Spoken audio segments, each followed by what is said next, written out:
W.F. Howes presents an unabridged recording of Flags on the Bayou by James Lee Burke.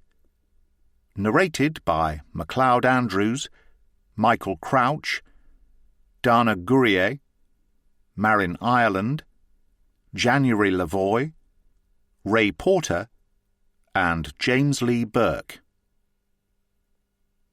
1. Wade Lufkin. Morning on the Lady of the Lake plantation can be a grand experience, particularly in the late fall when the skies are clear blue and the wind is blowing in the swamp, Spanish moss lifting in the trees, and thousands of ducks quacking as they end their long journey to the south. However, in this era of trouble and woe, it is difficult to hold on to these poignant moments, as was the case last evening when our Christian invaders from the north lit up the sky with air bursts that disintegrated into curds of yellow smoke and descended on the grass and swamp in configurations that resembled spider legs. A twisted piece of hot metal landed no more than 10 feet from the chair in which I sat and the artist's easel on which I painted. But I did not go inside the house. I would like to tell you that I am brave and inured to the damage cannon fire can wreak on the bodies of both human beings and animals. But that is not the case. There's a Mini still parked in my left leg, and I need no convincing about the damage Billy Yank can do when he gets up his quills. The truth is, I both fear the wrath of our enemies, as I fear the wrath of God, and at the same time wish that I could burn inside its flame and be cleansed of the guilt that I never thought would be mine. I went to Virginia in '61, with the 8th Louisiana Infantry and a promise from our officers that I would serve as a surgeon's assistant and never shed the blood of my fellow man. Oh yes, in my innocence I was certain I would never bear the mark of Cain, even if my superiors broke their pledge and ordered me to arm myself and fire into the ranks of boys against whom I bore no animus. I sawed limbs and stacked them in piles at 1st and 2nd Manassas, and especially at Sharpsburg, where the 8th Louisiana was mowed down in a cornfield near Dunker Church. Through a window I saw these poor fellows fall, and I went into the fray and dragged them inside, north and south, the living and the dead, and prayed for all of us. Sharpsburg told us you do not have to die in order to go to hell. Then winter came, and we began to tire of the mud and the cold and the gray shortness of the days, and the fact that the Yanks were not going to give it up and go home, as our leaders had told us. Unfortunately, an army that is not marching or fighting becomes restless and troublesome. I took a stroll along a stream in a snow-covered forest of bare trees, and saw a fellow my age sitting on top of a boulder reading a book, a black felt hat tied down on his head, a gray blanket stiff with frost on his shoulders. A few feet away, a rifle was propped against a tree, a bayonet mounted on the tip of its barrel. The soldier on the rock was glued to his book, a collection of Robert Browning's poems. I had coffee beans in a tobacco pouch in my shirt pocket, and 2 tin cups and a half loaf of bread and a chunk of ham in my haversack. I also carried my Bible there. It was 1 week from Christmas. In the dreariness of this particular day, I thought how fine it would be to share my food and my scripture with a fellow soldier, one who loved the same poems as I, one probably aching to see his family, just as I was. "If you want to gather some twigs and get a fire started, I have the makings of a holiday treat," I said. He didn't reply. His book was opened in front of his face, hiding his features, as though he were masked. "I hope I didn't disturb you," I said. He lowered his book slowly. Then my gaze drifted to his rifle. It was a Springfield. In '62, Springfields were seldom seen among the boys in Butternut. "I'm unarmed, sir," I said. He closed his book without putting a marker between the pages and set it beside him on the boulder, his face shadowed under the brim of his hat. He let the blanket slide from his shoulders and reached inside his coat. It was navy blue, with gold epaulettes sewn on the shoulders. He pulled a small revolver from his waist and leveled it at me. "I mean you no harm," I said. He cocked the hammer with his thumb. "Please, sir," I said, my voice breaking. There was no anger in his eyes, but there was no mercy either, or anything for that matter. "Sir, I'll leave. I'm a surgeon's assistant. I'm not a combatant." I don't know if his hand was shaking or if the revolver slipped, but it fired nonetheless, and I felt the ball rip through the side of my coat. The Yankee officer seemed as startled as I, but that did not stop him from continuing the accidental or wanton choice that would change both our lives forever. He aimed with both hands and pulled the trigger. The hammer snapped dryly on a dead cap. He looked dumbfounded, or frightened, and I wondered if he had ever fired a shot in anger. I had no time, however, for analytical thoughts. My heart was thundering so loud I thought my head would come off.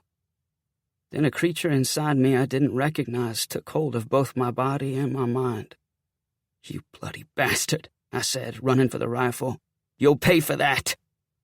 He tried to cock the revolver with both thumbs, but I had his Springfield now, and I drove the bayonet into his chest, working it upward through bone and muscle and into a lung. I felt his weight curl over the blade, even as he tried to push himself off the blood groove with his bare hands, even as he slid to his knees, his eyes bulging as big and brown as polished acorns, his hands trying to clasp the rifle's barrel. But I wasn't finished. I pulled the bayonet from the initial wound and aimed at his heart and plunged it into him a second time and leaned hard on the stock until the tip of the bayonet exited his back and pinned him to the snow. His mouth opened slowly and formed a cone, as though he were resting. Then his arms flopped away from his body, like a crucified Christ. In his dying, he never uttered a word. I try not to revisit my war experiences and to pretend that the fighting will stay in the East and eventually go away. But I know better, and so do the Africans. In all the parishes, they have been told not to sing in the fields, because singing is the Africans' telegraph, and often their hymns are not what they seem. But how ironic. We claim to be the superior race, yet we fear people who cannot sign their names or count past 10. In June of 1861, the citizens of St. Martin Parish hanged 6 slaves and 1 white man who were charged with planning an insurrection. Others were corrected. That was the word the local paper used. The article did not use the word slave either. We have manufactured a lexicon of hypocrisy that allows us to call slaves servants. I feel shame when I shake hands with men who I'm sure participated in the hangings and flee their presence when I see them at my church. I get no peace, though. I voted for Mr. Lincoln, but I do not agree with his policies. After the occupation of New Orleans, the American flag was immediately hung from the mint, and a mob immediately ripped it down. A riverboat gambler was caught wearing a tiny piece of the flag as a boutonniere, and General Butler, a malignant pile of whale sperm if there ever was one, was allowed to hang this poor fellow from the mint's flagstaff. I'm afraid changing my geography will not alleviate my problem, though. I think the real enemy is the simian that still lives inside our skin. Voltaire had no answer for mankind other than the suggestion that we tend our own gardens and let the lunatics go about their way. The same with Charles Dickens. Remember Mr. Dick? He says to David Copperfield, "It's a mad world, mad as Bedlam, boy." Mr. Dick had been in Bedlam and wore ink quills stuck in his hair in case he needed to write down a thought or two. Read what he has to say about the mobs who attend public executions. I have the feeling Mr. Dickens was a lonely man. Enough of this. I am a man with no country and no cause, a sojourner at my uncle's plantation, a painter of birds. But I have become intrigued by a young Creole woman named Hannah Laveau. She was purchased by my uncle 1 year ago at the slave market in New Orleans, just before the city surrendered, then rented out as what is called a wage slave to an acquaintance on Spanish Lake. The rental lasted less than a month. My uncle drove his own carriage to Spanish Lake and fetched her to his home in St. Martin Parish and would say nothing about the matter. There were many rumors about his friend, all of them bad. But my uncle would not discuss them, and he gave the young woman a cabin to herself on the edge of the swamp. My uncle is a somber, silent man I have never understood, although he has been very kind to me. Until last evening, I had only a few encounters with the young slave woman, all in passing.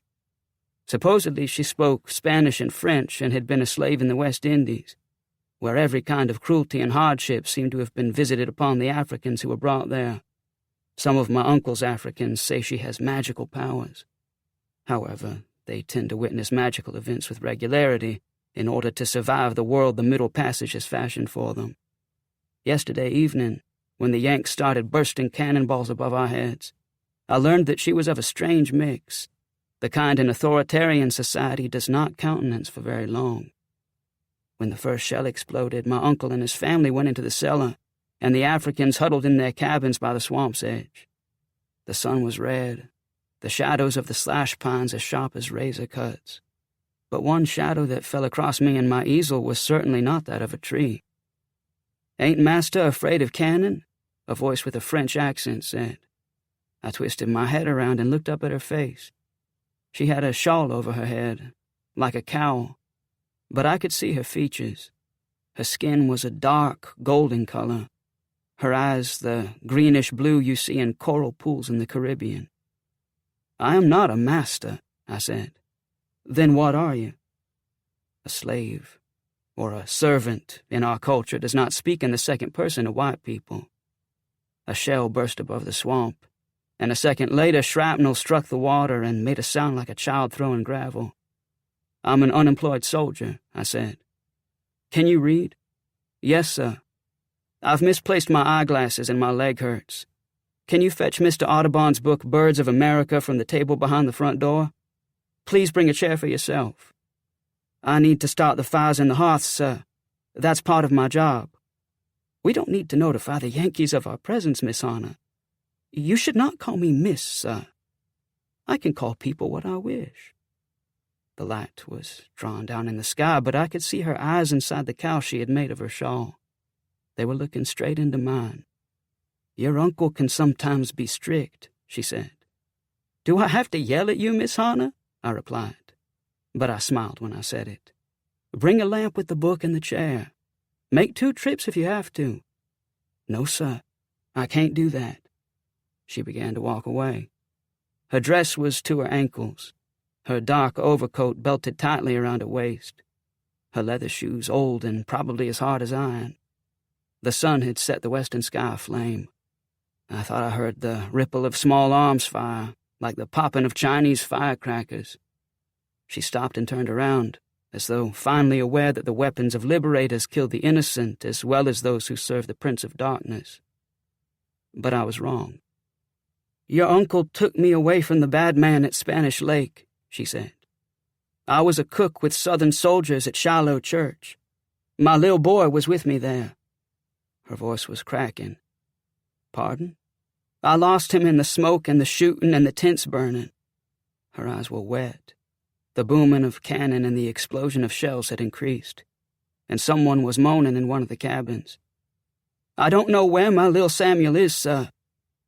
"I'm sorry, Hannah."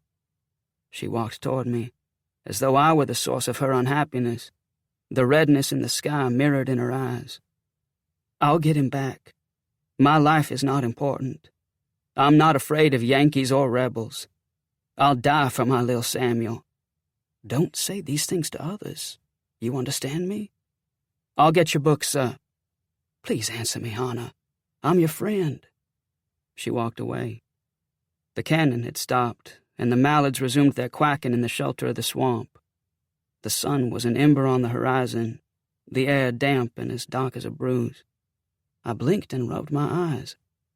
She seemed to have vanished into the gloom. 2. Pierre Cochon. Imposing the law on both the paddy rollers and the darkies in 3 parishes isn't easy. The former sometimes get carried away, and the latter just don't seem to learn unless.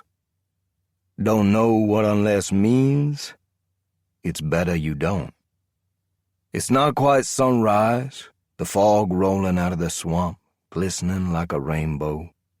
But up ahead I can hear the darkies already in the cane at Lady of the Lake plantation, chopping and stacking with no singing in the background, which means Mr. Lufkin's darkies have got the word and will not be confusing themselves with jackrabbits itching to get a lot of gone between here and the Atchafalaya Basin.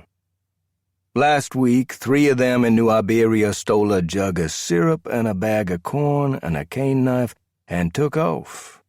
but the dogs and paddy rollers pulled them down from a tree deep in the swamp and subjugated them to a correctional understanding or two. I don't like working through the right words on this subject, the kind that are acceptable. Put it this way. The correctional understanding changed the runaway's perspective. I'm here about only one darky. Hannah Laveau is her name. I had trouble with her 2 or 3 times, particularly when she got rented out for wages to Mr. Minos Suarez on Spanish Lake outside New Iberia. He told me she was crazy and stirring up the other darkies, and would I have a talk with her? The truth be known, old man Suarez can't keep his member buttoned up, and everybody knows it. I was just about to hint that to him and probably get myself in trouble when he told me she was an insurrectionist. If you want to light a fire around here, that word will do it. Ask the ones who got dropped from a rope in St. Martinville 2 years back. It pains me to be used like this. Truth be known, I'm fond of her. She cooked for our boys at Shiloh. That's right. Louisiana units took colored servants with them when they got blown apart at Owl Creek. She's pretty, too. No question about that. I get off my horse and lead it into the cane. Not one darky looks up from his work. The overseer, known as Biscuits and Gravy Como, is a man who never missed a meal. He always has tobacco in his mouth and spits a stream every 60 seconds. I've timed it. Scattered on the ground with the cane leaves are half-moon slivers of iron that look like the parings from a horse's hoof. They are the remnants of exploded cannonballs. "Good morning, Biscuits," I say. "Good morning to you, sir," he answers. I glance at the slivers of metal on the ground. "It looks like the bluebellies kept y'all occupied last night." Biscuits beams. "I ain't sure they're bluebellies. I hear jayhawkers or redlegs or whatever they call themselves captured a cannon or 2. What brings you out?" "Is Mr. Lufkin up?" "Better question is, did he ever go to bed?" he says, then laughs at his own joke. Mr. Lufkin is known for his long work hours, both for him and everybody on his plantation. Supposedly, at age 19, he came to Louisiana from Pennsylvania and fought at the side of Andrew Jackson at the Battle of New Orleans. He also started buying everything he could get his hands on, particularly slaves, no matter the gender or the age, as long as they were capable of reproduction. As an investment, they're a sure bet, unless they get themselves killed or commit suicide. An adult sells for anywhere between $800 and $1,200. That's in gold. Know a darky named Hannah Laveau? "Oh, yes," Biscuit says. "Has she been any trouble to you?" "No, not with me," he replies, then lets his eyes wander. There are rings of fat on his neck. His skin is pink, his whiskers white under his chin. "But the story is a little larger," I say. He spits a stream of tobacco juice on the ground. "She's a gree-gree woman." "So?" "The other niggers listen to her." The wind begins blowing out of the swamp, and I can see the moss straightening on hundreds of tupelo trees all the way to the Gulf and the southern horizon. "It looks like it might be whipping up a storm, huh?" Biscuit says. "Could be," I reply. He spits again, this time hitting the ankle of a big-breasted black woman hefting a bundle of cane onto the wagon. Her face turns to stone. Her eyes are already dead. I wouldn't try to guess what's in her head. I swing up on my mare and ride up the lane to the main house of Lady of the Lake Plantation. My horse is a Missouri foxtrotter. They were bred for planters that spend long days in the saddle and need a horse that knows how to step through the rows without wearing out the planter's butt. Mine is a sorrel, 15 hands high, and a mighty handsome horse who I admit I dearly love. I named her Verena. That's the name of Jefferson Davis's wife. The main house is on a knoll, with a fine view of the wetlands and the electric storms over the Gulf. The house is exceptional in another way, too. It's the kind you see in the West Indies, with a wraparound veranda and ceiling-high windows and ventilated shutters on the second story and chimneys on each side, smoke stringing from both of them. It's a house that was made to breathe. I get down and tether my horse to an iron hitching post and go to the front door and knock. The porch and the columns that support the veranda are brick, not concrete, and in deep shadow even though the sun is above the trees now. No one comes to the door. I take out my watch and wait 1 minute, then knock again. Mr. Lufkin opens the door slowly, as though it's an unpleasant task. He's dressed in a black suit and a gray vest and slippers without socks and a gold watch that hangs from his neck. His face could have been carved from balsa wood. His hair is uncut and dirty blonde, the color of rope, and hangs in his face. The irritability in his eyes is daunting. "What is it?" he says. I remove my hat.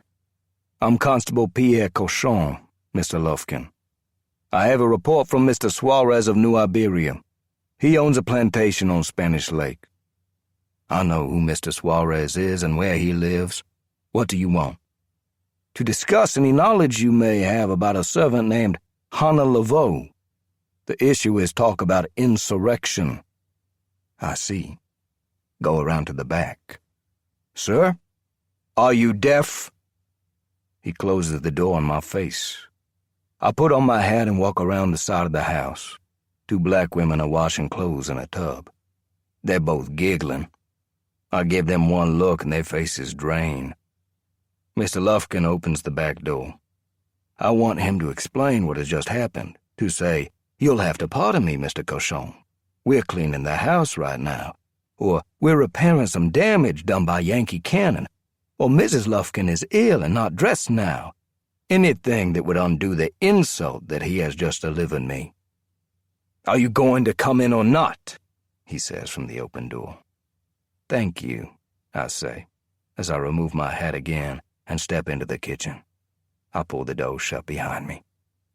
"What's this about insurrection?" he asks. "It's simply a charge that has been made, Mr. Lufkin. Maybe it's not valid. I know the servant involved. She seems like a good—" I don't get to finish my sentence. "Come in here, Hannah," he calls out, his eyes on me. Hannah appears in the doorway, holding a broom, a yellow kerchief with red dots on it tied around her head. "Have you been talking about rebellion and such?" Mr. Lufkin says. "No, sir, I ain't." "You got your answer," Mr. Lufkin says. "Now be on your way." My face is hot, my mouth dry. I grew up in a shack with a dirt floor by a turpentine mill, and we ate greens and fatback when we could get them. My daddy died of yellow fever, and my mother was blind, but she taught me how to read, by God. I know if I leave this room without making this old man take back his contempt, I'll never be the same. Like an arm or leg was sawed off me, and I was left to flop around on the side of the road. Here goes, I tell myself. Mr. Suarez gave me information I am quoting to you. I would hate to return to his home and call him a liar. I said no such thing. He's either telling the truth or he's not. You listen. Mr. Suarez is a business acquaintance, not a friend. Regardless, I do not discuss acquaintances or friends with strangers. This discussion is over. I am giving you my word, sir, I say. I don't like to see it treated in such a casual way. Sir, you do not have a word. You are white trash. Please leave. Hannah Laveau's eyes are lowered, her shoulders rounded, her hands resting on the staff of the broom. Then, for just a few seconds, she looks at me. I do not know what she's thinking. Does she want me to sass him? Or is she enjoying my humiliation? Why are her hands curved tight on the broom? Why do the light in her greenish-blue eyes and the shine on the tops of her breasts make me ashamed and aching inside in a way I have never experienced? Why should I care about a darky? I stare at Mr. Lufkin, It's obvious I disgust him. For no reason. Just because I am who I am. I didn't mean to offend you, Mr. Lufkin, I say. He opens the door for me, breathing through his mouth, a cloth in his hand, protecting himself from the place where I touched the door. I feel small and my head is dizzy, as though I'm walking on the deck of a boat as I descend the back steps, even though I am 6'1" in height. I would prefer to be disemboweled and have my entrails set afire, as was done to felons in ancient times, rather than relive the last 10 minutes of my life. Fool that I am, I still hope old man Lufkin will call me back and say he was in a bad mood and smile and wave goodbye. But when I turn around, he looks straight at me, his eyes as hard as marbles, then pulls the curtain across the glass like a headsman done for the day. I mount Verena and jerk the bit in her mouth, and needlessly hit her with the quirt. Shameful and cruel man that I am.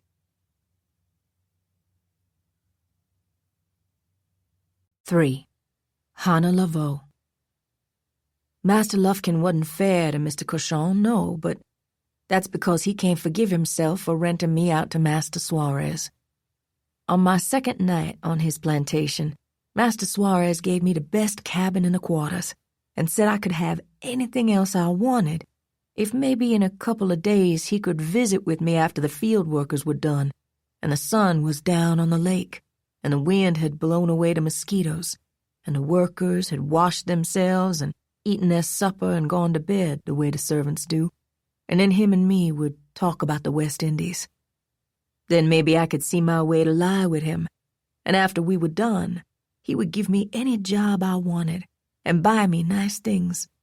And if I was afraid I would have a child, I should remember it would be sired by him and always cared for. I told him I already have a husband. His name is Elkanah.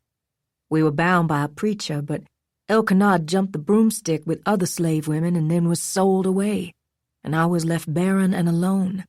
And then I prayed and prayed, and the Lord gave me little Samuel, and I loved him more than anyone could know. And then lost him at Shiloh Church when the Yankees were firing their cannon down the hillside into the tents. Master Suarez got mad and went back to his house and put me in the cane field for 3 days. Then at night he came to the cabin with a jug of whiskey and wanted me to drink with him. And I told him I don't drink liquor and I don't chew tobacco either. And he gave me a cake and said he was a lonely man and his wife was in dementia and man was not meant to be alone.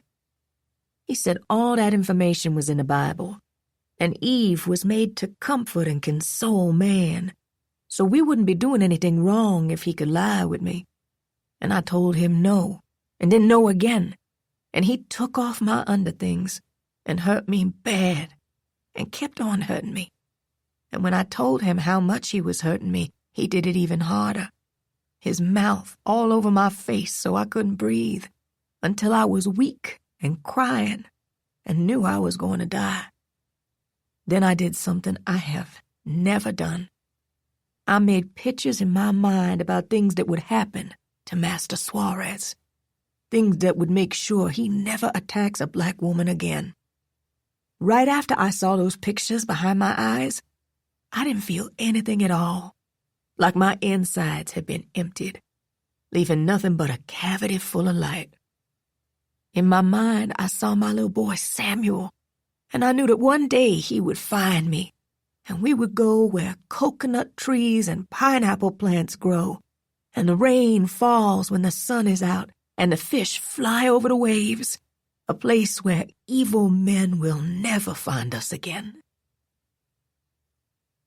I have a lamp at my cabin in the quarters. I also have a stylus and sheets of paper, which slaves are forbidden to own. On a Sunday morning, 2 weeks after Mr. Cochon visited Lady of the Lake and was shamed by Master Lufkin, I see Mr. Wade walking down the slope to the quarters. I believe he is a good white man, but he makes me afraid. He's got a haint. It's in his eyes. He has done something he can't get rid of that twists and turns in him wherever he goes. So he has appointed himself the savior of other people. Mr. Wade is also the kind who doesn't listen and will burn down the house because he thinks there's a hole in the roof. He's dressed in his Sunday clothes and takes off his hat when I open the door. "How are you this morning, Miss Hannah?" "Just fine, sir," I reply. "Do you need me for something?" "I'm beginning a book of paintings, also a journal. I understand you're writing one yourself." I stare past him at a place in the middle of the swamp. There is a cut on his chin from shaving. He makes me think of a boy who doesn't know how to turn into a man. He follows my eyes to the swamp. "Is there something out there I don't see?" he asks. "Sir, I don't know what to say. I'm not going to report you because you can read and write. Neither would my uncle. May I come in?" "Yes, sir." I have a floor and a table and 2 chairs and a bed against one wall, and dried food on a shelf, and a wood bucket of rainwater I get from the cistern that's for the quarters. My journal and my stylus are on a table, my little bottle of ink beside my paper. Punishment for slaves who break plantation rules comes in all kinds of ways, mostly with the whip. I know of a cruel white lady in New Iberia who branded and blinded a slave girl over nothing, just because she felt like doing it. "Would you like to sit down, sir?" "Thank you," he says. "Would you object to my painting you? I don't want to impose." "I don't think that's going to look good, Mr. Wade." "I understand," he says. He looks at my table. "You use a bone for a stylus?" "Yes, sir." "I'll give you a decent one." "Thank you.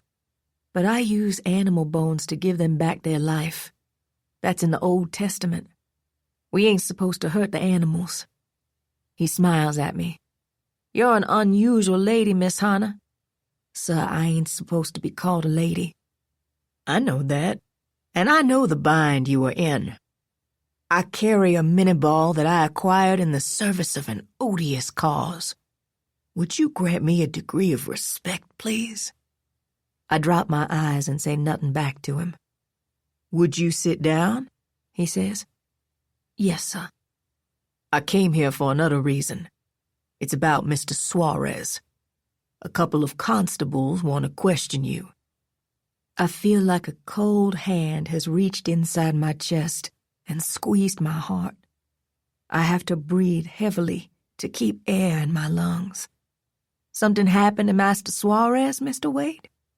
2 nights ago, someone cut his throat, and his eyes, and other places, with X's.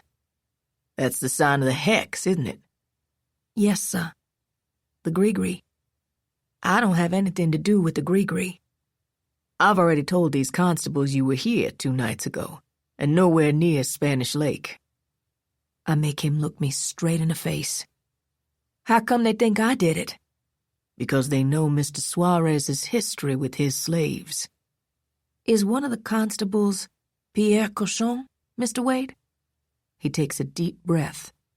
"Yes," he says. "And he's coming back here?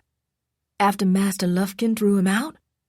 "Miss Hannah, get rid of any red cloth or graveyard dirt or pieces of bone in your cabin. That includes your stylus." "I ain't cast spells on people, Mr. Wade." "I know," he says. He takes a breath again. But he's white, and he doesn't know. Not at all. Not at any time in his life. He folds his arms, then puts his hands in his lap, then hits his fists on his knees. "What else got done to Master Suarez?" I ask. "He was mutilated on another part of his body, probably when he was still alive." "I'm glad." "Don't say that, Hannah." "I hope it hurt, like he did me." He gets up, his hat in his hand, his back straight. He's handsome in the light shining through the window. "Don't talk to the constables unless I'm there."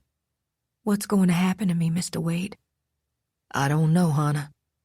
I really don't." Then he leaves and doesn't put on his hat until he is outside. I want little Samuel in my arms.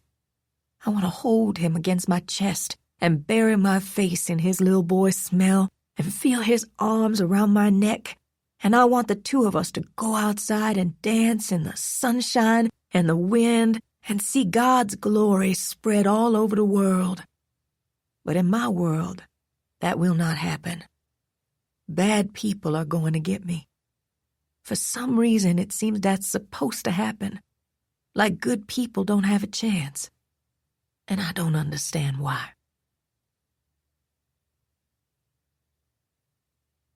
Four. Pierre Cochon. You may wonder why I am not in uniform. Well, I was. Past tense. In 62 at Shiloh and later at Corinth, where I was accused of shooting my own toes off. No such thing happened. I was sleeping in my tent, and this clod from Mississippi started splitting wood right next to my tent and couldn't tell the difference between my naked foot and a chunk of pine. This is probably why we will lose the war. What do I mean by that? 3/4 of our army is made up of troops who don't own slaves. Yet they are dumb enough, like me, to get themselves blown into sausage links in order to enrich men who are already rich. How did they get so dumb, you ask? The answer is simple. Most of them are illiterate. There are no newspapers or telegraphs where they live. Some of them don't even know a war is taking place. Then they wake up one morning and look out the window and see a regiment of bluebellies burning their barn, shooting their livestock, and taking a shit in their yard. These kinds of experiences tend to make people resentful. Look, this is how plantation society works. They create identities for themselves and put on airs and screw down and marry up. The little people do the work. It doesn't matter if you are white or black. We all pick the white man's cotton.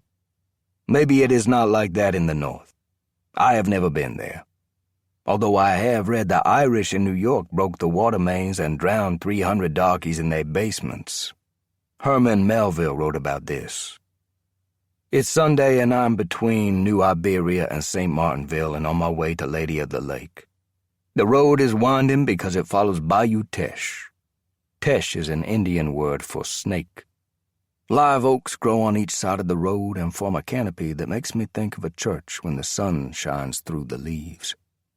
But the fields are not cultivated here, and the grass is 5 feet high, and the woods are thick in the distance and often hide an enemy more dangerous than the bluebellies. Just as I have these thoughts, my mare's nostrils swell and her skin twitches as though bottle flies have settled on her rump. At the edge of a clearing, I can see sunlight shining on metal, moving through the trees, the wind revealing a mounted column of bearded men seeking purpose or destination or whatever murderous intention pleases them at the moment. Oh, Lord, were men such as these ever your children? I have never been able to settle this question. There's 9 of them, slouched in their saddles, heads on their chests.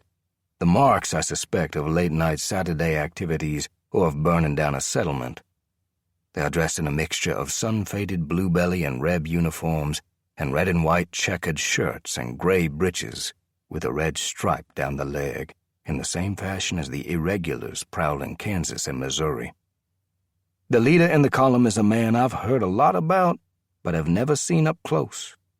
He wears a deep red beard that is as fat as a pillow and stained with tobacco juice, and a permanent grin that looks like rictus. He's also cross-eyed. Because there cannot be 2 like him in 500 miles, I assume him to be Colonel Carlton Hayes, who has hanged every abolitionist he could find and forbidden the families to cut them down, lest the elements and the birds be denied God's purpose. Those were his exact words in a newspaper interview. With a flick of his reins, he turns his column so it will intersect my path, unless I want to see if I can outrun a Spencer repeater they stole off of Bluebelly's corpse. They are about 40 yards away now, and one volley would probably leave Verena and me flopping in the grass. Right now she's seizing up on me, her ears pinned back, tossing against the reins, probably mad at me for getting us into another mess. "Howdy do, Pilgrim," the colonel says, tipping his hat. He's wearing boots that look like swashbucklers. His face is blighted with either a pox or a disease that has its origins in the lower regions. His eyes are lit up like lanterns, crossed as they are. "Who might you be?" he asks, his mouth twisted into a corkscrew. "I am the Reverend Pierre Cochon, on my way to Lady of the Lake Plantation," I reply, hoping the Creator will not blast me out of the saddle with a lightning bolt. "That is indeed a grand vocation, sir," he says. "I notice you have 2 Navy revolvers slung from your pommel, but I see no signs of a Bible or saddlebags in which one could reside." "I carry the Bible in my heart, sir." "I declare you are obviously divinely gifted. Tell me, why is it you have not asked my name?" "Your reputation precedes you, Colonel Hayes. You are well known as a friend of the working man and woman of Christian conscience." "Thank you for your laudatory comment, Reverend. We were just fixing to eat. I would like for you to join us for some victuals." "I am honored, sir, but Mr. Lufkin is waiting on me. Mrs. Lufkin is ailing and cannot go into town, so I am bringing our church service to their house." The sun is hot and white directly overhead, and insects are coming out of the grass and settling on Verina's legs and belly. The colonel leans sideways and spits a mean mouthful. "Before you leave, I'd like a favor from you. For my horse, actually. I want you to get down and lift his tail and kiss his colon." In the distance, a team of mules is struggling to pull a wheeled cannon out of the woods. The cannon is probably a 6-pounder. One wheel is stuck to the hub. 2 darkies, stripped to the waist, are pulling on the mules. "I didn't hear you," the colonel says. "That's because I didn't say anything." His men are all grinning now. He wipes at his cheek with a handkerchief. It leaves a white, dry place inside the infection on his skin. "Let me ask you another question," he says. "Have you always been a yellow belly and a liar? Or are you just getting the hang of it during these contentious times?"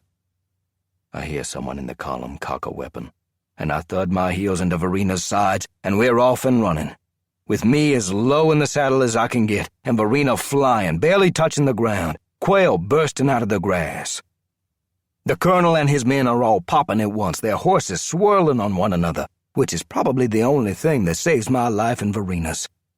Minnie and Spencer balls are making thropping sounds and toppling and whirring past our ears. But I'm not afraid anymore. Instead, I feel like I'm drunk, back on the line at Corinth, the cross of St. Andrews flapping, running at the Yankee line, yelling, "Woo! Woo! Woo!" which is what we call the rebel yell.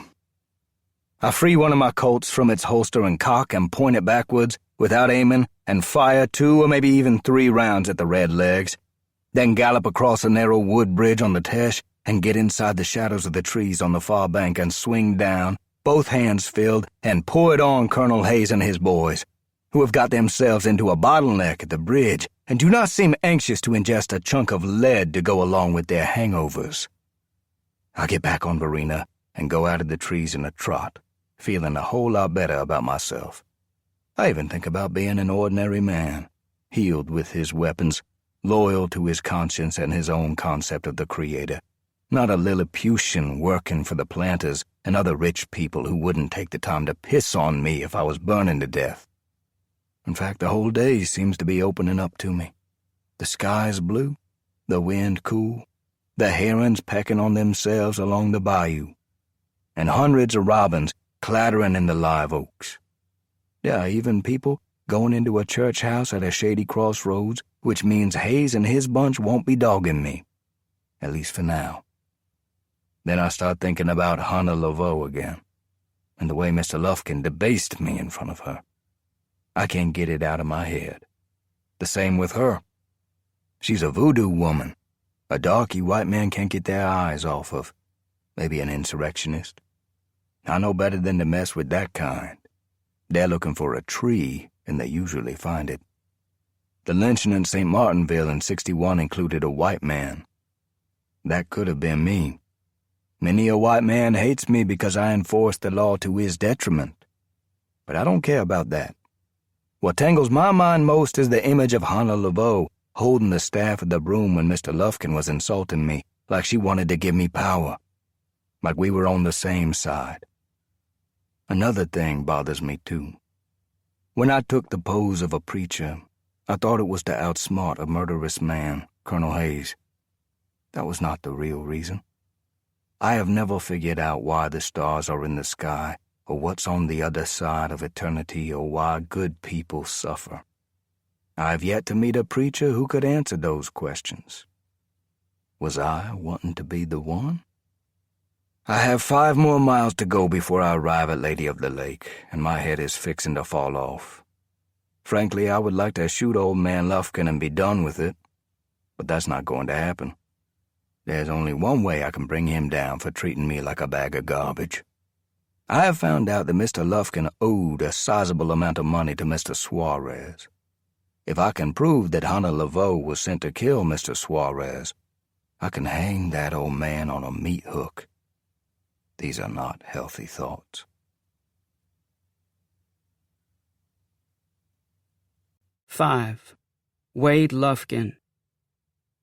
My Uncle Charles has been very kind to me, because I'm an only child whose parents died of yellow fever with no warning, leaving an estate drowning in lawsuits and fraudulent claims, while I was in Virginia, where I caught a mini-ball that came through the surgeon's tent on the banks of the Rappahannock.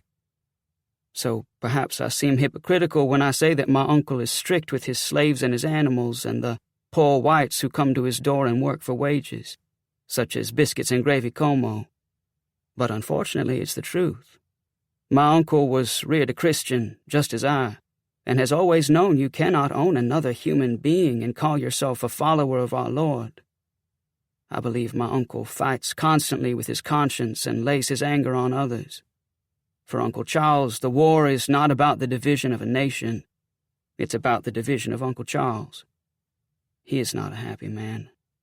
At age 33, he married a 16-year-old girl from the Booth family in Wilkes County, Georgia. She gave him 7 children, but God took back 4 of them. That is why I can hardly bear what I'm about to witness. The 3 boys he thought would be his legacy had written him and their mother often. Then the letters stopped. My uncle went regularly to the telegraph office in New Iberia, but none of the boys' names appeared on the growing lists of captured, missing, wounded, and killed.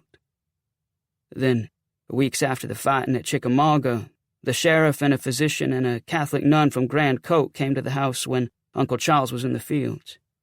My aunt listened quietly to the message they bore, then shuffled into her bedroom without saying a word and put on a black dress and white bonnet and went into the kitchen and started a fire in the stove and commenced to boil cabbage and ham in a big pot of water, her eyes like oysters behind her glasses. Then she slung the pot on the floor and collapsed, weeping in a chair, breaking her glasses, her hands pressed to her face. A slave fetched Uncle Charles in the field and must have told him what he had overheard in the front room, because Uncle Charles came white-faced through the back door and immediately began cursing Jefferson Davis for his conduct of the war and the telegraphic and transportation difficulties he would face bringing his boys back home. But home they came, on the Great Northern to New Orleans, and by boat from New Orleans to the inlet at the foot of the Lufkin property. Through my window I can see the boat, one with a small steam engine and a tin stack and cotton bales piled by the wheelhouse, and gunnels to protect the personnel from blue-coat or red-leg sniper fire. Until now, I kept hoping a mistake had been made about the 3 boys, all of whom had volunteered. It happens. The Yankees are capturing more ground every day. Vicksburg, Port Hudson, Baton Rouge, Gettysburg, the Mississippi River itself, and have destroyed any chance of clarity about casualties on the battlefield. There is another problem at work also, an embarrassment for Confederate idealists. Yes, our volunteers have brave hearts, but many have deserted in order to feed their families and protect their farms from marauders. I suspect the South may become a necropolis or a fresh air asylum, one we have brought upon ourselves.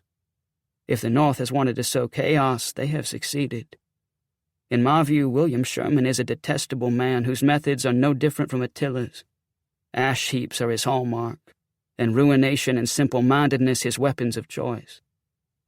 The coffins are carried off the boat by stout fellows who drop them roughly on the dock and then smell themselves.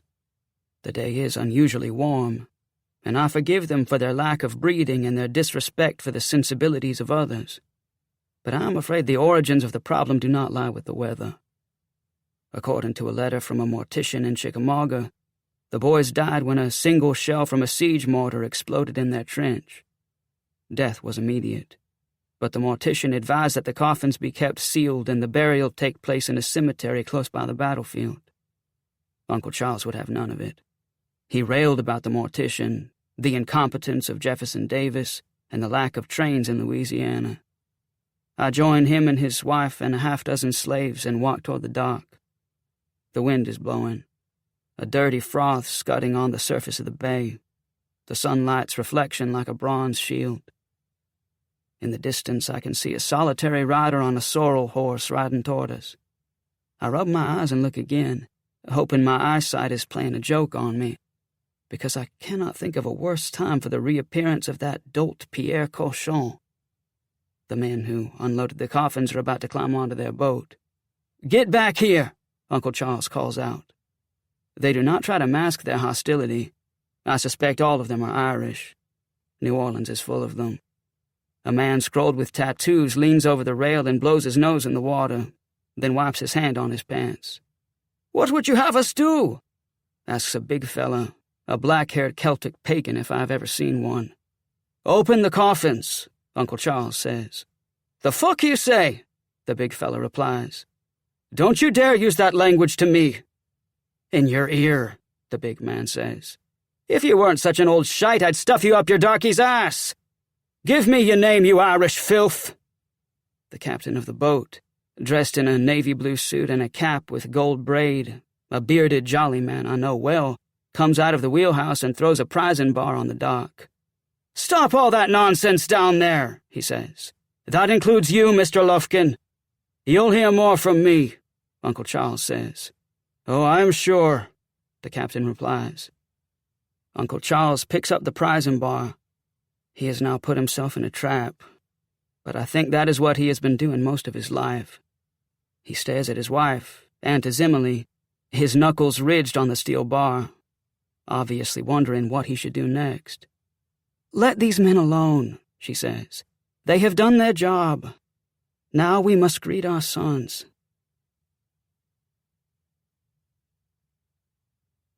Six. Pierre Cochon. I wasn't figuring on this. A boat that probably has a steam engine the size of a piss pot is leaving the Lufkin property, and a deckhand has just dropped his britches and is bent over with his skinny white ass aimed at Mr. Lufkin and his wife. In the meantime, 3 elongated crates are lying on the dock, water seeping out of the bottoms. I lift my hat in a gallant way, even rising in the stirrups to show my respect. Nobody pays a lick, except Hannah Laveau, who is walking down the slope to the inlet with a pile of folded tarpaulins stacked on her arms. "I hope I have not interrupted y'all," I say. "If I have, may I offer a helping hand in some way?"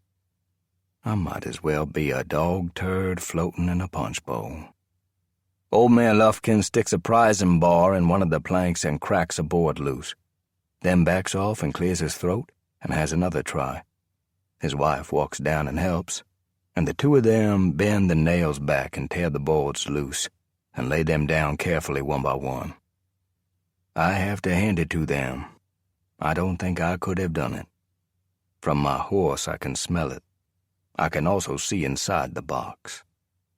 I saw a lot of woe at Shiloh and Corinth, but this is the worst. The body was probably submerged in sawdust and chopped up ice weeks ago, but some other kind of preservative was probably poured into the soup as well, chemicals that had the opposite consequence. The skin has shrunken and looks webbed on the bones and painted with a yellowish tan shellac, the bones sticking through like a pterodactyl that has fallen out of the sky. I put my handkerchief to my mouth because I'm fixing to throw up. Hannah walks down to the dock and spreads a tarpaulin over the box.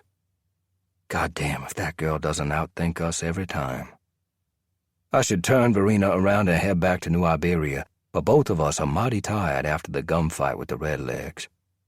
Plus, I have an obligation. No matter what private motivations are stewing in the back of my mind, Mr. Minos Suarez had his reproductive equipment lopped off with a butcher knife, and I have to round up whoever did it. It's the law. So I swing down from Verena and step onto the dock. Thank God the wind has shifted. Sorry for your loss, Mrs. Lufkin, I say. And you too, Mr. Lufkin. I'd like to return on another day, but my job doesn't allow me much latitude. Mr. Lufkin looks at me as though he's awakening from a dream. Latitude, he says. Who do you think you are? A simple man of the people, I reply. This is hallowed ground. You have no right to be here. I will tell you something I was not planning to talk about, Mr. Lufkin. This morning I may have stopped an attack on your home. The would-be attacker is Colonel Carlton Hayes. You did what? He says. I perhaps stopped an infamous red-legged lunatic from setting fire to your property and carrying off your slaves and silverware and even your thunder mugs. That is, if you have thunder mugs. I will not mention what this man has done to his female captives. You're a goddamn liar. Carlton Hayes knows better than to harm me or mine. I know your kind, Mr. Cochon. You're craven to the core. It's not your fault. It was in your parents' seed. You mutilated yourself to avoid serving your country. I feel my eyes go out of focus. I never took pride in killing an enemy, not even when Billy Yank had worked us over. But right now I could do it with pleasure. There's one lesson and one lesson only I have learned from war. When you have destructive thoughts, you don't share them with your enemy. That's why I carry a corncob pipe, one I never smoke. Instead, I just remove it from my shirt pocket and stick it in my mouth during moments like these, and let silence and composure be my sword and shield. Are you just going to stand there? He says. In my research, I have discovered you are heavily indebted to the Suarez family, Mr. Lufkin, in large part because you lost your gold buying out the New Orleans slave market after General Butler had already confiscated it. Now Mr. Suarez is dead. One of your slaves had the opportunity to do a great favor for you. That slave is Hannah Laveau. I am now placing her under arrest. You can't do that, he says. I already have the warrant. The next warrant I obtain will be for you. His wife goes to Hannah and puts her arm around her. Don't be afraid, Hannah, she says. We will do whatever it takes to bring you back home. Thank you, Mrs. Emily, Hannah says. But my home is with my little boy. Sometimes he comes all the way from Shiloh to see me. Maybe I'm fixing to be with him forever. Oh, child, don't lend yourself to superstition, Mrs. Lufkin replies. Then Wade Lufkin steps between me and everyone else on the dock, his wounded leg trembling, a catch in his throat. You will not get away with this, sir. I will call you out, with pistols, under the live oaks. I look forward to it, sir, I say, puffing out my chest. But I don't look forward to it at all. I feel like the most solitary man on earth.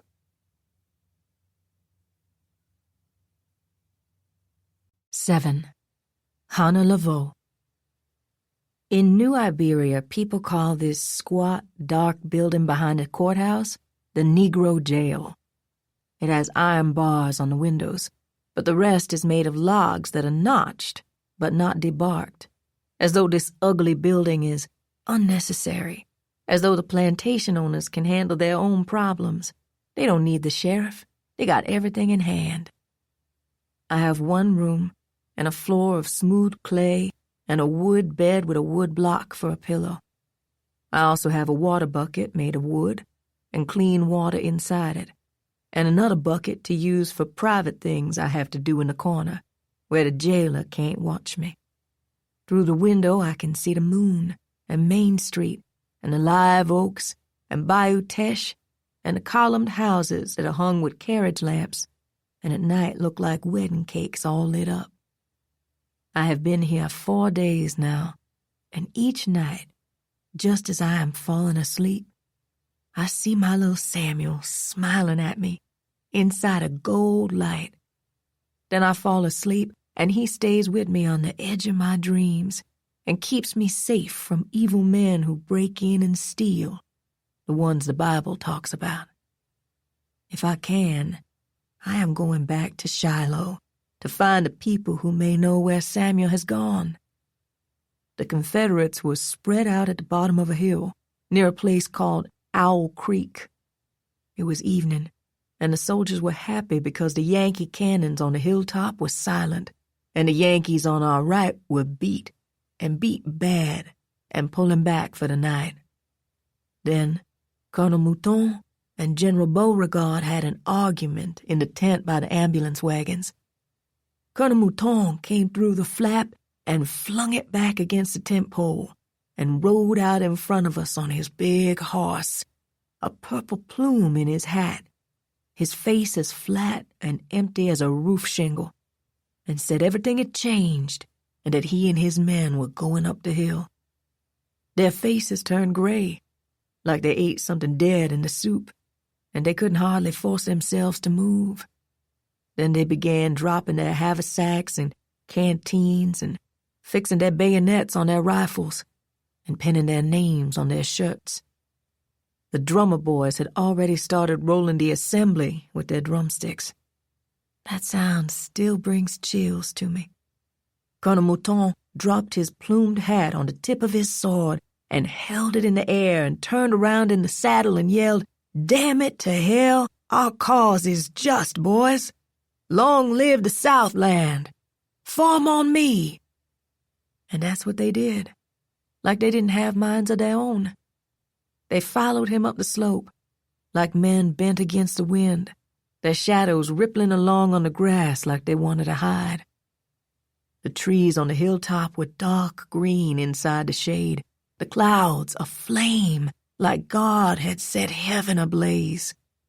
Then the cannons commenced to belch smoke and fire, the wheels leaving the ground, a black thunderhead of burnt powder and grit and the smell of sulfur rolling down the slope. A shell exploded 20 feet from me, and I felt something hard hit my head. And for some reason, I saw a flower pot bursting apart and pieces of it flying at me, like azalea petals, rather than shards of iron. Then I was on all fours, my ears ringing, not knowing where I was or what had hit me. My little boy trying to waddle away from the explosions and the screams and the blood flying in the air, wearing just his napkin, his whole life dependent on his little legs, not knowing why any of this had to happen. I got run down by a horse that was stepping on its own entrails and had the breath knocked out of my lungs by a soldier whose eyes were burned and as sightless as poached eggs. I searched and searched all night for little Samuel. In the dark, I heard the wounded begging for water, but I paid them no mind. I just wanted my little boy back in my arms. For a while, I was mad at God. Then I figured out there was a reason he saved me.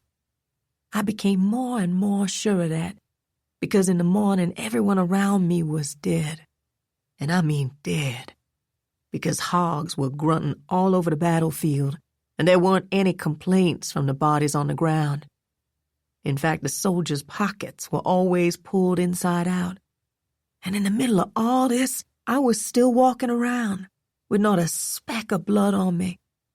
And the reason was my Samuel, my little boy, my man-child, who was going to bring God's grace to us all. In the late afternoon of my 5th day under arrest, the jailer unlocks the door and lets in Pierre Cochon. The jailer looks like a gnome and has only one eye and a back rounded like a turtle and a mean way of looking at black people. Cochon puts a coin in his palm. The jailer's hand folds on it. his grin full of teeth that could have been dug up from my vegetable garden. Cochon has brought a wood stool he can sit on. He's wearing the tight-fitting white pants of a gentleman and a split-tailed coat and a vest with the shine and coloration of a bleeding pomegranate. I do not know if he realizes his name is pronounced the same as pig in French. His face is swollen and lopsided like soft fruit, or maybe he's been bitten by blowflies. He coughs on his hand, but he can't hide the smell of his breath. He must have slept all night with his head in a beer bucket. "You finally came to see me, you?" I say. "I have investigated this murder with all my waking hours, Hannah. You were sent to New Iberia in Mrs. Lufkin's buggy to obtain medicines for her the night he was killed. This does not bode well for you." "You have julep on your breath," I say. "Did you hear me?" "Yes. I smell you, too." "You should not take my civility for granted. There is a voodoo woman in New Orleans named Marie Laveau. Is she your relative?" "I ain't sure." "Even though you could be her twin?" "I thought you were different, Mr. Cochon." He looks like he is about to fall off his stool. "Different in what way?" he asks. His eyes are hooded and make me think of a frog. "I thought you were capable of kindness. That's the way I wanted you to be.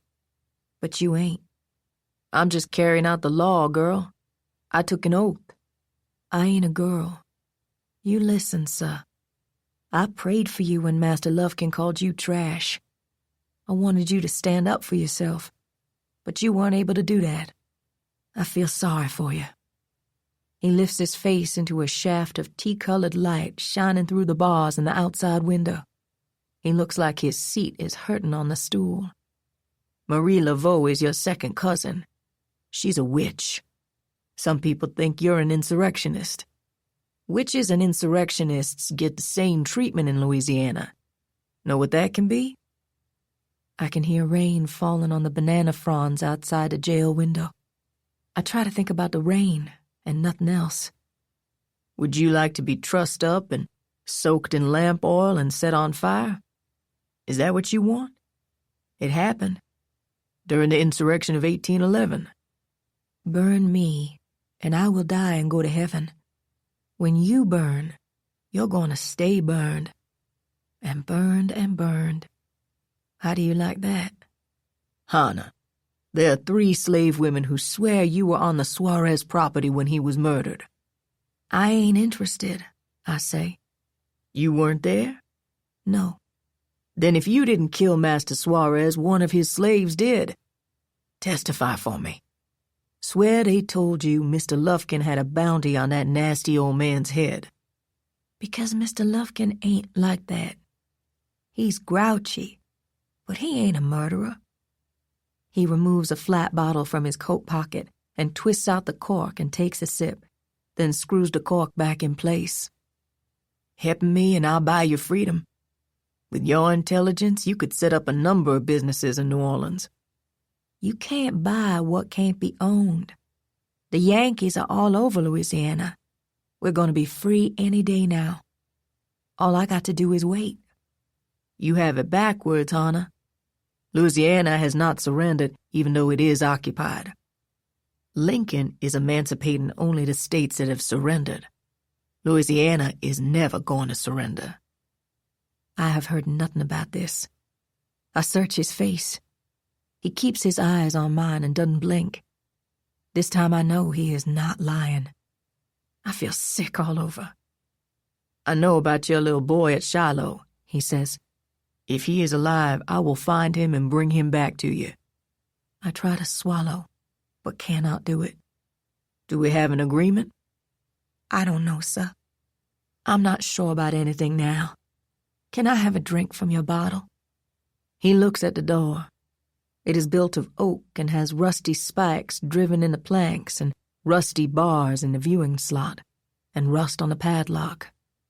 "Sharing alcohol with prisoners is not allowed," he says. "That's not what's bothering you, though, is it?" He puts one hand on top of the other, weighing his answer. A man who has the importance of a snowflake on a wood stove. I get a tin cup from the windowsill. I ain't gonna put my mouth on your bottle. It's brandy, not julep, he says. That's why I took pause. Brandy is hard to come by. Here. I take the bottle from his hand and go to the corner of the room and drop it in a bucket that contains my waste. I have decided I don't want any. After Pierre Cochon is gone, I sit on my wood bed in the dark. There was a thick mattress on the bed, but on the second day after my arrival, the jailer took it away. The rain is still pattering outside, and the moon has burned into a shining white hole in the clouds over Bayou Teche, and the ducks are floating and bobbing under the drawbridge. I have a bad problem with my conscience. It's not my lie about the voodoo woman in New Orleans either. It's about the slave women on the Suarez plantation. I don't know if I was there or not. I sometimes go to a place in my mind that is safe from the rest of the world and stay there for a long time. I did that as a little girl in the French West Indies, and I did it at Devil's Island. These were places that had thorns and centipedes and poisonous secretions in the jungles, where everybody smelled of sweat and couldn't wash, where your eyes were always stinging, and the sun would eat a hole in the back of your head, where flies were swarming on the excrement the master gave us to squat on. My father was part white and worked as an overseer for a Dutch plantation owner and used a whip on his own people. I think my mother killed him, but I will never know. She was taken away one morning, and the slaves were ordered out of the fields and made to watch her kneel and put her neck in a stock. There was a big blade over her head and a basket below her face. She could not see the blade, but she must have known it was there. The executioner wore no shirt and was muscular and tanned and had white teeth and black hair and a red kerchief tied around his head. He looked at the sea, his nose tilted up, maybe smelling the wind. He never looked at my mother. When he dropped the blade, my mother's body shivered all over, and her head fell into the basket. That's how I learned to go to my private place. I was put on a boat that went to Havana, then to Florida, then to New Orleans, and all that time I stayed below decks and slept in a bunk just above the bilge, and did not pay the bilge any mind.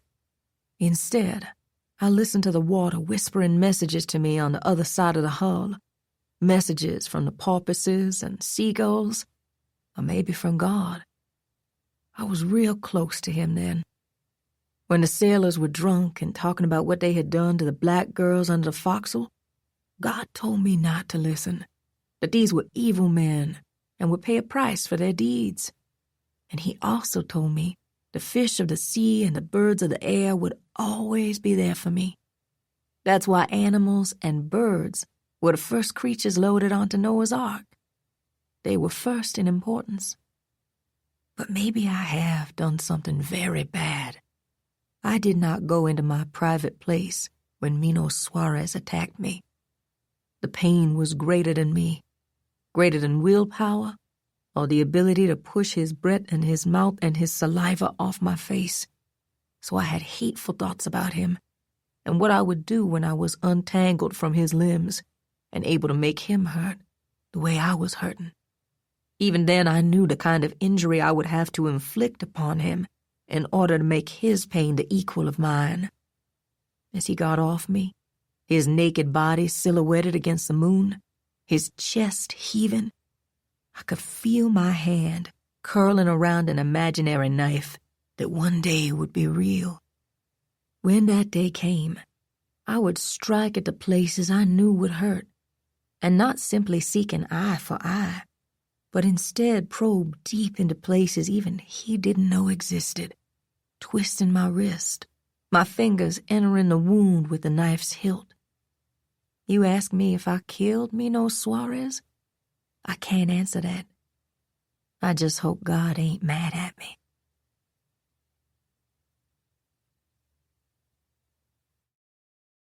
Eight. Pierre Cochon. That's what I get. I offer to share my brandy with the darky, and she dumps it in a bucket she uses for the contents of a thunder mug. Thank you very much. I went from the jail down to the saloon and tied one on, then went to the house I rent on the edge of the Shadows plantation and fell down the steps going to the privy and knocked myself out. I woke up in the morning as sick as a gut-shot dog and was refused service in the cafe at the end of Main Street because, according to the owner, I was not washed. I don't have a cistern at my place. Where am I supposed to wash?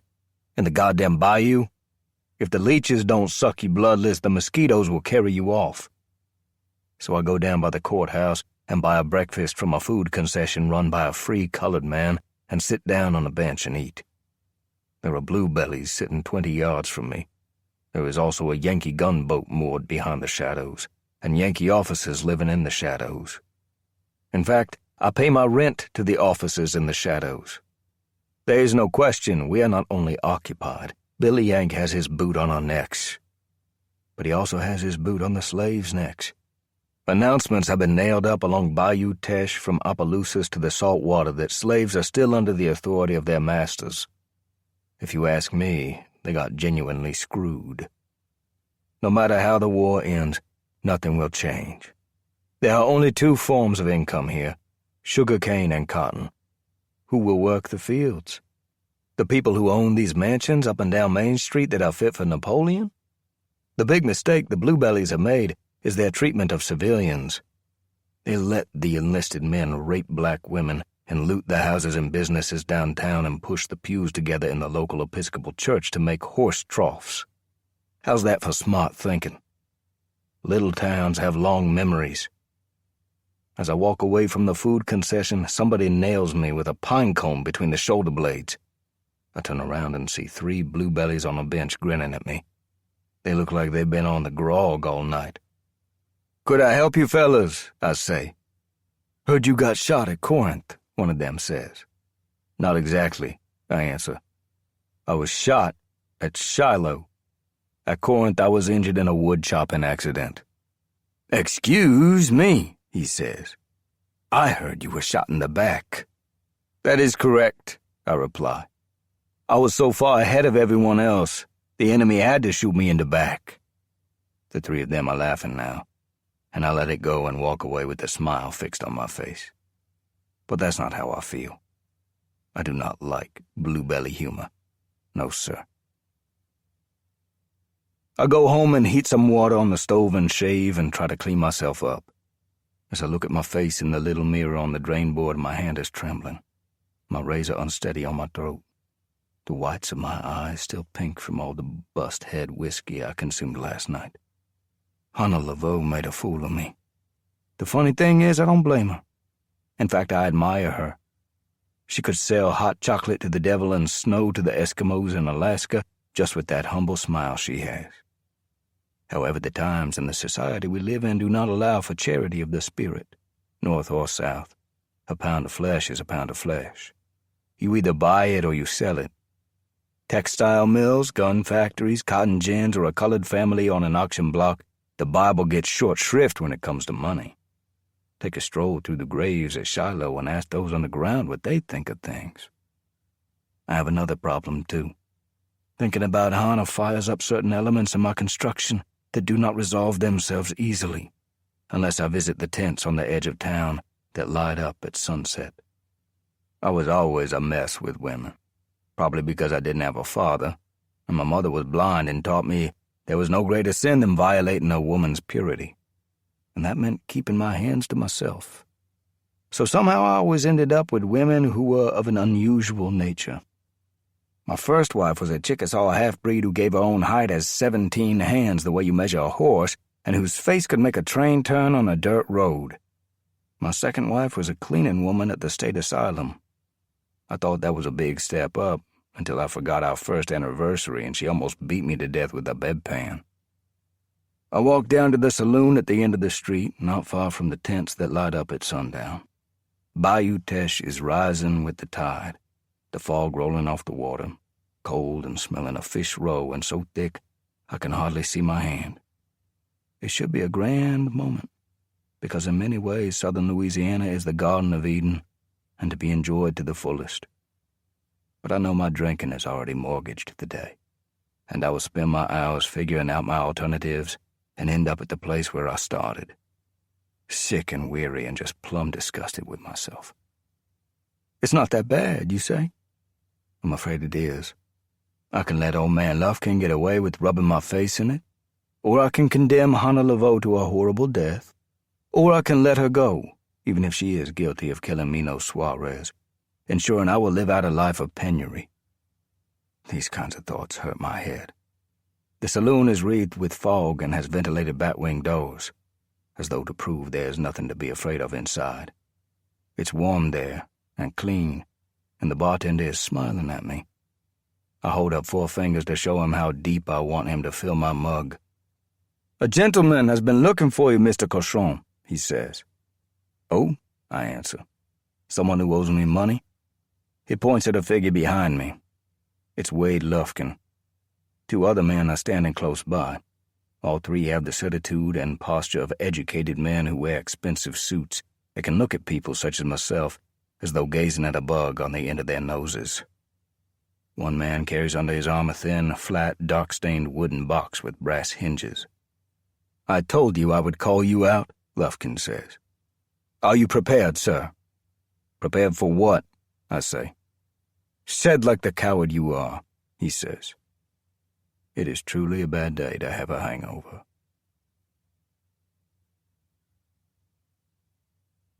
"9. Wade Lufkin. These gentlemen are my friends and attendants," I say. "The pistols are .65 caliber flintlocks of the finest manufacture. We can fire simultaneously or draw straws to see which of us will fire first. Or, in your case, sir, whether one of the participants wishes to run away." Cochon has the expression of a goldfish staring out of a bowl. "Flintlocks?" he says. "They work quite well, as several vile fellows will vouch." He pauses as though inspecting each of my words, then bows and sweeps his hat inches from the floor. "I am honored, sir," he says. "But why would a man of your station waste his time chastising a man of my humble origins?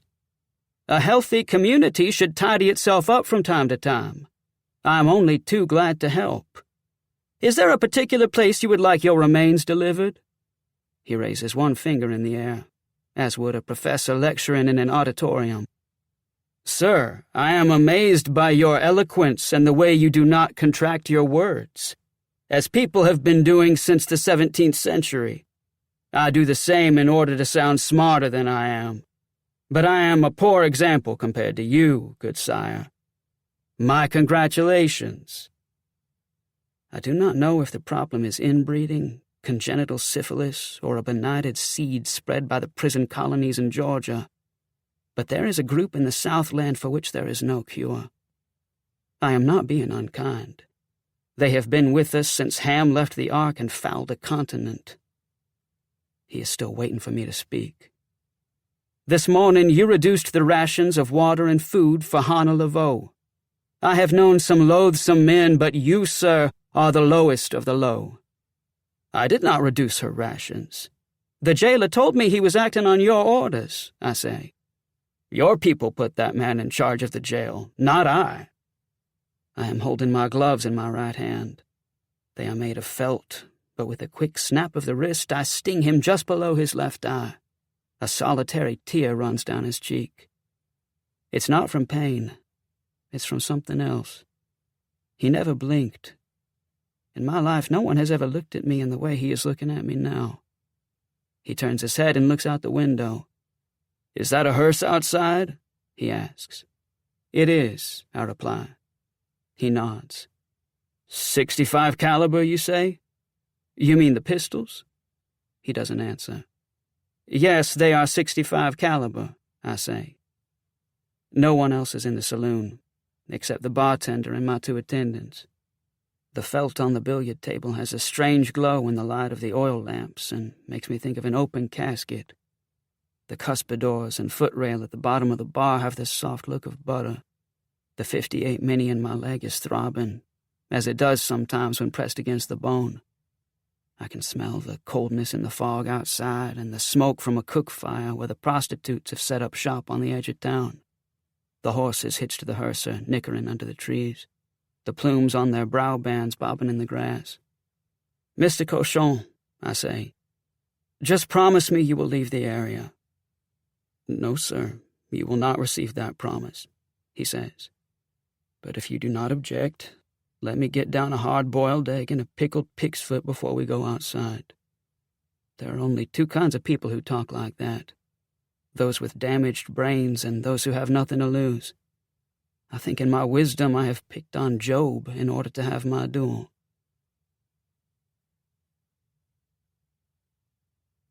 10. Pierre Cochon. We are under the trees now. I know the fog is cold, but I do not feel it.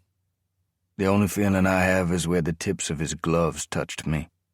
I feel as though he has extracted a divot of skin from my face. There is no pain, only deadness. He has remade part of me into nothing. It is what his class has always done. They make people into nothing. I cannot think of anything other than my nothingness, so others have become more aware of the proceedings than I am. The tent camp of prostitutes has come to life. They have dragged chairs and milking stools and blankets to the edge of the oak grove and are eating fatback with their fingers and drinking a brew of parched corn and chicory that has been substituted for coffee since the blockade. Among the various spectators are members of Colonel Carlton Hayes's Red Legs, some still drunk from the night before.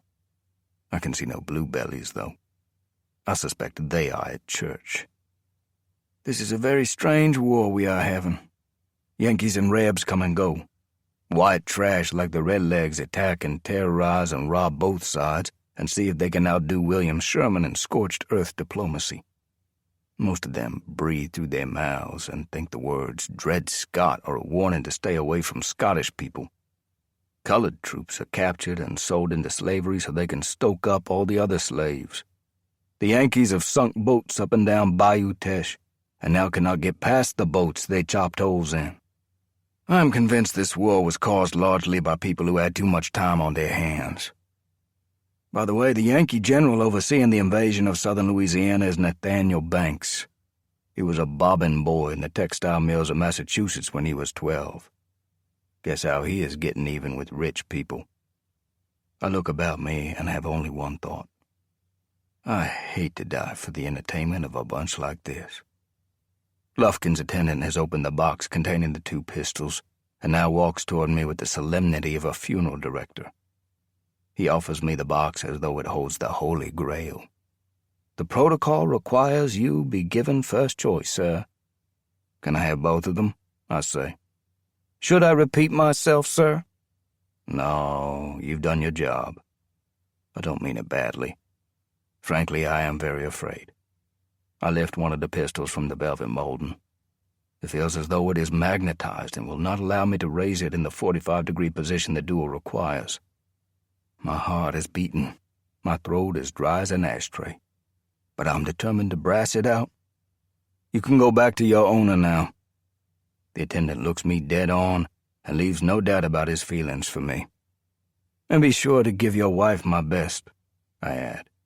"The lovely thing surely knows how to give hers." He turns and walks stiffly back to Wade Lufkin. I think the attendant wants to get it done and go back to his home. But something is amiss. Lufkin is angry about something, looking past the attendants at me, placing his hands on their shoulders, as though comforting them and explaining something to them. He doesn't pick up the remaining flintlock from the box, and instead limps toward me, his jaw set, probably because of the ball in his leg. "Stop where you are, sir," I say. "I will have no more of your guff." "Are you a Christian, sir?" he asks. The prostitutes and their patrons are getting irritable and starting to heckle us. A buggy driven by a darky with a white woman in formal dress pulls off the road and stops under the trees. "Am I a Christian?" I say. "Let me think. On occasion I have dropped by a local church or two." "Which denomination?" I did not get the detail. They were definitely against sin. "Just after Fredericksburg, I killed a Yankee officer. a fellow probably the same age as I was. Be done with your message, sir. Or better said, be done with your bloody shite. Fair enough. I believe if I kill you under these circumstances, I will forfeit my soul. And if you kill me, I will still be responsible for a murder, because I forced the situation on you, and the consequence will be the damnation of us both. You slapped my face with your glove, you bastard! I apologize. The woman in the buggy is getting out, the darky helping her down. She wears a long dress made of purple silk and lace round her neck, and a burnt reddish wool coat, and she carries a bag stuffed with clothing. I cannot see her well, but I know she doesn't belong here. She is someone who is everything we are not. Did you hear me, Mr. Cochon? Lufkin says. Let's work things out in a sensible way. Oh, you speak in a grand fashion, I answer. If only I possessed your education and manners. I clear my throat and lean forward and spit in his face with all the power I can muster. There, I say. How does it feel, Mr. Lufkin? How do you bloody well feel? We take our positions. There is no going back now.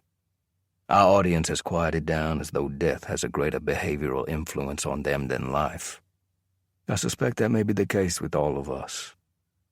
The funny thing is, you do not learn that lesson until you walk over that last hill in your life and see an infinite glare in the sky and realize that the greenness of the hill on which you stand has already gathered you to its breast. As I stand under the oaks, I know the die is cast. Oddly, I cannot get my eyes off the woman who descended from the buggy. I know her. Her name is Florence Milton. She is from Massachusetts and runs a private school in New Iberia and was one of the protesters at the hanging of the gambler by the Bluebellies at the U.S. Mint in New Orleans. There are also rumors that she has helped slaves escape into the Atchafalaya Basin. I do not doubt it. When provoked, she could make the devil join the Baptist Church. Or at least, that has been my impression. I do not know why she attracts my attention at this moment in my life. I am sure in her mind I am a centerpiece in the slave culture, a sweaty white man hired by the plantation class to lay the flagellum on the African's back, a slithering creature escaped from Eden, a molester of black women. I do not believe I am those things, but so be it. If I had to choose a witness in this entire crowd, it would be her, a New England pilgrim if there ever was one. I look up through the limbs of the live oaks, but the fog is so dense I cannot see the sky. I ask the Creator to have mercy on my soul, and wonder if I will see my blind, dear mother again. I say her name under my breath and hope that no one sees me. Not because I am ashamed, but because I think Florence Milton and possibly her driver are the only people in this oak grove worthy of hearing my mother's name. We have agreed to shoot from a distance of 50 feet and to fire when the attendant drops a handkerchief. The strangest aspect of this duel is the fact that my opponent is an honorable man who would probably turn his weapon on himself rather than cheat. Would an army shoot itself to prove it is honorable? This may be the reason we are losing the war. The woman from Massachusetts is causing a disturbance. In the corner of my eye, I see her using her whip on the bartender and a red leg and some drunkards who can hardly stand up. But I have to keep my attention on the attendant with the handkerchief dangling from his fingers. He has already started his count, beginning with 10, dragging his voice, my heart sinking with the silence between each number. The wind has come up, shaking the drops of water out of the trees overhead.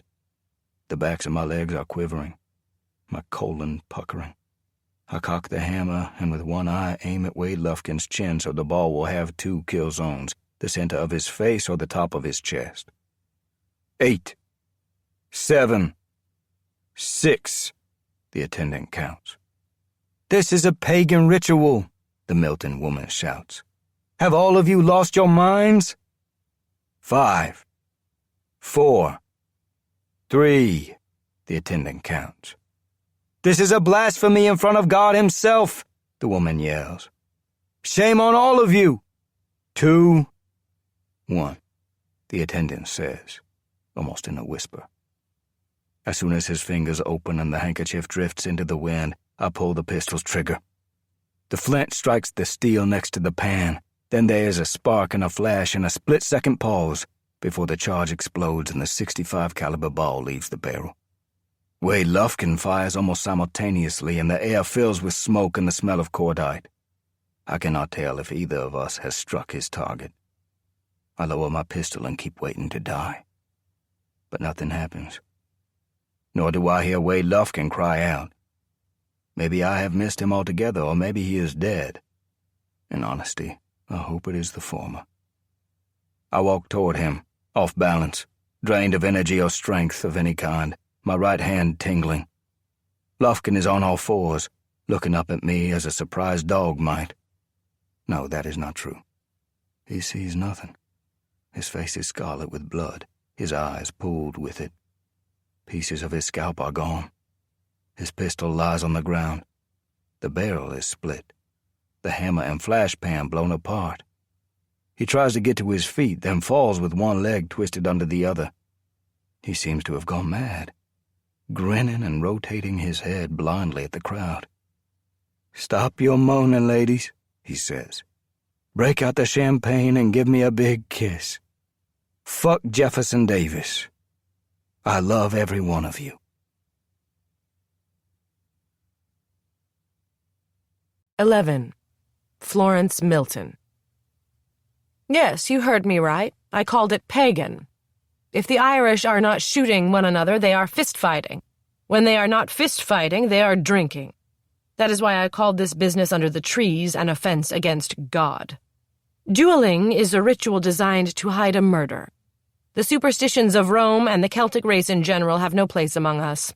That is why St. Paul warns us about blood sacrifice. Read 1 Corinthians chapter 8, verse 1 to chapter 11, verse 1.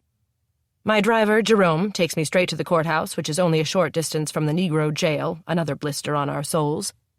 I have given money to Jerome so he can buy his breakfast from a street vendor, and I am now entering the sheriff's office. Be advised, the sheriff, Jimmy Lee Romaine, is not a bad man, but unfortunately a nincompoop. More unfortunately, he was elected to his office not in spite of the fact that he is a nincompoop, but because of it. In Louisiana, we elect unintelligent and corrupt people to public office in order to keep them busy in distant cities. The worse they are, the farther we send them. Have you visited our national capital? Sheriff Romaine sits behind his desk like a sack of potatoes and makes me think of someone who has just run up a stairs, although he has not. Maybe Mr. Darwin is right about the fish crawling onto the land and becoming simians and eventually the human species. If so, I suspect that someone stepped on the head of Sheriff Romaine's ichthyological ancestor. I am also convinced that men such as the sheriff are created by God to prove that the superiority of the white race is not a tenable belief. His eyes slide up and down my clothes. "Stop that," I say. "Stop what?" "Looking at me in that fashion. You're holding a whip." I just watched two men fire dueling pistols at each other. One is that white trash Pierre Cochon, the other is Wade Lufkin. I cannot believe his uncle has allowed him to do this. The sheriff is slumped horizontally on the chair as though his spine has been surgically removed. He pushes his ring of keys around on his desk blotter. There are tiny blue and red veins and blonde whiskers on his soft cheeks. 4 slaves took off last night from the Suarez plantation, he says. Yes. Don't make me arrest you, Miss Florence. How dare you?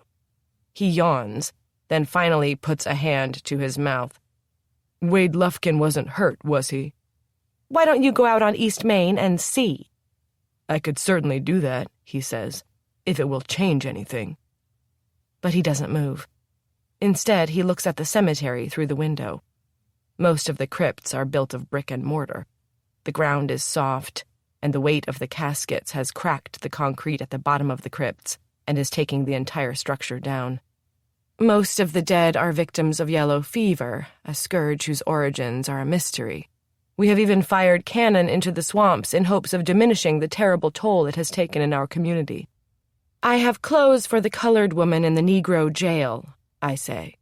I am talking about Hannah Laveau. What's wrong with what she's got? Sir, have you no shame? He gets up, his eyes rheumy, pale blue. Whatever you need, Miss Florence. What's the condition of young Lufkin? His face is horribly disfigured. He babbles with the coherence of a parrot, and his eyes are cups of blood and misery. "It's that bad?" he says. "Sir, did you suffer a cerebral injury as a child? Were you beaten by a parent? Would you at least straighten up in your chair and not lie there like a giant earthworm?" He stares at me in bewilderment, and rightly so.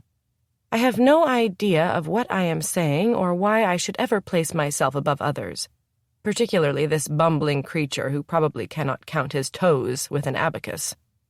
God, please forgive me for my terrible thoughts about my fellow man. The sheriff walks me to the jail with a parasol over my head, then says goodbye and leaves me with the jailer. His name is Louis Boudreau. His body odor is overwhelming, like an invisible presence that can steal your breath. With his eye patch and slinking walk and groveling manners, he could be a creature transported from the Middle Ages. "I am honored, Miss Florence," he says, rising when I enter his small office.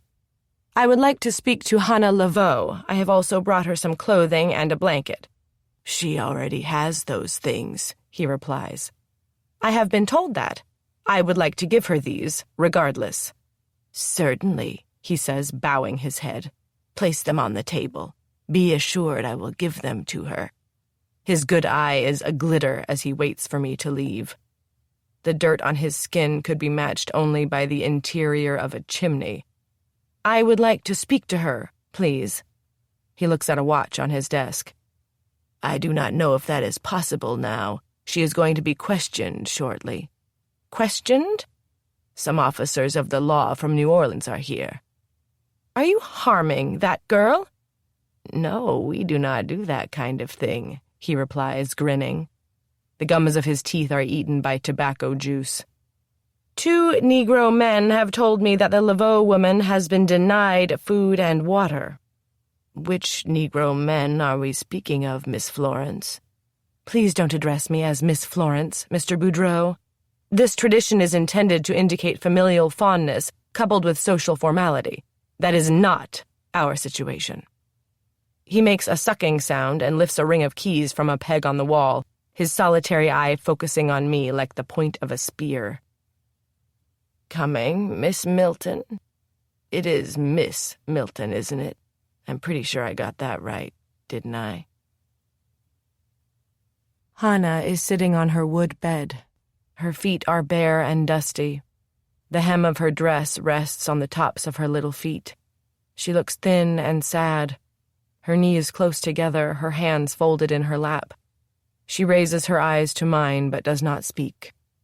I have no doubt what has been occurring in this wretched place called the Negro jail. "I need to examine the clothes and blankets and such before I go," Boudreau says. "These were given to me by Mr. Charles Lufkin for his servant Hannah Laveau," I say. "Do you wish me to tell him you had misgivings about his charitable actions?" "You know how to make a man's job hard, Miss Milton. I would not dream of offending Mr. Lufkin. Let me know when you are ready to go."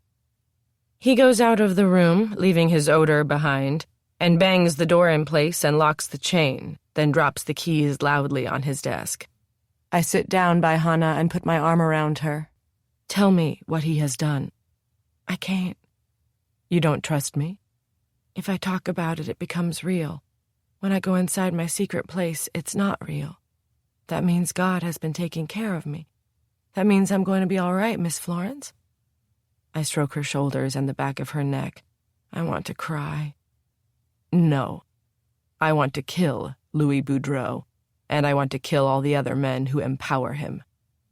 I pull her close to me and whisper in her ear, "Hannah, inside the clothing I have brought, you will find a bottle of homemade wine. Do not drink it. When I leave, I am sure Mr. Boudreau will come in your room and find the bottle. He is a drunkard as well as a degenerate and will take the bottle for himself and consume it in his office. When he does, he will pass out. You must hide the key I am putting in your hand. It is for the padlock on your door. You can reach it through the bars." "How did you get the key, Miss Florence?" "I paid money for it. Money is at the center of this war and the bondage of your people. Do not let anyone tell you otherwise." I suspect Mr. Boudreau will drink the wine this afternoon. We expect rain today.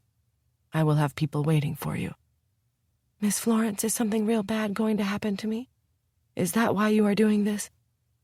You are an intelligent, brave woman, Hannah. That is why these men fear you. That is why they wish to degrade and molest you. I might have killed Mr. Suarez. Good. He deserved it.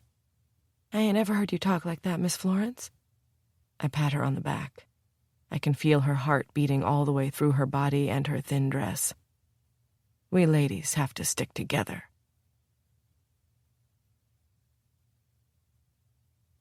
12. Wade Lufkin. I have decided that my ride in the back of a vegetable wagon to the physician's office is like a waking on a cross at Golgotha. I also believe someone has given me laudanum. If so, that might explain the red skein that has afflicted my vision. The limbs of the live oaks overhead have the color and design of a disemboweled animal. I fear I no longer know who I am. I always believed I was an ornithologist and an artist who subscribed to the charitable ideals of Walt Whitman and Ralph Waldo Emerson. However, in a rage I killed a young Union officer, then left the war to others and returned home and let my Uncle Charles take care of me, forgetting that his wealth was made on the backs of enslaved Africans.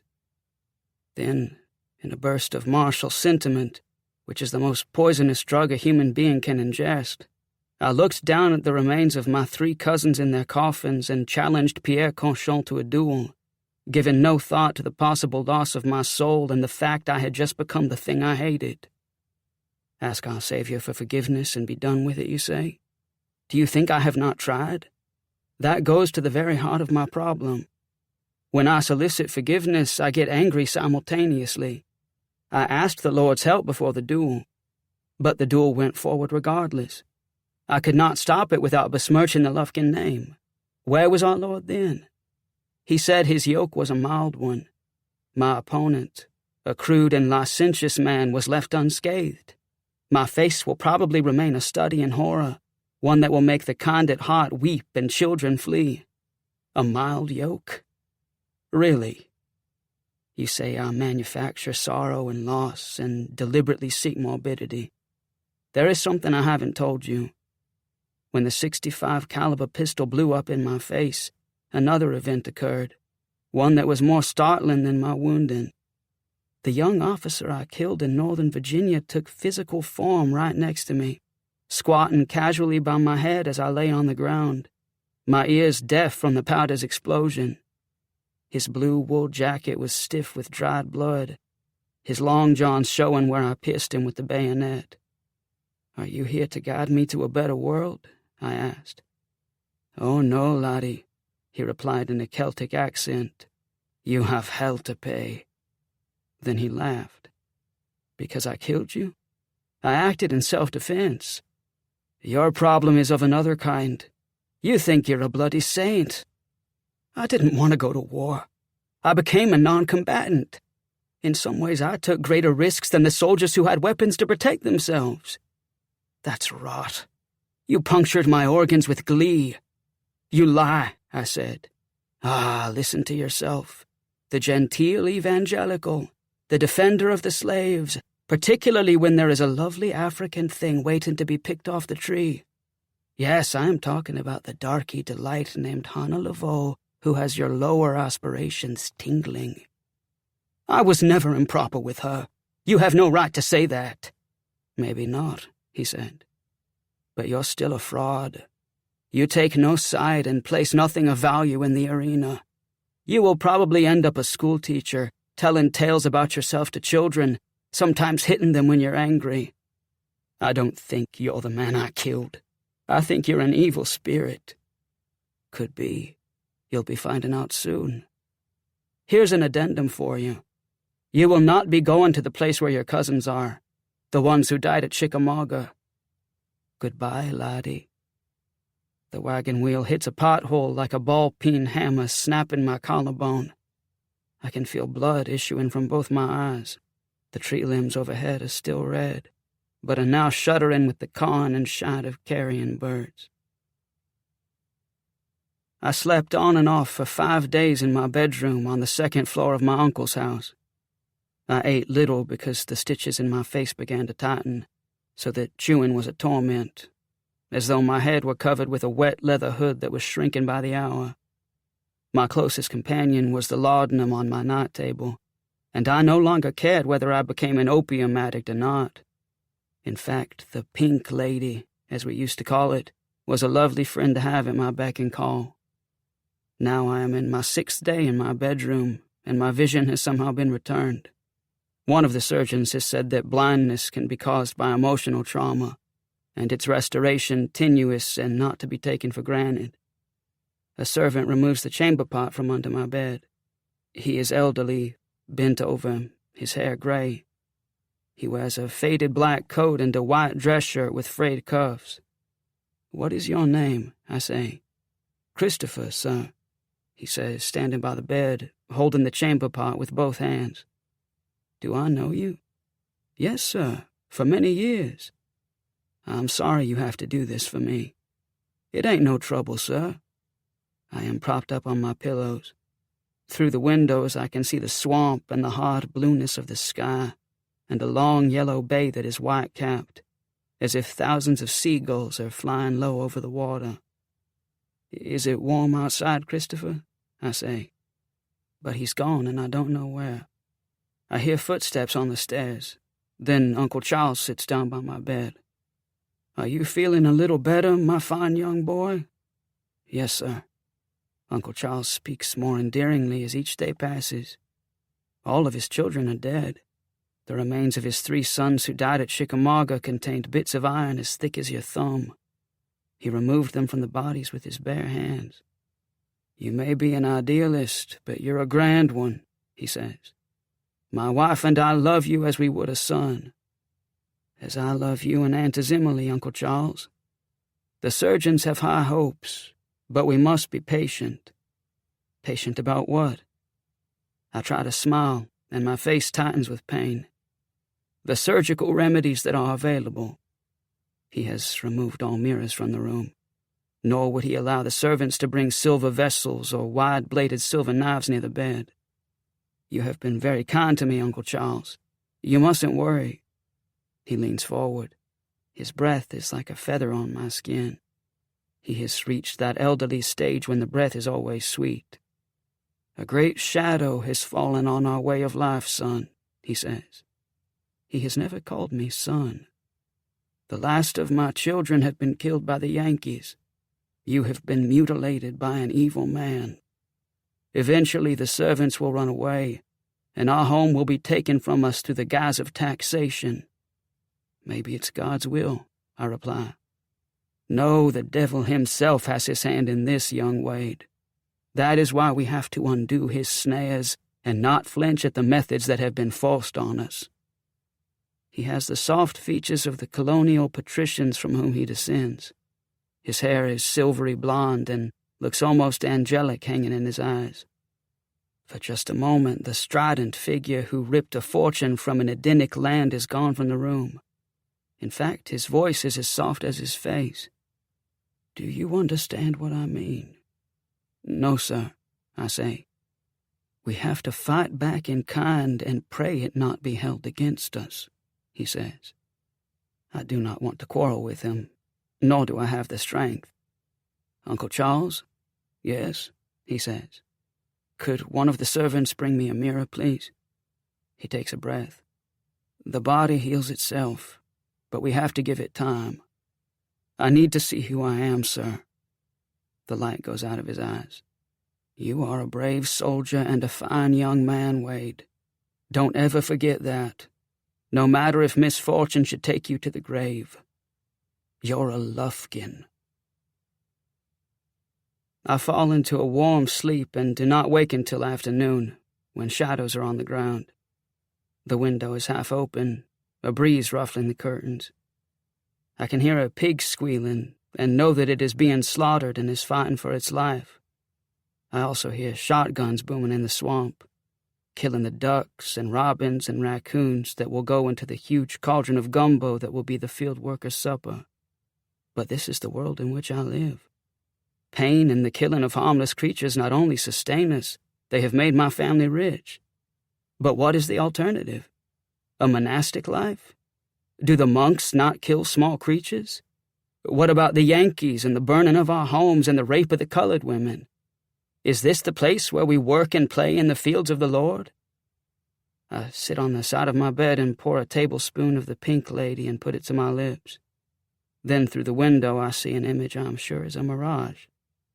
A cavalry officer is leading a column of perhaps 200 men onto Lady of the Lake plantation.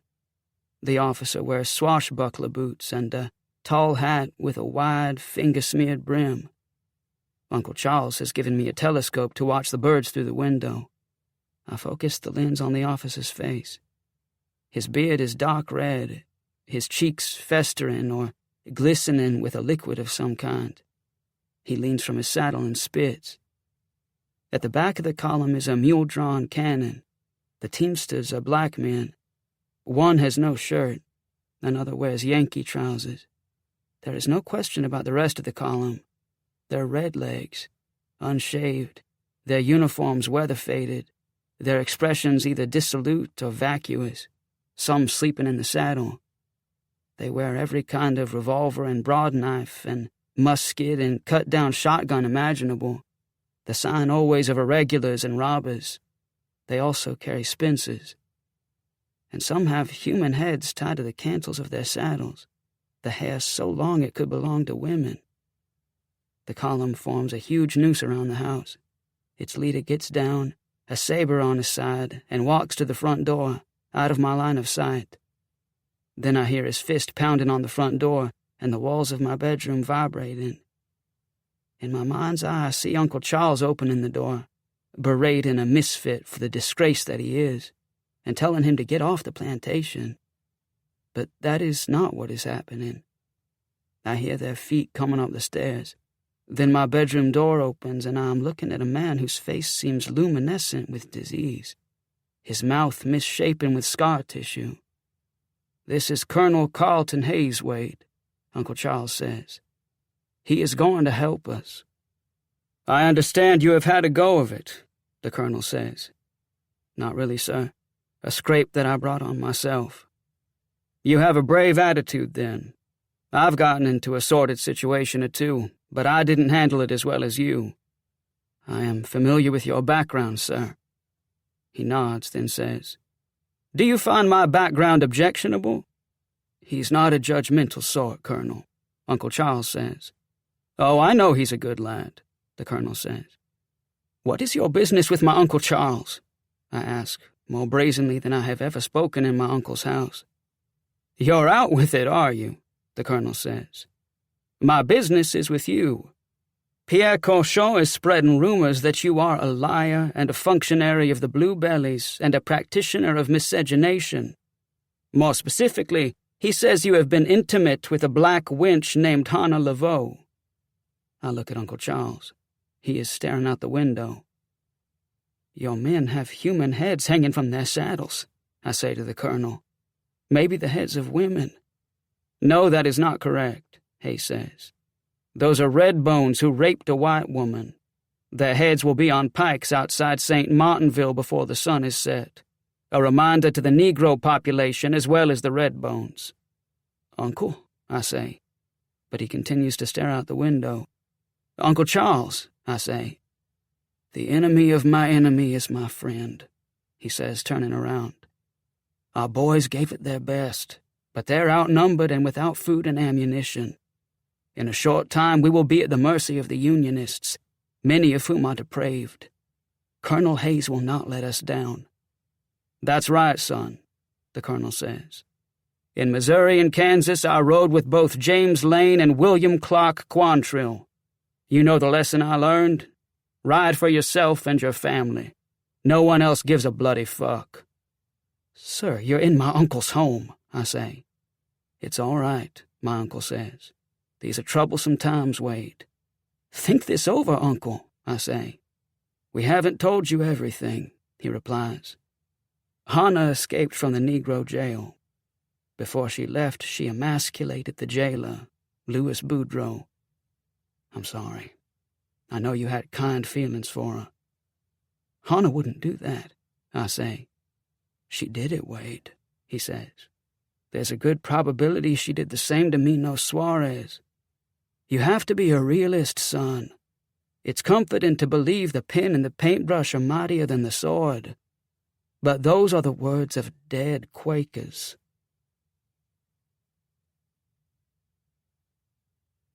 "13. Hannah Laveau. I was scared after we got free of the jail. We hid out and paddled 2 days in the Atchafalaya, looking for the island where we would be safe. The gum trees and tupelos were in full leaf in the bays as far as I could see. When the sun broke on the horizon, a red light traveled across the water like a flame, turning the world into a place of dancing shadows and fish roe smells. Then God told me not to be afraid. The Atchafalaya Basin was nothing but a big bowl he made by his own hand after the flood. It was a special place, he said, because it changed all through the day and night. The bayous and bays rising and falling with the tide, the waves chucking against the tree trunks, the gators floating like logs in the current between the islands, the deer and the little animals watching us like they weren't sure if we would be trusted. It was on the second night that everything got bad, and it was because of Miss Florence. There are some people who have too much faith, and some people who are too brave. Then there's the kind who are brave and faithful and so stubborn you want to hit 'em in the head. It was dark when we got to our island in the pirogue, with just enough moonlight to see the outline of the shack and the shiny damp on the trees and the footprints of creatures big and small where the tide had slid back into the Gulf.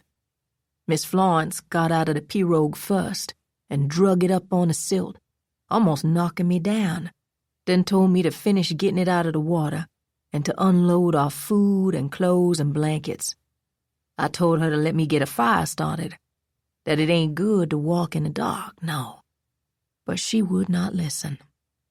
"Miss Florence," I started. "Stop being a fuss budget," she said. "We need to get you something to eat. Louis Boudreau tried to starve you into doing his will. Don't tell me he didn't. One day I'm going to whip the daylights out of that man." "Miss Florence, I lived in the West Indies and Devil's Island. There are things you do and things you don't do. Don't be running in the jungle in the dark. Also, I ain't a fuss budget." She went straight into the shack and started throwing junk out the windows and the door. Then I heard her scream.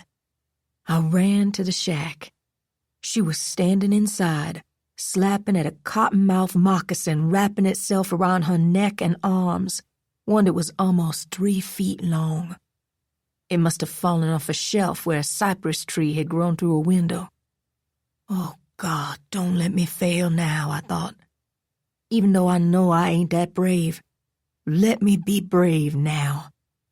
Miss Florence is a good lady, and even though she's contrary and sometimes makes me want to hit her, she doesn't deserve this.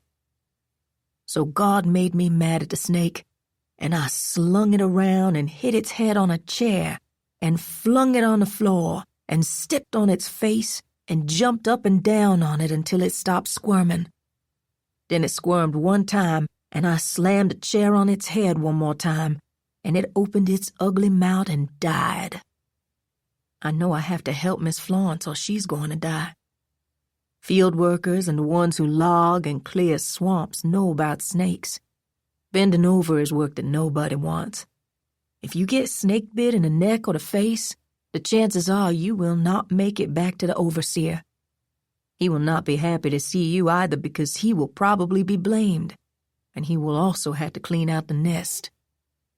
A coral snake's poison goes into your brain and makes you crazy and unable to care for yourself. A copperhead will go after you when it doesn't have to. A rattlesnake will coil and warn you first, but when he lets go, it's with force and dedication. Cottonmouths ain't like other snakes. They try to swim away or duck under the water when they see you. In the swamp, they work their way up on low-hanging tree limbs and sleep on them. But if a cottonmouth is coiled, and it shows you all that white inside its mouth, and you don't see it, and you reach down to pick up your fishing line or crab trap, it will pop you in the face and spread its jaws across your cheek and hang from it. Even when you get it off, there is no place to tie a tourniquet. I throw the snake out the window with my bare hands, then put Miss Florence on a blanket and another blanket on top of her and my coat under her head. Her face swells up so big she can't close her mouth and chokes on her spit. I turn her on her side and drain her throat, but all the things I need to save her life, the suction cups, the medicine, a knife to cut an X on the punctures, those things are not there. So now I put my mouth to her wounds and begin sucking as much blood and poison as I can. It tastes different than I thought it would. It tastes clean, like vegetables just pulled out of the soil. I spit it out and do it over and over again. All the while, Miss Florence's eyes are 2 inches from mine. They remind me of my mother's eyes before she was taken to be executed, as though she was asking someone to explain the terrible thing that was happening to her. Miss Florence's hands are resting on my back, like she wants to crush me against her, but can't, because she will lose her life. She's breathing up and down now, her breath hot on my cheek. Then she whispers in my ear, "Let me pass, child. I'm not afraid. The Lord is my shepherd." I brush my hair out of my eyes with my arm. "Don't be talking like you're a sheep, Miss Florence. When it's your time, the Lord will tell us. So far, I ain't heard him say anything on that subject. So be quiet and stop bossing people." I'm lying, though. Miss Florence is dying. I stay with her all night, fanning the mosquitoes, washing out her wounds, changing her undergarments, trying to feed her pieces of cornbread and salt pork to build her strength. At first light, a boat with 2 sails and 4 men rowing goes right past the island. I could wave them down, but I know they're slave chasers. How can I tell? They all look angry. Why? Because they know what they're doing ain't right. It's midday now and the sun is straight up in the sky, bright and hot and white, and all the shadows are burned away on our little island. In the distance, I can hear a drumming on the water, and it gets louder and louder, and I know it's a boat with a boiler. It's like a machine that doesn't belong here, one that wants to tear up what the earth is supposed to be. I put a cool cloth on Miss Florence's brow and go to the window and look through the trees. The people who were supposed to meet us and take us north never showed up. Miss Florence says they are probably in jail. I don't believe that. Rumors were being spread about me, that I killed Mino Suarez. Abolitionists will lose their lives for an escaped slave, but not for a colored woman who killed a depraved man who ruined her life. The boat is just on the other side of an island covered with willows now, the water splitting on the bow. For me, boats have always meant freedom, or at least a chance of freedom. This could be a Union boat, one that has medicine and soap and poultices on board, one that could get us to the Mississippi. Vicksburg has fallen. That means runaway slaves in the Deep South can make it all the way to the Ohio River and real freedom and never have to fear the branding iron again. But the boat has rounded the Willow Island now, and I can see the dirty black smoke coming from the stacks, and the paddle wheel in back, and an empty cage on the deck, and a swivel cannon on the bow, and the flag that's flapping above the wheelhouse. And suddenly I'm very afraid, because I have no place to run, not even a place where I will have time to drown. Any hope I had a few seconds ago has vanished. If I do not give myself up, Miss Florence will die for sure. If I do surrender, I will be put to death after the men on that deck get through with me. I would rather die by my own hand. I back away from the window and squat down by Miss Florence. She turns her head and opens her eyes. "What is it, child?" she says. "It's a Confederate boat, Miss Florence. I'm going to turn us in." Her hand creeps up on my wrist. "No, do not do that." "I got to. You're going to die, Miss Florence. I have already made my peace. I will not let you give up your life for me." Her hand squeezes my wrist so hard my blood can't go through my veins. I try to pull away from her. "Do you understand me, child?" she says. I jerk my hand from her and get to my feet and go to the window. A man is on the boat's bow looking through a telescope. To end everything, all I have to do is go out the door and through the trees onto the sandbar where the tide has pooled, and I will no longer have to make choices. Like my mother, I will be undone by the world, and time will go by, and I will never have lived. Then I hear the voice. It's the same one I heard when I escaped the West Indies, and the same one I heard when the mini balls and the canister were killing everybody around me at Shiloh Church. The voice says, "Abide with me and fear no evil." I do not know where the voice has come from. It did not originate inside my head, or out on the water, or in the trees. "Who are you?" I say. But there's no answer. The boat is turning toward our island, the paddle wheel churning up water that is yellow as paint. "Who are you talking to?" Miss Florence says. I start to answer. Then I see, like a veil has lifted from my eyes. The voice isn't from God, not at all. It's from my little boy Samuel, in his bassinet, the one he slept in when he was a little baby. His glow fills the whole shack. Even Miss Florence can see him. I know that because his light is shining on her face. "Tell me what to do," I say. But he doesn't. He just keeps smiling, and the more he smiles, the brighter he becomes. Then everything stops. Miss Florence's mouth is half open, her hand in the air like a claw. The boat is aimed at the island, the keel tilted in the chop, the spray on the bow and the smoke from the stacks frozen in midair. Then I know what Samuel is telling me. He does not say it. Neither does God. The things he says inside my head have meaning that words have not caught up with. The message is even on the backs of my eyelids and is also in my heart and soul. "I will," I say to the shimmer of light that still hangs in the shack. "Will what?" Miss Florence asks. The boat swings away from the island and heads toward the Gulf of Mexico. A deckhand pours a bucket of garbage over the gunwale. "Answer me, child," Miss Florence says. "Why do you have that strange look on your face?" "You're going to get well, Miss Florence." "How do you know this?" "Because it's already happened. It's that way with everything, Miss Florence. The things we need are already there. We just have to find them.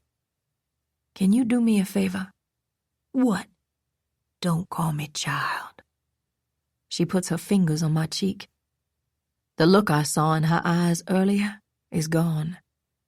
"I think you have a fever," she says. "You must take better care of yourself, Hannah."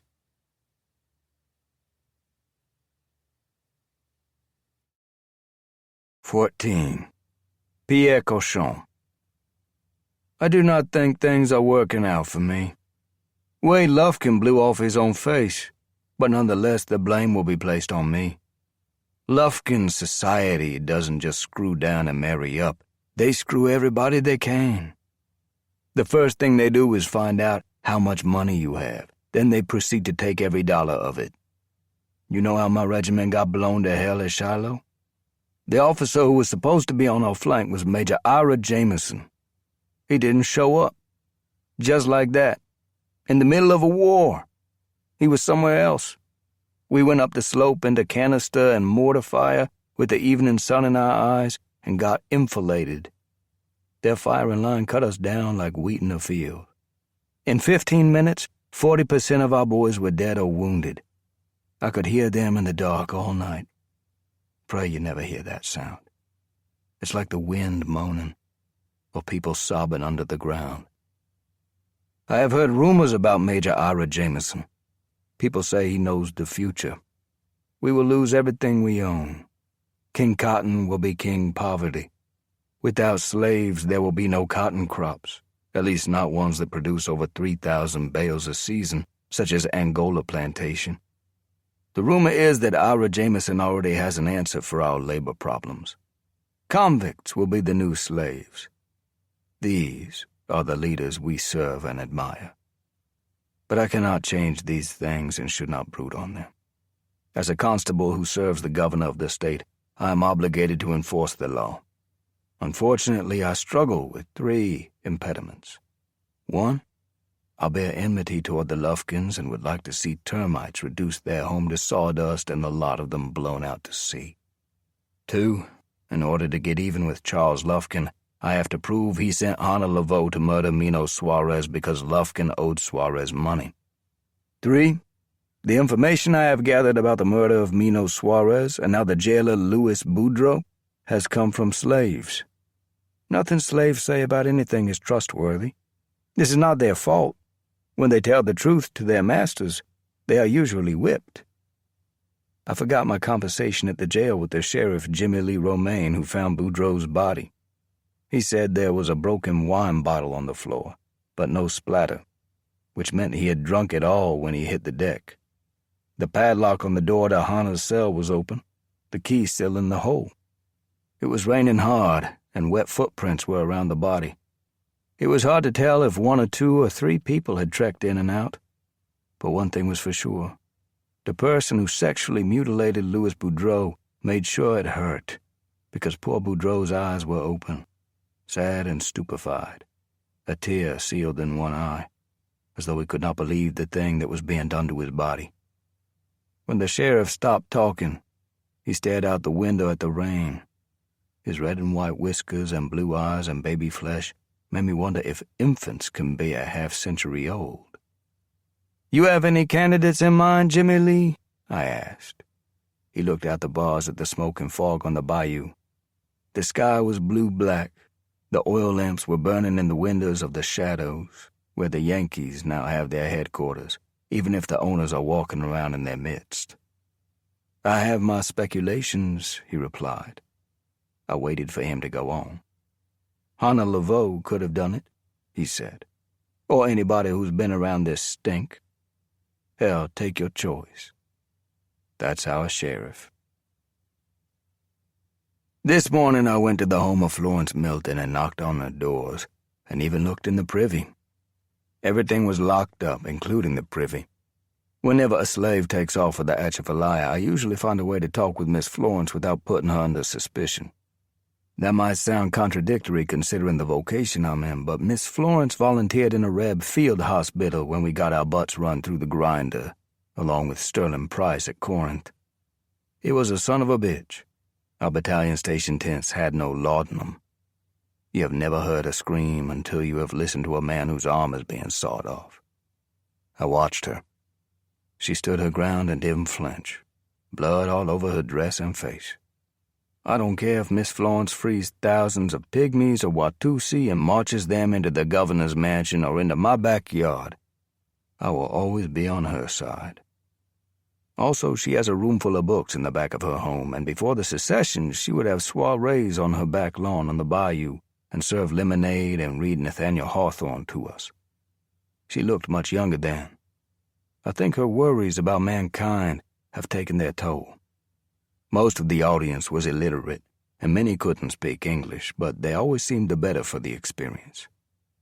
In reality, I have never understood her kind. She doesn't have a self. Now my mare, Verena, and I are on our way to the Suarez plantation on Spanish Lake. As I mentioned, I've been there before. It's a handsome place, built in the 1790s with twin chimneys and a second-story veranda, but it's not a happy one. Visiting there is like visiting a home where you know the children are treated badly, maybe even beaten or subjected to incest, and for whatever reason you can't do anything about it. The day can be bright, the azaleas blooming, the 4 o'clocks scattered in the grass under the live oaks, the surface of the lake glinting in the background. But when you enter the gates and go down that long carriageway, you immediately realize the family members of the overseers are looking at you with a frown, unsure of who you are, perhaps glancing over their shoulders to see where old man Suarez is located or not located before making any concession to an unexpected visitor. I tether Verena to an iron post and look about. None of the family comes out. Perhaps they are in mourning. The overseers seem to be gone as well, although I know that is not the case. The Suarez plantation is run by fear. The chief weapon they use is the invisibility of the owners and caretakers and the awareness among the slaves that at any moment an angry white hand might knock them to the ground. There's another aspect that is different among the Suarez slaves. The women wear dresses that are washed almost as colorless and thin as cheesecloth, and the men wear clothes that are hardly more than rags, particularly the elderly, since their time on this earth is almost over. I walk behind the house where I have a view of the lake and the cane fields and the darkies hoeing out weeds in the rows. There are no overseers in sight. The darkies look right through me. A fat mulatto woman opens the back door of the main house and pours a bucket of slop into a wood barrel, one that will be carried down to the hog pen. She looks at me, but only through the side of her vision. "Hello there," I say. She pauses, wary, and doesn't speak. "Is Ms. Suarez home?" "Ask her," she says. "How can I ask her if I don't know where she is?" She goes back inside, without answering, slamming the door. I walk down to the barn. It's by the water, the ancient red paint barely evident, many of the boards streaked with rot. A free black woman whose name I can't remember is setting down a milking stool and a bucket of water and an empty pail next to a cow. The cow's tail hits the woman in the face. She slaps it in the butt. What is her name? Darby? Dautrive? The memories I have of her are not entirely pleasant. Babineau? No, that's not it. Darla? Darla Babineau? That's it. How you doing, Miss Darla? Just as fine as can be, Mr. Pierre. You remember my name. I'm very complimented. Well, of course, a handsome man like you, she says. She has eyes the same color as Hannah's, right out of the Caribbean Sea. Except she can mess with your head. After a couple of exchanges with her, you don't know if she's laughing at your thoughts or inviting you to do something you shouldn't have on your mind. Her hair is as black as silk, her skin light, her mouth red. She wears brass rings in her earlobes and fluffy purple and white dresses and Mardi Gras beads. When she stands up, she's shorter than you think, but she turns up her face to yours and makes you step back, whether you are white or black. That doesn't happen a lot around here. What I could never figure about her was her staying on with the Suarez family after she had a chance to leave. Not leave just here, but leave the South.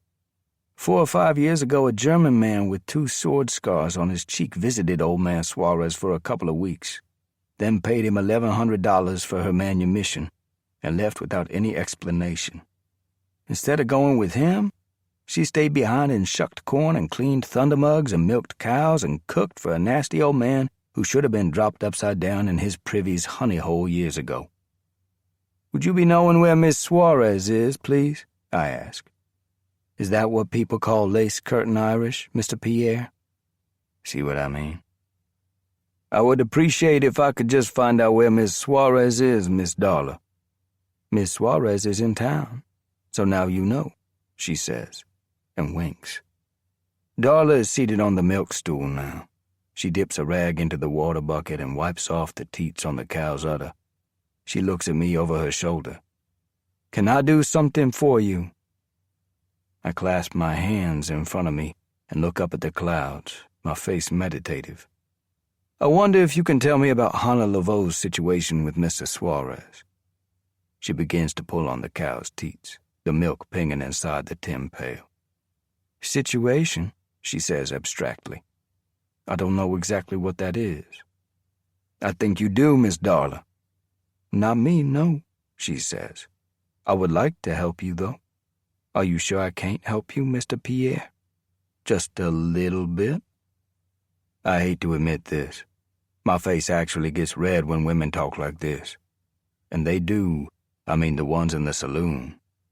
I try to stay away from that kind. That is definitely what I have no need of. Did you know Louis Boudreau? The one who ran the Negro jail? No, not really. I know he didn't have no friends. Would Hannah have any reason to hurt Mr. Suarez? No, sir, she replies, her eyes veiled. That's not what the other darkies say. Don't be calling me that, Mr. Pierre. I'm a free woman now. I ain't a darky. I didn't come here to offend you, Miss Darla. Mr. Suarez was murdered in a horrible fashion. I have to find out who did it. She stops pulling on the cow's teats and wipes her fingers on her cloth. No, sir. You got something else on your mind. It ain't giving you no sleep, is it? There's nothing wrong with my sleep. Then why are you acting so nervous? I'm not acting nervous. Do you have reason to think that Hannah Laveau killed Mr. Suarez? The wind is blowing and the sunlight through the oak trees is shifting on her skin and hair and clothes like a net of gold coins. Sit down next to me. What? Get a wicker chair from the barn and sit down. In the distance, I can see an overseer watching us from the edge of the cane field by the lake. I try to stare him down, but he doesn't move. I get a wicker chair from inside the barn and sit down beside her. The overseer is gone now. Darla's thigh is next to mine. I have lost my train of thought. You want to tell me something? She says. No, I reply. You got Hannah Laveau on your mind. She's a conjurer woman, Mr. Pierre, she says. It don't matter how much she prays in front of people. She's had the gift passed to her. The gift has to go from a man to a woman or a woman to a man. What gift? How to put spells on people. Hannah Laveau is not a conjurer, Miss Darla. Neither is she a violent person. Her eyes are jittering as they rove across my face. She's already inside you. You just don't know it. No, she is not. Come see me when you're ready, you. She starts pulling on the cow's udder again, humming a song. Did you hear me? I say. She rubs her foot on mine, then recommences squirting milk into the pail, her thigh against mine.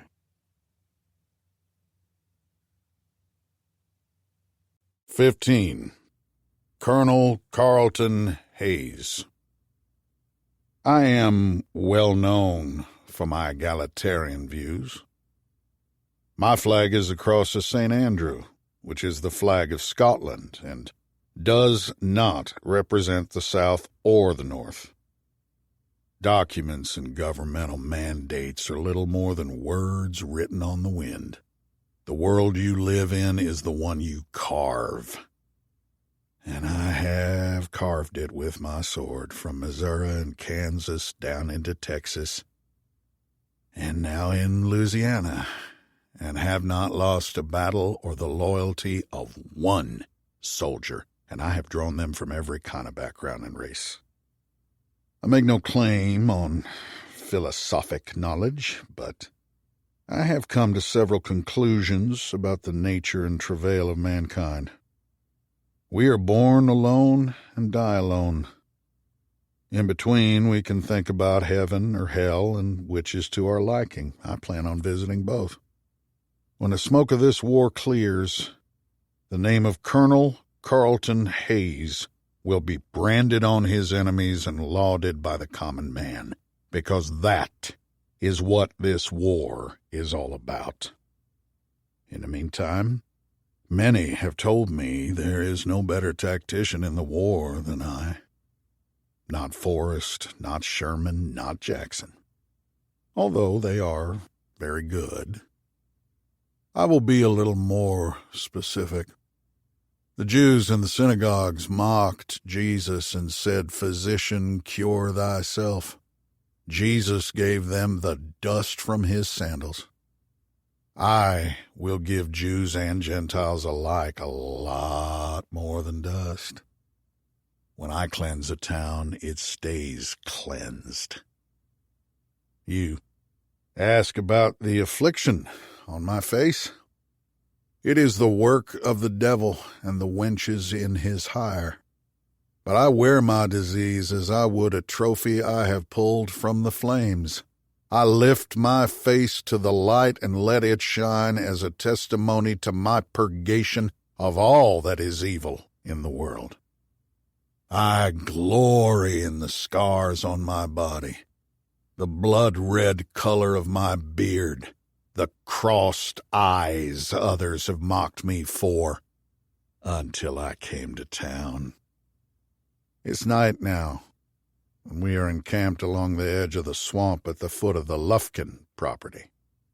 Lufkin's workers are allowed to build a bonfire to cook their food and play shadow games and drive the mosquitoes back into the swamp. I have just been told that 3 of my young fellows drifted down to the cabins and gave a quart of whiskey to the overseer in exchange for an African woman. Behavior of this kind is deeply disappointing and causes me great concern. I have these fellows stripped and tied to tree trunks and have ant beds poured on their bare feet. Then I head up the slope on my horse with the overseer, a pitiful creature nicknamed Biscuits and Gravy, walking behind me, a bullwhip binding his wrists and looped around his neck. Mr. Lufkin is playing croquet by lamplight in the yard with his grandchildren. It doesn't take him long to shoo them in the house. "What's going on here?" he says. "One of your employees seems to be running a business on the side, Mr. Lufkin," I reply. "I think it's called procuring." "Take the whip off his neck, sir. Do it now." "Surely." I get down from my horse and unwrap my whip and roll it up and place it in my saddlebag. The overseer rubs his throat, waiting for me to apologize or somehow to restore his dignity. I remove a pine knot from the bag. It has a foot-long tail on it, as rough and coarse and dry as a blonde hag's unwashed hair. "What are you doing?" Lufkin says. I smile at him, then kick the overseer behind the knee so he collapses forward. Then I beat him the way I was beaten on a forecastle at age 16, drawing blood with each stroke, tearing fresh strips, clipping off ends, soaking and weighting the whip's fibers until he's whimpering and the remnants of his shirt are lost inside his wounds. That ought to do it, I say, and drop the pine knot on his back. "Did you have any questions for me, Mr. Lufkin?" "Questions?" he says. "About taking it to the Bluebellies, sending them a message or two about who's in charge." "You haven't seen my lads in action, sir." Lufkin seems dazed. He takes off his coat and kneels by his overseer and places it across his shoulders. "I'll get you into the house, Mr. Como. I'm so sorry this has happened." "He'll be fine, sir," I say. "Why don't we have breakfast tomorrow?" They both stare at me, their eyes blinking, afraid to speak. "No," I say. "Have it your way." I say let bygones be bygones. I'll knock on the door tomorrow. I turn my horse and head back down the slope. The night is beautiful. Stars are dropping out of the sky. The darkies are dancing around the bonfire, their shadows jerking on the grass like spirits trying to rise from their graves. I get under my mosquito net inside my tent and pull my coat over my head and sleep the sleep of the dead. As you probably realize, I am not entirely taken by the Lufkin family. I think they're cabbage Irish who mustered the money to hang lace curtains on the windows and now find themselves drowning in their own piss. Young Wade seems half Nancy. It's hard to believe he took a ball on the Rappahannock. Maybe he was running in the wrong direction. Regardless, this is how I see the war. It's a business. The Yankees are not trying to defeat the South militarily, that's for show. They plan to starve it to death. I learned a strategy from Bill Anderson and William Clark Quantrill. You do not need ordnance to fight a war. Ordnance is a pain in the ass. You travel light and think of fire as your friend. It costs nothing, is immediately available, and leaves an unforgettable scar. Look at what that cocksucker Sherman does. His boys shoot livestock and throw them in the wells. Disease can work marvels. Look at what the Bluebellies have already accomplished. They call it the Anaconda Plan. There have already been 2 bread riots in Richmond. Not among the darkies either. White ladies were ripping each other's clothes in the street over a loaf of bread. I am talking about the capital of the Confederacy. The Yanks want to seal off Louisiana from Texas and stop the flow of food and gunpowder and Enfield rifles from the rest of the South. They have done a good job of it, too. But I know how to put them out of business. My boys can put Nathaniel Banks in a pot of hot tar. They know how to decorate a tree, too, and I'm not talking about conventional ornaments either. Almost all my boys carry a Bowie or an Arkansas toothpick. Many of them were apprenticed in North Texas and taught a Comanche or 2 that there are lots of ways to die. We could burn out Nathaniel Banks in New Iberia and draw troops out of New Orleans and free the city and bring a flotilla into Baton Rouge and Vicksburg. I say keep the iron hot. The flesh cannot contend with it. We can have them on their knees. If you think all of this is an abstraction, you might look at your local newspaper today. Quantrill just burned Lawrence, Kansas, and killed up to 200 males, and not one was under 16. That Quantrill is a stickler if I ever saw one. It's the next morning now, and awfully hot. After coffee, I sit down on a stump with a pair of bare-chested darkies holding a parasol on each side of me. They are devoted to me because I liberated them from a place called Misery Plantation that actually had pygmies on it because they were slaves of slaves that were captured in Africa by Dutchmen. I called for my master sergeant to bring up the 3 boys I had to tie to the trees overnight. Their feet are so ant-bitten and swollen they are blue and as bloodless as stone. The toes fused and inseparable. You boys have anything to say for yourself? I say. Their heads are bowed and their hair hanging in their faces. They probably haven't had a wash since their mother tried to throw them out with their first bathwater. Their wrists are still tied behind them. One has wet his pants. I cannot remember where we picked them up. I think it was somewhere around the Red River. That area tends to foster nomads who are born with 6 toes and gills on their necks and monkey tails. I've seen them. Are you all baptized? One of them looks up, just enough for his hair to part over his nose. Yes, sir, he says, by immersion. You could fool me, I think. Then why did you decide to purchase an African woman for immoral purposes? I seen others doing it, he says. During that raid on Ville Platte, they said you didn't give no never mind as long as nobody got killed. Nobody can be this ignorant. Say that again. My folks are churchgoers, Colonel. Our preacher says the Africans are on the same level as the beasts of the fields, except we have to be a little kinder to them. Actually, Moses run them off before he went into Canaan land. That's how come they ended up slaves in America. I nod and put a piece of molasses candy in my mouth and click it over my teeth and suck on it. Sounds like you have special insights. Scholarly research and such, what's called a bibliophile. Sir? Don't worry about it. Y'all look like brothers. I say. We are, sir, and we will fight to the death in your cause. I take the candy out of my mouth and flick it in the dirt. The stump is hurting my bottom.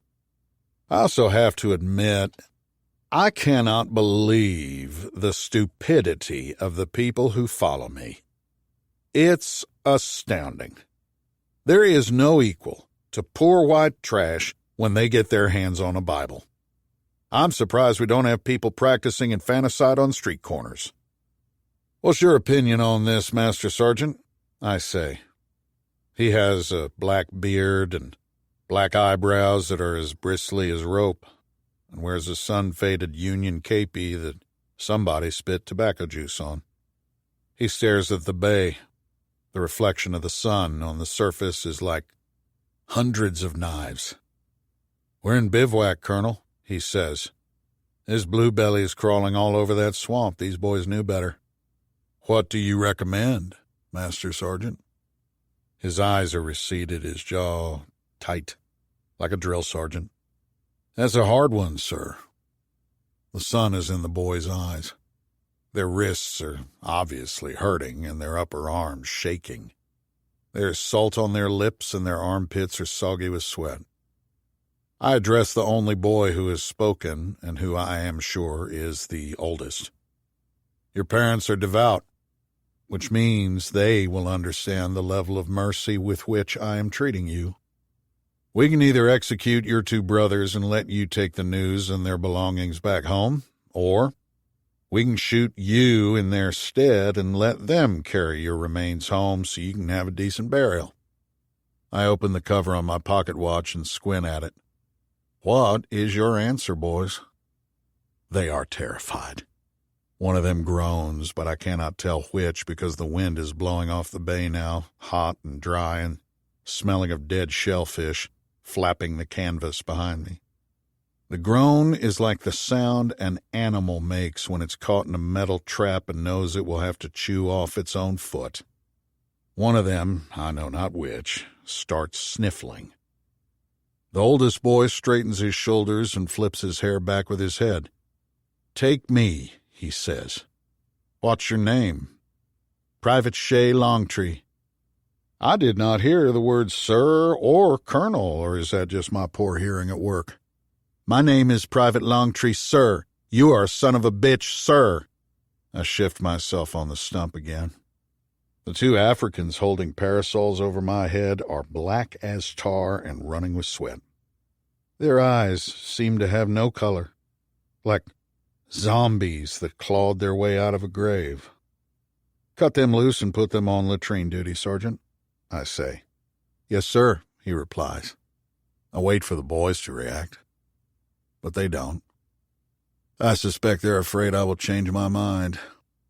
I look directly into the eyes of the oldest boy and feel a twitch in my face like a rubber band snapping. I tell my sergeant to report back to me in 15 minutes. Then I go into the shade of my tent and take a seat on a soft cane chair and relax my bottom and drink a glass of warm lemonade and wipe my face and the back of my neck with a soiled towel that is not mine. It's got a god-awful stank on it. My master sergeant comes back up the slope and steps inside the tent and salutes. I throw the towel at his chest. Find out who left that here. You did, sir, he says. That's mine? It has your initials sewed on it, sir. Oh, yes. I forgot. A lady friend gave that to me. Watch that boy. Which boy do you mean, sir? Take a guess. Shea Longtree? I've got him digging a new latrine, sir. How about I just bury him in it? That's not funny. No, sir, it's not. Get out of here. Yes, sir. Do you want me to take the towel? What towel? What is he talking about? Why do I have to always depend on an ignoramus like this? What's your name again? Master Sergeant McNabb, sir. I thought so. Good work, McNabb.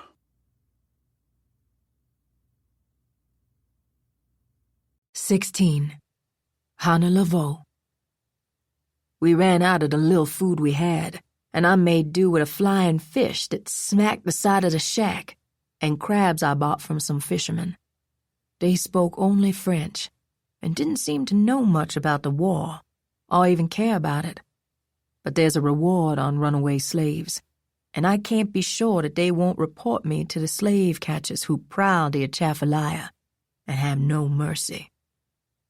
Miss Florence is not quite right in the head. She wakes up and doesn't know where she is, and walks out in the sunlight and waves at boats passing by. I had to pull her inside a couple of times and sit on her once and threaten to leave her. She keeps saying her people will not forsake us. I have a feeling Miss Florence doesn't know a lot about human beings. Ask Jesus. Out of all his men, only John went to the cross. A storm is coming. There are no black clouds in the sky yet, but you watch. The wind will die, and the sun will glow the color of tarnished brass, and the air will smell like salt and wet sand and seagull nests toppling in the waves. And then you'll see a glassy funnel wobbling far to the south and flickers on the horizon that turn out to be lightning that makes no sound. I'm awful tired. Not the kind of tired you get picking cotton, but the kind when your soul has got pneumonia, when you hear voices in your head telling you to go to sleep and not wake up. I love Miss Florence, but she's headstrong and fights with me, and in the morning I wake up so tired my eyes are red and I can hardly gather enough firewood to fix a decent breakfast. I got mad at her once when I shouldn't have, and I gave her a good shaking after she started to wade out in the channel where a gator was hanging in the current just waiting to rip her apart. I shook her so hard I almost snapped her neck. And I'm mad at her now. And I'm mad at God for the weather that's coming up, and I wonder if it isn't time to look the storm in the face and let it have its course. I'm sitting on my pallet in the corner staring at her. "What's on your mind, child?" she says. I start to correct her for calling me child again, but she's too fast for me. She says, "I'm sorry, Hannah. I would never belittle you. We may be looking at a hurricane, Miss Florence." She gazes out the window at the yellow density of the sky. Her hand flutters to her throat. She sounds like something is caught in her windpipe. "That looks like sand blowing out of the water. How can that be?" Hurricanes got their own rules. She clears her throat again. Her nostrils are white around the edges. Miss Florence ain't a coward, but this is a special moment. I have seen it many times. This is that moment when people hear a whisper that comes out of nowhere and suddenly know they're fixing to die. "What do you suggest?" she says. "The pirogue. It doesn't have enough draft. It's our only choice, Miss Florence." Her eyes linger on mine. She shakes her head. "No, I won't do it. You can make it by yourself. If you see my friends, tell them where I am." It's a temptation, but not because I am afraid of the storm. If I get caught by bad men on our little island, there will be no escaping my fate. You know what I mean, too, don't you? Or maybe you don't. A colored woman in the hands of white men doesn't have a chance. "Why are you frowning at me, Hannah?" Miss Florence asks. "You're going to get in the pirogue with me, or I'm going to hit you upside the head with my shoe, Miss Florence." We paddled for 4 or 5 hours, heading due north, so we could reach dry land and find shelter before lightning or a water spout caught up with us, the wind growing stronger and stronger, the tide rising. But I was worrying about the wrong things. I was in the back of the pirogue, paddling on both sides, because Miss Florence had blisters on both her hands, meaning ones with the skin already popped, when the wind gusted, and she looked at something behind me, and her face changed and she reached for her paddle.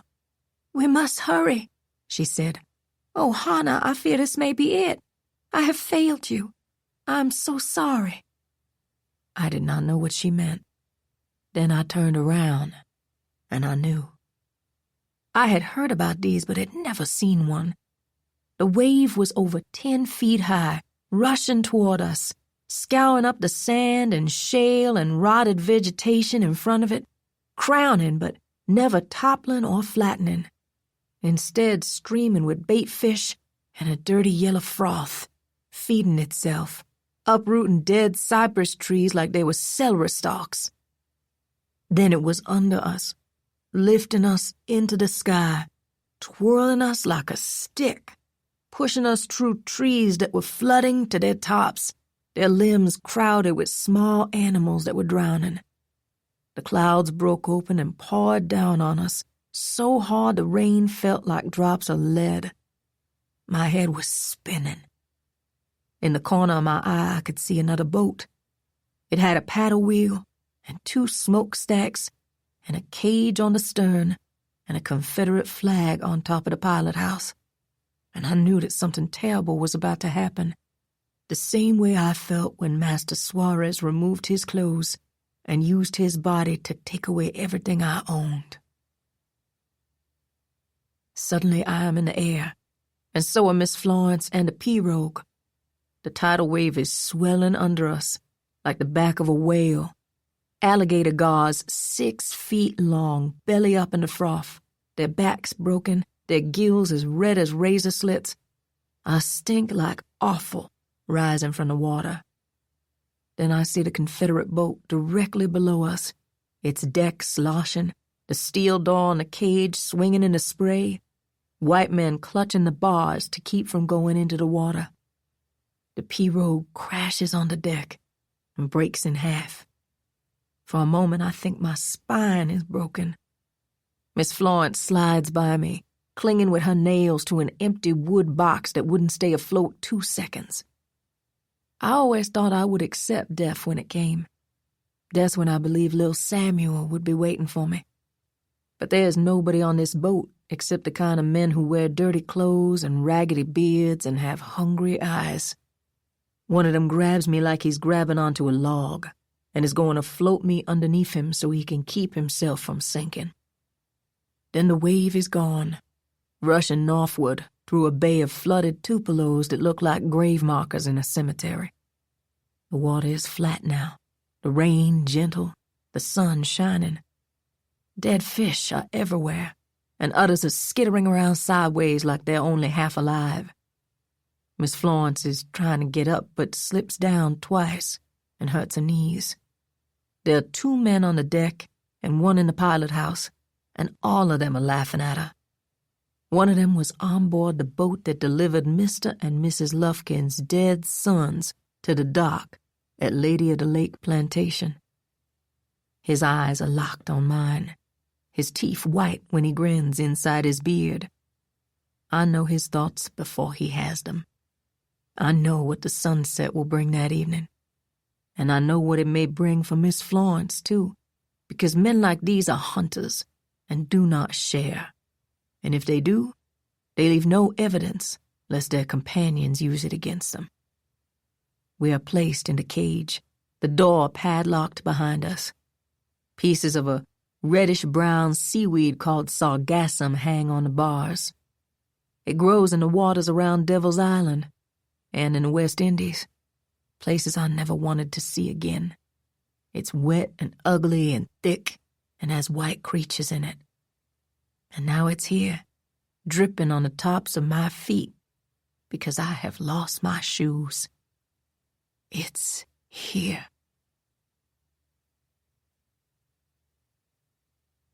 "17. Colonel Carlton Hayes. The Creator surely does have mysterious ways. We went through a tidal surge and then a hurricane and a chain of storms that could have provided bath water for not only Louisiana but the entire state of Arkansas. I put a captain and a couple of my lieutenants and my master sergeant in charge of the enlisted men and went up to the Lady of the Lake big house in case those old people and their Nancy nephew, young Wade, needed some support, which turned out to be the case. My father always taught me that a genuinely strong man is a kind man, but a kind man is often weak and hides his failure inside false acts of charity. My father was a profound man and was part of Andrew Jackson's escort of the Cherokee to their new home in Oklahoma in 1838.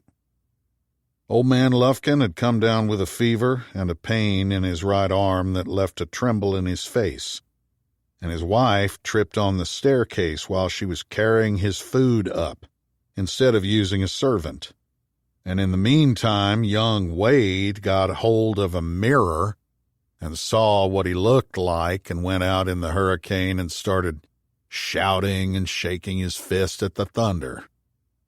I am getting the feeling this is not your normal crew of plantation nobility. Or maybe it is. How about Jefferson Davis? The whole goddamn Confederacy is under his thumb. The same man who, as U.S. Secretary of War, imported camels from Arabia to the United States and delivered them to cavalry units in the American West. I understand they're still running loose in the desert and causing many a prospector to take the pledge. I latched all the shutters, put bricks on the storm doors to the cellar, lit candles and oil lamps all over the house, and had the cooks fix food for everybody, including the other servants. Then Mrs. Lufkin asked me to go after her nephew and bring him inside. She was wearing a black mourning dress with a ruffled white collar. The darkies say she recently buried 3 sons in the cellar because the Yankees believe the plantation owners have been hiding their silver in graveyards. "Miss Lufkin," I said, "let the boys shout and holler and get rained on a while, then we'll dry him off and fix him a toddy and put him to bed. Right now he seems a bit touched. Or is that just his way?" "No, it is not." I said, like people do for lack of words. She kept staring at me, as though I were a bat that had just flown into the house. It made me very uncomfortable. "Is it true you're related to the Booth family in Georgia?" "No, I am not related to the Booths. I am a Booth from Wilkes County. Why is it, you ask?" "You know, Edwin Booth and all," I said. "No, I do not know. What are you saying?" "He's a famous actor." "Sir, you talk like an idiot." I definitely think this family has a problem. Anyway, that brings me up to date. I hang a slicker over my head and go out in the thunder and the wind. There are lamps lit in the tents where my men are bivouacked. Some of the tents have been blown flat. Some of my men have probably quartered themselves in the shacks of the darkies. Well, that's what I taught them. An army marches on its stomach. You get your victuals where you can. The skies have quieted down. Flashes of electricity ripple through the clouds and die on the horizon, and stars twinkle in the blackness. I get a hand on young Wade and march him back to the house and upstairs to his bedroom. He feels like a pile of sticks. I also send a servant downstairs to bring me a bottle of whiskey. I have to admit, I love whiskey. I love it so much I don't abuse it, because then I would have to give it up. I pour myself 3 inches and let the servants undress young Wade and dry him off and put on his nightshirt for him. In his nakedness, he's a sickly-looking fellow with a puckered scar where he still carries a mini ball. But, oh Lord, that face! I doubt if even a blind woman could deal with it. A book of poems by Robert Browning lies on his bed. When I pick it up and open it, the glue in the binding cracks. "Could you hand me my sedation, Colonel?" he says. The laudanum bottle is on a table by the wall. "Do you have particular times during the day you take it, young Wade?" "Yes, the particular times when I am in pain, when I feel I have nails in my face. Would you hand it to me, please?" I sit on the side of his bed and feed him a tablespoon of laudanum and touch his mouth with a napkin. When I try to put away the spoon, he grabs my wrist. Give me the bottle. The Orientals are flooding our country with their opium, son. Let me give you a shot of whiskey. Or better yet, I'll mix you a little whiskey with the laudanum. Then gradually you can get rid of them both. He's sitting up in the bed. His face looks like a broken flower pot. There's a need in his eyes he cannot hide, and a hatred for both himself and me. You have it worked out, do you? He says. I stand up with the laudanum bottle in one hand and the whiskey in the other and walk to the French doors that open onto the balcony. The sky reminds me of black velvet. The Milky Way looks like snow blowing in the wind. There's a lesson in the heavens, young Wade. It's about beauty and power and ephemerality. I turn from the window to see if my words have had any effect on him. His eyes are fixed on the laudanum and whiskey bottles in my hands. Where is your Uncle Charles? I ask. Resting in his bed. I would like to speak to him about your medication. I think we should have some caution about its use. My aunt does not want him disturbed, he replies. He wets his lips, then wipes them with the back of his wrist. I'll take the mixture of laudanum and whiskey, Colonel. Maybe we should reconsider, I reply. No, I want it. It's generous of you to wait on me. Maybe you should go to sleep now. I'll check on you tomorrow. I put the laudanum bottle in one coat pocket and the whiskey bottle in the other and walk out of the room, letting my gaze slide off his face. I close the door softly, just as he throws something at it. Maybe the unread book on his bed. Then, as fate would have it, I hear Mrs. Lufkin calling out and the feet of the servants running down the hallway. I follow the servants into Lufkin's room. Over their heads I can see the old man jerking in the bed, his arms flopping, his genitalia exposed, his feet gray and curled like claws, his tongue as thick as a pig's bladder halfway down his throat.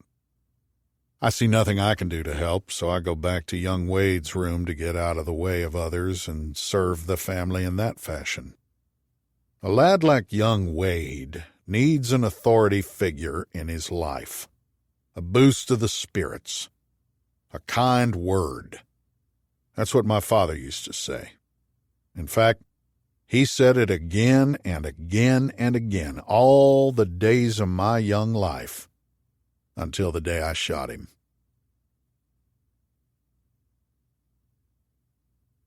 "18. Hannah Laveau.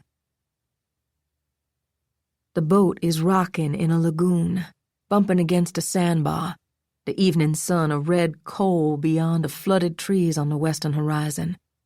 The three men are getting drunk in the pilot house.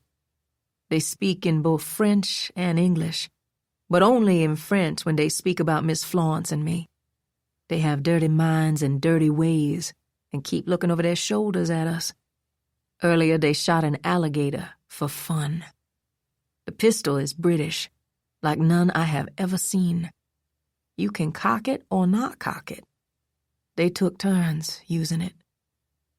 Earlier they put a canvas tarp on one side of the cage and gave us some newspaper and a bucket to use for our waste. Miss Florence has refused to use it. She is indignant and believes that her anger will force our captors to either put us on land or turn us over to a constable. She does not speak French, and I do not tell her what the three men are saying when they talk about us. In fact, the men themselves are probably not aware of the plans they are making for themselves and us. They are the kind of cowards who use one another to become somebody else, someone who can do things they would not do on their own. I ain't smart. I have just seen too many women hurt by bad men. See, they can't abide what they are. It's not who they are, it's what they are. They are full of hate when they come out of the womb. And if they're not, it's taught to them. The only thing valuable in their lives is the belief they are better than us. We ain't got souls. God gave ownership of us to them. It's in Leviticus, chapter 25, verse 46. The men are laughing louder now, swigging down more liquor, laughing so hard they can't stand up, coughing up phlegm. It won't be long now. They'll flip coins. I don't think Miss Florence is going to get through this. Maybe me neither. I'd like to go over the side and swim into deep water and stay on the bottom of the bay and let the light shine down on my face one last time, then open my mouth and drift down into a dark, cold place where nobody can get me. Way out on the Gulf, a fiery ember is still burning below the rain clouds, like the flames on a sinking ship. But that's not all I see. I stand up in the cage and look through the bars and see a seraphim descend upon the ember and pick it up with tongs and fly across the water and touch my lips and eyes with it, and forever purge wickedness from my life, and not just my life either. I am also freed from the evil of the men on the boat, no matter what they do to my body. I know none of these thoughts seem rational, but that doesn't matter. I know these things are real. I feel Miss Florence's hand on my shoulder, then her breath on the back of my neck. "Can you make out what they're saying?" she asks. Yes. Her lips are dry and gray. "What?" she says, not wanting to hear the answer to her own question. "They're making fun of us, Miss Florence. They're saying ugly things, too." "What do you mean by ugly things?" "Things you don't want to talk about." She takes her hand from my back. "They plan to take advantage of us?" "They're telling jokes about it. That's how it starts." "We won't let that happen," she says, straightening her shoulders. "Don't try to fight them, Miss Florence. Keep your eyes shut. Go to a place inside yourself and stay there. Then it will be over." She's breathing hard now, her hands opening and closing. "You're not telling me everything, Hannah." "They don't care what they do to me, because I don't count." She pushes her hair off her forehead with the heel of her hand, grinding it into her skull. "We will not allow this to happen. They will not do this to us." "Miss Florence, these ain't people you're talking about. Maybe they come from under the earth. They come from someplace cruelty and meanness is made. Maybe in a forge, where the iron is beaten on the anvil with a hammer. They ain't human, Miss Florence." She starts hitting me on the chest with a fist. "Tell me what they are saying." "They're kind. Don't leave witnesses," I reply. "I have to relieve myself in front of you, Hannah. Please forgive me." I feel so sorry for Miss Florence. She has been such a nice lady and done so much good for people. She ain't prepared for what's about to happen. It ain't right. I guess I'm saying that to God. You know the story of Perpetua and Felicity in the Roman arena? "I don't recall," she says, irritable. "One was a slave, one an owner. They died together in Carthage. Awful things happened to them before they died. We got to be brave, Miss Florence." It wasn't the right thing to say. Miss Florence never thought she would have a day like this, or be on a boat like this, or be with men who have the claws of crabs instead of hands. "After I finish my business, I want to have a talk with the captain," she says. It ain't going to do any good, I think, but I don't say it. One of the deckhands throws a brown bottle into the current. It bobs up and down in the water, then floats away from the sandbar, the bottleneck stiff and tinkling with light in the sunset.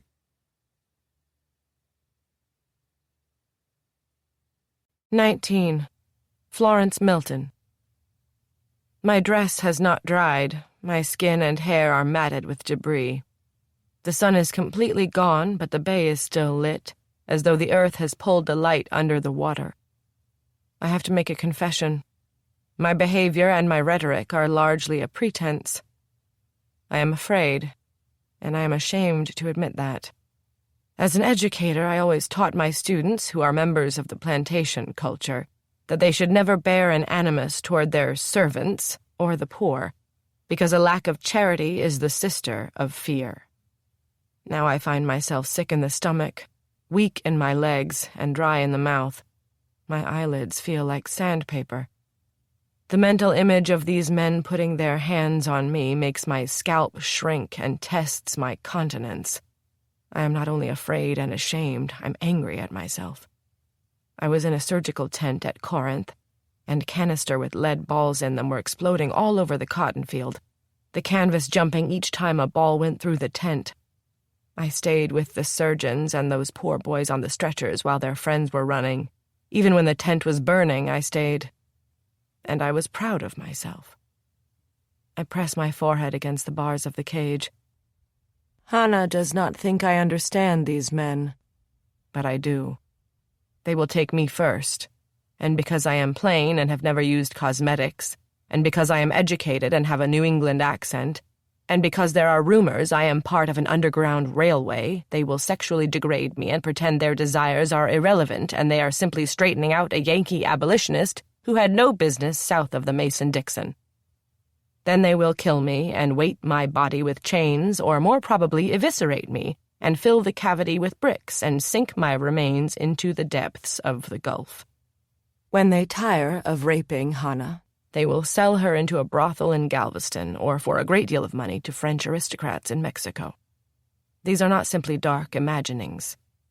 I was an idealistic girl in Boston when I decided to go to Louisiana and fight the good fight of St. Paul. I do not regret my choice, but I regret that I took too much for granted and now face a death for which I am not prepared. Hannah did not have to tell me the story of Felicity and Perpetua. They are two of the bravest women in the history of the Western world. I always admired them, even prayed to them. That is what I do now. Then I pick up the waste bucket and clang it against the bars. "You men come down here," I say. "I have a few thoughts to share with you." Gathered around the cage, they call to mind a trio of partially evolved apes, muscles flexed, simian hair on their skin, tattoos, a fecal odor in their clothes, their breaths soaked in alcohol. "I am a personal friend of General Richard Taylor," I say. "If you do not know who that is, he is now trying to retake Baton Rouge for the Confederacy. He is also the son of President Zachary Taylor. I doubt that your antics here will be appreciated." The captain of the boat wears a filthy cap on the back of his head and laughs in my face and hooks his hands on the bars, releasing a stench like cat urine from his underarms. He's the biggest of the three men, his shirt rolled up on arms that are as big as hams, the back of his neck sunburned, his stomach hanging over his belt. "You make a fine show of it, you," he says. He drops one hand and squeezes his genitalia. "How would you like to suck on this? That is, after you clean up the mess you made with your bucket." I know Sheriff Romaine. I also know the Suarez and the Lufkin families in New Iberia and St. Martinville. Hannah Laveau is the property of Charles Lufkin. Do you want to be accountable to him?" The three of them look at each other in mock surprise, then begin laughing again. "Why not just have a drink with us and we'll talk things out?" the captain says. "Come on, I'll unlock you and let you clean up." "You speak French and English," I say. "I suspect you have had some education. Don't do what you're thinking. In a few hours from now, you'll realize the mistake you have made. And from that time on, these two men will have power over you for the rest of your life." "Really?" he says. "I like your accent. Let me open the door." I step back from the bars, but I have no place to go or hide. "Come on," he says, inside now, reaching to touch my face. "Let's talk about lobsters. I was a fisherman up in Nova Scotia." I keep stepping back from him. "You're a spinster, aren't you?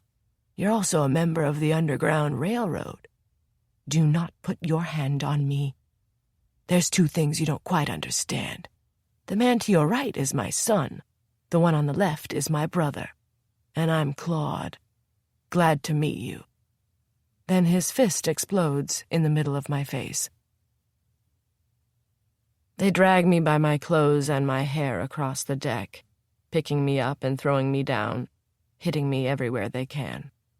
The sky is black now, like soot, the stars barely glimmering. The deck is as hard as table rock, or perhaps ancient stone, the kind that Felicity and Perpetua suffered on 1,700 years ago. I know that Hannah tried to fight the captain and his son and brother, but she was no match for the three of them, and they flung her to the deck inside the cage and kicked her and locked the door. Captain drags me into the pilot house and shoves me down beneath the wheel and unbuttons his fly. "Where do you want it first, girlie?" he says. My breath is gone, my nose bleeding, my hands and face trembling with trauma. I want to say something to him, but I don't know what it is. I want to tell him that the Almighty will be his judge. I want to tell him that hell waits for him. I want to believe that the elements themselves will tear him and his family apart, that justice always finds and gives solace to the meek and punishes evil. But I cannot speak. My tongue is cut, and I have swallowed a broken tooth. I am strangling on the blood and phlegm in my throat. I know my heart and my lungs are about to give out, and my death is imminent. Then something happens that has never occurred in my life. A wind blows across the bay and the swamp, roiling the clouds, spreading the moonlight through the willow and cypress, spangling the water, the reflection wobbling inside the pilot house. I can see animals on the islands that surround us, big ones, some that make sounds I have never heard before. Inside my head I hear the roar of a crowd and the ring of swords being pulled from their scabbards, and I smell an odor like blood and warm sand and animal dung. I see two women dying in an open-air stadium by a sea that is the deepest blue I have ever seen. They are dying incrementally, by flagellation, by the claws and teeth of wild animals, by the swords of Romans in gladiatorial dress. Suddenly the women point at me, and one of them, the slave girl Felicity, says, "Your time is not now." I get up from the floor in the pilot house. The wheel is inches away from me. Heat lightning flickers through the clouds, and I see a leather belt hanging from the bottom of the wheel. A holster is attached to the belt, and inside the holster is a cap-and-ball revolver. I pull it from the holster with both hands.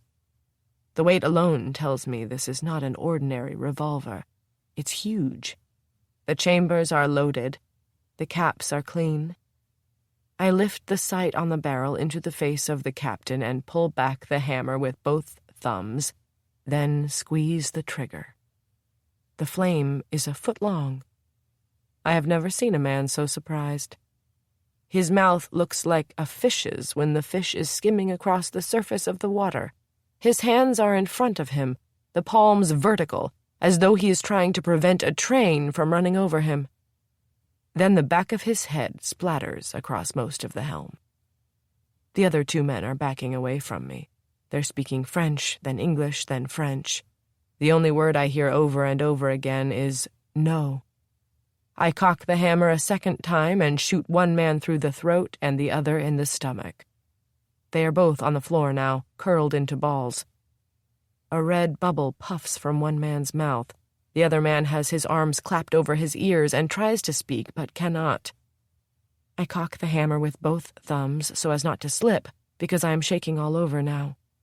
I touch the muzzle of the barrel to each man's temple, then look away and with one hand squeeze the trigger. Each man's head bounces from the velocity of the discharge, and the ball goes out the other side and through the floor and ricochets inside the boiler area. I work a set of keys out of the trouser pocket of the captain, then unlock the door on the cage.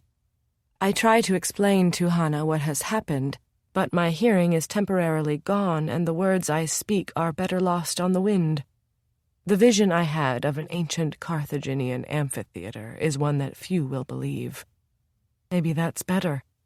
My story about the two women might sully their legacy. Also, there are those who will take me to task for not sparing two of the men. But what if they had other weapons on their boat? Or what if they got the upper hand on us again? I wonder how others would like that. I sit by Hannah's side inside the cage and stroke her hair, and perhaps secretly wish that she would stroke mine. The tide is coming in now, and I can feel the boat rising from the sandbar. The sky is black, the stars as smoky as melting hailstones. The animals and amphibians have gone, and so have our fears. I kiss Hannah on the forehead, then undress and ease over the gunwale into the water and wash myself cleaner than I have ever been.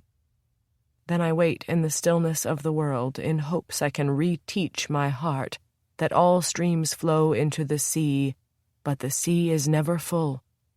And, like my pilgrim ancestors, I should not question the ways of God as I shelter in his hand.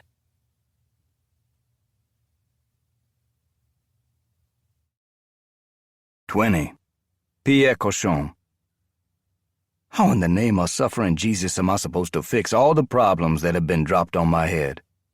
Everybody in 9 parishes is on my butt. 3 slave catchers are shot to death on their boat in the Atchafalaya, and their boat burned, and somehow it's my fault. I knew all 3 of those sons of bitches.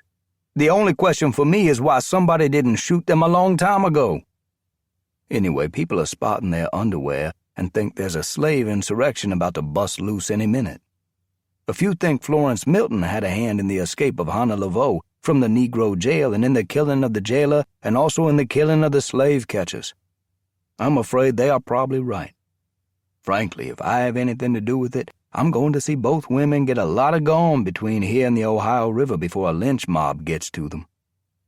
What I am saying is I am plumb fed up. None of this is about war. It's about money. I wish I was a grayback again. At least I would have some dignity. At least I could legally shoot bluebellies. That's my problem right now. My superior in Baton Rouge has told me to do something about bluebellies confiscating livestock on civilian property. I'm supposed to stop them? I fired the first shot at Fort Sumter? So here I am again at the Suarez plantation on Spanish Lake, unarmed with a spinal wound from Shiloh and a limp thanks to an ignorant cracker who chopped off 3 of my toes. Blue herons and pelicans that have lost their way are flying over the lake. The 4 o'clocks are blooming pink and gold and red at the bottom of the tree trunks in the pecan orchard. And last but not least, at the barn I can see a mess of bluebellies. 11 enlisted men and 1 officer, all of them mounted. Thank you very much. Darla Babineau, the freed slave woman, is arguing with them. I swing down from my saddle and take Verena's reins over her head and keep walking through the orchard. Why do I get down? Bluebellies are bluebellies. General Banks has given them permission to do whatever they want. If you're smart, you do not challenge them. General Forrest said he won his battles by getting there firstest with the mostest. I am mostest happy to hear that. Let me be the firstest to congratulate the general. However, Pierre Cochon arrives with the leastest. Thank you very much again. Defeat does not go down easily, particularly when the victors stick your face in it. I wonder sometimes why the slaves do not cut our throats. That's how I feel sometimes when a few bluebellies push me off a walkway or step in front of me in a store. I think about axe handles. I walk out of the trees and doff my hat to the officer. He's a captain, a handsome man with a straight saddle posture, his hands resting on the pommel. He looks like a pleasant man. Inside the barnyard are 7 cows, 3 calves, and 2 hogs. They have obviously been assembled there and are about to be herded off the property. Darla seems to welcome my arrival. Maybe even the officer does. "Good day to you, sir," he says. "And to you, sir," I say. "Can we be of help to you?" he asks. Darla cuts him off. "You can get this whole bunch of Yankees off Suarez land and tell them to stop picking on people ain't done them nothing," Darla says to me. She's wearing trousers and Mexican boots and a purple shirt with white trim on it. Her face is lit, her eyes flashing. Miss Darla should have been an actress. "I'm Pierre Cochon, the oversight constable for Negro legal problems in this area," I say to the officer. Can I be of service to you?" There's a ripple of laughter among his men. "You're who?" the captain says. I repeat my full name. "That's the name of the bishop who burned Joan of Arc alive," he says. "I have been told that on many occasions," I say. "Are you his descendant?" "I am not certain, sir, but if I can find out, I will surely contact you." He stretches against his stirrups. "Perhaps you can convince Miss Darla that we have the right to impound the animals you see before you. If she or members of the Suarez family wish, they can make application for reimbursement in New Orleans." "There are small children in the cabin, sir," Darla says. "Some of the mothers can't nurse no more. Please don't take the cows." The captain removes his hat and huffs air out of his nostrils. His hair is thick and bronze-colored, a contrast to the leanness of his face. I have no doubt something is going on. Maybe he has an eye for Darla, or she has an eye for him. As you have probably sensed, I think most human beings are somewhat thespian. The captain puts his hat back on. "Wish I could help you. Would you move aside, please?" "Too bad, Miss Darla. As corrupt as he was, old man Suarez wouldn't put up with this. With one punch, he broke the neck of a man twice his size in a saloon." I look up at the officer. "I didn't catch your name, Captain." "Endicott. Captain John Endicott." "I think we have met before, Captain Endicott. It was on the evening of April 7th, just last year." "Where would that be, Mr. Cochon?" "At Shiloh Church. More specifically at Owl Creek, on General Beauregard's left flank. You enfiladed us and cut us to pieces when we marched uphill into your cannon. I think your fellows had a grand time of it. Are these lads here part of the unit you commanded?" "That is correct," he says. "What a jolly bunch you are," I reply. "Blowing the shite out of farm boys, then knocking around barnyard animals. Does West Point have classes in that?" "Maybe it's time you traded in your sword for a plowshare, Mr. Cochon." "Thank you for the suggestion. Tell me, have you ever met Major Ira Jameson? He's the slop-jaw who didn't show up and left us to your mercy. A bit like that other slop-jaw, Beauregard, who sent us up a hill to get killed by a worthless fucker such as yourself." "I think you're a bitter man, Mr. Cochon," he says. "Why don't you step down so we can chat a bit? Your lads can have a pail or two of the milk they're about to steal from Enfant. I didn't know the yellow bellies were doing that. Oh, excuse me. It's blue bellies, isn't it?" He glances out the side of his eye at Darla, his cheeks red. I was right. He's here for more than rifling food from the darkies. His men are watching him, hoping he will turn them loose and perhaps rope drag me around the Suarez property or put a ball between my eyes and plant a pistol on my body. Darla places her hand on his thigh, her fingers spreading across his trouser leg. He looks like his rooster just woke up. "Mr. Cochon didn't mean anything," she says. "You're a nice man, Captain Endicott. Ms. Suarez had got the dementia, and the children is all living in the north. That just leaves me. What am I going to do if those children don't have no milk?" Her Acadian accent is growing by the second. Acadians cannot make the TH sound. You can beat them to death and they can't make it. "I will be back next week," the captain says. "The livestock are not to be moved from this property. I also want Mrs. Suarez's physician to contact me. I can be reached through General Banks's headquarters at the Shadows on Main Street in New Iberia. Are you listening to me?" "Yes, sir," Darla says, her head bowed. "I am making an exception for humanitarian reasons." "Yes, sir," she says again. "Anybody can tell that for sure." He tries to force her to look at him, but she doesn't. She has beaten him. I also think his plans for a tryst that evening have just splashed into Spanish Lake. He jerks his horse's reins and points a stiffened finger at me. "You," he says. "I don't care if you were at Shiloh or not. You are not worth the sweat on the balls of my men." "Thank you, you arrogant tea-sipping bastard," I say. "May the worms not vomit you up before the devil knows you're dead." Until that moment, I didn't realize how deeply the canker of war had buried itself in my soul. I could have gone on my way.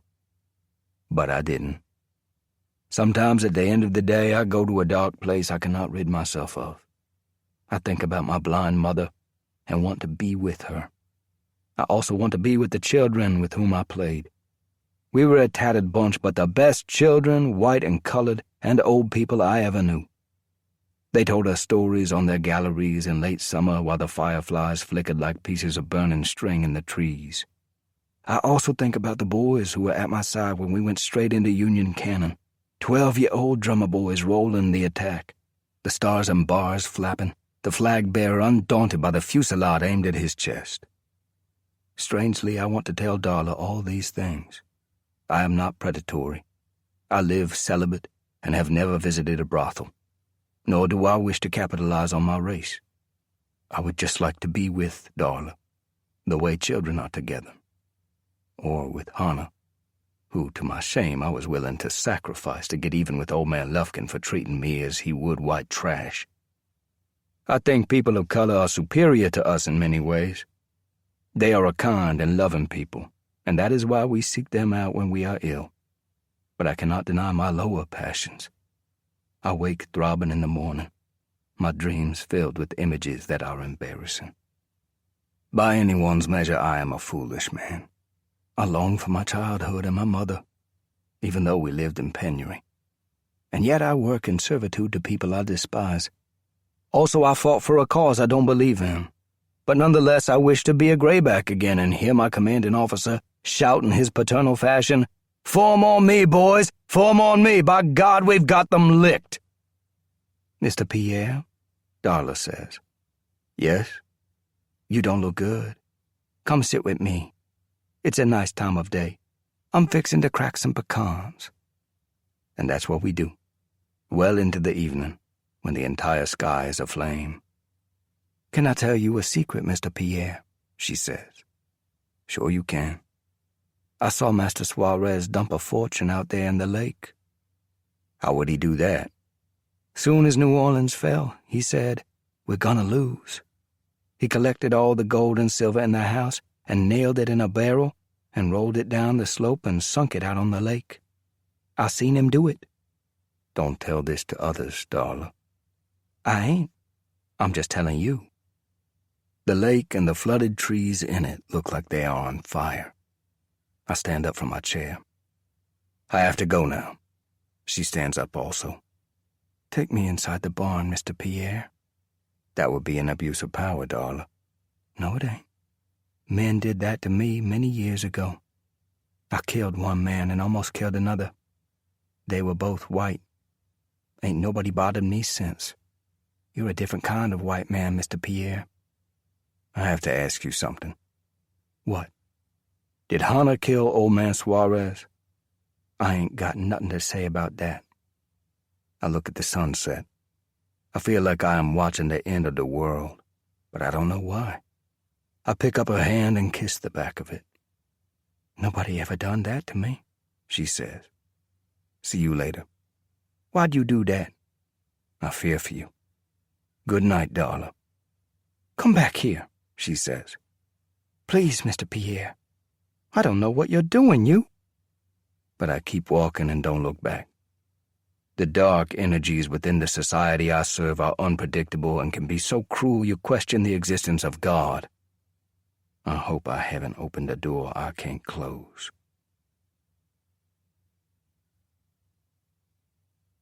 21. Wade Lufkin. I have told the servants to hang blankets on the mirrors in the upstairs hallway and the bathroom, and I no longer grieve upon the damage done to my features by Pierre Conchon. The pain in my sleep is another matter. Laudanum and a tablespoon of whiskey have become my recourse, and I look upon them as friends, although some believe there is habituation associated with some of the elements involved. The summer is coming to an end. The light no longer climbs into the evening sky, and in the early morning there is a hint of gas in the swamp. Uncle Charles is only a few feet down the hallway, but I see little of him, perhaps because I don't like to witness infirmity or hear the rasping cough in his lungs that precedes a respiratory death. My contact with the outer world has become Colonel Hayes. He dotes on me and brings me gifts and speaks of taking back the Mississippi River, even though most of the cities on its banks have fallen. It's Sunday morning now. My bedroom window is open, the curtains riffling, the air surprisingly cool, the swamp maples in the bay already turning red. Colonel Hayes knocks on my door, then peeks in, a mug of coffee in his hand. "How are you feeling, young fellow?" he says. "Just fine, sir. And you?"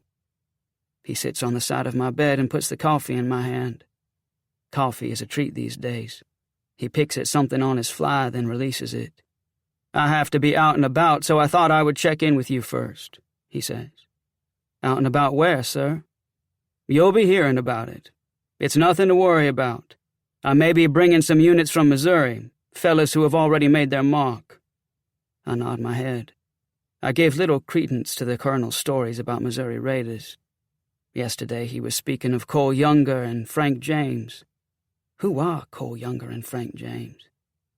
"Thank you for the coffee, sir. Have you visited this morning with Uncle Charles?" "Oh, yes, and I have made sure the darkies do their jobs well." "Sir?"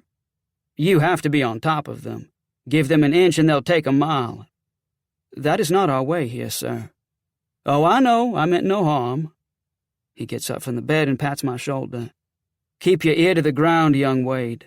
You will not only hear a thundering of hooves, you will hear history in the making." "I am sure that's so, Colonel." After he's gone, I pour my whiskey and laudanum from my cup into the coffee mug and drink it to the bottom. In no time I'm asleep and in a pink garden that is free of thought or consequence, where nymphs float in the trees and an organ grinder plays to children who run through the flowers and do not fear a man whose face is hideous. Yes, the organ grinder is me. I do not wake until afternoon.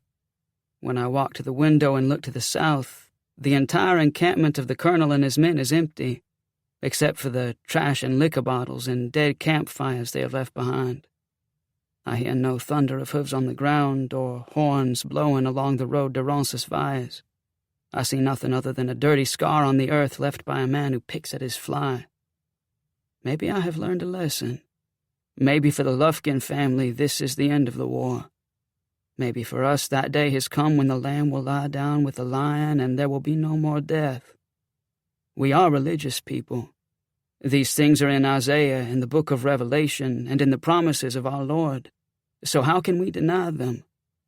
And if these prophecies are true, why should they not occur here, at Lady of the Lake Plantation?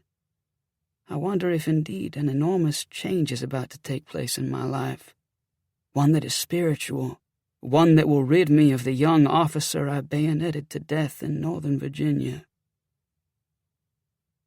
It's 4 days later, after dark, when I hear the horses outside. I look down from my window and see my Aunt Emily standing in the yard with an oil lamp, surrounded by 12 to 15 mounted Yankees. A rainy mist is blown out of the bay, and the light shines on their faces and slickers. They keep looking over their shoulders, their horses stamping, as though flies are biting their underbellies. The enlisted men are armed with Spencer carbines, lovely 7-rounders with which a single soldier can wreak havoc. I put on my robe and slippers and go downstairs and out the door into the mist. 2 of the servants are standing behind Aunt Emily, their eyes on the ground. This is the first time I have been outside since the duel. The officer has removed his hat, obviously in deference to my aunt. His face is shiny in the lamplight, his features clean, his hair the color of copper. I can see no weapon on his person. He wipes his face with a kerchief and puts his hat back on. "So, if I understand you, madam, you have no idea where Colonel Hayes has gone?" he says. "Nor do you remember when he encamped on your plantation, with 200 men and wagons and an artillery piece? Nor do you know where they might be? They just went puff, like dandelions?" "The totality of my time, sir, is devoted to the care of my husband, Mr. Charles Lufkin, who is in his last days," Aunt Emily says. "We lost 3 sons at Chickamauga. They were transported and buried here just recently. You can see their graves in the grove of live oaks. Since their interment, we have taken no more interest in the war, and leave others to their own concerns. How long was Colonel Hayes bivouacked here? The officer says, turning in the saddle, looking down the slope. I do not know, sir. You took no interest in 200 redlegs strolling about, building bonfires, probably getting drunk, slinging trash all over the place, all of this in your front yard? I do not appreciate your mocking tone, Captain Endicott. That is not my intention, madam. Please do not address me as madam again. My name is Mrs. Azimile Booth Lufkin. Are you related to the actor? Would you please leave my yard? My orders are otherwise, Mrs. Lufkin. I have to confiscate your livestock, and also I have to search your house for weapons and any documentary evidence of your complicity with redlegs. Search my house for what? You may indeed be innocent, Mrs. Lufkin, but in the last few days Carlton Hayes has burned colored settlements, robbed the bank in Opelousas, lynched 3 people he believed to be abolitionists, and fired a cannon at General Banks in New Iberia. How would you like this jolly fellow to do the same for you? I have nothing else to say to you, sir, she says. You have killed our sons. Now let us mourn. She turns down the wick of the lantern and extinguishes the light, then walks back inside the house, her eyes straight ahead. The servants follow, leaving me in the mist with the soldiers. The soldiers have paid no attention to me, and I have no idea what they are thinking. The officer is intelligent and educated, and probably what we call well-bred. He tugs on his hat brim, his jaw flexing, his horse stamping. Perhaps he's about to bid us adieu. But that is wishful thinking. He's fighting inside himself, and I know the outcome will not be good. Sir, may I speak with you? I ask. What did you say? He snaps. Then he sees my face for the first time, and so do his men. Excuse me, sir. How can I be of assistance? My aunt and uncle had no choice about the presence of Colonel Hayes. I was not able to help them either. I was with the 8th Louisiana Infantry and the Army of Northern Virginia and seriously wounded and declared an invalid at Malvern Hill. Go on. I am familiar with General Banks's policies. They are not those of General Grant. Please do not speak derogatorily of my superiors, sir, he replies. We are not insurrectionists, sir. His back is as straight as a bayonet, his arms propped stiffly on his pommel, his horse's agitation growing. You have made my case, sir. Pardon? You have served in the military under Lee and Jackson. You know the rules of war. You also know that Lee has excoriated brigands and trash like Carlton Hayes. You and your family have aided and abetted, sir. Stand back or be arrested. We are a house of sick people, I reply. We have to feed the servants and the field workers. Then free them and let them go their way. Where should they go, sir? Tell me that. Should they eat the bark on the trees? A sergeant moves his horse in the space between the captain and me. His képi is pulled down on his eyes, his expression somber. Get your goddamn horse out of my face, I say.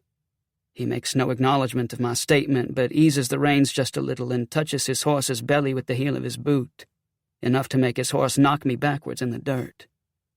Then they go to work, some in the barn, some through the front door, some through the back. I can hear glass breaking, a desk being thrown through a window, my aunt's piano being torn apart. An enlisted man is on the second-story veranda throwing clothing in the air. I try to get to the officer, to pull him from his horse, or beg for his charity, or apologize for my aggression, but the horses of his men are swirling about me, knocking me down again, stepping on me, splattering me with mud. I feel a rage that is greater than any in my life. I grab a mounted enlisted man and rip him from the saddle. He goes down with the spencer in his hands. I get a hold of the reins and kick him in the face and try to pull the spencer from him, but his hands are gripping fiercely onto the stock. The only good fortune in my situation is my closeness to his friends. They cannot shoot me without shooting one another. I swing onto the saddle of his horse and pour it on. I mean flat hell for breakfast, bending low, slashing the reins, kicking up mud, the lungs of my stolen horse chugging like a train. In seconds I have broken free and am pounding down the slope. passing the abandoned encampment of Colonel Carleton, racing past the quarters, hoping my unfortunate horse does not stumble, hoping I can reach the far side of the lagoon and intersect the road that will take me to St. Martinville, where I can ask the help of the sheriff. Then I hear gunfire behind me, fusillades of it from the Spencers. The rounds that go long make a pinging sound like a banjo string snapping on its peg. Others clatter in the Tupelos and die over the lake. A toppling round whirs like a pinwheel past my ear. But thanks to our Lord, I have beaten the devil at his own work. I feel a sense of exhilaration that is like rising into the cold white purity of the stars. I cross the countryside, my stolen horse now my friend, galloping steadily over the softness of the earth, and sleep in a boathouse on Bayou Teche. In the morning I wake with an entirely new perspective of the world. I have not used opiates, yet I feel the earth is a grand place after all, resilient and welcoming, the way a mother can be, the fruit of Eden an arm's length away. And if my face has been marred, so be it. Is it not better to wear a scar on the skin, one that was honorably earned, than carry a lesion on the soul? I cannot find the sheriff, for which I'm glad, for he's a worthless man, and I reach Lady of the Lake just before noon and slide down from my horse and pull off the cavalry saddle and throw it in the swamp and walk toward the quarters with my stolen horse in tow, the house in the distance. The Yankees did not burn it. The damage they did inside can be repaired. We will start over and find a way to release the slaves and care for the poor and live the lives of true Christians. In one way or another, we will indeed be at work and play in the fields of the Lord. A solitary darky walks toward me from the quarters. His name is Alcide. He has no other name. He's a tall and dignified man and wears a frayed suit and a soap-yellowed shirt pinned at the collar. But something is amiss. It's not Sunday. "I'm glad you got back home all right, sir," he says, taking the reins from my hand. "Thank you, Alcide. Is everything all right?" "No, sir." "Say again?" He looks over his shoulder. He scrubs his forehead with the heel of his hand and cannot look me in the face and starts to cry. "Is it Mr. Charles or Mrs. Emily?" "At least 4 bullets went in the quarters, Mr. Wade. A baby and the mother got killed." "The Yankees shot up the quarters?" "I don't know, sir. I ain't seen it." "Tell me the truth, Alcide." "It happened when you went flying by the quarters, Mr. Wade." I start walking again, my hand empty of the reins, the long green grass on the slope flattening under my feet, the horizon tilting. "I'll fix you some breakfast, sir," Alcide says. "Them Yankees done it, Mr. Wade. Come on back, sir. You a good man. Everything gonna be all right."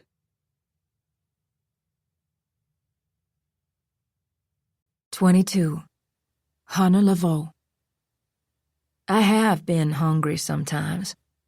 Once in the hold of a galleon off Devil's Island, when the bilge got into the water kegs and the fruit and salt pork spoiled, and there was plague on shore. And once when the overseer got mad at my mother and cut off our food. And another time after a storm, when my mother waded out in the sea and picked up coconuts bobbing in the waves and brought them back on the sand and broke them on a coral rock and fed all the little children before she fed herself. But this is a different kind of hunger. After Miss Florence took care of the slave catchers, a pistol ball blew up the engine and set the boat on fire, and we had to wade to a sand spit where the tide was out. Some French fishermen, the French we call les Acajons, took us to land and gave us some bread, but no money or clothes because they didn't have any to spare. We walked miles at night along Bayou Teche and hid out in the day and stole clothes off wash lines and food from plantation cook shacks. Miss Florence has never lived like this. Now the stars are out, and we can see the lamps in Brashear City, close to the Gulf. And once again, we don't know what to do because we don't know if the Yankees or the Confederates or the Redlegs are in the city. And all the time my stomach is hurting, like a rodent is eating at it. And I know Miss Florence feels the same hollowness inside, because the bones show in her face, and her eyes are small and look like an animal's. See, the Yankees have occupied New Orleans since last year, but not far out in the countryside. Creole soldiers who enlisted in the Confederate Army changed sides and became Union soldiers who guard the railroad tracks going out of the city. There are tents and shacks outside Brashear City where women sell themselves and don't care to who as long as they got money that's in coin and not paper. Miss Florence and I are shaking in a blanket because of the damp and the mosquitoes. The only thing we took from the slave catcher boat is the pistol and some powder and shot and caps in a leather bag. I've told Miss Florence we should sell it or throw it in the bayou because for sure it can get us hung. Or worse. I'll tell you what I mean by worse. The man who led the New Orleans slave rebellion in 1811 was captured and taken to a barn where the mob cut off his hands and shot him in each thigh and then in the stomach. And after that, while he was still alive, piled straw on him and set it afire. A lot more died, too, their heads put on pikes up and down the levee on the Mississippi River. But I don't want to think about those things anymore. I just want my little boy Samuel back. More and more, I think, it ain't much to ask, so why can't God let that happen? Miss Florence has her part of the blanket looped over her head like a monk. Miss Florence, I say, I think the mosquitoes are taking over you. That's how they work. They suck your blood till you're so weak you can't swat them anymore. Don't be silly, I'm fine. You saved us on the boat, Miss Florence. I ain't gonna let you lose your life. Of course you're not, she says. We'll trudge on to New Orleans, then go to the homes of my friends who will give us the wherewithal to get you emancipated. Miss Florence is trying to fool herself now, and sounds like a clock with a broken spring running down. I don't want to hurt her feelings, but I can't lie to her and get us killed. We have already seen posters on the trees with sketches of our faces on them, I say. With $500 rewards, too. People around here don't make that in a year. Those posters were put up by meretricious individuals to whom one pays no attention. Before she can go on, she starts coughing. I place my hand on her forehead. It's hot as a clothes iron. I'm going down to those tents, Miss Florence. No, you are not, she replies. I'm going down there with the pistol and sell it. I bet I can get $10 for it. She starts to argue, then looks up at me. The light from the stars and the moon has gone out of her eyes. It's the kind of dark look people have before they die. I want to cry. I'll be back soon. Are you listening to me? Ain't anything bad going to happen. I ain't going to let it. The tents and shacks are set back into trees along the bank of the Atchafalaya River, which runs on down through Brashear City and through swamps and marshland into the Gulf of Mexico. Brashear City has been a bad city since the war started. Outlaws running from both sides pay money to get on fishing boats that dock in Mexico. There's a flotilla of Yankee ships out there also, and sometimes at night, a blockade runner tries to slip through, and you can see cannons firing out of the gunnels. And if you're close enough on the bank, you can see the faces of the gun crews lighting up in the dark, like Halloween masks. Miss Florence didn't have to warn me. I know the kind of people who are in these tents and shacks. The women are poor and live under their pimp's thumb. Some are crazy because their syphilis has gotten into their brains. The pimps beat up the women, and the bouncers do it to the customers who give the women trouble. Darla Babineau, my friend at Suarez Plantation, worked in one of these places when she was a girl. I always admired her for that. They got her body, but she kept her soul. That ain't easy. I have the pistol wrapped in a shawl. The soldiers drinking outside the tents and shacks start to notice me as I walk toward them. Most of them are Union men, not redlegs, and older than you would think. The young ones still remember their learning. The older ones have forgotten who they used to be and act like it. In the shadows, their noses look like pig snouts. I stop before one group of 5, sitting on pine stumps in front of a tent that has a lantern burning inside. All of them are drinking. The flap on the tent is closed, but I can see the shadows on the canvas and know what they are doing inside. Lord, I want to run away, but I can't let Miss Florence starve. "Come on over here," one soldier says. He has 2 chevrons on his sleeve and a blonde beard that looks as stiff as goat hair. His eyes are red and lazy when he takes a drink from his canteen. "Where did you get your suntan?" "I want to sell a gun." I unwrap the shawl from the gun and turn it over on each side so he can see the blueness of the metal. "I'll take 12 Yankee dollars for it." "Come over here and show it to me," the same soldier says. "Let's see your money." "I got it in my pants." "Come on, darling, you show me your gun, then I'll show you mine, and we'll talk business." They all laugh. "Walk out here in the dark and talk with me," I say. "Unless you're afraid." "You better get your cunny out of here, love," he says. "I hear the management is protective of its interests." "Did your family teach you to talk that way?" I ask. "Did you come down from the north to use bad language and insult people who haven't done you any wrong?" He grins and gazes idly at his lap like he's drifting off. The others look away from each other, tired of whatever it is that makes them tired. $11, I say. The name Beaumont Adams is on the barrel. I have a feeling it's special. "Where did you get it?" he says.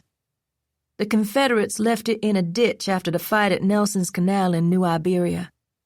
"I need a better light," he says. He gets to his feet. A lantern hangs from a tree trunk 10 yards from us. By the side of the lantern is the same wanted poster we saw nailed on at least a half-dozen trees along Bayou Teche. "I don't like the way some of the people here been acting," I say. "Walk down with me by the water. The moon's bright there." It is, too. There's a lagoon where rowboats have been scraped up on the sand. Out on the river, the moon clatters like a chandelier on the water's surface. The Atchafalaya here is as wide as the Mississippi. "You ain't afraid, are you?" I say. "All right, girl, let's take a walk," he says. He brushes off his pants. "I ain't a girl, sir." "No, I reckon you're not." He walks ahead of me, down the slope to the water's edge, maybe protective so I don't fall. I just ain't sure. He looks back at his friends, then at me. "What's your name?" "My name ain't important." "You want to buy the pistol?" He takes a drink out of his canteen, then says, "Sorry. Want some?" "No, thank you." "I want to apologize for the way I talked up there. I was acting smart. Hit me if you want." "I ain't interested in hitting people." "You got $11? "I have 7. That's all. I'll turn out my pockets and show you." He seems smaller than his uniform, like somebody gave it to him and he shrunk inside it, like he wasn't supposed to live inside it in the first place. "Did you fight around here?" "I did at 2nd Fredericksburg, at Mari's Heights." "It was bad there?" "I don't like to talk about it. Can I hold the revolver?" "It's loaded," I say and hand it to him. "Are you a slave?" he asks, looking down at the gun, touching the initials cut into the grip. "Do I look like one?" "I ask you because I think you're a runaway. If you are, I hope you get free on your own because I don't think this war is going to end." "Why won't it?" "Because it was crazy to begin with. My family has a farm in Pennsylvania. It looks just like the farms in Virginia and Maryland. Same limestone walls, same barns and silos, same churches and language. Now the fields are burying grounds, but without tombstones." He hands me back the gun. "You don't want it?" "I want it all right. Just let me get my money out of my britches." He's unsteady as he works the coins out of his pocket. I feel sorry for him. He's younger than I thought. His kepi slips off his head and he barely catches it. He laughs at himself, then gets his kepi back in place and his coins and pockets straightened out. "I got to tell you something," he says. "What?" "I'm glad I met you. I got drunk with those other fellas and strolled along without paying attention to where we were going.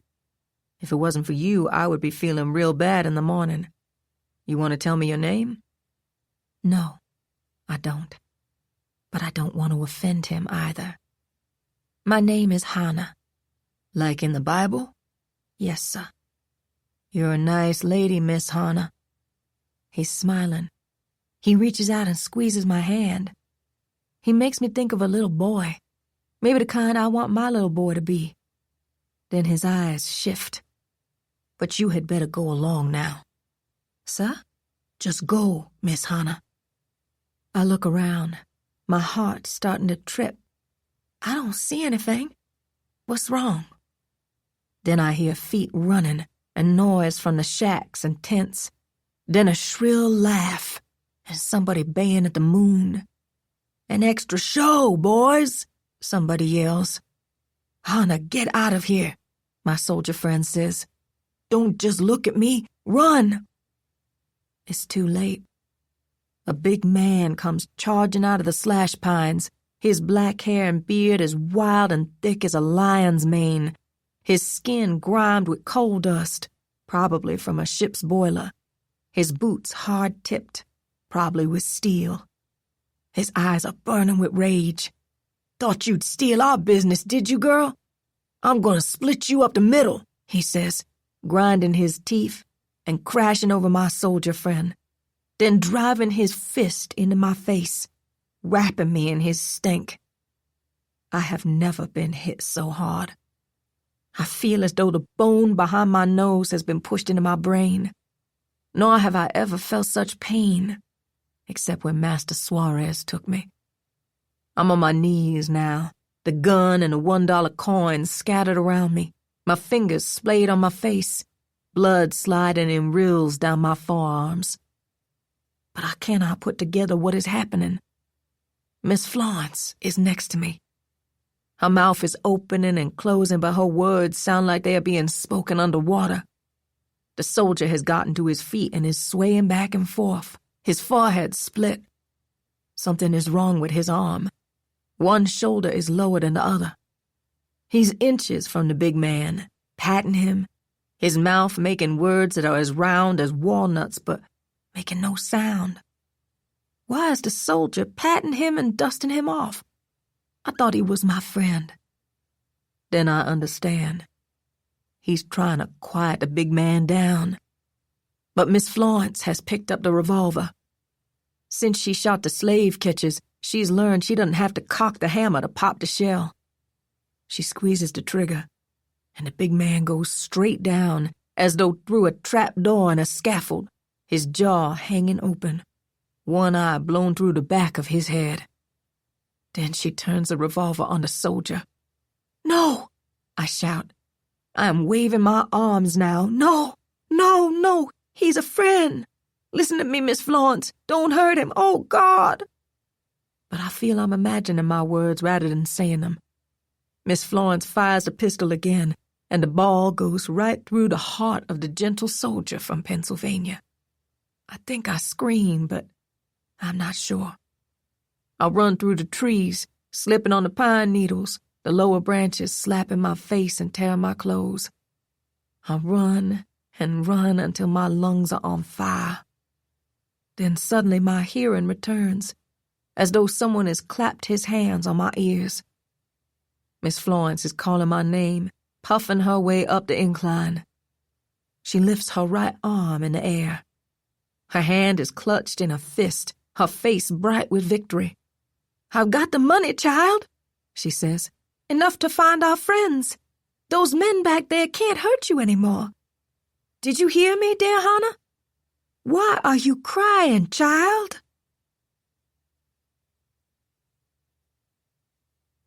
23. Pierre Cochon. The news is on the telegraph and in the newspaper. A teacher named Florence Milton and a runaway slave named Hannah Laveau are suspects in the shooting deaths of a Union soldier and a procurer in Brescia City. The motive is thought to be robbery. The Union soldier's pocket was turned inside out. This doesn't fit together. Neither of those women is a violent person. Miss Florence's idea of sin is accidentally stepping on the cat's tail. But I can't understand why they were around a pimp. My guess is someone tried to kidnap them. The woods all over Louisiana are filled with people like Colonel Carlton Hayes, a man I would more and more like to see turned into lamp tallow. In fact, because of him, I am about to enter the shadows and sit down with General Nathaniel Banks and Captain John Endicott. Did you grow up listening to stories about the greatness of our leaders, whether in business or the White House or churches where people drank poisons and then submerged their arms in boxes of copperheads or return home and kill their families and burn all their belongings? I'm sitting with leaders of that sort right now, on the veranda surrounded by live oaks. Captain Endicott has polished all his brass and is wearing his saber. The complainant who has brought the meeting is Mrs. Lufkin. She is still wearing her mourning clothes. Her lot has not been a kind one. Maybe I can explain something that is difficult for others to understand. With regularity, north and south, we give power to people who have no interest in us. A short distance from the shadows, down by the bridge on the Teche, a nice lady named Ellen Lee Burke reared 3 sons by herself after her husband, a survivor of the Goliad massacre, died of yellow fever. They were poor Irish immigrants and also abolitionists. The 3 boys enlisted in the Confederate Army. Willie Burke and I went up the slope together at Shiloh and later into a fusillade at Corinth that would daunt the devil himself. The Yanks took Ellen Lee's cows. Who the fuck will believe this? There's nothing about this war that is rational. The owners of the textile mills in Massachusetts do not care about the children who work in them. The builders of the railroads do not care about the Slavs they dump on a prairie wasteland. The makers of our arsenals do not worry about the hundreds of thousands their products blind, maim, and kill. But the people I am with are about to tell me that none of this is so. General Banks is trim and wears a mustache and has allowed 3 or 4 days of whiskers to grow on his chin. But he gives me the sense his brain is not entirely functional. He wears a hardy hat and a dusty uniform that looks like he just came from the firing line. However, he is known mostly for his incompetence and the record number of cotton bales he has kept safe and sound for businessmen everywhere. "Would you like more tea?" he says to Mrs. Lufkin. "No, thank you, sir," she says. "I would simply like your word that you will indemnify me for the damage done my home. Then I can be out of your way." "Yes, Captain Endicott has told me about that," the general replies. "Tell me, though, because I am quite curious. Are you related to Edwin Booth, the famous Shakespearean actor? Why is it that so many of you, and I mean those with a military background, have this obsession about Edwin Booth?" "I am not aware that is the case, madam." "I wish you would not refer to me as madam, sir." Captain Endicott puts down his teacup. I have the feeling he has chosen this moment to occupy the high ground. I think the good captain should take up thespian studies himself. "Mrs. Lufkin, I am deeply sorry for what has occurred in your home." "Excuse me, the destruction of my home did not occur," she says. "You brought a collection of Visigoths inside our home and tore it apart. Our piano was brought from Hungary. Franz Liszt composed on it." "What you do not understand is our history with Carlton Hayes, Mrs. Lufkin," Endicott replies. "He and his marauders have killed and wounded Union soldiers and civilians all over central and southern Louisiana. Some of those soldiers were under my command. Their fellow soldiers took their anger out on you. They will be reprimanded for that, and at some juncture you will be indemnified. But your indignation and self-righteousness are embarrassing." "Your men fired blindly into the servants' quarters," she says. "One of the servants and her infant were killed." "Your servant and her child were slaves, not servants, madam," Endicott says. "Take your disingenuous vocabulary somewhere else." "That's enough of that," the general says. "What is your perspective on this, Constable Cochon?" "I don't have one, sir," I say. "That's interesting. You do work out of the governor's office, don't you?" You do investigate the legal rights of the Negroes. I believe that is a meritorious pursuit. Yes, sir, I say, and gaze at the Spanish moss swaying in the trees, the spangled sunlight like 1,000 eyes on the veranda. But we all know better than that. I beg your pardon, the general says.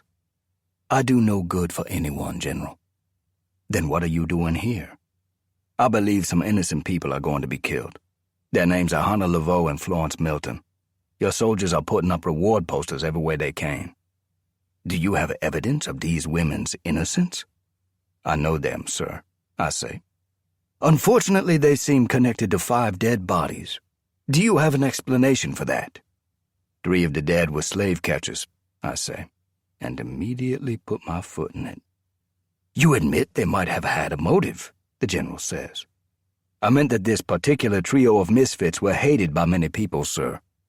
You sound like you may have a bias, Mr. Cochon, he replies. But no matter. Mrs. Lufkin, please accept my apology for the behavior of a few men. I will try to make it up to you. In the meantime, I have to deal with a particularly ugly presence in our midst. This depraved creature who calls himself Colonel Carlton Hayes, the man you and your husband empowered to burn down 2 Negro settlements, rob a bank, lynch 3 white men, and shoot a cannon at me. I don't know how the general has done it, but somehow he has become the victim. Is there anything else I can do for you, madam? He says. Yes, she says, rising from her chair. Please do not enter our property again. Mrs. Lufkin, in another year or 2 your world will end and will never be restored. It will also live in infamy. The rest of the nation will go on, and places such as Lady of the Lake will be curiosities. I am sorry for the loss of your sons. Endicott drops his eyes. I do too. I don't like Nathaniel Banks, but his words make my heart sink, the same way I felt when I sat beside Darla Babineau, cracking pecans while the western skies were aflame with a dying culture that no one can explain.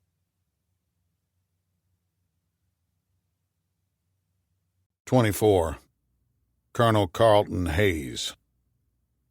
It's evening now, a special time of day. The light draws down into the woods like the earth is trying to undo creation, like it wants to start all over and admit a mistake was made at Eden, or when Cain cracked his brother's skull and tried to fling the stone and blood from his hand, but instead put the stone in the foundation of his home, causing it to collapse upon him.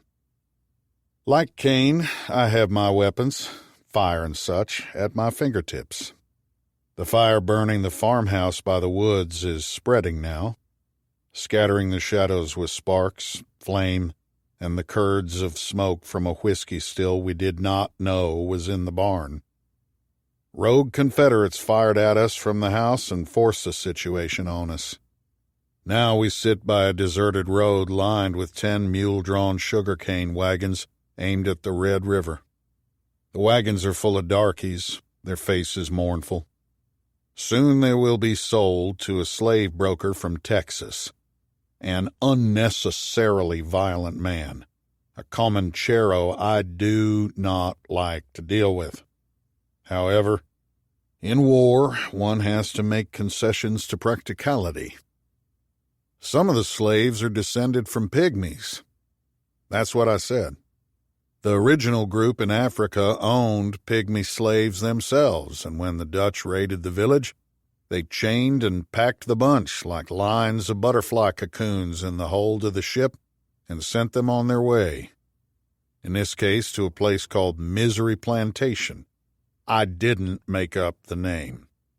Now they are mine, and soon they will be the property of our Comanchero friend, little boy Roy.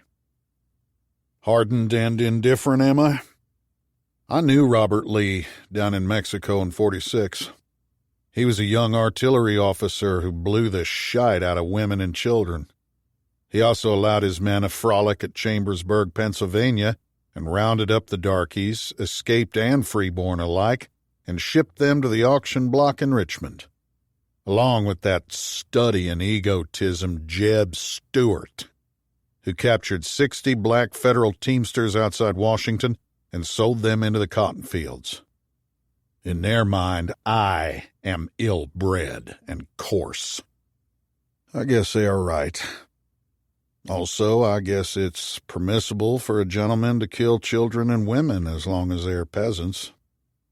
What am I really talking about? The owners of the farmhouse and their little ones are all dead. I think they were dead before we fired the first volley through the windows, although I cannot be certain. We took sniping from the windows, then responded with grape shot, guaranteeing no one would leave the house alive. Yes, it bothers me. I don't like these moments of introspection. They make my head hurt. There's little boy Roy now. He's the meanest little bucket of goat piss I have ever known, and puts me in mind of an insect.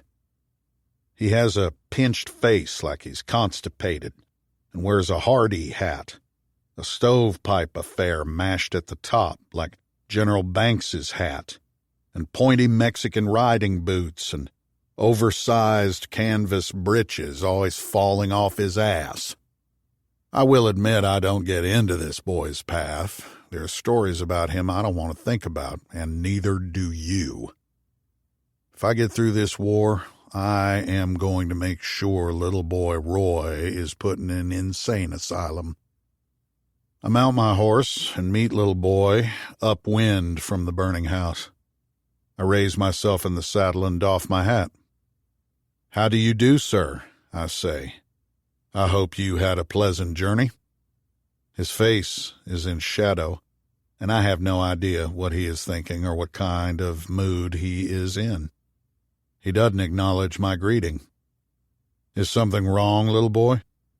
"What's that stink?" "Dead people." He chews on his lip, his eyes contemptuous. "Were you born cross-eyed, or did someone drop you on your head?" "It's hard to say." He looks at the wagon train, no longer interested in the subject of our conversation. He wears a colorless cotton shirt that is swelling in the wind. His skin is as sun-baked and rough as dried mud. "How many niggers did you get me?" "About 35. "About?" "A few took off. I haven't had time to do a recount." He's staring at the house now. His eyes are empty. "You killed civilians in there?" "I didn't go inside." His lips are caked. He tries to wet them, but his mouth is dry. "I don't like the way this is shaping up. My name better not be attached to this, understand?" My horse is blowing, his sides swelling, his feet shifting. "Let's talk money." "It's in the bank in Shreveport." "In Shreveport?" I try to laugh. "Where did you get your schooling, son?" I know, I shouldn't have said it. But I cannot abide people who try to take advantage of me in a business situation, particularly one that is linked to the Constitution itself. I start to speak, then I take one glance at his face. "Want to say that again?" he asks. "I always enjoyed doing business with you, little boy. I would never get on your bad side. You're a gentleman and a man of honor." "Was there Rebs in that house, or did you just decide to burn it up?" "They were deserters, not Rebs. No accounts living on the fat of the land while we fight their war. Tell you what, Carlton, in recognition of your patriotism, I'm going to pay you in Confederate money. Hold on there now." It's dusk now, the sparks from the farmhouse brighter than the remnants of the sun. A horse is coming hard from the column of cane wagons, the rider bent low in the saddle, dust rising from the horse's hooves. "I hear you shot a cannon at General Banks," little boy says, as though he wants to distract me from the rider. "Repeat that, please," I say. "How many black women are in the wagons? Breeders are in short supply." I strain my eyes at the wagons. There are several figures I don't recognize. "Who did you bring with you, little boy?" "Drovers." "Where did you get them?" "Out of my morning shit pot, what do you care?" "I wish you wouldn't speak with such vehemence, little boy. Don't you start showing off your vocabulary with me, old man. Just looking at the pus on your face gives me the runs. He swings down and blocks the line of sight between me and the rider bearing down on us. A holstered Army .44 hangs from little boy's pommel, but on the other side of his horse where he cannot get to it easily. He puts the reins in his mouth and removes his hardy hat and combs his hair. It's shiny and thick with grease and dandruff. The last of the sunlight is flickering on his face. He puts away his comb and hooks his thumbs in his belt and sucks his teeth. I have never seen him more relaxed. "What are you up to, little boy?" I say. He cocks his head, a crooked, idiotic smile on his face. "I was just toying with some business ideas. Have you thought of starting a leper colony?" But I cannot keep my attention on him. The rider is Private Shea Longtree, flying toward us on a buckskin. He jumps off and hits the ground running inside a cloud of dust, the buckskin going on without him. "Good God, son, who kicked a fence post up your ass?" I say. He doesn't answer. Instead, he knocks little boy down in the dust and then piles on top of him, pinning him with his knees. "He's fixing to kill you, Colonel," he says, breathless, reaching for a knife before little boy can speak. "He's unarmed," I say. "Back off, son, let the man talk." Little boy is trying to fight his way out from under Longtree's weight and almost frees himself. But Longtree flips him on his stomach and wraps little boy's hair around his hand and stretches back his head and slides his knife under his throat. "Don't," I say. "He's got a hideaway," he says. "I heard his drovers say it. They ain't worth your spit, Colonel." "No."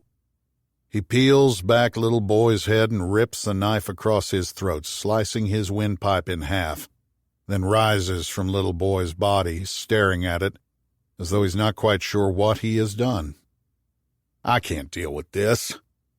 Little boy is still alive and is trying to turn on his back and shut down the spigot in his throat. Longtree steps on little boy's right forearm and bends over and pulls something from little boy's sleeve. A 2-barrel Derringer and a rig, just like his drover said. "How come they told you?" "They didn't, sir. I was eavesdropping. I've dealt with them Comancheros before. Every one of them is a sidewinder." "You're aware you just left me with no market for over 30 slaves, aren't you?" "No, sir, I didn't think about that." "Did you hear any talk among the drovers about a bank account in Shreveport?" "No, sir, but with your permission I will have a talk with them." "Yes, that will be fine." I know how to choose my words carefully, and I also recognize danger in people when I see it. The first warning is always ambition. The second is ingratiation. But I do not know why Longtree bothers me.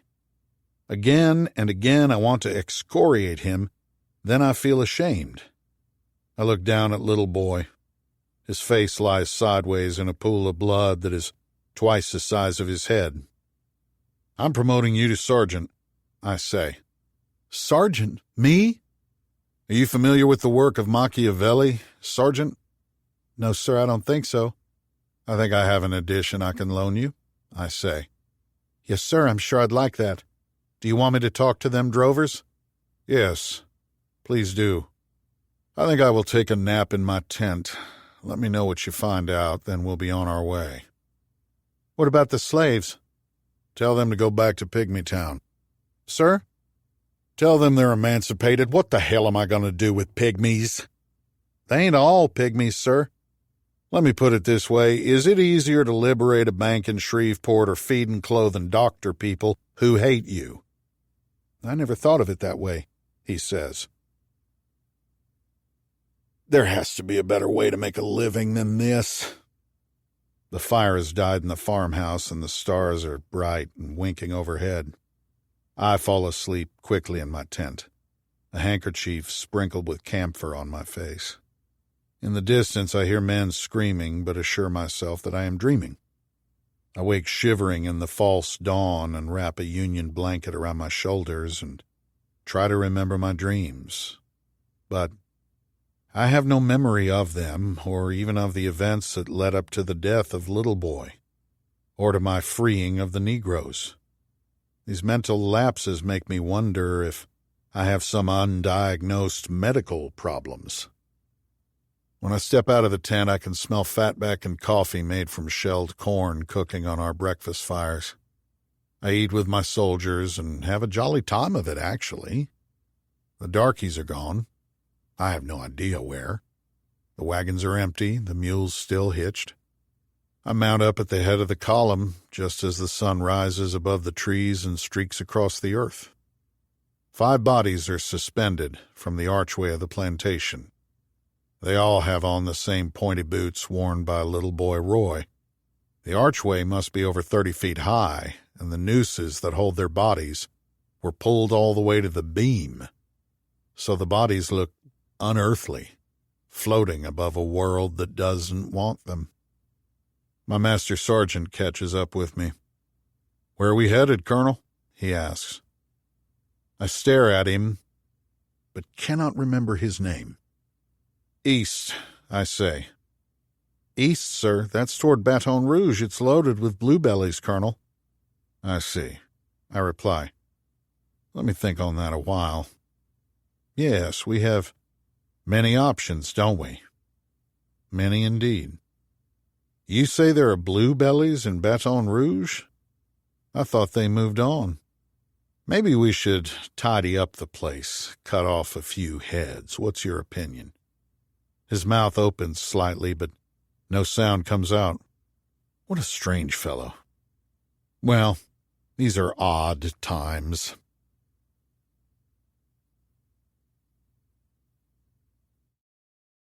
"25. Pierre Cochon."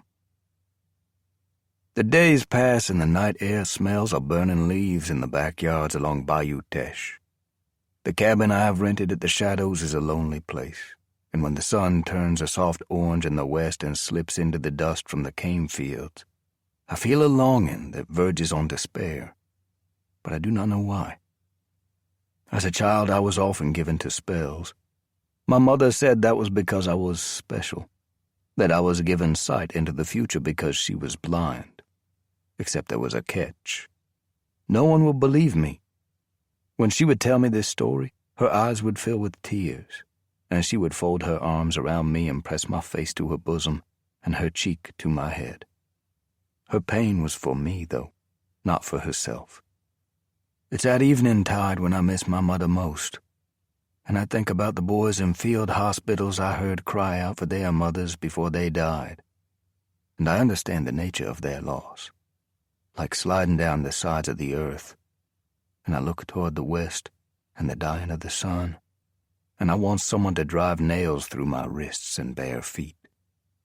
Instead, I saddle Verena and ride out to the Suarez plantation and walk down to the lakeside in the cabin of Darla Babineau.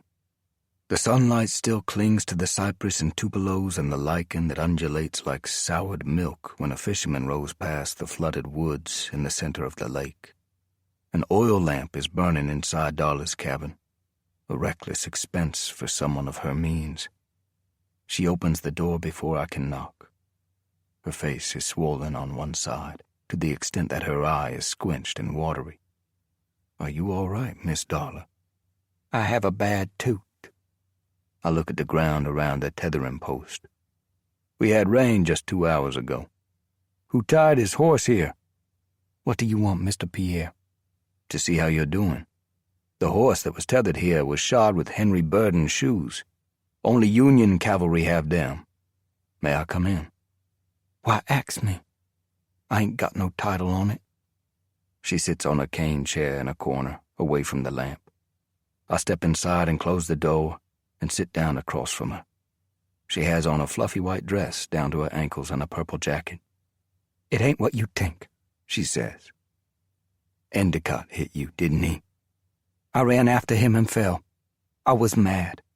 I told him I wasn't gonna be no cornbread and lima bean darky for him."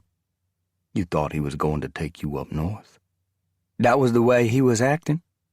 Then he told me he had children and a sick wife, and I deserved better than him. I heard that one before. I think you're a fine lady, Darla." "I ain't no lady. I don't want to be one either. I'm gonna own a plantation. I don't care who wins this war. I'm gonna be rich. And I ain't ever gonna work in the fields again. The room is clean, the plank floor probably scrubbed with a brush, her eating table spotless, the clay dishes and cups lined neatly above the wood stove.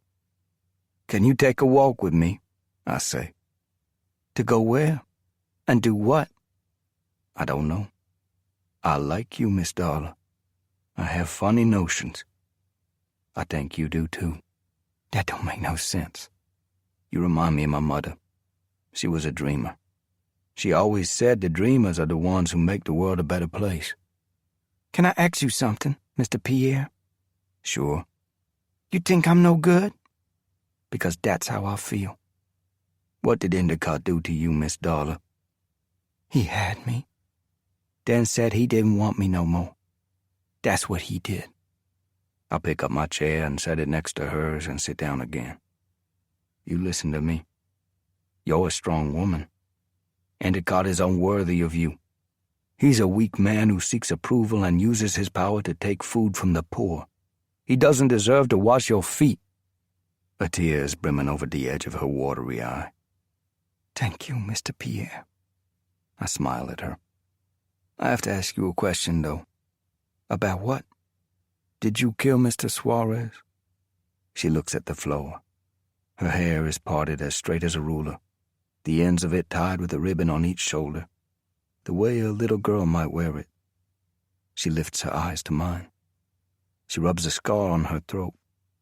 It looks like a thread worm that has died in the sun. I hope Master Suarez is in hell.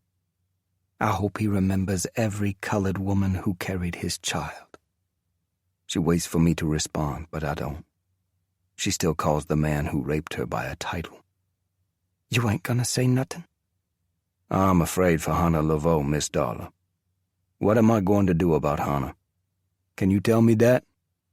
She walks over to me, her hands at her side. What are you doing? I ask.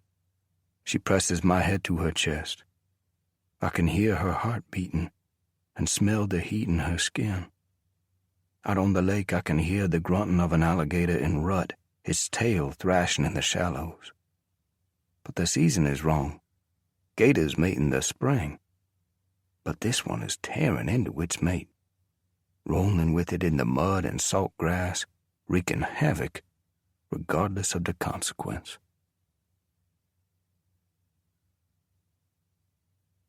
26. Hannah Laveau.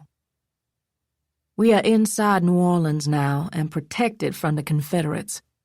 The auction at the St. Louis Hotel and Exchange is shut down, and some windows in the building are broken and the pillars scorched. But no matter what happens to it, I will always remember the families that were sold off, one member at a time. Quadroon here, an octoroon there, a full black Negro here, a child there, a mother crying so bad she was pulled behind a rotunda and slapped senseless. Rich men and women dressed in their finery drank wine and ate off silver trays while they watched the sale. The devil ain't down in a fiery pit. He's right here. Miss Florence and I have moved into a back room of my cousine Marie Laveau's little house, not far from the Place d'Armes. There are Yankees all over the square, and we don't go outside in daylight. Cousine Marie brings us food and clean clothes and some roots and herbs for Miss Florence, because Miss Florence is looking awful sick. She says it's the malaria or maybe yellow fever. It ain't, though. She killed the Union soldier by mistake. The other 4 men she killed are not in her dreams. Yesterday, just before dawn, she got out of bed and ran both of her hands through a glass window and would have cut her wrists if Cousine Marie hadn't wrestled her back into bed with Miss Florence all the time saying, "Why didn't you tell me who you were? Why were you in a brothel? Why didn't you speak up? I am so sorry, young man." I can't convince her it was a mistake, and nobody's fault except the pimp who hit me in the face and almost knocked my eye out. See, this is what Miss Florence can't understand. You can't let bad people put the blame on you for their misdeeds. They bury others in guilt. That's how they get power over you, too. Look at New Orleans. Trumpet vine like strings of gold bells and blood-red bougainvillea drip from the Spanish ironwork on the balconies. The French bread and café au lait vendors roll their carts on the cobblestones at first light, and the fog puffs cold and white off the Mississippi. Then you hear the Angelus ringing at the cathedral and think this is the best place in the world, like Eden was before the snake got loose in the tree. But it ain't. The executions are still held in the Place d'Armes while people watch. I got caught once in the crowd. There's a smell on their breath you don't forget. It's like the gas you smell when the beetles clog the storm sewers in the summer. The prostitutes live down by Rue Bassin and put their red lanterns in their windows at night and open up their shirts so the soldiers can see their breasts. They sell absinthe down there, too. You can tell those who drink it. They don't look human anymore. Their faces are the color of a frog's stomach. Their eyelids disappear, and they look at you as though their souls have gone somewhere else. Flatboat people, the kind way up the river who carry knives and what they call a devil's claw, bring white and Indian and mulatto women down by the water and build bonfires and sometimes get into fights with drunken soldiers and kill one another. The bodies float out to the Gulf, and by morning, nobody cares about what happened last night, unless the dead person is a soldier.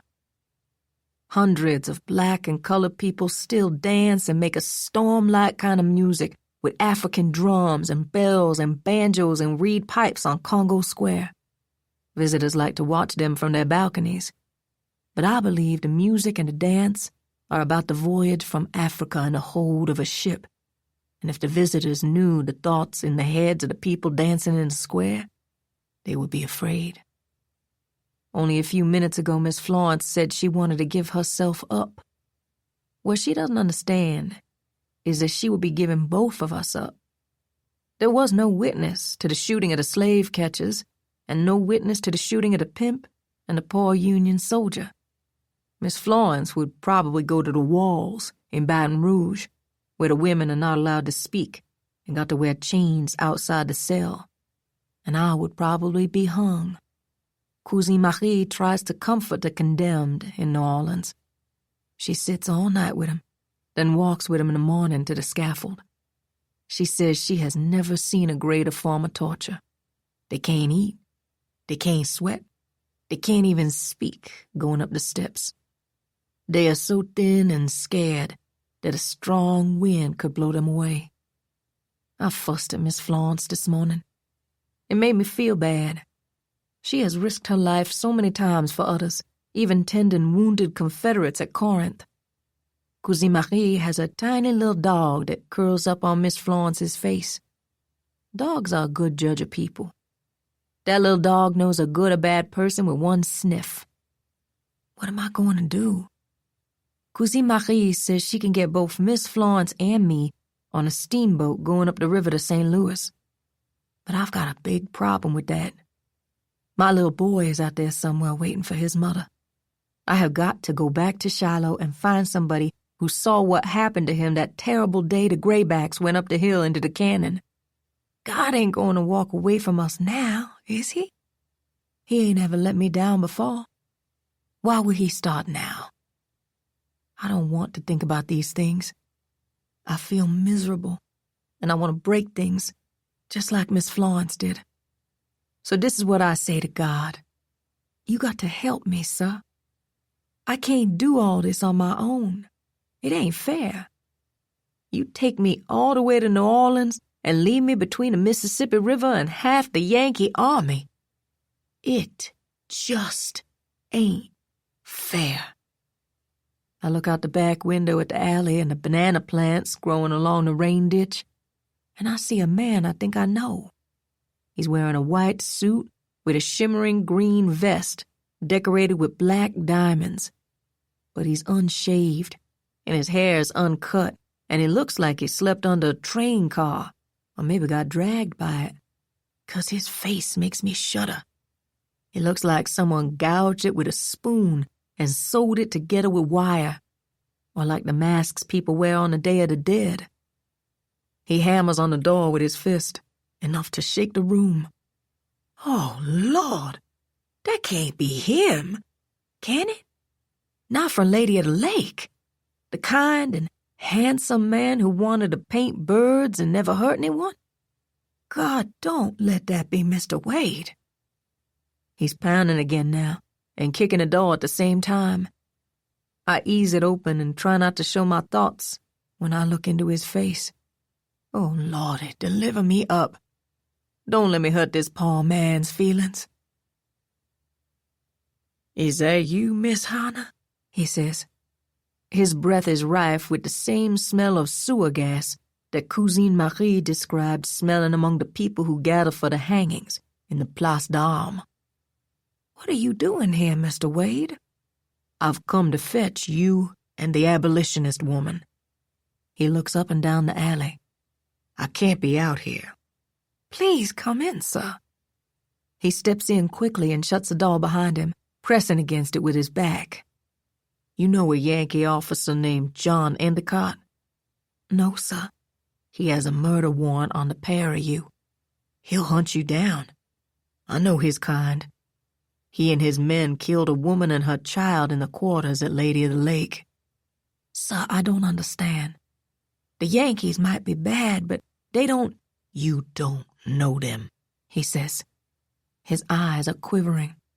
This fella is treacherous to the core. Do you have money? He's going too fast for me. Mr. Wade, all we got is our lives. You want something to eat? We don't have time for that. Mr. Wade, we got enough grief. He squeezes himself as though he's cold. Well, I can understand. I don't mean to be a bother. A bother? Mr. Wade is more like a big mosquito buzzing in your sleep. I'll get you a blanket. That would be fine.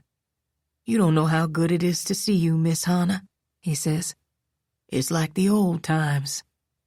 Mr. Wade, I have to ask you this. What happened to your face, sir? I had a duel with that fellow Cochon. My pistol blew up. But no matter. I've changed my thinking about many things. I don't know what you mean, sir. The Yankees have to go, he says. We'll handle our own problems. When did y'all try to handle them before? I guess that's a good question, he replies. I know there's an answer to it. Well, now is the time to start. Sir, none of this sounds like you. I've been a bit ill, that's all. I need my medicine and then I'll be all right. What kind of medicine? It's sold here in a shop. It's not far away. Can you send a servant? I have money. Then I hear Cousine Marie behind me. Qui est cet homme? She has a kerchief wrapped around her head and wears 2 skirts over a petticoat. Qui est cet homme? She says again. Un ami, I say. Il est malade. Est-il fou? She asks. Je crois qu'il est accro à l'absinthe. What are y'all saying about me? He asks. That you need to sit down and rest, Mr. Wade, I reply. I hope God ain't listening to this. I hope even more that Cousine Marie ain't going to run us down the alley. I'm sorry to be a nuisance, but do you have a servant who could fetch my medicine? He says. I'd like to fetch it on the side of his head.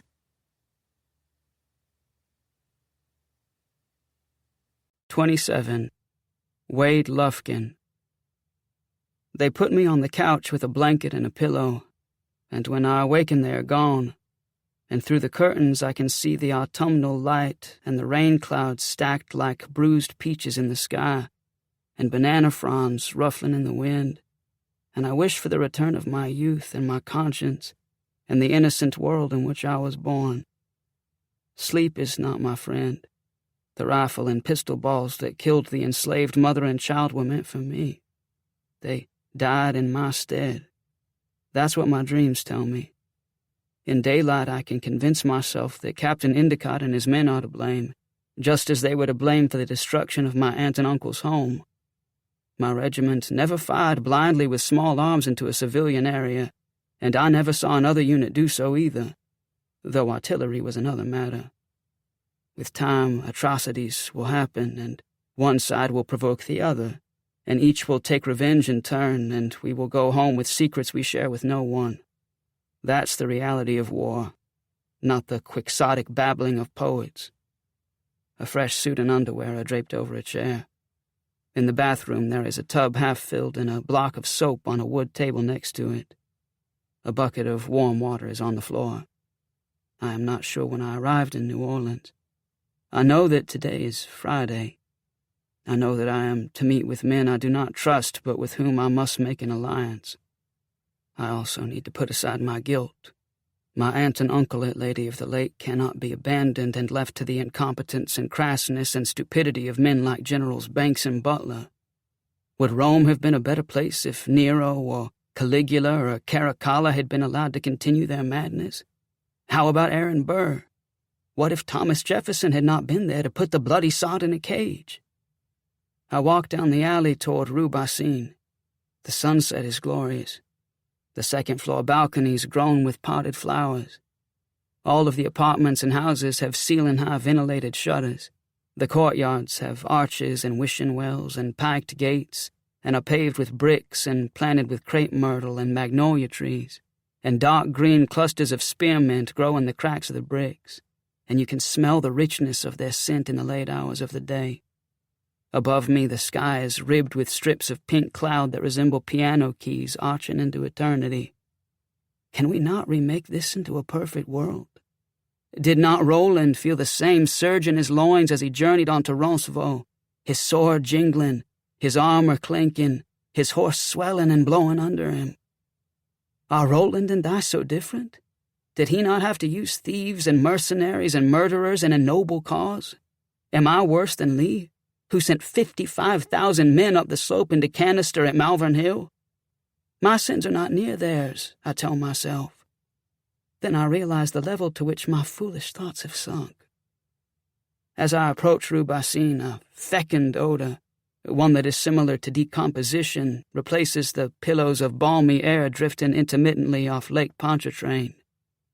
Not far away lie a garbage pit and a giant divot of a trench full of offal and a string of houses with red lamps in the windows. In a large courtyard is an ale and wine shop that has outdoor tables and offers escorts for the evening. None of the customers are in uniform, but I know the cadences of Boston and New York and Michigan when I hear them. And that does not mean my own class is not there, because they certainly are, every one of them wearing the spots and sensibilities of leopards. The clientele includes gin owners who are still selling cotton to the textile mills in New England, blockade runners, pimps, pirates, transporters of the re-enslaved to Texas, and flatboat voyageurs, the aggregate of whose body odors could paralyze an elephant. The waitresses are of all races, but are hardly more than prostitutes, and are sad for the lives that have been forced upon them. I have often been drawn to them, but have never taken monetary advantage of them, and believe that doing so is a great sin. Their lives are written in the scars on their skin. Most of them speak either Spanish or French, and they look inured and held together like piles of sticks. Perhaps inured and held together in the same way I am, down at the absinthe shop. I look around me, then see two fellows I saw many times at Lady of the Lake.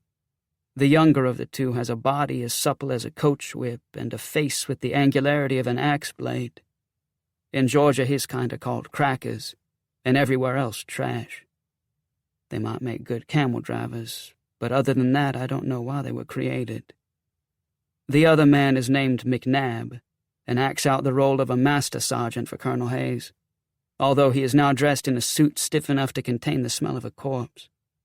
He's mutton-chopped and has no expression, and I suspect he is on all counts a dolt. However, he always seems to have a hidden thought, one to be wary of. "Top of the evening to you, gentlemen," I say. "And to you, sir," he replies. He offers his hand but does not stand up, nor does his companion. "May I sit down?" I ask. He pushes a chair toward me. "Sure," What are you drinking? I'll order in a minute. He still has not introduced me. I turn to the young fellow. Hello, I'm Wade Lufkin. I'm Shay Longtree, he says. His fingernails are rimmed with dirt, his handshake weightless. He remains in his chair. Pleased to meet you. Where are you staying? I ask McNabb. The hotel on the corner of Rampart, just over there. Where are you staying? Oh, I haven't found a place yet, I reply. A bit cagey, are you? He says. I grin and look at empty space. This fellow is a snake, from his fangs to his rattlers. Our table is in shadow, the brick wall against our backs, the concrete floor abrasive and cold. Uncomfortable or not, no one can hear our conversation. I motion to the waitress and give her my order. She nods and goes away, her hooped earrings swinging, her skirts swishing. You drink absinthe? McNabb says. Sometimes, I reply. I take it you do not. Tastes like licorice to me, he replies.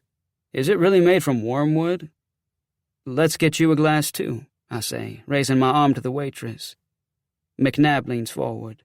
The hell with that. The Colonel sends his regards. Get me? Then I see the hidden thought in his eye, the slight smile at the edge of his mouth. The waitress brings our drinks. Her skin has the smooth texture and color of the clay in a riverbed. She has a blue tattoo above one eye, a few strands of hair hanging across it. I ask her to leave the absinthe bottle and to bring a clean glass for McNabb. He raises a finger. I need none of that. She goes away, his eyes following her. What's this plan you've got? He asks.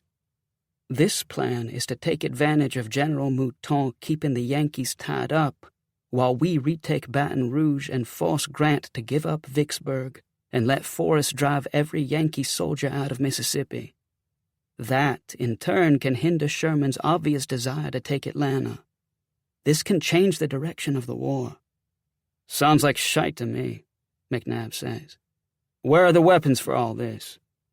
I would really like to give this fellow a punch in the face. I have access to over 500 Spencer rifles and the money to buy them. You'll buy them with Dixies? No, I will buy them with gold. Will you now? There is a potted palm within an arm's length of the table. I pick up his whiskey glass and pour it into the dirt, then put water in it and a splash of absinthe. It bounces off the bottom of the glass in a cloudy green mushroom. Have a belt of this. It gives a fella a finer grasp on things. You'll be quite surprised, I'm sure. I don't particularly care for the way you're talking to me, he says. Oh, sorry, I say. Would it be better that I see the Colonel myself? Perhaps tell him you called my plans shite, plans that are basically his? Let me see if I can phrase this, he replies. The Colonel is often indisposed. In the head, that is. Get me?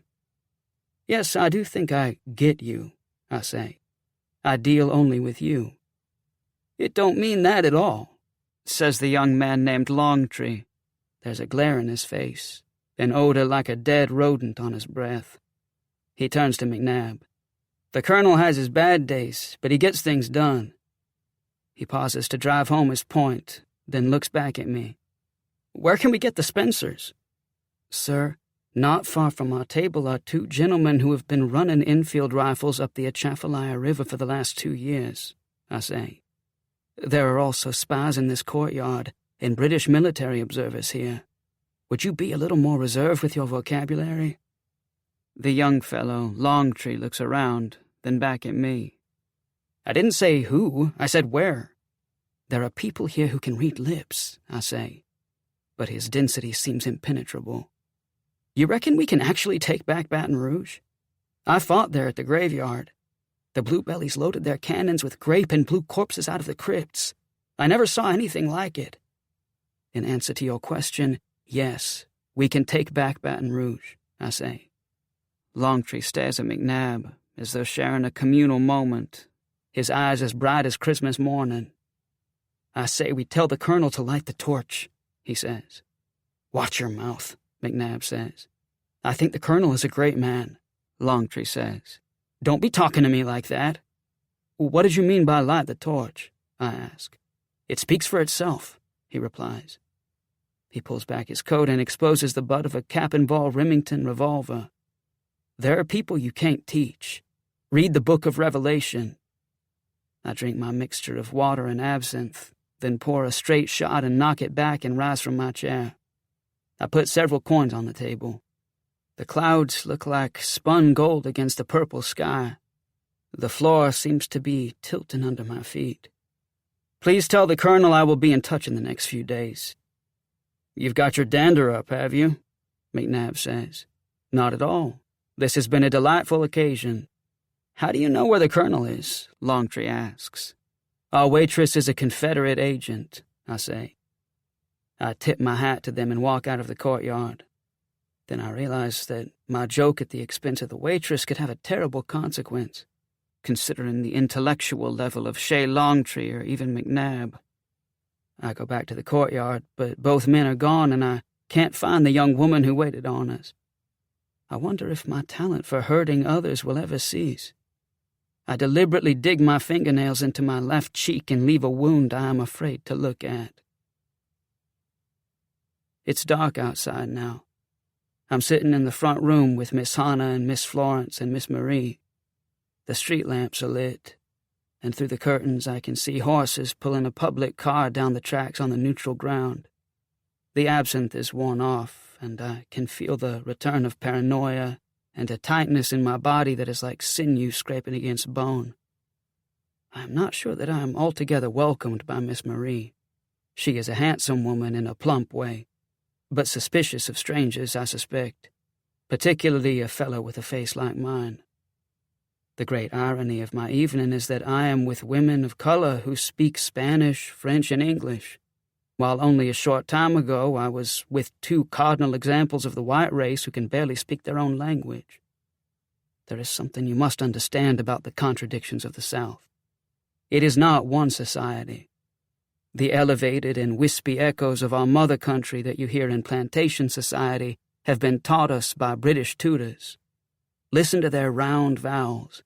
You could roll them down a hallway at Buckingham Palace. By the same token, the overseers are usually the descendants of Cockneys who were born not far from Bow Bells. The profanity and coarseness and violent metaphors of a truly pagan race are of course the gifts of the Irish. God bless their souls. But perhaps the greatest contribution is from the people who were brought to the New World on slave ships during the era of the Middle Passage. It's the iambic line. Listen to it sometime. Every other syllable is accented.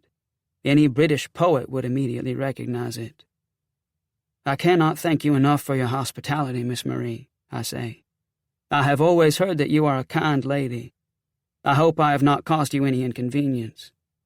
My words seem to break across her face. Where did you go this evening, Mr. Lufkin? I feel a catch in my throat coming. A courtyard place on the edge of the quarter. I wasn't there long, though. You should not go there, sir. It's a dangerous part of our community. You think so?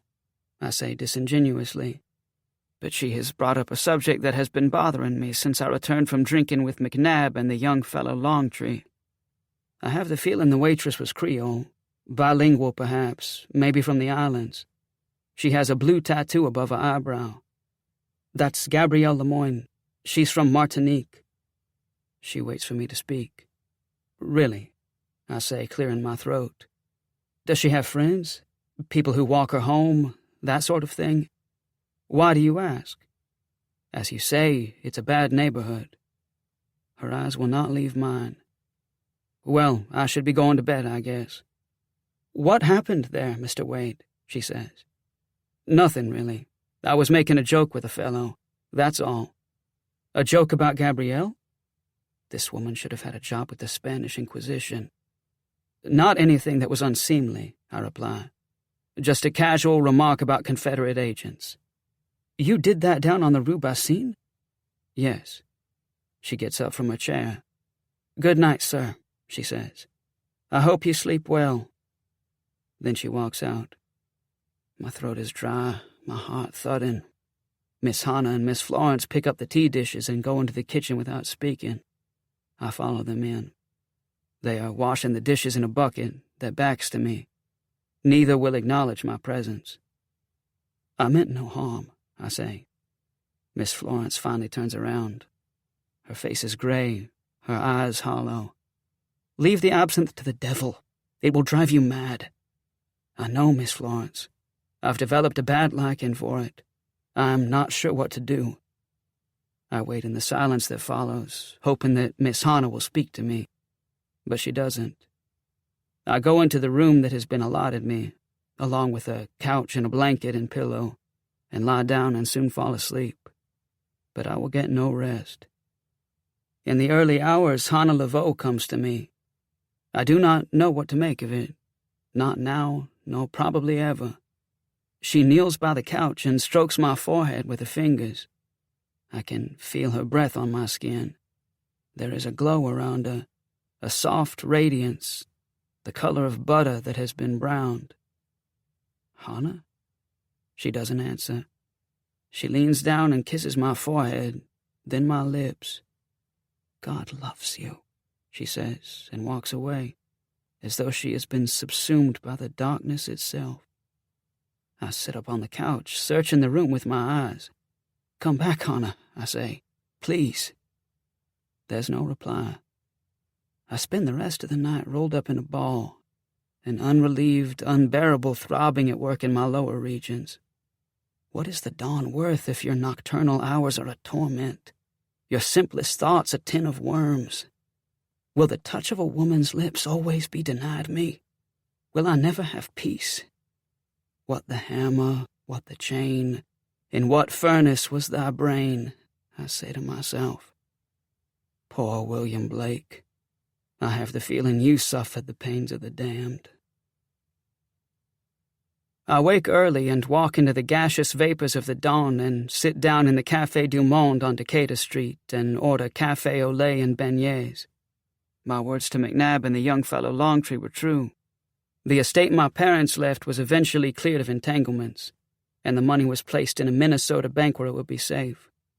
I have the wherewithal to buy many weapons. The big issue will be my confrontation with Colonel Carlton Hayes.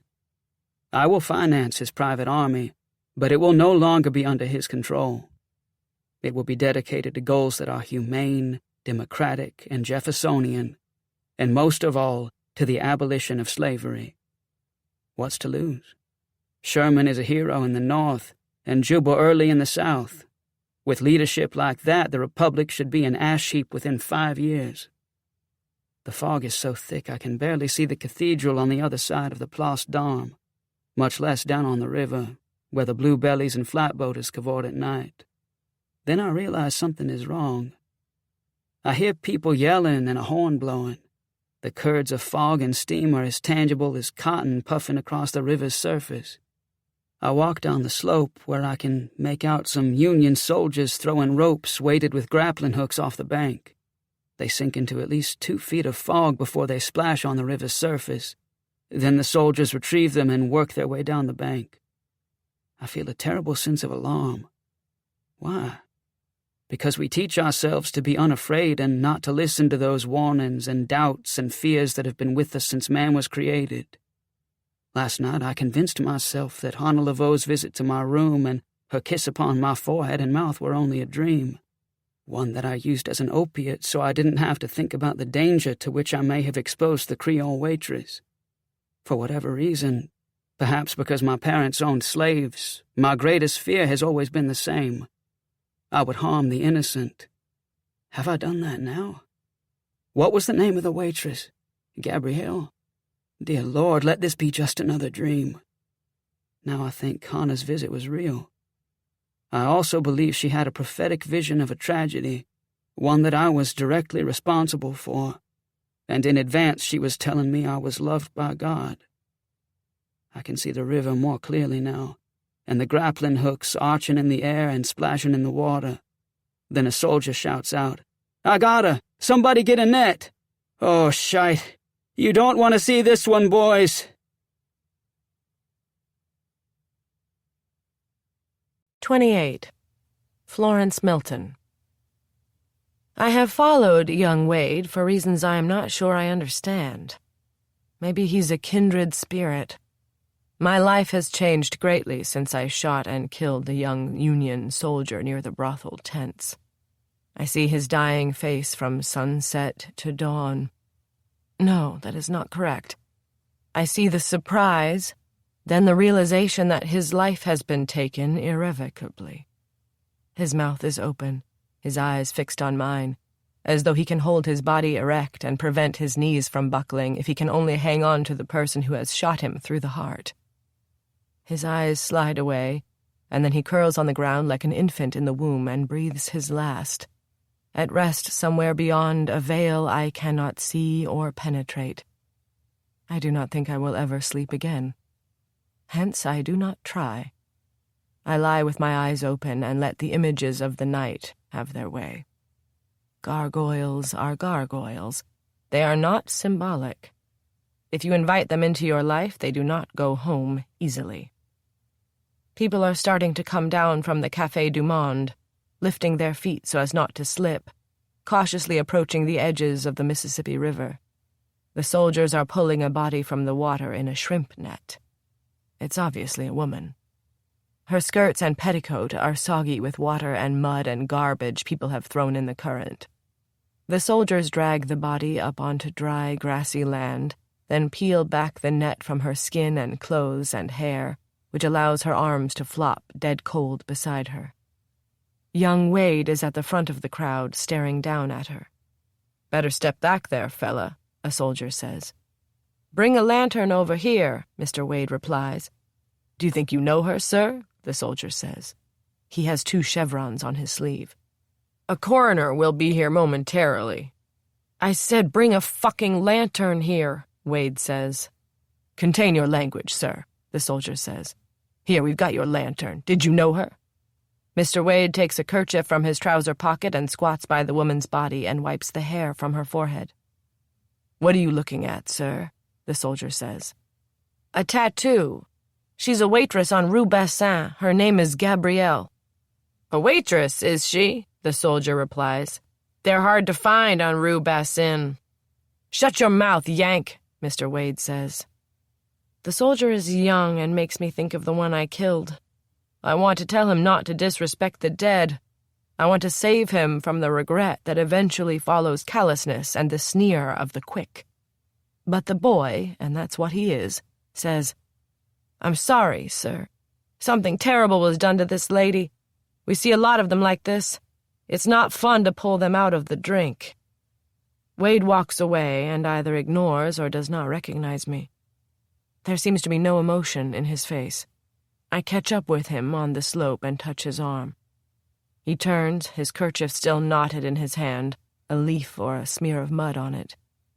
"Miss Florence?" he says. "Yes," I reply.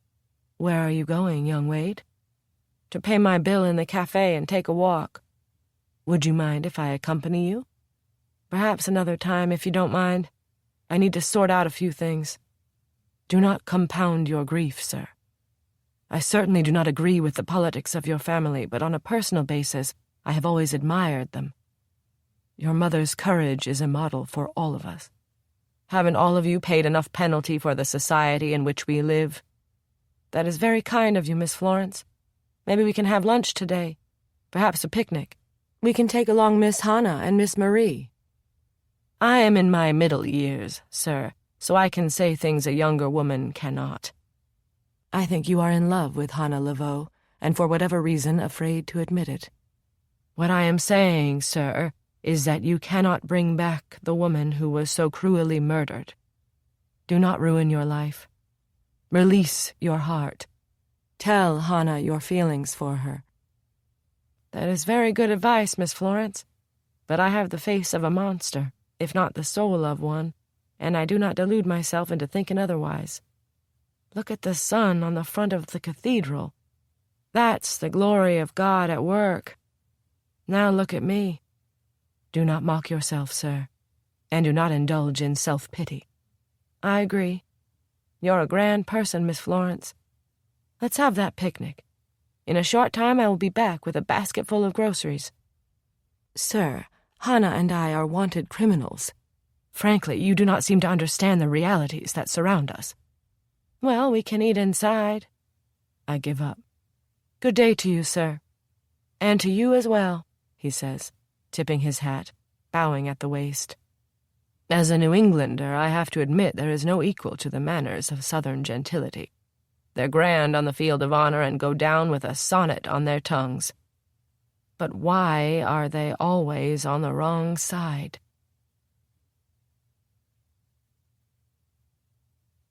29. Wade Lufkin. I will describe some details about the way Gabrielle Lemoyne died, only because they are indicators of the kind of man who took her young life. I think the killer rained his fists down on her face. He also broke her neck. The sinew was the only anatomical connection that held her head on her shoulders. The shock in her eyes showed the suddenness of the injury, and the level of lethality she probably never believed would be visited on her person, like a camera lens clicking unexpectedly shut on her life. The fraudulent Master Sergeant McNabb said he was staying at a hotel on the corner of Rampart. Hotel is hardly applicable. It's a borderline brothel, full of cockroaches and bed lice and flatboaters who pool their money and install themselves 6 at a time in one room. The jakes behind it are positioned on an open latrine, which once a week is bailed out with buckets and dusted with lime and ash by prisoners from the city jail. Between the hotel and the courtyard where Gabrielle Lemoyne worked is a curio and herb and voodoo shop often frequented by Union enlisted men, most of whom are unaware that the antiquities that fascinate them in particular were probably dug from the city dump. The bell rings on the door as I enter. The lady who comes to the counter from the back is a woman of color, and very old, her eyes glassy with cataracts. I do not know how she sees. She says something to me in French. I'm sorry, I speak only English, I say. How may I help you? You have some bookends in the window. They look like the heads of elephants, quite heavy fellows, perhaps made from lead. Yes, do you want them? How much are they? $6. Yes, I'll take them. Please wrap them up. You want both of them? Yes, they are bookends. One needs the other, correct? But you really need only one. Isn't that correct? I think one of us is confused. I'll take the pair, please. She goes to the window, obviously walking by memory, and returns to the counter and begins wrapping them in brown paper. I put the appropriate coins on the counter. Pardon me, but you seem to be examining my countenance, I say. It's a bit disconcerting. Your purpose here is a pretense. You smell of death, sir.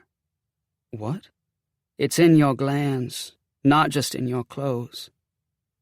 I helped with the identification of a murdered woman, right down there on the river's edge. Maybe you knew her. Gabrielle Lemoyne was her name. The old woman's eyes look as inanimate as fish scales. Gabrielle is dead? Yes, I reply, swallowing. She looks down at the coins, then pushes them toward me. Take them. You don't want to sell me the bookends? The elephants are yours. I will take no money for them. You were not here, sir.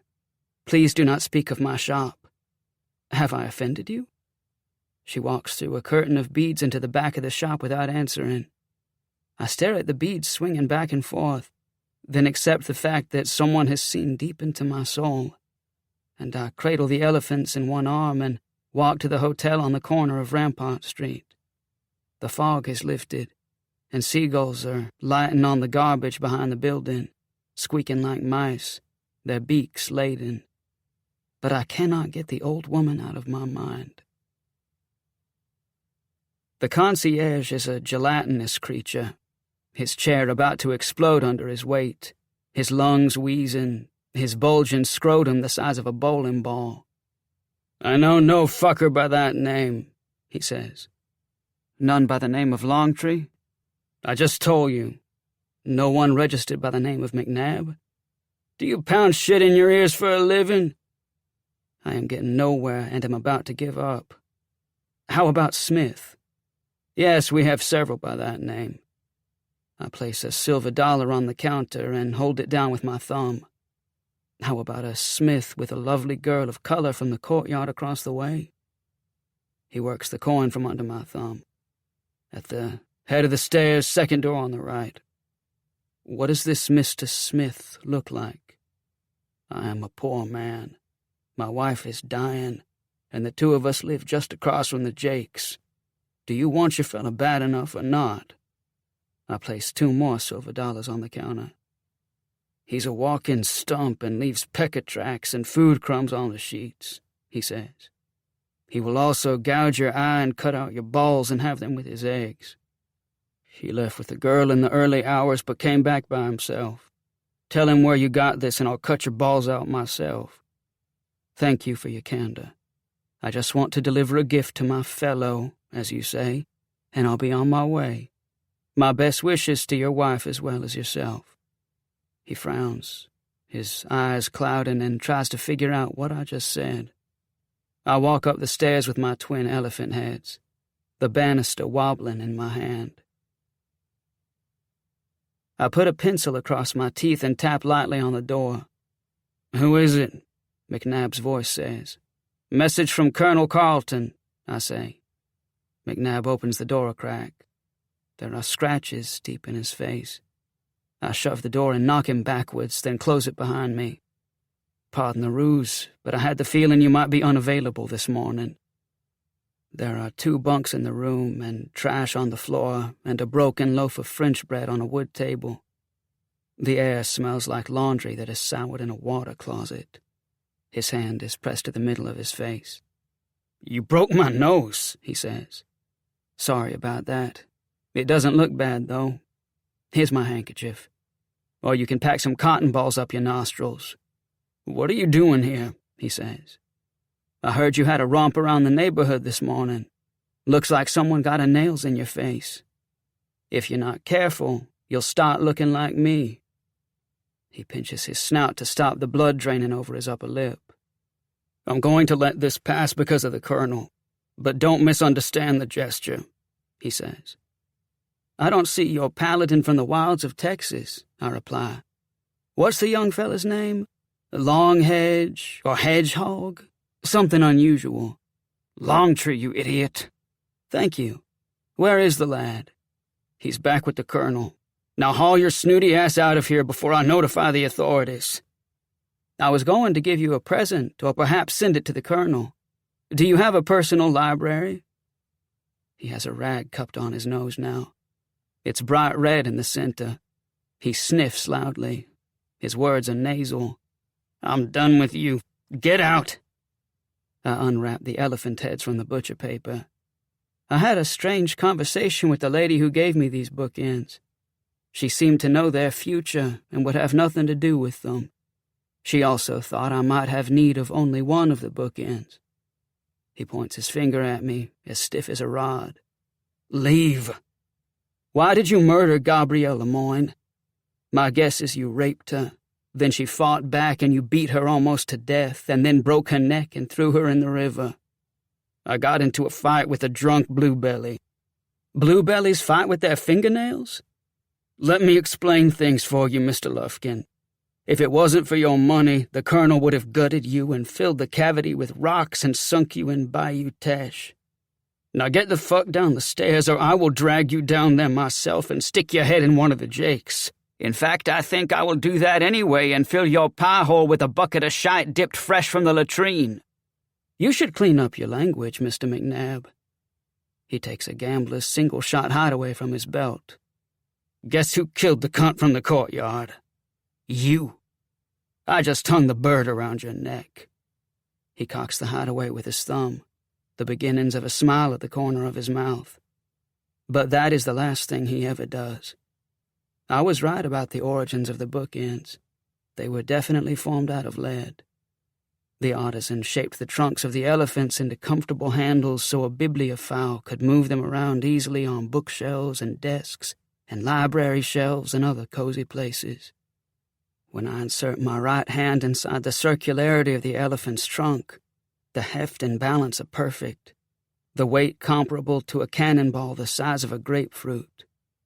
I feel quite snug about my situation now, and wonder if my bookend has ever touched the work of Robert Browning, Pippa Passes in particular. and Pippa's words reminding us that God's in his heaven, all's right with the world. However, I let things get away from me. The first blow was mighty enough, but I guess way leads on to way sometimes. And before it's over, I've changed the design on the wallpaper in a dramatic fashion. More than I wish to describe, certainly. I borrow water and a towel from the room and wipe off my hands and coat and some splatter on my face, then toddle downstairs. My gelatinous friend is no longer at his post, although I would not harm him even if he were. Let bygones be bygones. I do not know who first said that. Perhaps it was Browning. It's a wonderful principle to live by.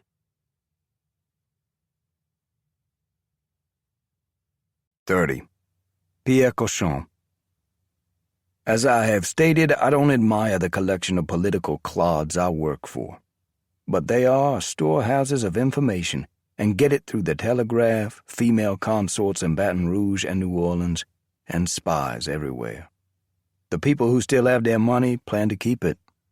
People like the Lufkins, who believed in the Confederacy and bought the $10 currency called Dixies, became paupers.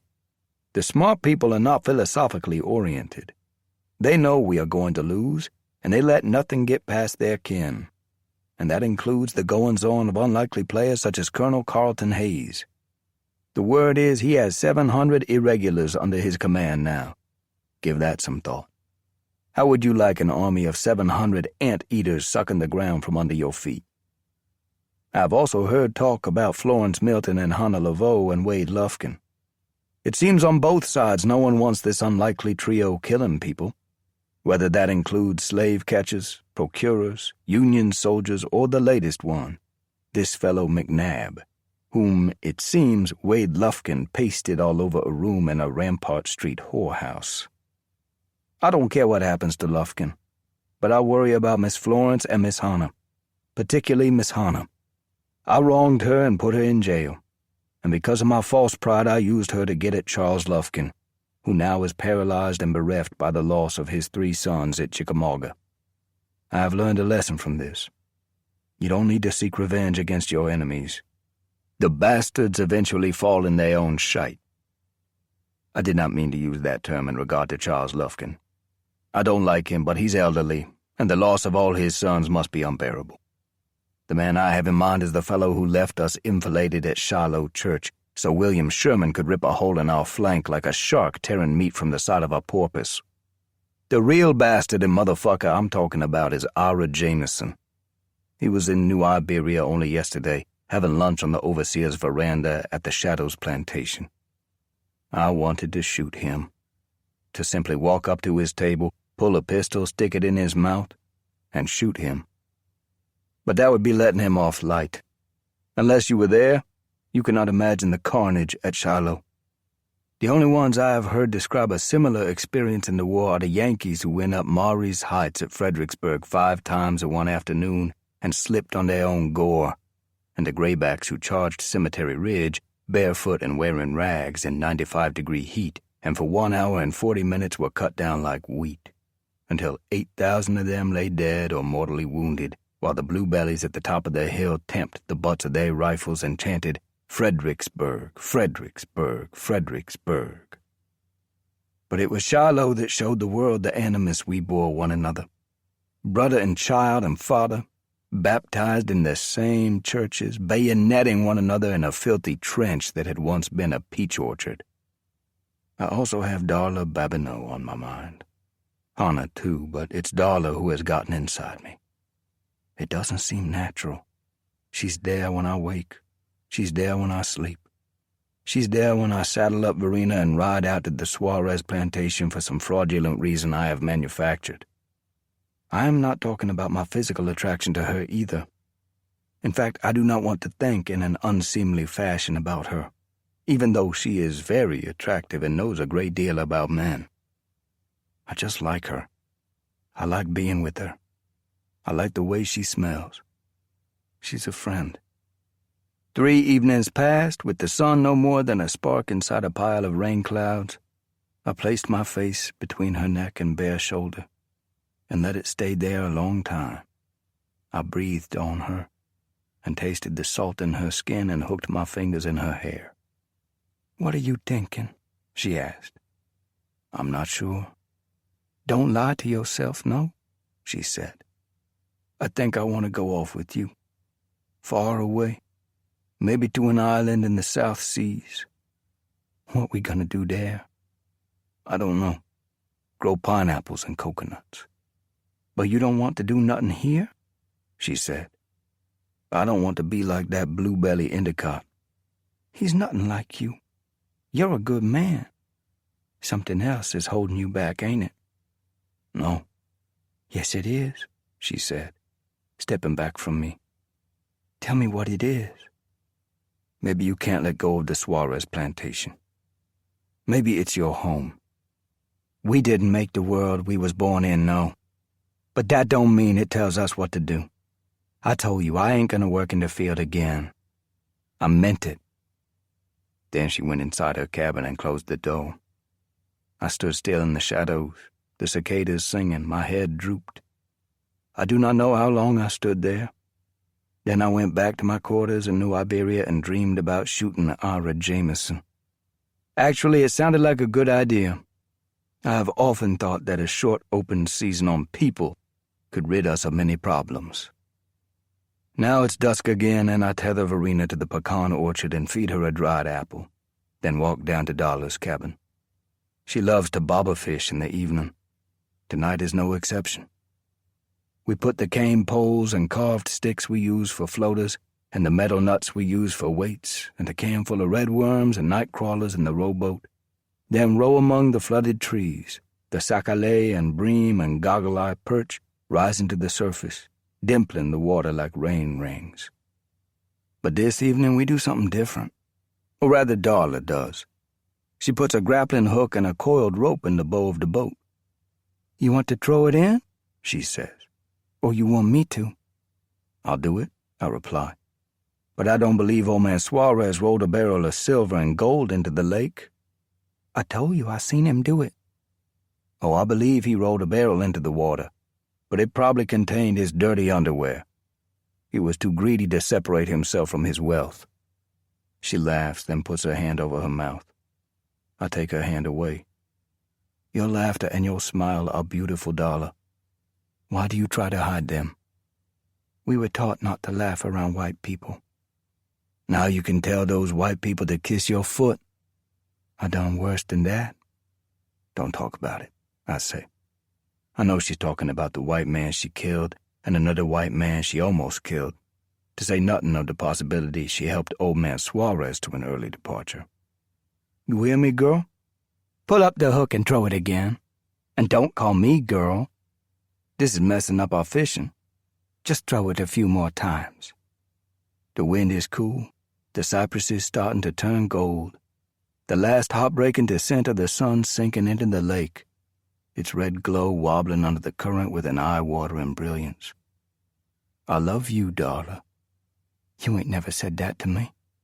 "I'm saying it now." "What am I gonna do with you?" "Anything you want to," I reply. "You gonna get yourself killed, you? Maybe me too." "By whom?" She raises her eyes to mine.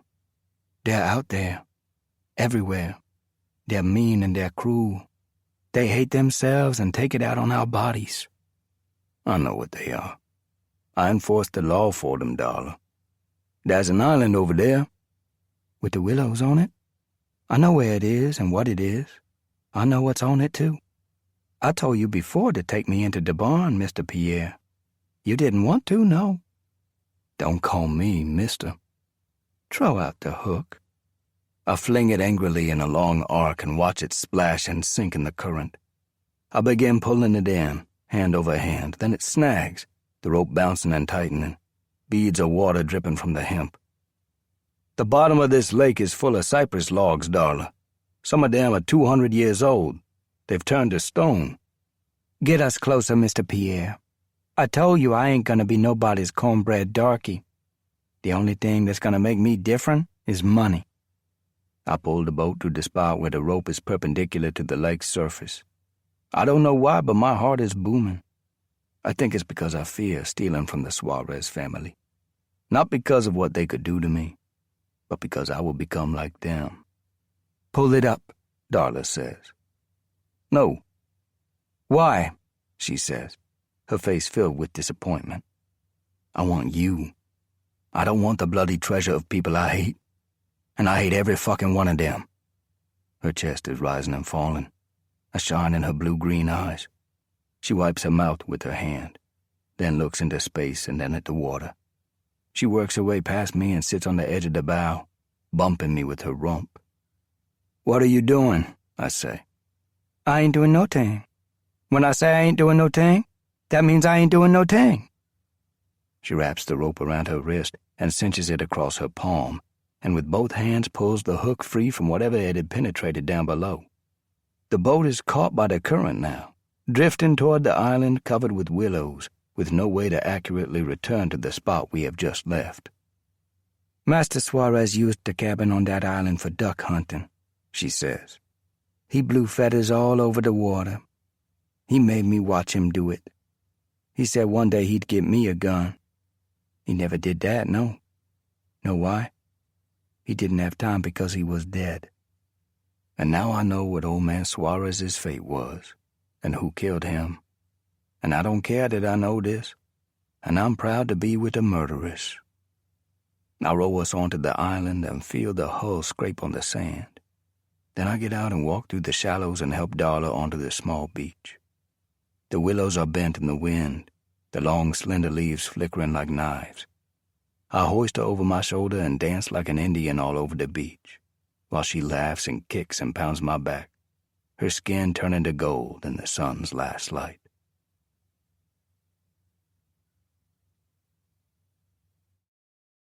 "31. Wade Lufkin. Miss Hannah and Miss Florence and I disembarked from a paddle wheeler just south of Baton Rouge and went westward in a carriage, back into farmland and the northern tip of the Atchafalaya Basin. I'm afraid we have become an unholy trinity who will find no sanctuary in our beloved state, nor access to passage to the north.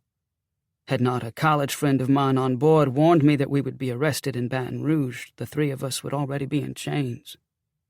But I guess each of us has his own motive. Miss Hannah wants to find her child in Tennessee. Miss Florence wants to remain with her Underground Railroad friends.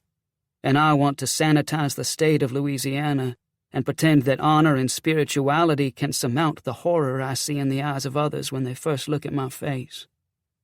There's a good chance the three of us will be strung high up on a slash pine, food for crows and a warning to all. We get out of the carriage in front of a paintless 2-story farmhouse surrounded by sugarcane fields. It's afternoon and the sky is dark with what looks like thunderclouds. However, these thunderclouds have black ash in them and are blowing from the south, actually from a line of flame that stretches across the entirety of the horizon. The air smells like syrup that has dripped on a hot stove. The colonel is sitting on the gallery in a swayback straw chair, a jug by his foot, a staff in his right hand, a wide-brim hat wilted on his head, his swashbuckler boots supple and rippling with fresh polish. The young Sergeant Shea Longtree stands next to him, 2 cap-and-ball revolvers stuck in his belt, the handles reversed for a cross-draw, his eyes as beady as a carrion bird's. He wears a Confederate capey cocked on his forehead. Flecks of either paint or blood are sprinkled on it. Other men are lying on the lawn, flicking penknives into the ground, rolling dice on a blanket, or playing a game some call rounders. This is not a good environment for Miss Hannah and Miss Florence, but I know they will brass it out. No, that's badly stated. They are members of that special group who refuse to flinch, the kind who don't consider bravery a virtue, the kind who stand on a balcony in an electrical storm enjoying the fine breeze. The irony is that they don't know how brave they are. In the woods, I can see perhaps 100 tents and many more in the distance. I can also see cannons and ambulance wagons and caissons and the tree trunks strung with picket lines, the horses nickering and grazing on grass that is still a bright green. I cannot understand how so many people are willing to follow an idiot like Carlton Hayes. I tip my hat to him just the same. Good afternoon to you, sir. And you as well, he says. He halfway rises from the chair, then eases into it again, and I wonder if this is a sign of cancer in the colon. He looks drunk. I can see no one inside the house, no candle or lamp burning, a fact that is making me uncomfortable, knowing his history. Who are the people who own this lovely farm, Colonel? Fuck if I know, he says. Sir, I am with ladies, I say. This is Miss Florence and Miss Hannah. I noticed, he says. Get some chairs out here, Sergeant Longtree. Bring some glasses. Thank you for your invitation, sir, but we do not wish to encumber your day, Miss Florence says. I knew we would have a problem. Stalwart as always, Miss Florence is not going to sit down with the likes of Colonel Hayes, even though she is obviously exhausted. Suit yourself, he says, then gazes at me. My informants tell me you literally pounded Master Sergeant McNabb's brains all over his hotel room. His hotel room was a den of crab lice, sir, I reply. That said, I take full credit for his eradication. McNabb ridiculed you and said your plan to retake the Mississippi was shite. He twists in his chair and looks up at Shay Longtree. Is this true? Yes, sir, Longtree says. Why didn't you tell me? I didn't want to hurt your feelings, sir. I cannot read the Colonel's crossed eyes, nor can I read his face. Half of it is marbled with infection and pus. He tries to blot it clean with a folded handkerchief to his cheek. You can get me 500 Spencers. I can also get you Henrys. The ammunition tube holds 15 rounds. The Yankees load them on Sunday and shoot them all week long. He doesn't have a chance to respond. Colonel Hayes, Miss Hannah and I need to rest, Miss Florence says. Our journey here has been an arduous one. May we have a room in this house or a tent of our own? He looks up at her. Are you the New England abolitionist who has been stealing the darkies off our plantations?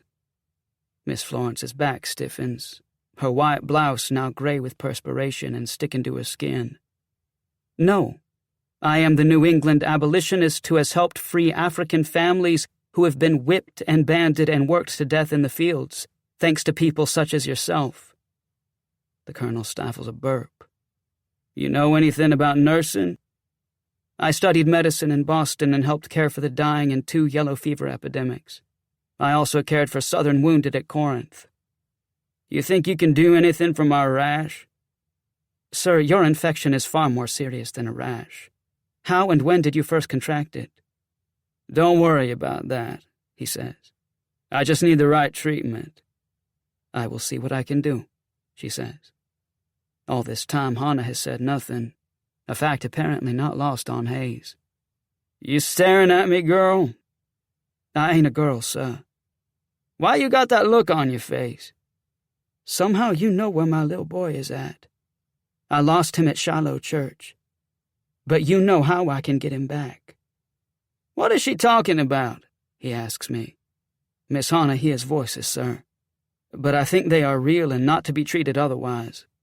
Whose voices? He asks. The voices are from God and the angels around him, Hannah says. I hear them right now as you speak. If you don't change your ways, you go into a terrible place, Colonel. He looks into space with his cross-eyed stare and seems to shrivel in his chair. Are you all right, Colonel? I say. Of course I am. Sergeant Longtree put up a tent for these 2 women, he says.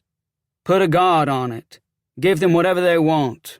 The man who touches either one of them will have his hands cut off. Longtree looks at him blankly. Did you hear me? The Colonel says. Get your ass down to the camp and find some bedding for them, too. You look like a scarecrow. Longtree walks away with Florence and Hannah. I sense this is a dark moment for him. In the shadow of the house, he looks over his shoulder at the Colonel. His profile as sharp as snipped tin. His visible eye as cold as glass. Late that evening, I sit by a bonfire in the backyard of the farmhouse and have supper with the Colonel. It is not a situation of my choosing. But as our Lord has taught us, there are times when we must render unto Caesar. Nonetheless, in the warmth of the fire and the sparks rising into the sky, I am eating a plate of pork and eggplant and rice and gravy a few feet away from a man who has committed war crimes I do not want to think about. He is obviously deranged and probably depraved. It is difficult to have charitable thoughts about him. I suspect his brain is filled with wormholes, and he slides from one to another with great facility because chaos is the only reality he knows. That's about as kind as I can get. But I'm about to find out how far I can push the Colonel. I have yet to meet a madman who was not acutely aware of his own needs, his own visceral pleasures, his own indemnification. When it comes to pride, a madman has the sensitivity of an infected gland. "Are you going to drink my liquor or not?" he says.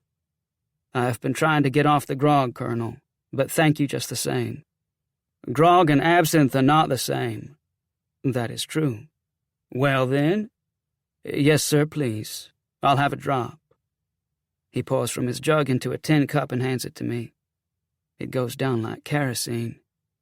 I'm afraid what will happen if a spark from the bonfire lands on my breath. "Fried your entrails, huh?" "Yes, sir," I reply. But I have to admit that I want more and that I have a very serious problem. I set down my plate on the grass. "Gentlemen don't talk business at the table, but these are dangerous times, and if you don't object, I'd like to talk business. Is that all right, sir?" "I don't give a country shite for that stuff. I got news for you. Your class of people don't talk about anything except business." "Sir, you need to stop using that language." He cleans his teeth with a rag. "You're a strange one, young Wade. I think the Yank who put that pistol ball in you pissed on it first. You want another drink?" "Yes, thank you," I reply, handing him my cup.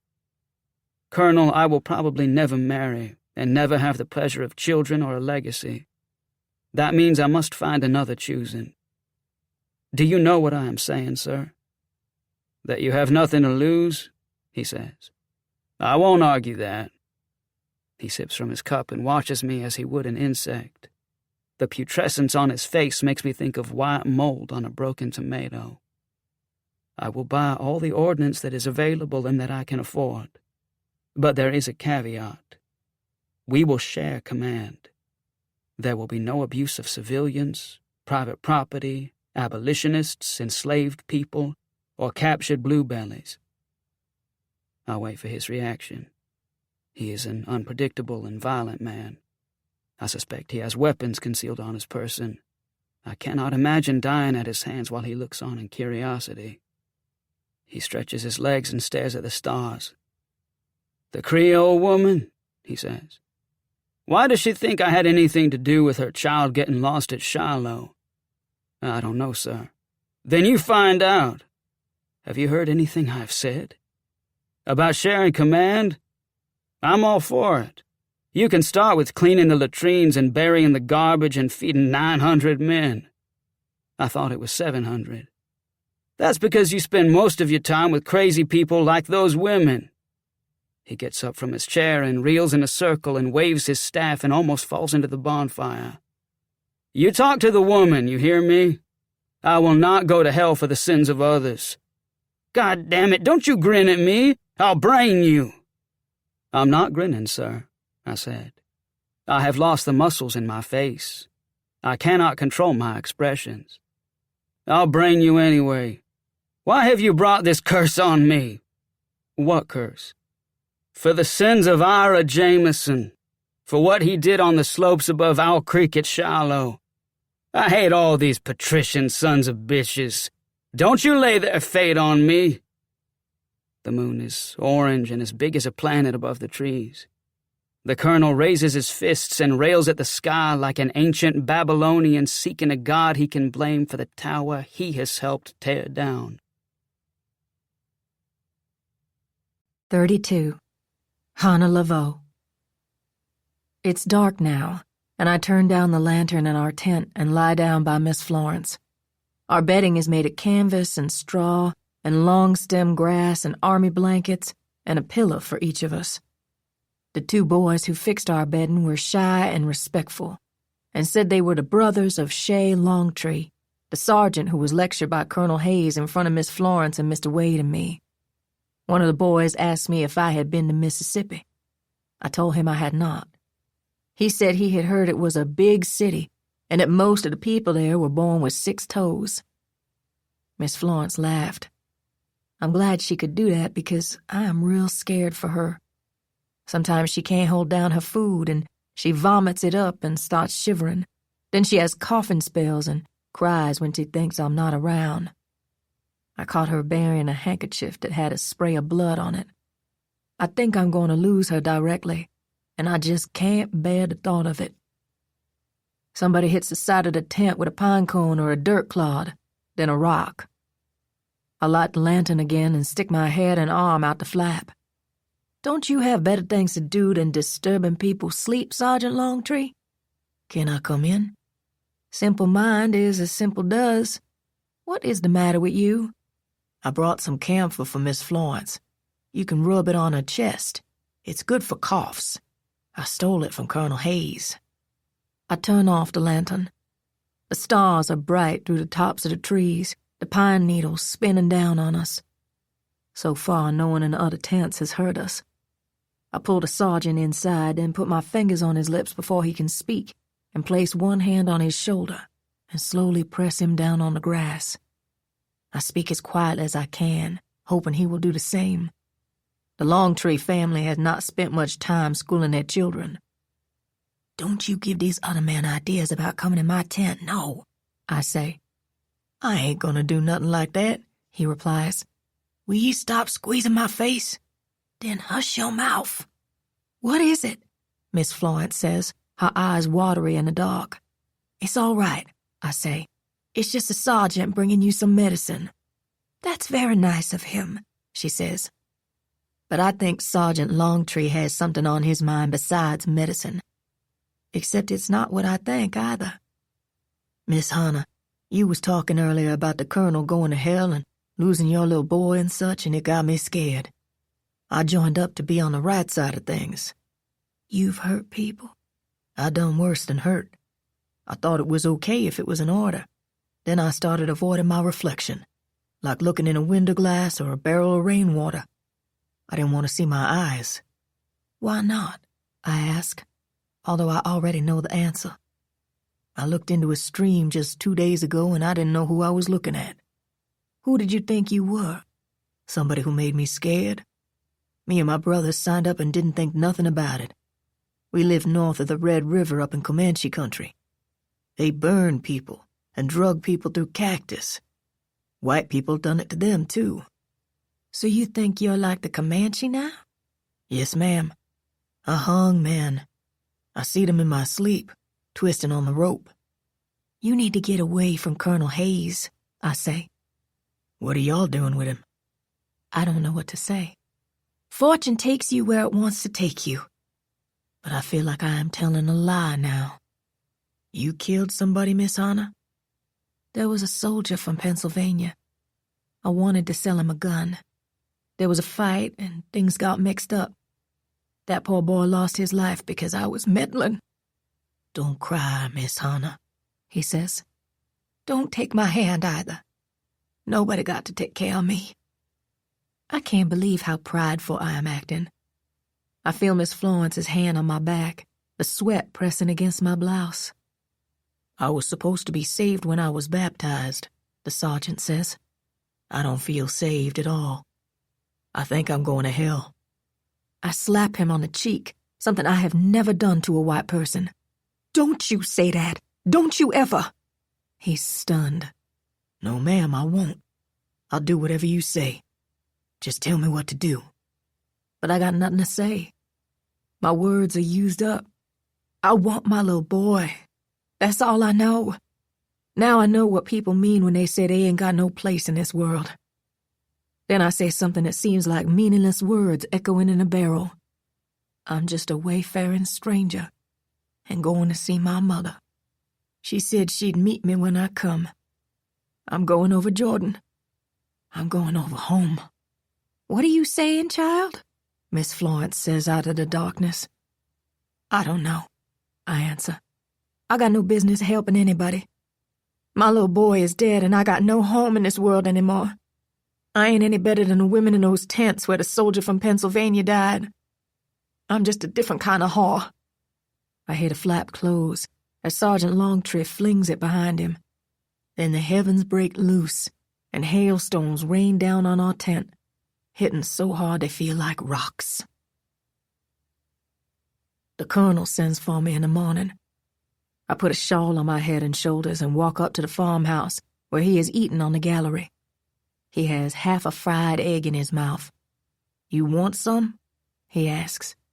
No, thank you, sir, I reply. I heard about a man coming in your tent last night. It ain't my tent. It's your tent, sir. What the hell is that supposed to mean? Nothing. Is there anything else you want to know? Now just hold on there. I just want you to know I don't allow the ill treatment of women. Just give me the name of the man who bothered you and Miss Milton and I will stuff him down a cannon barrel. Of course, that is a joke. Why did you not ask Miss Florence to breakfast? She looks poorly. I think she might have a disease. He wipes idly at his infected cheek with his napkin. Sit down with me. No. What is your difficulty, woman? What did I do to offend you? If you haven't noticed, I have liberated many of your people. So they can clean your chamber pots. That is not the case. I clean my own. Then he blanches at his own words. I hope you wash your hands, sir. He chokes on his fried egg. The morning is cool and bright, the grass wet.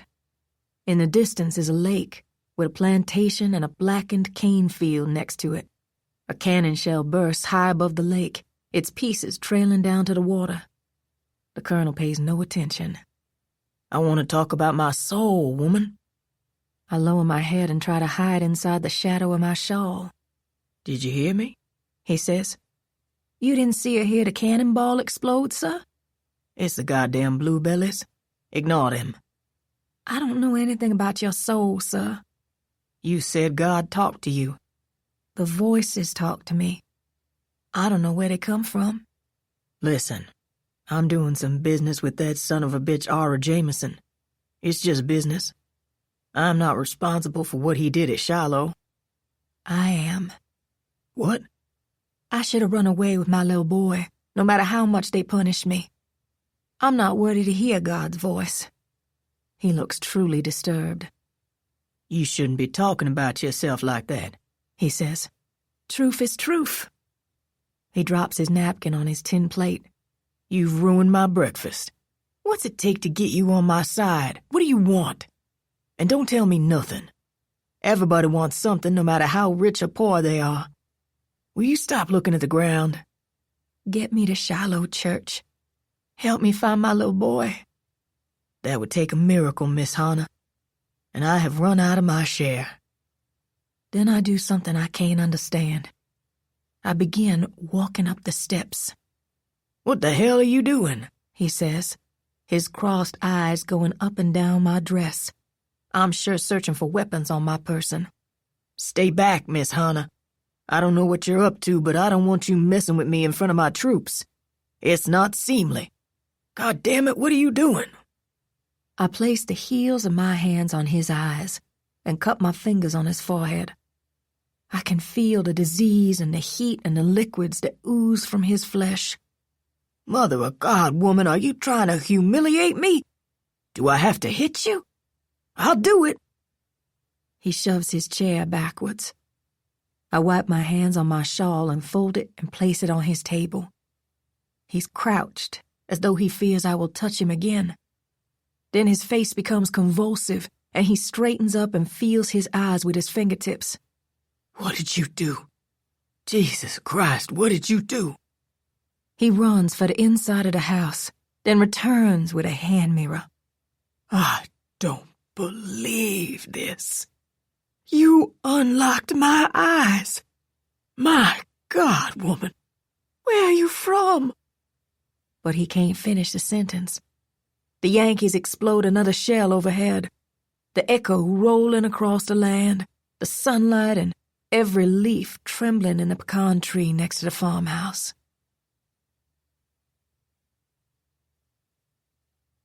"33. Pierre Cochon."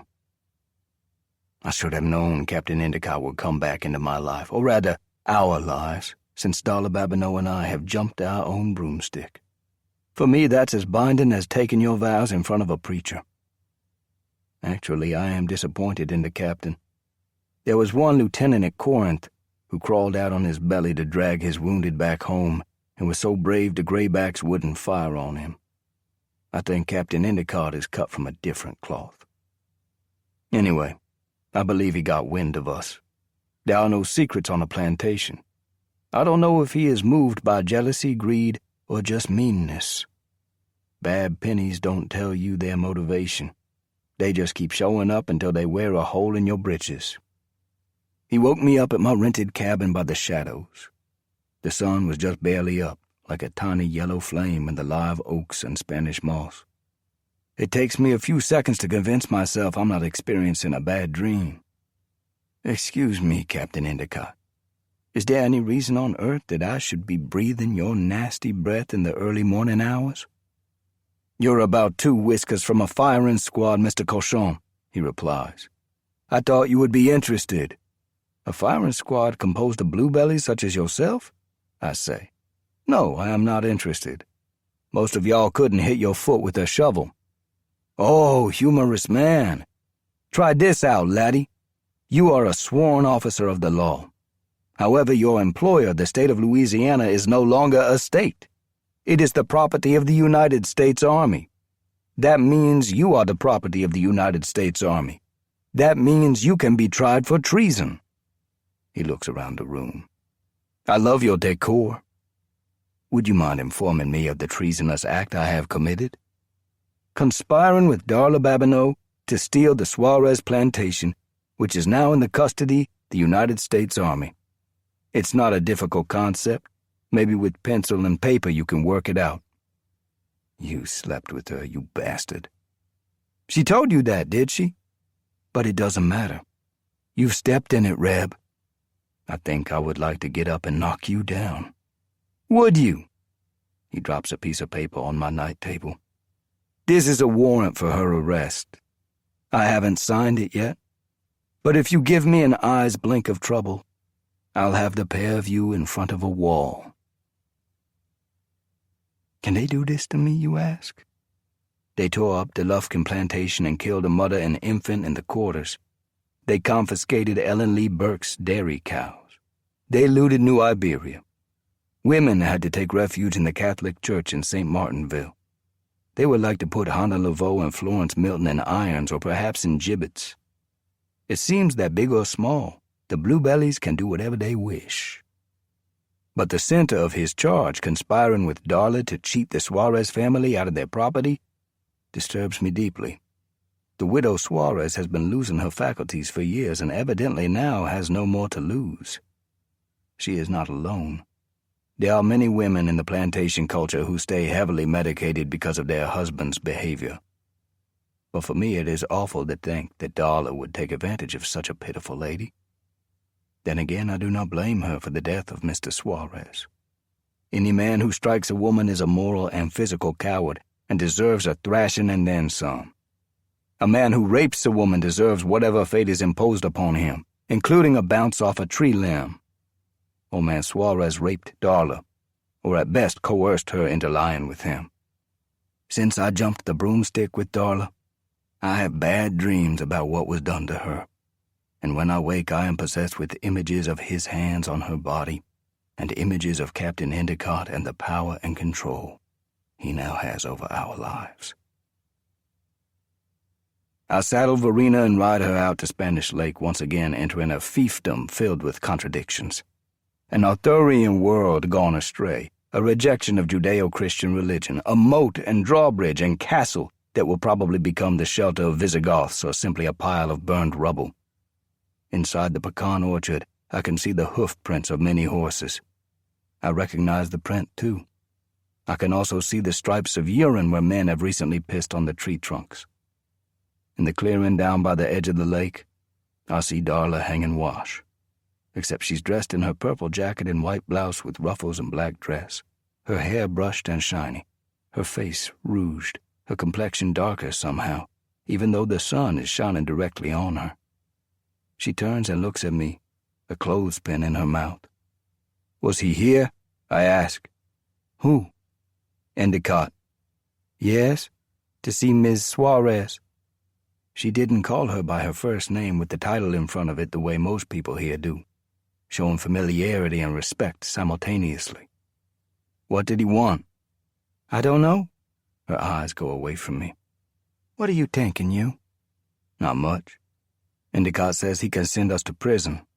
I heard Ira Jameson is going to turn his plantation into a giant prison farm and call it Angola. Maybe we'll go there." "I don't know nothing about Ira Jameson." I dismount from Verena. "Why was Endicott here? Did you dress up so you could hang the wash?" "I had to meet with the captain and Miss Suarez about the title on the plantation." "What about the title?" "Miss Suarez give me half of it. They say she ain't right in the head, and what she wrote down don't count. I told them I got a lawyer, right here in New Iberia." She gives me the name of the lawyer. "You think this man is going up against the Suarez family?" "Don't be talking down to me, no. I know what they can do. Don't you turn against me too, Pierre. It ain't fair." "I didn't mean to." "Your words hurt me. The sound inside them hurts me." I believe her, and I hate what I am going to say next. "Did you go into the cabin with Endicott? If you did it, you did it. Just don't lie." She scratches the top of her chest, her eyes empty. Then she sticks a clothespin in her mouth again and resumes hanging wash, slapping each item on the rope, jabbing each clothespin. "You went inside. You let him have you, didn't you?" She takes the pin from her mouth and flings it in my face, then goes into her cabin and bolts the door. I lean my ear against the wood. "Darla," I say. There's no answer. "Darla, I can't leave you like this." "Go away," she says, her voice muffled through the door. "Don't ever come back either. I ain't gonna be the same after this." I climb back on the saddle and ride through the spangled shade in the orchard. Captain Endicott and his men and Miss Suarez are on the veranda. So is the lawyer Darla hired. They are drinking lemonade or juleps except for Miss Suarez, who is wrapped in a blanket and looks like a mummy. Endicott lifts his hat in salute, the sun warm on his tanned features and oiled bronze-colored hair.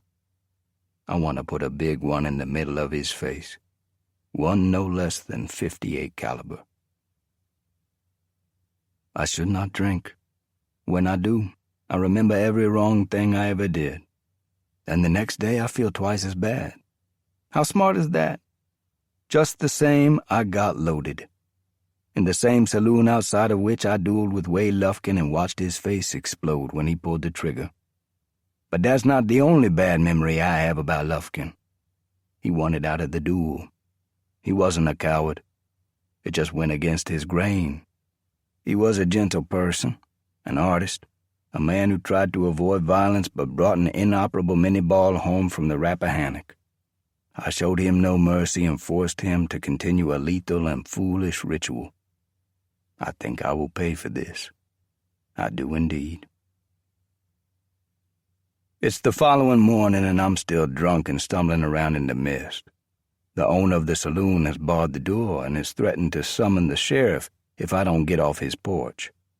I answer his threat by hammering with both fists on the door. Huge amounts of fog are rolling off Bayou Teche. I can't see 3 feet in front of my face.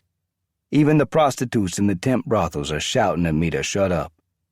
The saloon owner opens the door, slaps a bottle of whiskey in my hand and says, "If you hit on my building one more time, I will sling this bucket of shite right in your face."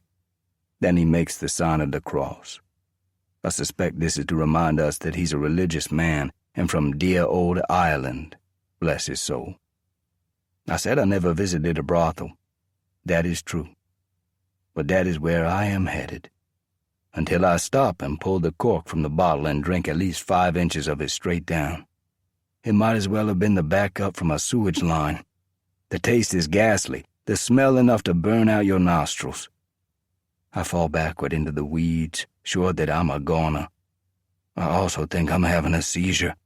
My feet are kicking, my spine arching and bucking. Then I see a young woman kneeling beside me, obviously a fallen angel from the tent brigade a few yards away. She has on no coat or wrap, although the fog is as cold and wet as ice water.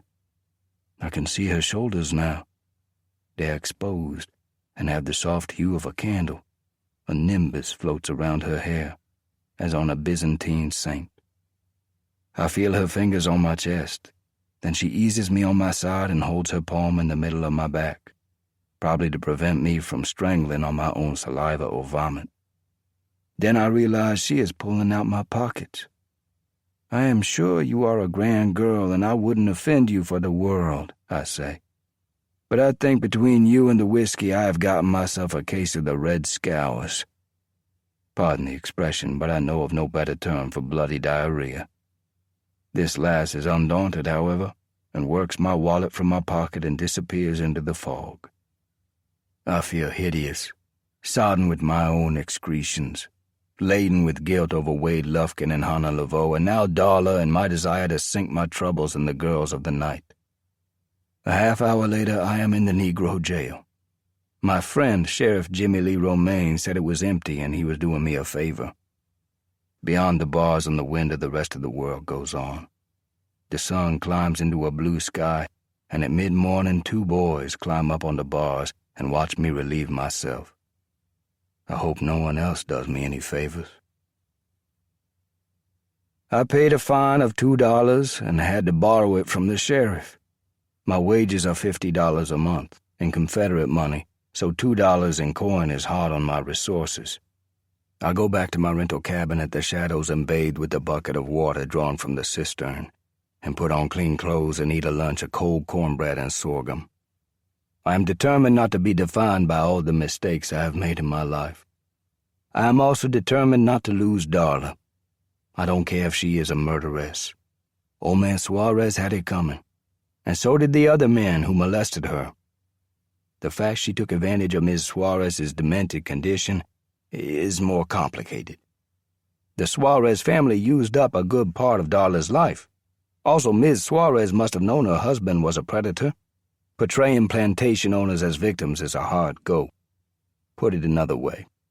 What if Darla had succumbed to the role the Suarez family had created for her? She would be a wretched and broken woman, if not a suicide. Every time I think of old man Suarez, I want to dig him up and hit him in the head with the shovel. I take a walk down Main Street to the telegraph office. Although my mother was blind and saw light only in her sleep, she gave me a great gift, the kind we associate only with wise men searching for a star over Bethlehem. She used to say, "Son, if you are a follower of our Lord, you can start a bad day all over, any time you wish." And that's what I do as I walk into the telegraph office. For 10 cents Yankee money, a telegrapher reads the news from all over the state and sometimes from Atlanta and Richmond. Lee's failure at Gettysburg hangs heavy on many people, but nonetheless there are stalemates in Tennessee and the Carolinas and Georgia that offer promise, at least in the minds of those who have lost loved ones and cannot bear remembering their excitement when secession spread from South Carolina to Texas.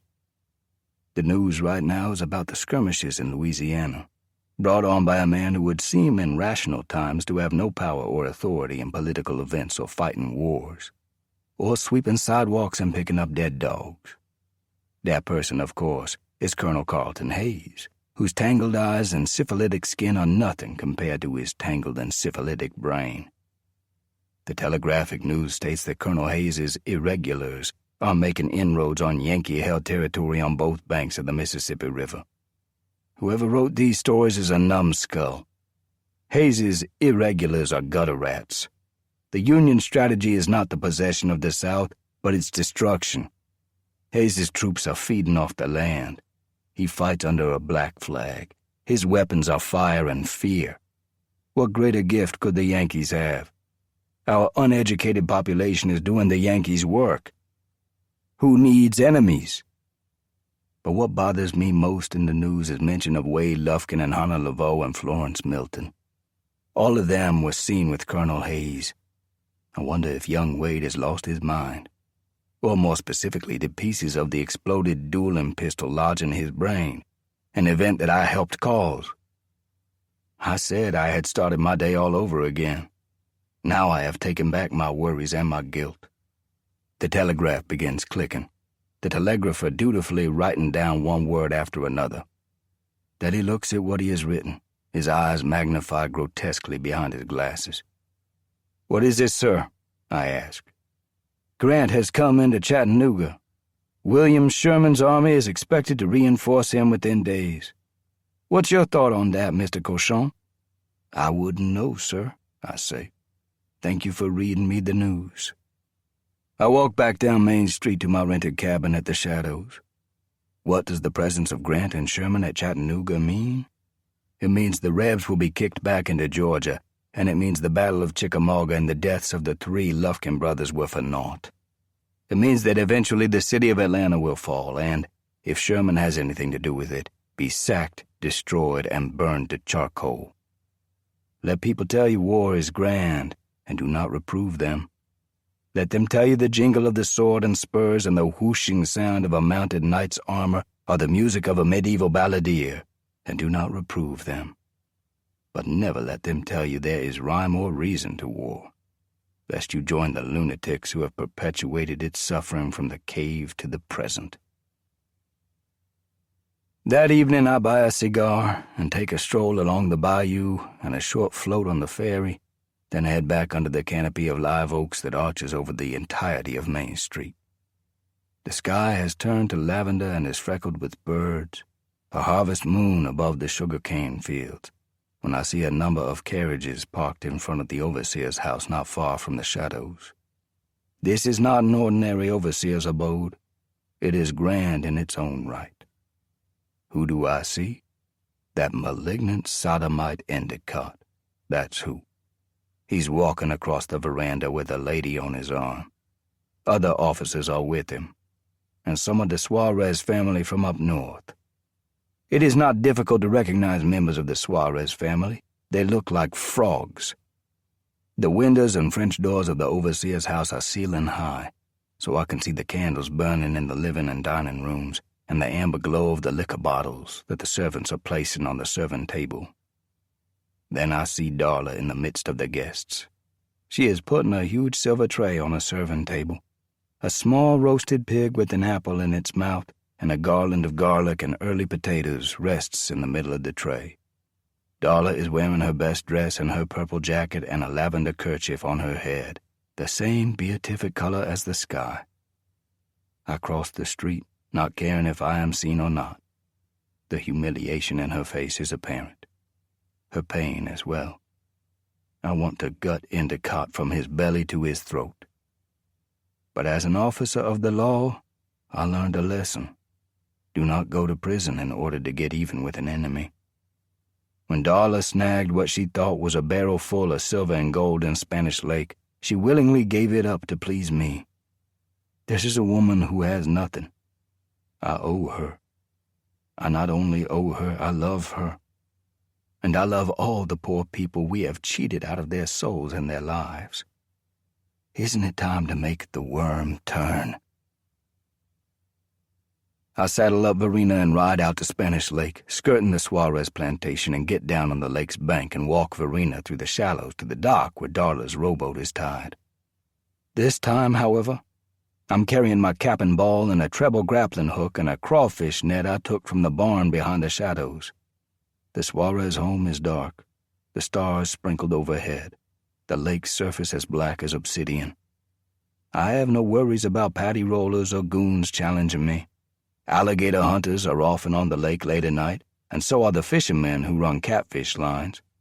In fact, I fire a round into the sky to show the innocuousness of my activities.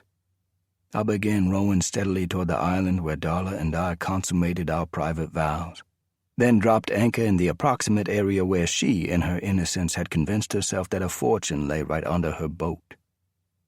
The treble hook I am using is a superb piece of engineering. The edges of the hooks are filed, the points like needles. The weight gives it heft and also penetration power. The moon is up, the surface of the water riffled by the wind. In my mind's eye, I create a clock and use it to cover a 360-degree circle around the boat and begin throwing the treble hook out 12 times. I snag nothing, not even a stump. But I have to rethink what I just said. I believed Dollar snagged a stump. In the southern Louisiana lake or swamp, there is no such phenomenon as a single stump. Gum trees grow in clumps or not at all. I pull the anchor and recreate my clock 40 yards away, closer to a willow island, I remember. On the fourth throw, I feel the hook snag an object that feels as solid and heavy as concrete. It's not deep either, no more than 7 or 8 feet. But I have a problem. If I am hooked on a barrel, I might tear it apart. Darla says she saw old man Suarez roll it into the water. That was in April of 1862. This summer we had large amounts of rain, and the lake is perhaps 2 feet higher. I take off my boots and shirt and trousers and go over the side. The water feels like ice melt from the Arctic. I follow the rope hand over hand into the darkness until I feel the hooks and whatever they have bitten into. I can feel the roundness of the object and at least 2 bands of metal around it. I go back up to the surface and work the crawfish net over the side and follow the rope back down to the treble hook and roll the round object onto the net and then slide the hooks into the netting and head for the surface. I have forgotten the cold, even though my skin is ruddy and as rough as wood rasp. I row into shallower water, then go over the side, up to my waist, and start dragging what is no doubt a barrel up the slope. Once I am on the mud flat, I tear the slats from the Cooper's metal bands and pull out some of the content. My heart is beating and my hands trembling, to the degree I fear my knees will collapse. Please let this be thy design, Lord, I say to the sky, and neither mine nor the devil's. The only sound I hear is the wind blowing through the willows, the leaves tumbling in the air, floating down onto the surface of the lake like stripes of gold. "34. Florence Milton. Colonel Hayes has called for me. That is how his sergeant, Shea Langtry, has phrased it. Those were the words he used, I ask. He has called for me? I am under his command? That's pert near what I heard the man say, Miss Florence, the sergeant replies. I cannot adequately express how I feel about the colonel. The problem is not simply his odious manner and his venereal afflictions. The problem is the fact he is breathing the air around us, holding it in his chest, degrading it in the phlegm that lives in his throat and the diseases that reside in his gums, the fluids that he huffs out of his nasal passages and smears on the back of his cuff. However, as I enter the flap, I am surprised by his demeanor. He's wearing white breeches and a red wool coat and a silver vest. His hair is combed, too. And he has risen from his table, his eyes no longer crossed, his fingers barely touching the table, his chin turned slightly so I can't easily see the putrescence that glows on half his face. Sit down, he says. I'll stand, thank you, I reply. Miss Hannah unlocked my eyes. I noticed. You believe she did it with her powers? I don't know what I believe. If she did, that means all the things she says are true. I have no moral authority, Colonel. I killed an innocent young soldier. I may be forgiven, but I will never be the same. Why are you asking me these questions? If she can fix my eyes, why can't she fix my face? Sir, you want to believe she has spiritual power so she can now undo your facial affliction, but you don't want to believe that the gift is really from God because that would force you to change your ways. Your attitude, sir, is incredibly selfish. Who were your parents? He turns his head to show me the other side of his face, oblivious to everything I have said. I can't help but flinch. It seems like it got worse, he says. If you cannot cure it, can you make her do it like she did my eyes? I will give you whatever you want. I am not feeling well, Colonel. I do not know if I am showing the early symptoms of smallpox or yellow fever, or if I am being punished for taking a young soldier's life, but there may be another source of my malaise. I have accepted the hospitality of a depraved man, and in so doing I have shown approval of his behavior. However, these things are probably not your fault. You were probably deranged in the womb. His face seems to dissolve, like a cream pie sliding out of the pan. Well, I suspect I should be on my way, I say. Good day, sir. I didn't mean to be too hard on you. I turn to go. Tell Miss Hannah I'll get her son back, he says. Tell her I'll kill every son of a bitch from here to Angola Plantation if I have to. Repeat that, please? He sniffs the air. You smell of camphor. Close the flap after you. And get rid of those dark clothes. You look like a chimney sweep. What? What did you say? Stay back, woman. I don't want to hit you. Put that quirt down. Have you lost your... I didn't strike him with it. Not really. I threw it in his face and gave him a start, but I did not hurt him. I don't think. He followed me all the way to my tent, his handkerchief pressed to his cheek, explaining that he is a protector of womanhood and ladies everywhere, and that his mother gave him a good upbringing, and that I should be aware of his breeding, and show some respect, and come to dinner that evening, and bring Hannah with me. Sergeant Langtree told me the real reason he was having such a fit. General Lee released a letter or proclamation denouncing murderers and degenerates who are murdering and burning whole towns under the Confederate flag. Evidently the message was aimed at people such as William Clark Quantrill and Carlton Hayes. I heard him ranting drunk as a loon for the rest of the day. Sergeant Langtree kept him in his tent to keep him from embarrassing himself worse than he already had. Then I did something that was probably foolish, and probably because of my attraction to the temperance movement. Hannah and I fixed him some food and took it to his tent at sunset, and poured his whiskey out the flap, and literally stuffed food in his mouth with a wooden spoon. He acted like a starving child with a 300-pound wet nurse. I know that's a disgusting metaphor, but I think there is some truth in the theories of Mr. Darwin, although squids may be in our ancestry rather than simians. Oddly, the days have become warmer, or rather balmier, more like spring. The sky a hard blue, the mosquitoes gone, a slice of moon hanging over the trees in the swamp. I feel better also, but I don't know why. Perhaps because I haven't despaired or given up to the old Grim Reaper.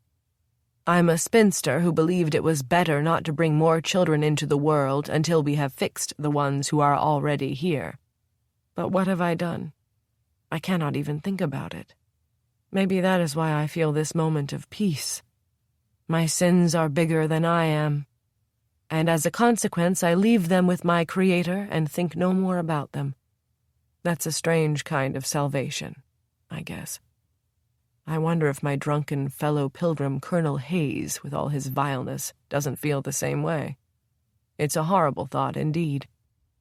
I would like to dawdle, but I have a commitment to Hannah and ultimately to my own soul. I cannot put aside entirely the demands that have been placed upon me.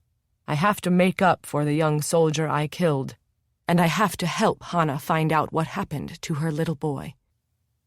In the meantime, I have encamped with the very men Robert Lee has condemned. Not that the general himself didn't commit atrocities at Chambersburg. If I have learned anything from my experience since the Dred Scott decision, it is this. We are one people, bound by the same Judeo-Christian beliefs, but incapable of living by our own principles. Furthermore, we are incapable of living in harmony with ourselves. The Puritans were not a likable group. They cut off the King of England's head and murdered large numbers of American Indians. They were also good at hanging their neighbors, most of them women. To borrow from my Irish friends, what a fucking mess we have made of our country. I cannot believe I said that. I lose count of the days. I believe young Wade has fanciful ideas about his role in our Civil War. Early on a Sunday morning, of all days, the Sabbath, 2 wagon loads of rifles show up in the midst of our encampment. The colonel is ecstatic, and the word passes quickly through the tents. From the soldiers' behavior, you would think they were witnessing the discovery of the wheel. Young Wade is passing by our tent, wearing black trousers and a puffed white shirt, as a swordsman might. "Sir, I would like to have a word with you," I say. He stops, quizzical. "Yes?" "Are these the rifles I have heard so much about?" "Yes, Spencer's and Henry's. Why do you ask?" "Because I believe they will kill hundreds, if not thousands, of young men for no purpose at all." "Thank you for telling me that, Miss Florence," he replies. "I will pass that on to the tens of thousands of Southern soldiers who have been killed by superior weaponry. My feelings are my feelings. Snideness does not become you, sir." "I apologize," he says, bending at the stomach. "You and Miss Hannah mean the world to me." I feel myself blushing, because I believe he is sincere. I also believe that the damage done to his face by the duel is leaking into his soul. "I want to take Hannah to Memphis and on to Shiloh." "I fear that both of you will be taken by the law. Look around you, Miss Florence. Civilization follows the sun. Perhaps our time has come." "That is the drivel of nihilists, sir." "You have a remarkable vocabulary, Miss Florence. Will you make me a promise?" "If I can." "Don't hurt yourself or Miss Hannah. Tell me what you need and I will give it to you if I have it." "I need enough money to get to Shiloh Church." He has a tear in one eye. I do not know why. I know he is a good man, but one's goodness and one's moral compass do not always coincide. He squeezes my hand, then walks away, rabble of every kind churning in his wake, overjoyed with their new weapons.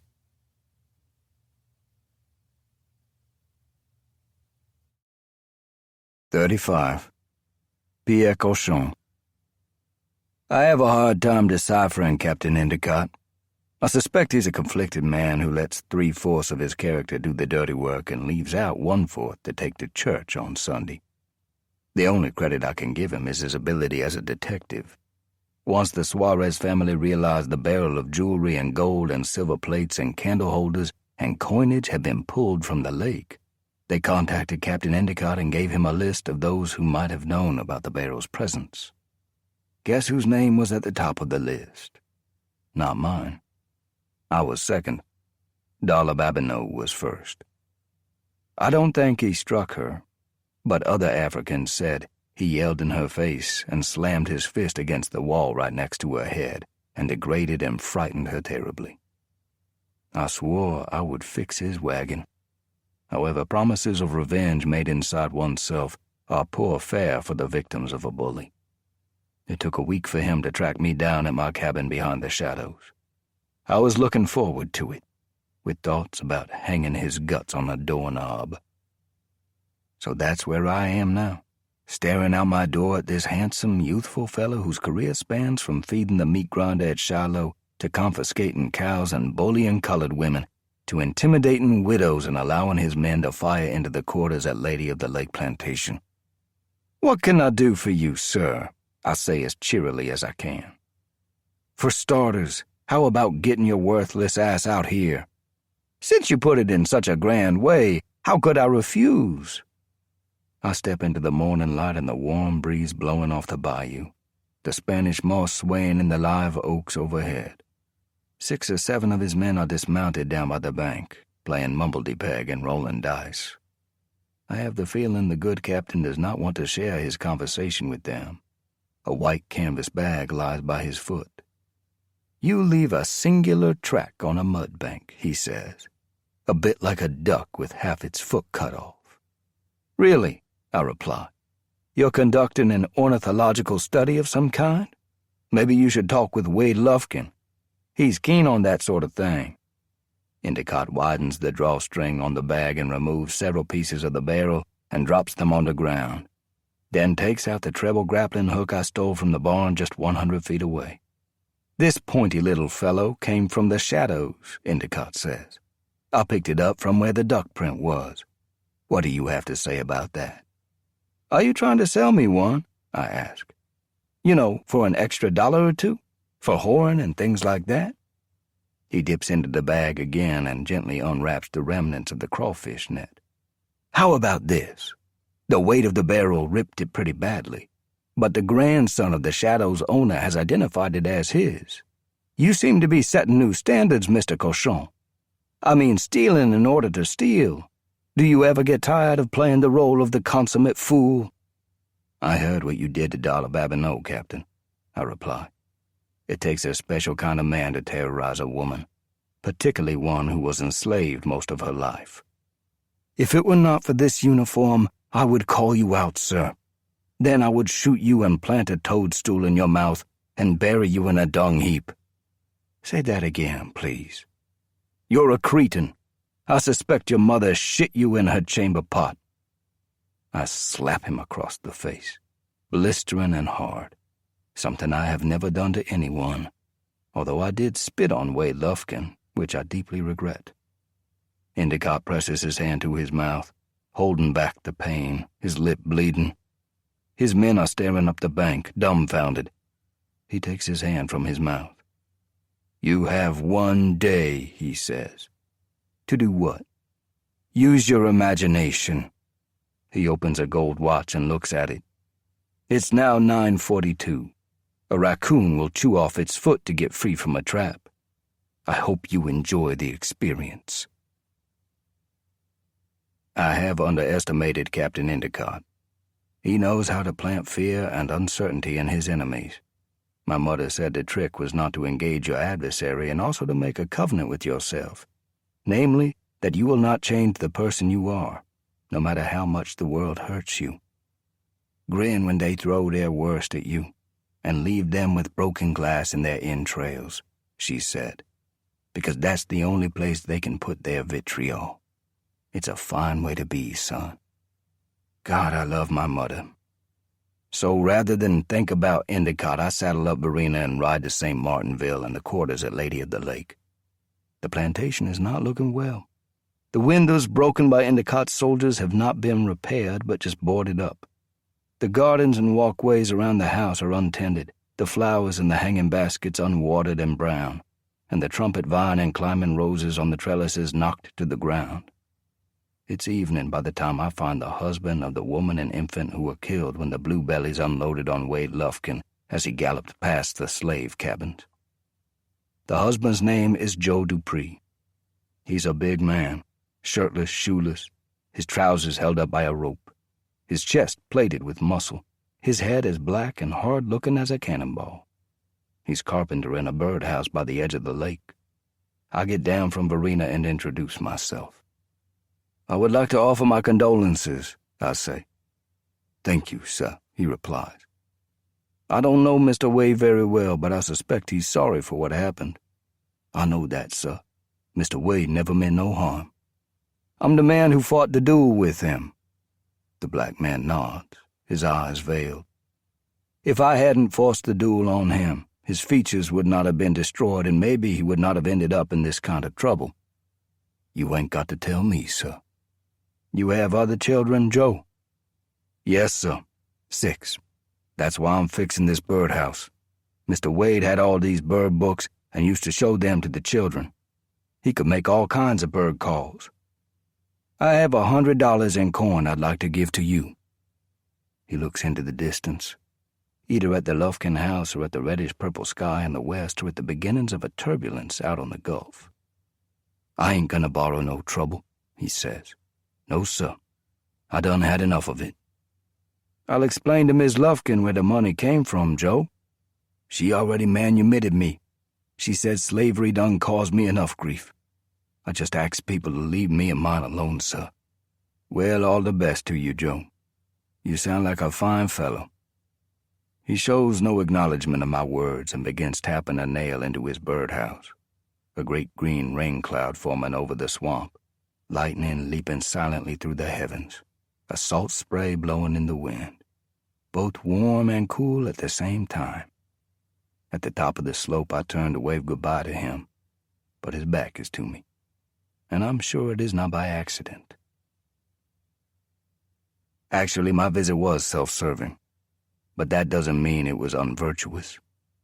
I wanted to do a good deed for Wade Lufkin because I forced him into the duel that ruined his life. In some ways, the widespread events that have occurred since the secession have been mirrored in our small communities in southern Louisiana. At first, there was great celebration with no thought about the penalties we would pay. The blockade, the scarcity of food, the cotton bales that could not be shipped to market. Then the expectation that after a skirmish or two the Yankees would fold up, followed by Manassas and Shiloh. Then the stories of heroic kindness in battle. The Angel of Maury's Heights, followed by atrocities and martial hangings and firing squads and prison camps that are hell on earth. I have done my best with all of it. I am proud to have been a grayback, but it's time to think in a different way. The stars and bars will become a memory. Lunatics like Quantrill and Carlton Hayes will probably be marched off to asylums, and fantasizers like Jubal Early will be left to rant in empty assembly halls. The earth will abide forever. That's the real lesson. Unfortunately, centipedes like Captain Endicott are part of our burden, and they can either control us, lay the sting on our backs, or be expelled from the earth. Which would you choose? The contents of Mino Suarez's barrel are in a place where Endicott will never find them. But he has power over me because he has power over Darla Babineau. How do I change that? Not by fighting the way we did at Corinth. We went at Rosecrans with 22,000 men, in blistering heat, without water, and were decimated by their cannons. It's Jackson who knew how to fight a war. Mystify, mislead, and surprise. How does that apply to Endicott? I am not sure. Also, I hurt Darla deeply when I asked if she had slept with him again. I wondered what General Jackson would say. He was certainly a homely man, by reputation and eccentric, not given to romantic tales, galloping at the enemy's lines, with one arm propped at a 45-degree angle because he believed his vascular flow would remain balanced and not disturb his thinking processes. It's late evening now. I took a walk and bought a dried apple from a street vendor, and now I'm cutting it up and feeding it to Verena on my palm. I stroke her between the ears and kiss her on the nose, which always causes her to look at me a little strangely. "What do you think, old girl?" I say. She nickers in response and moves her head up and down. "I don't know what that means, Verena." She leans her forehead against my chest and lets out her breath. It smells grassy and scented with the apple slices I have fed her. The placement of her head bothers me, though. Verena has always been able to read my moods. She only places her forehead on my chest when she senses death or loss. She did that when my mother died. I have no plan, old girl. Don't mourn. You and I have always gotten through bad times, haven't we? How about when the colonel was shooting at us? But her eyes are truly soulful. I try to convince myself it's the Morgan blood in her. Yes, that is what it is. The tree frogs are throbbing and the sun has turned to an orange smear on the edge of the earth. It's just one of those moments when the brevity of life announces itself and takes hold of your heart and squeezes the light from your eyes. That's all it is. I pat her head again, but she will not let go of her stare. Later, I begin to put certain items on my bed. They do not indicate a particular plan, but they do reflect my immediate situation and the one I will have at 9:42 in the morning if Captain Endicott keeps his word, which in this case is causing pain to others, a job he seems to get better and better at. I lay out some clothes, a blanket, a slicker, my best hat, my half-top boots, underwear, socks, wallet, penknife, a few silver dollars, a silver watch that is as fat as a biscuit, a buoy with a blood groove, a whetstone, the Bible given me by my mother, my cap and ball .36 caliber revolver, and my lever-action Henry rifle. I cannot overpraise the Henry. With its brass parts that look like old butter, it holds 16 rounds of .44 caliber ammunition and has a ladder sight that is deadly. I hear that out west the Indians will pay any price for them. God help the Bluebelly Cavalry who have to use single-shot Springfields against them. What is the aggregate of these things piled on my bed? You've got me. Or maybe better said, I don't want to think about it. I rise fresh in the morning and shave and eat a breakfast of eggs and ham, my silver-encased watch open on the table. 9:42 comes and goes, but I know one way or another Endicott's machinery has already clicked into gear. My guess is he wants to get me into an isolated situation, one where his lads can have a go at me. I also think the good captain has monetary motives and would love to dip his hands in the gold and silver I stole from under his nose, and which I buried under the livery stable of Willie Burke's mother without her knowledge. And I suspect Endicott would like to do something else with his hand, namely with Darla. The thought of that makes me sick. To hell with all this thinking. I need to see Darla and apologize for offending her and get her away from Endicott and Suarez culture and all the people who have hurt her over the many years. The world is a big place. Why do we have to confine ourselves to a society that tells us whom we can marry or not marry? We can live in the islands or in South America, or join up with the war that's brewing in Mexico. If you are determined to go to war, Hispanic and Italian ones are the best. The causes are irrelevant. Everyone has a fine time tearing things up and changing sides whenever they feel like it. I can hear Verena nickering and blowing in the rail lot by the barn, which is her way on a cool morning, although I do not know why. She is the only mare I ever saw pick her suitors, and just arbitrarily shut all of them down for no reason. That's just Verena. One day I want to introduce her to President Davis's wife. I load my revolver in my Henry, swing my bag up on my shoulder, and go out to meet the day. Big storm clouds are gathering over the Gulf, but the sun is shining through the oak trees, the bayou wimpling in the breeze, a blue heron standing among the lily pads, as though it's painted on the air and God's handiwork is still in the making. I try to keep my mind empty as Verena and I approach the Suarez plantation. Smoke is coming from both chimneys in the main house. A fat black woman is shaking out a quilt on the second-story veranda as I enter the pecan orchard, her face stern, a look that usually means she accepted her lot long ago. She drops the quilt on the banister and goes back inside. Verena's ears are glued back, her gait unsteady on the soft sod under her hooves. But I attribute her caution to the wind kicking up and rattling in the trees and the smell of electricity and distant rain. I pet her on the neck. "Everything is fine, old girl," I say. "Don't be a scaredy cat. That's not your way." She rears and almost throws me. This is something Verena never does, unless we come up on a snake or a black bear that comes out of a thicket on the barrier islands down by the Gulf. A sickening stench strikes my face, like a combination of entrails and feces and hair burning in a fire. Then I see curds of black smoke rising from the other side of Darla's cabin, and hear men laughing and a woman yelling incoherently. Verena begins fighting with the bit. "Slow down, girl," I say. "Come on, you know better than that." But she doesn't. She's genuinely frightened. Pieces of cloth are burning inside the smoke, bursting into tiny threads of fire, then floating as ash on top of the heat. I turn Verena around, pointing her away from the fire and stench, and slip loose my bag's drawstring from the pommel, then dismount and pull the Henry from the saddle scabbard and place it next to my bag. "We have to be brave, Verena," I say. "Our only family is ourselves. Each of us goes where the other goes.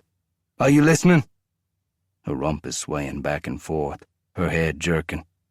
Now I hear someone sobbing where the smoke is. It is the kind of sobbing you only hear from a woman, because it comes from pain that men do not have to bear. It's the pain of labor. It's the pain of rejection and betrayal. It is a form of rage so great there is no receptacle big enough in which to confine it. And worst of all, it cannot be described or understood by those who have not experienced it themselves. I lead Verena past the cabin. Captain Endicott and 5 of his men are mounted on their horses, watching a bonfire stacked with dresses, quilts, shirts, undergarments, watercolor paintings, clay dishes and bowls, wooden utensils, unsanded furniture, shoes, Mardi Gras beads, and Darla's beloved purple jacket. 2 buckets of chitlins are boiling in the middle of the fire, and also a hog's head, the brains bubbling in a yellow froth from the nose and ears. Darla Babineau is sitting on the ground weeping, her skirts spread around her. Captain Endicott raises his hand to get my attention. He's smiling. "Don't get the wrong notion about this, laddie," he says. "I have orders to remove her to New Orleans for a hearing about the title of the plantation and the possibility she murdered Mr. Suarez. I think she may be an innocent woman. I tried to explain that to her, but she has to act decently and do her job for her mistress, and not act like a temperamental whore." "Would you mind saying all that again?" I ask. "No, I don't mind at all. All she had to do was fry the chitlins. She chose otherwise. So we have an emotional mess on our hands. Clear enough, laddie?" "Laddie? I love that. It has a lovely ring," I reply. The wind is rippling in the willows on the lake. The 5 enlisted men are watching, leaning on their pommels, their saddles squeaking. Their faces are sun-browned and lean under the brims of their capes. "Nothing to say?" Endicott asks. "You told her to cook chitlins while you burned her belongings?" "No, the mistress of the house told her to fix the chitlins and to clean out the cabin because she would not have need of it any more." "Miss Suarez told her?" "Yes," he says. "Miss Suarez is in dementia," I reply. "She does not know if the sun rises in the east or the west. Darla scratched the face of one of my men and tried to cut the dick off another." "Did your men try to rape her?" I ask. "They did not." "Darla," I say, but she won't look at me. A mounted corporal nods and points at a slash on his horse's neck. "That's what your crazy black bitch did," he says. Endicott raises his hand for his enlisted man to be quiet, then looks at me. "Nothing to say about the return of some stolen property we discussed yesterday?" he says. I have no weapon. My Henry lies across my bag inside the pecan grove. My revolver is inside the bag. I would love to blow him out of his socks. "I was just riding by. I don't know anything about stolen property." His horse is shifting its feet. "No plans for the day?" the captain says. "I might throw a fishing line in." Darla's eyes lift to mine. She has a lavender kerchief tied on her head. Her skin is coated with dust. "Want to say something to Miss Darla before you leave?" Endicott says. "I just hope things work out for everyone," I reply. "Well, you're quite a fellow," Endicott says. "Yes, a jolly fellow. All right. No risk-taker, you." "I try to be a realist," I reply. The captain gazes at his men, his eyes full of mirth, all of them sharing it with him. "Tell me seriously," Endicott says. "Were you actually in the army?" "Briefly. I was never much of a scrapper." They all laugh, and I laugh with them. Darla looks hollow-eyed into the fire. "Well, you had better be on your way," Endicott says. "I'll be looking you up after I return from New Orleans. Take all the chitlins you want." I get up on Farina and raise my hat to the captain. "Good day to you, sir." "You'll be needing all the luck you can get, laddie," he says. "You went fishing in the wrong place." "I'm sure you're correct, sir," I answer. "Just as sure as I am of the vows I took in this lovely paradise in which we find ourselves." "Say again?" I don't answer, but instead lean forward in the saddle and keep my eyes off Darla, lest the captain sense the moment of communication between her and me and the bond we made on the Willow Island that was a hunting camp for Minos Suarez. Farina goes into a trot, the saddle beating against my butt. In less than 1 minute I am inside the spangled shade of the pecan orchard, raindrops clicking on the leaves, the smoke from the fire hanging in the limbs, the stench still there. I swing off the saddle and dig my revolver out of my bag and stick the barrel through the back of my belt, then pick up my Henry and lift the ladder sight into place and get down on one knee next to a thick-trunked pecan tree and steady the rifle against the bark and aim at Endicott's chest. Just as I pull the trigger and the recoil jerks into my shoulder, Endicott switches his position, and the 44 round rips the face off the corporal who claimed Darla stabbed his horse. I start firing one round after another. In seconds, all of them are in chaos, their horses rearing in the dust and raindrops, whinnying and snorting, colliding with each other. Every Yankee out there is a bully, and I say that because there is no such thing as a bully who is not a coward. I see one fall from the saddle and get up and run for the main house, holding the stub of his left forearm. Another runs into the shallows of the lake and hides behind a tupelo stump. I punch through the buttocks of a private trying to remount his horse. Verena never budges. Endicott has circled behind the cabin on foot and is firing at me with his sidearm. I fire a 44 round that blows his face full of splinters, but it does not put him out of the fray. In the shooting, I have lost sight of Darla. Oh, Lord, don't let me lose her now, I pray. I will do everything in my power to live a better life if you will spare us this bitter cup. You who know what it means to deal with evil men. Please, please, please do this, and I will never again ask anything of you. I swing up on the saddle, put the reins in my teeth, my revolver in my left hand, my Henry in my right, and give it to Verena and feel her power explode between my legs. With the reins in my mouth, I let out the rebel yell, woo, woo, woo! I may die on this morning, but what better way to go? They didn't expect it, and now they don't know what to do. Verena is flying, hardly touching the ground. I let off with the pistol first, then the Henry. One Yankee trooper goes down, his boot caught in his stirrup, his head trapped and stomped by his horse's hooves. I catch another trooper in the throat with the Henry and see the round exit his neck and splatter his horse's rump. The third bolts and runs, splashing through the shallows in the lake. A man who will never erase the mark of the coward. I shoved the Henry into the scabbard and reached down and pulled Darla up on Verena's rump and feel her arms lock around my ribs and her thighs spread around the cantle. Then I give it again to Verena. Darla and I both couched low, one body, one flesh, galloping up the slope just as the rain thunders down on the orchard, and Verena's hooves pound on the soft, moldy carpet of pecan hulls, her lungs heaving. Then we're out of the trees and into a clean-smelling, rain-scented stretch of green grass between a sugarcane field and Bayou Teche, the rain stinging like chips of ice on our faces. I have left my bag, but I can buy whatever we need down the road. In minutes we will be gone forever from the suffering that has been inflicted on Darla Babineau, safe and unafraid and uncaring about the condemnation of others. I am only 27 years old and she only 23.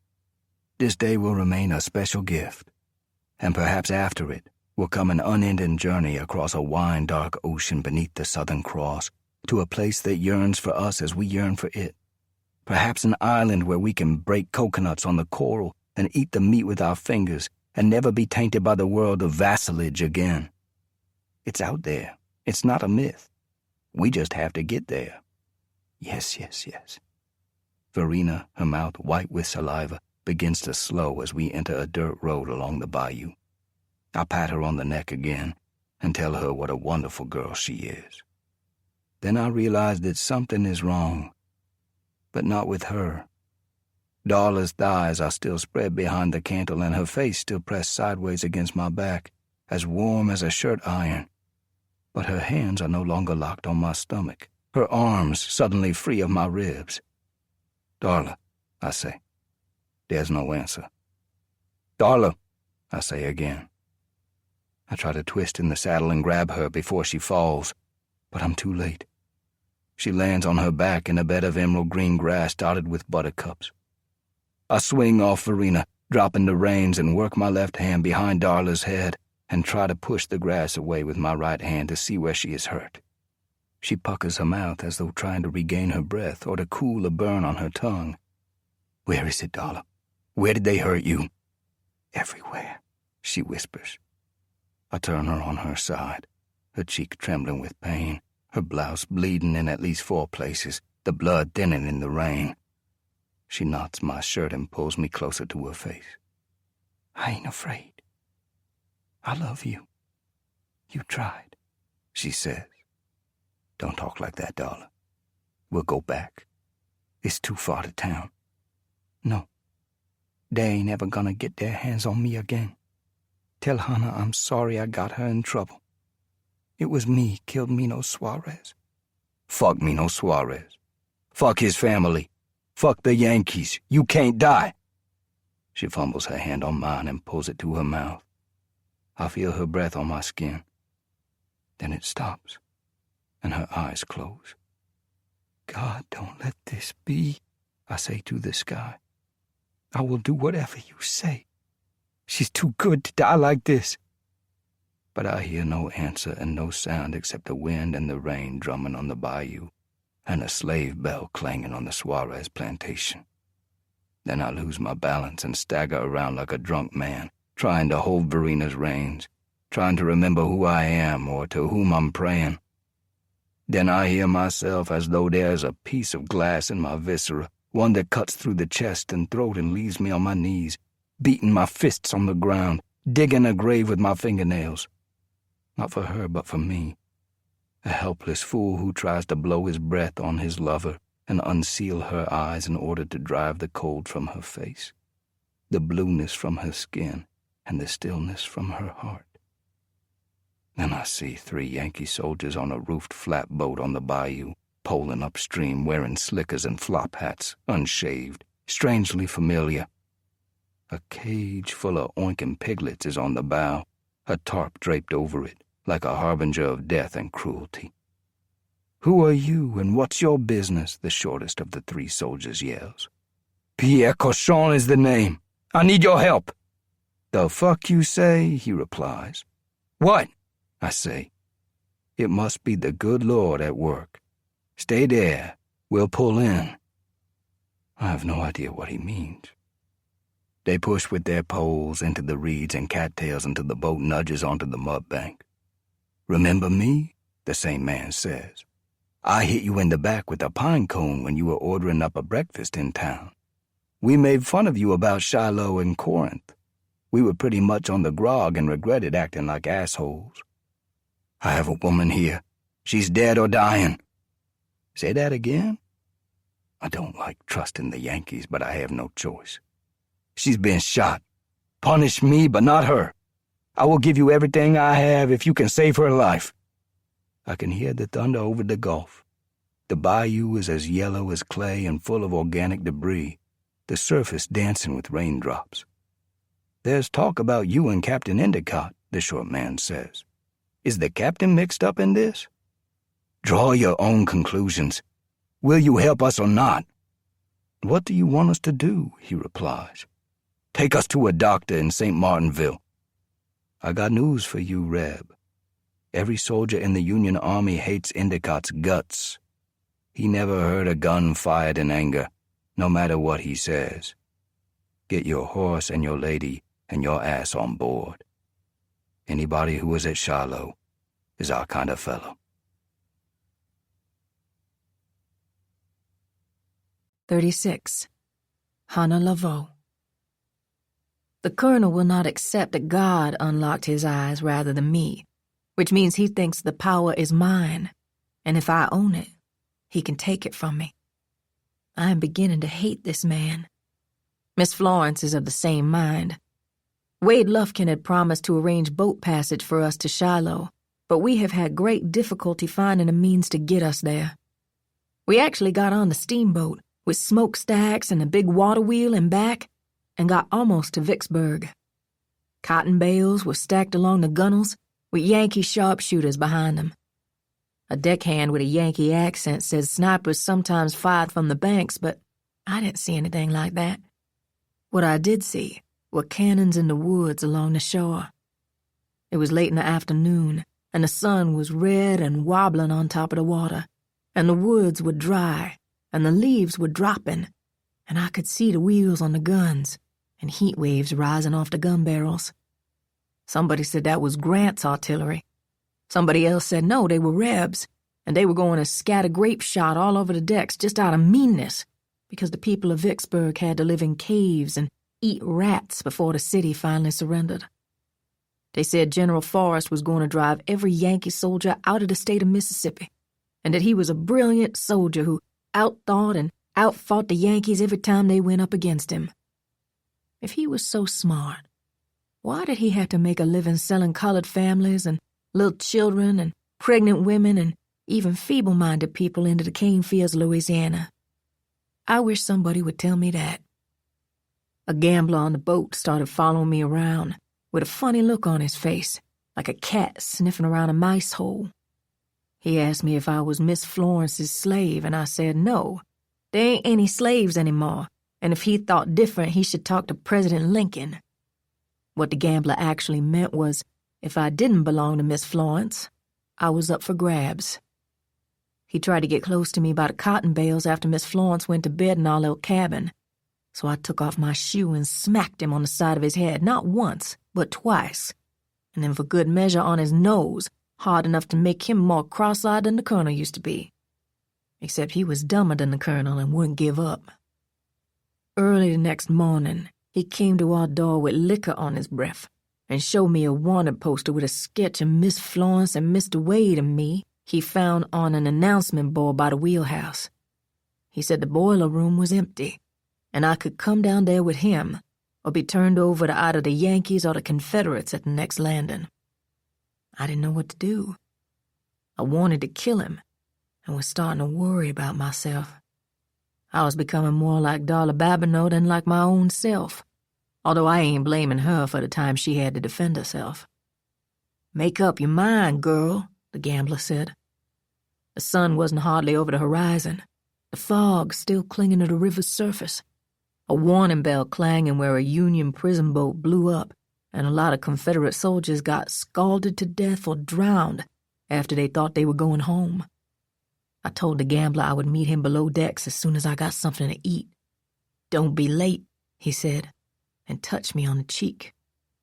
I checked on Miss Florence and went down the ladder to where the gambler was waiting for me.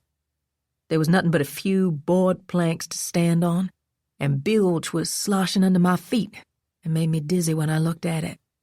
And a big piston was going up and down, in and out, until my ears and heart were both hurting. He had already taken off his coat and unbuttoned his pants and was smiling at me. He had a small mustache and a tiny goatee. He was holding a rose that had a stem on it, a weak one, green and all bent over. "You ain't giving me your name," I said. "Mine is not important, as long as I know yours." "Give me the flower and close your eyes." "That's part of a game?" he asked, still smiling. "You'll find out. You ain't scared, are you? Nice-looking, strong man like you." He stuck the rose in my hair. I folded my hands in front of me while he shut his eyes. There was a wrench on a work table not far from the piston that was pumping up and down, clanking louder and louder, a hissing sound leaking from the valves. But I didn't touch the wrench. I shoved him backwards off the planks. The bilge was as black as oil and deep enough that he went completely under, his eyes and mouth squeezed shut, his clothes loaded up with every nasty thing in the bilge. "Explain to people what you were doing down here," I said, and tossed him the rose. "By the way, there's a big fat snake swimming right next to your face. He looks like he ain't had breakfast." So we came back to our tent in the Colonel's army. We had no other place to hide. The Yankees had warrants on us, and the Confederates sure weren't any help. Richard Taylor, the son of an American president, was sending colored troops back into slavery right after the battle at Port Hudson. In fact, that's what they were all doing, including Lee and Stewart, at Chambersburg and outside Washington, D.C. I read it in the newspaper. I wonder how they would like that to happen to them. Miss Florence's complexion is better than it was. It ain't gray like cardboard anymore. The problem is, she gets through the day on the spirit, not on food. She doesn't keep it down, or she gives it away to colored people begging by the road. I tell her that hurting herself ain't what Jesus taught. Jesus gave his listeners fish and loaves for a reason. He was a poor man and knew the needs of the poor, and he didn't try to sell them a lot of trash about beating yourself. Read Genesis. Chapter 1, verses 29 to 30. God gave us the green things of the earth, and he didn't say we got the right to kill the animals or the birds. It ain't there. Anyone who says it is can kiss my bottom. God said the green things were made there for all of us. It's not hard to understand, no. I'm worried about Mr. Wade, too. I like him. I always did, particularly for his kindness to me when he returned from Virginia and set aside his own wounds and worried about others.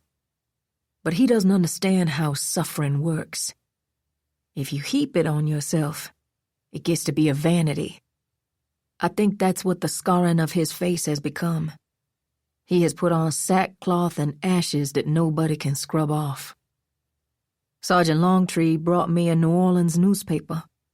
There was a story on the front page I couldn't believe. Pierre Cochon and Darla Babineau killed a bunch of Yankees on the Suarez plantation outside New Iberia, then stole a flatboat hauling confiscated hogs on Bayou Teche, and disappeared around St. Martinville. The hogs got away, and so did Mr. Pierre and Darla. Here, I'll read it to you. It seems like it was written by somebody who can't think. I thought you had to go to school to work on a newspaper. It is thought that the servant Darla Babineau may be part of an insurrectionist group of Negroes and one white man who were hanged in St. Martinville in June of 1861. The detail of the white man is important because Pierre Cochon, a constable in charge of Negro affairs in several parishes, may well be a northern infiltrator. He also may have injured himself with an axe to avoid honorable service in the army. It is also thought that the Babineau woman may be a concubine who was shot several times by Union soldiers whom she compromised. The general feeling in the Red River parishes and the Acadian communities is one of shock and horror, and there is wide speculation that Cochon and Babineau are long-time confidence operatives. There is much talk about severe correction. It is thought? Severe correction? Who had that thought? And what is the meaning of severe correction? I will tell you.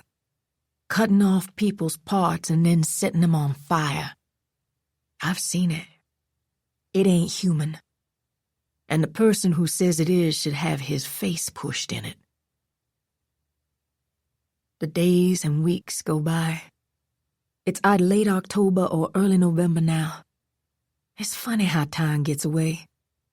The days are short and hold no promise, and the glimmer in the sun is never more than that. A smudge on the rim of the Gulf. There's gray in my hair, and Miss Florence has a shine in her eyes, the kind that children with rickets get. It's like a single candle burning inside them, a teaspoon of hope leaving them every day. They burn from the inside out, and then they're gone, and leave nothing behind. It makes me sad. It's cold this morning, the tent stiff with frost, when I hear Mr. Wade's voice. It's I, Miss Hannah. Would you walk with me, please? Miss Florence is sound asleep. I do not want to walk with Mr. Wade. I cannot fix him. I cannot console him. I cannot clear his mind. I don't know if God can. In his mind, he has become a warrior, but of what kind? He seems to take pride in the battles he has fought. I don't think they are battles. They are raids. And raids are a way to steal everything people own. Yet Miss Florence and I would be dead or starving were it not for the gentle and kind Mr. Wade I knew at Lady of the Lake Plantation. Yes, sir. I'll be right there, I reply. When I step outside, he's wearing a heavy, dark red wool overcoat, the collar up to his ears, a gray flop hat pulled right on his head, a scarf covering most of his face except for a hole where his breath is smoking. A small fire is burning next to a log, with eggs and fatback and bread cooking in a skillet, a coffee can pushed into the ashes. There are no other tents around us. Mr. Wade took care of that, which bothers me a little. I may have information about your little boy, Samuel, he says. My breath and heart stop. I can't speak. I'm afraid of what's coming next. He's alive, Mr. Wade says.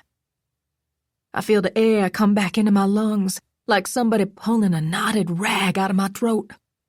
Where's he at, sir? Will you stop calling me sir? Mr. Wade, stop talking to me like that, I say. Where's my little boy at? Maybe downriver from Natchez. I was on the steamboat and went right past him? Don't think of it that way, he says. He picks up a plate and begins filling it for me. Think of what you're gaining today. I pull the plate out of his hands and throw it in the fire. I ain't interested in your wisdom, Mr. Wade. He's at Natchez now? How do you know this? Through Ira Jameson. I had to think about the name. The man Mr. Pierre was always talking about? The one who didn't show up at Shiloh? He's a businessman, Hannah. Sometimes we have to make a deal with the devil. Like making a deal with yellow fever and pretending it's not a disease? Well, I guess you've got me there.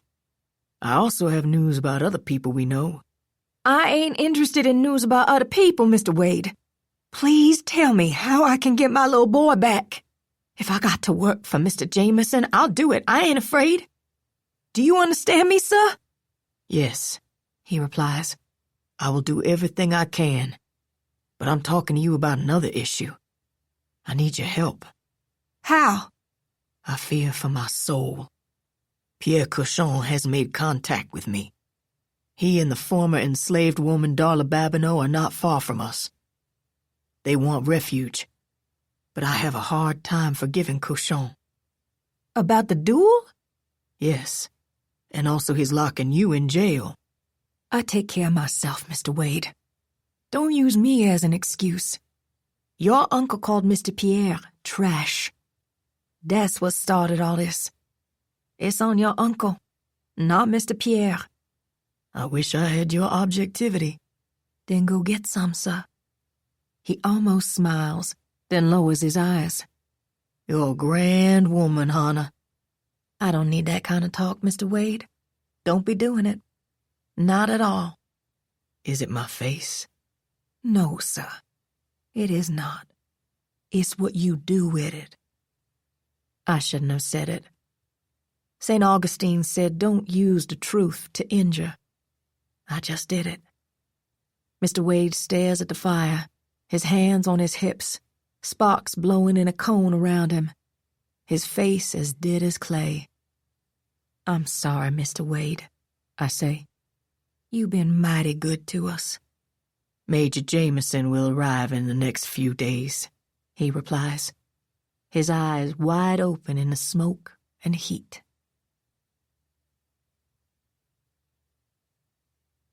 37. Florence Milton. Know what baptism is? I do. That's when you get stamped.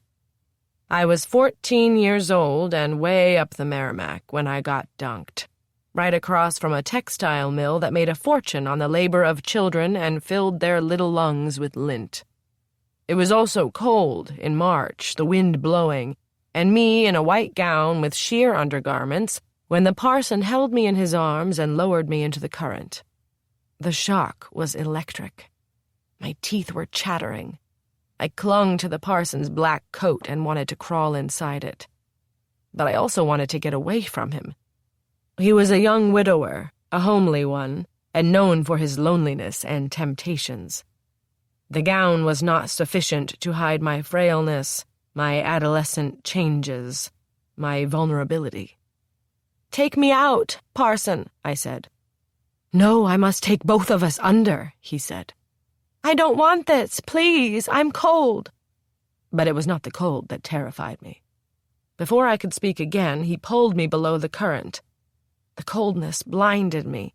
It was like a hammer made of ice beating me between the eyes. I wanted to die. I don't think he touched me improperly, but I can't be sure, even today. My skin was blue, my senses dead, my head splitting. Then something happened.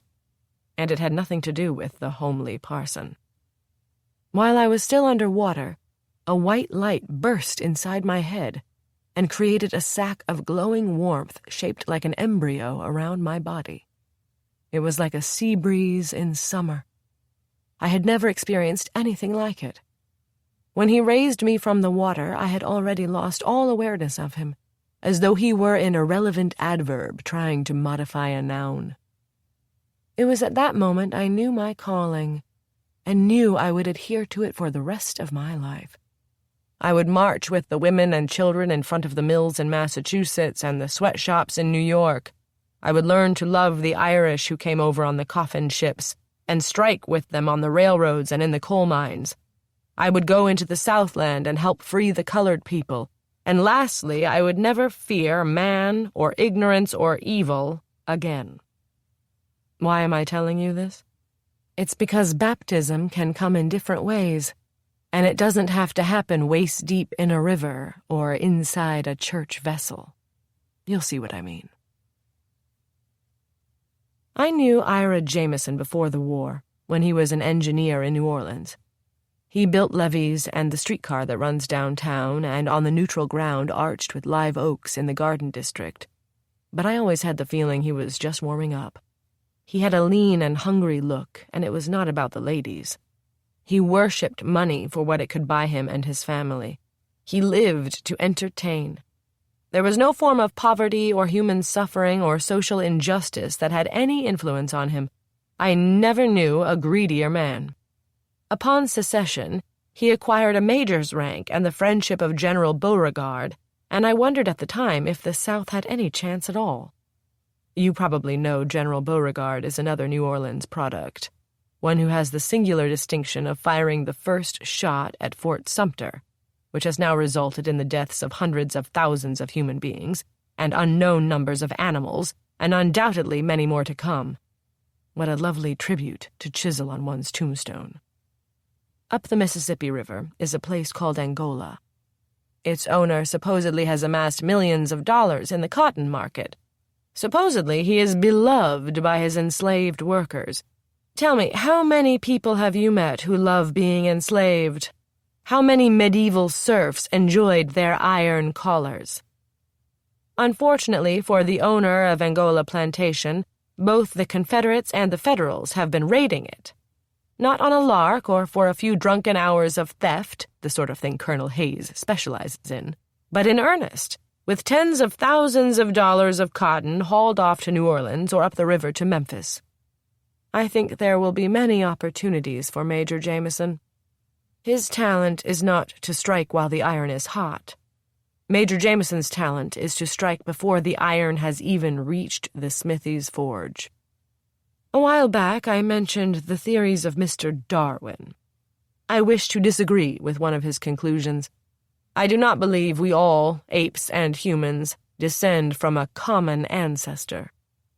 The ancestors of men such as Jameson had their own tree. I see him coming in a surrey, a colored man driving, Jameson in the back seat, his hand clamped on a black cane with a gold head.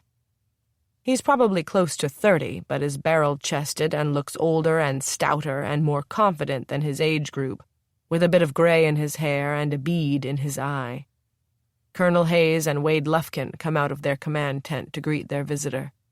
Surprisingly, after they shake hands with him, the second thing they do upon his arrival is motion me to join them. I pretend not to see them. "Miss Florence," young Wade shouts out. "We may have good tidings. Please bring Miss Hannah." I do as he asks. I even do it with my arm hooked in Hannah's. The uncouthness of Colonel Hayes is enough to affront any woman, but combining it with the cupidity and powdered porcine sleekness of Ira Jameson is probably more than any decent person's stomach can tolerate. Just the same, I take her by the arm and walk her to the Colonel's half-open tent flap. But both of us cannot enter at the same time. I let Hannah go first. Then a corporal stretches his arm across the entrance, so I cannot enter. Their rudeness is disgusting, but I can bear it. The issue is that Hana is standing alone in front of 3 white men who are seated. This is why I spoke to you about the nature of baptism and the significance it can bestow upon us. The moment is here, and I am convinced that in the next few seconds every one of us, for good or bad, will never be the same. Young Wade rises from his chair. It is hard to read his expression because of his facial disfigurement.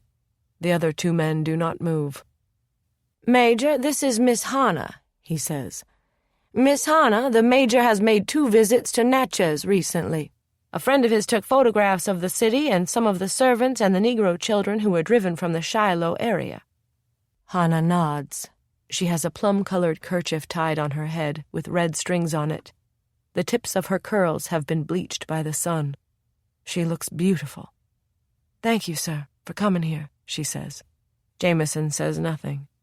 His eyes go up and down her body. Young Wade is becoming more uncomfortable in the silence. He looks at me. "Why are you waiting out there, Miss Florence? Please come in." The corporal does not remove his hand from the tent pole. Neither the colonel nor Jameson has moved from his chair. Young Wade's gaze goes from me to the colonel to Jameson. He blinks, then coughs slightly. "Gentlemen, Miss Hana is an extraordinary young lady," he says. "She helped me greatly with my recuperation and my painting when I returned from Virginia." But they are sewn to their chairs. The colonel studies the tops of his buccaneer boots. He has already forgotten the woman who corrected his misaligned eyes. Young Wade is still standing. Jameson has not budged and seems to be growing irritable. "Are you hearing me, sir?" Young Wade says. "Let's get on with this, please," Jameson says. "No, sir," Young Wade says. "We need to understand something. Our culture of manners and humanity is being destroyed. Our precursor is Thomas Jefferson. We have to be examples, otherwise we will be no better than the likes of William Sherman. I'm sure you gentlemen concur with our mutual purpose. We must not emulate our northern enemy, and I mean no offense to Miss Florence, who is admired by all those who know her." Jameson takes his watch from his vest. Innocent young Wade. He understands nothing about these men. They are self-benighted and cannot undo what they have done to themselves. They live among toadstools. Their minds are covered with warts. They measure themselves by the amount of power and misery they can impose on others. However, maybe I have underestimated young Wade's maturity. His consternation is visible, his control starting to slip. He picks up 3 photographs from a folding table. "Look at these, Miss Hana," he says. She takes them from his hand and looks at each of them slowly. Her feelings are masked. Then her eyes film. "Is that Samuel?" I say through the flap. "What color eyes does he have, sir?" she asks. Jameson's hand is cupped on top of his gold-tipped, shiny black cane. He squeezes it as he would a fig. "Maybe blue-green, like yours." She puts her hand to her mouth and is about to cry. Then Jameson says, "I don't want to get you excited. I'm not sure. The photographer would be a better source." "You can't think about it a little more? You didn't ask any questions? What's so hard about remembering a lost little boy? You see that happen all the time. That's what you do, sir.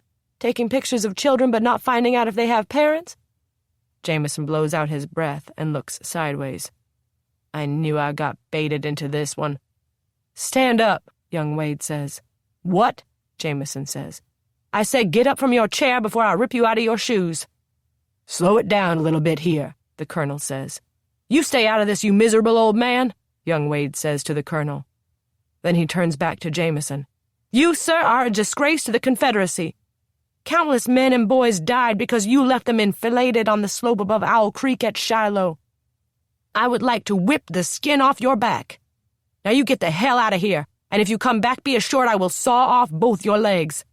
Look into my eyes and tell me I am lying. Blink once, and I will tear you apart, sir." I think about the warm light that encapsulated me at age 14 beneath the Merrimack River. and the lost children everywhere in the world, and the iconic thorns that seem unfairly imposed on the human heart, and the baptism that can come like a rainstorm of light outside a textile mill. And I know that somehow we rise above the woe and the sound and the fury and the mire of human veins that drag us back again and again into the maelstrom, bathed by a luminosity so intense that we can stand on a scaffold with John Brown at our side, unafraid, Golgotha nothing more than a vapor on the horizon. Hooray, and welcome to our club, young Wade.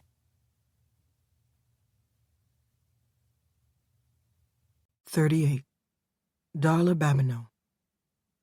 Pierre don't know how good a man he is, just like he don't know how evil John Endicott is. From the first time I saw Pierre, I knew the kind of home he grew up in.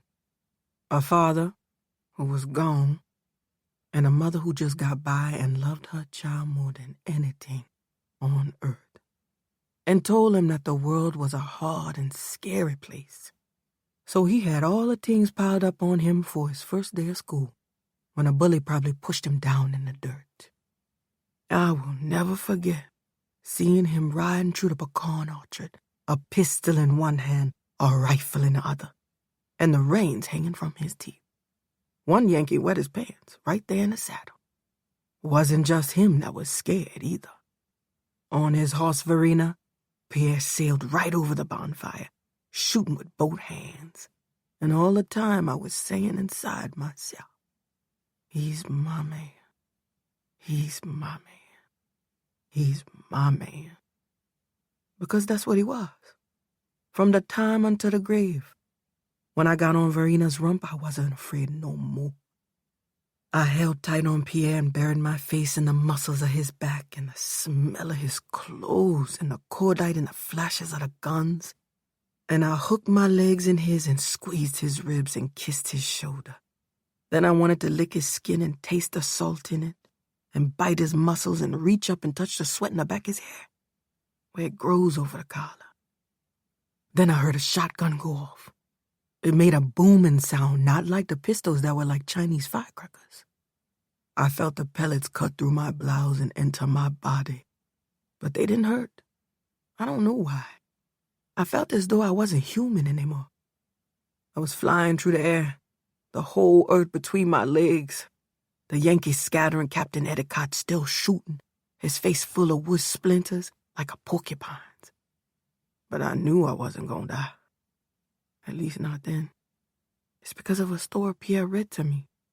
It's about King Arthur and a lady who lives inside a lake, and the sword he returns to her when he doesn't need it no more. I remember asking him if that was the lady of the lake in St. Martin Parish, and he said, it could be, or it could be anywhere there are people like you, Darla. And I said, what you mean? And Pierre said, you're special, Darla. People like you have magic in their eyes. You glow when you lie down with me. You're the sun rising in the morning and the smoke winking in the stars at night. After he said that, I knew we would never be apart. If he died and I had another man, it wouldn't matter. He wouldn't be Pierre.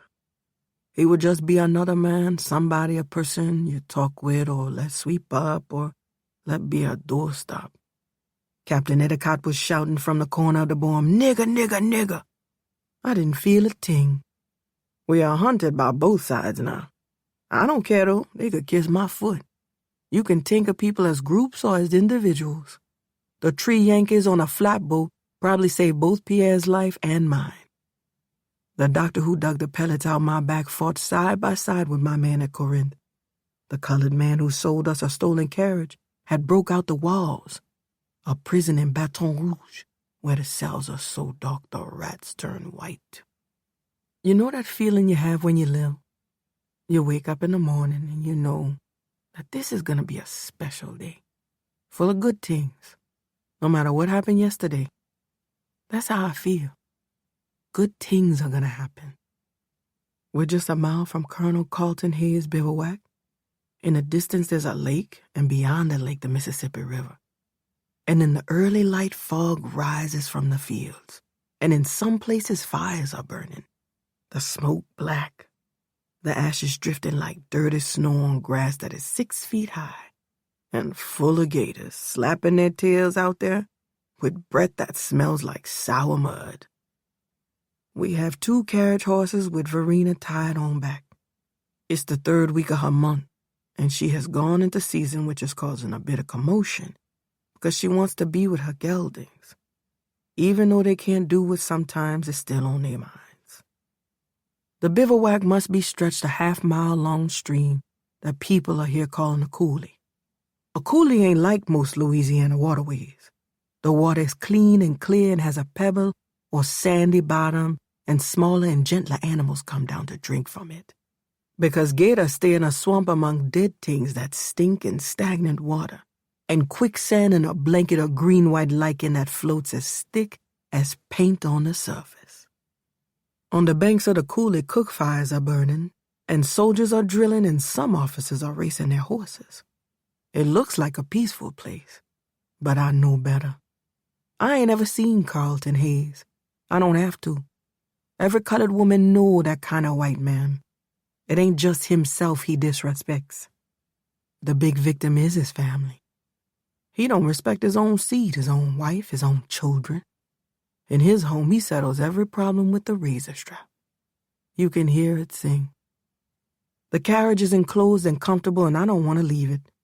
The seats are deep. The inside lined with felt. My bandages were stiff with medicine and needed changing. I wish we had stopped earlier. I know the looks that we'll soon be getting. Other than the men who raped me, the worst people in my life have been the white trash who stare at me. When I can't do anything about it, their eyes going under my clothes, crawling all over my skin, just like they were touching me. I want to kill them, and I want to hurt them really bad before I kill them. And it ain't just me who feels that way. Are you all right? Pierre says. Sure. How much money we got left? Enough. What's enough? To buy you whatever you want, he says. He has hard money, heavy coins that rattle in his pocket, but he ain't told me where he put old man Suarez's treasure away. I ain't asked him either, because if I know where it's at and white people get me in their hands, I won't never be the same. Don't tell me different either. The 1811 rebellion taught us there's people who ain't human. They look like it, but they ain't. My grandmother worked on a plantation outside New Orleans and saw it. She said for 30 miles there were heads stuck on poles along the levee. And even worse things happen. But I ain't gonna talk about it no more. Where we gonna go, Pierre? I ask. I had a dream last night, he says, about a place I saw when I worked on a boat. I think that might be our new home. He looks like a little boy when he grins. I love my darling Pierre. I pick up his hand and put his thumb in my mouth and bite it. He laughs, his face full of sunshine. Why do you do crazy things like that? Mine to know. Then I see a man walking toward the carriage. His face looks like a mask, one that has swirls of bone in it. I know him. He visited the Suarez plantation once or twice. He is the one who makes my man feel so guilty about the duel, when it was his family that called my man white trash. My man is the best man on earth, and I feel like taking Mr. Horrorface and stuffing his head in a pickle barrel. I put my hand on Pierre's arm. It feel like a smoked ham. We ain't got to stay here, no. I need to tell him I'm sorry, Pierre says. You think he's gonna do the same? Rich people ain't never sorry. You think they're gonna apologize for slavery? They're just getting started. Pierre looks at me for a long time. How did the likes of me find a beautiful thing like you?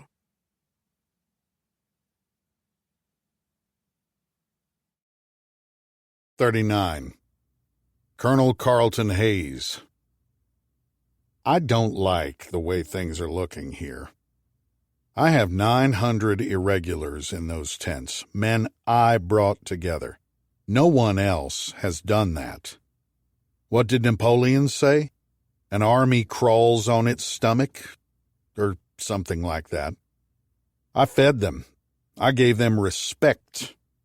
I also gave them power.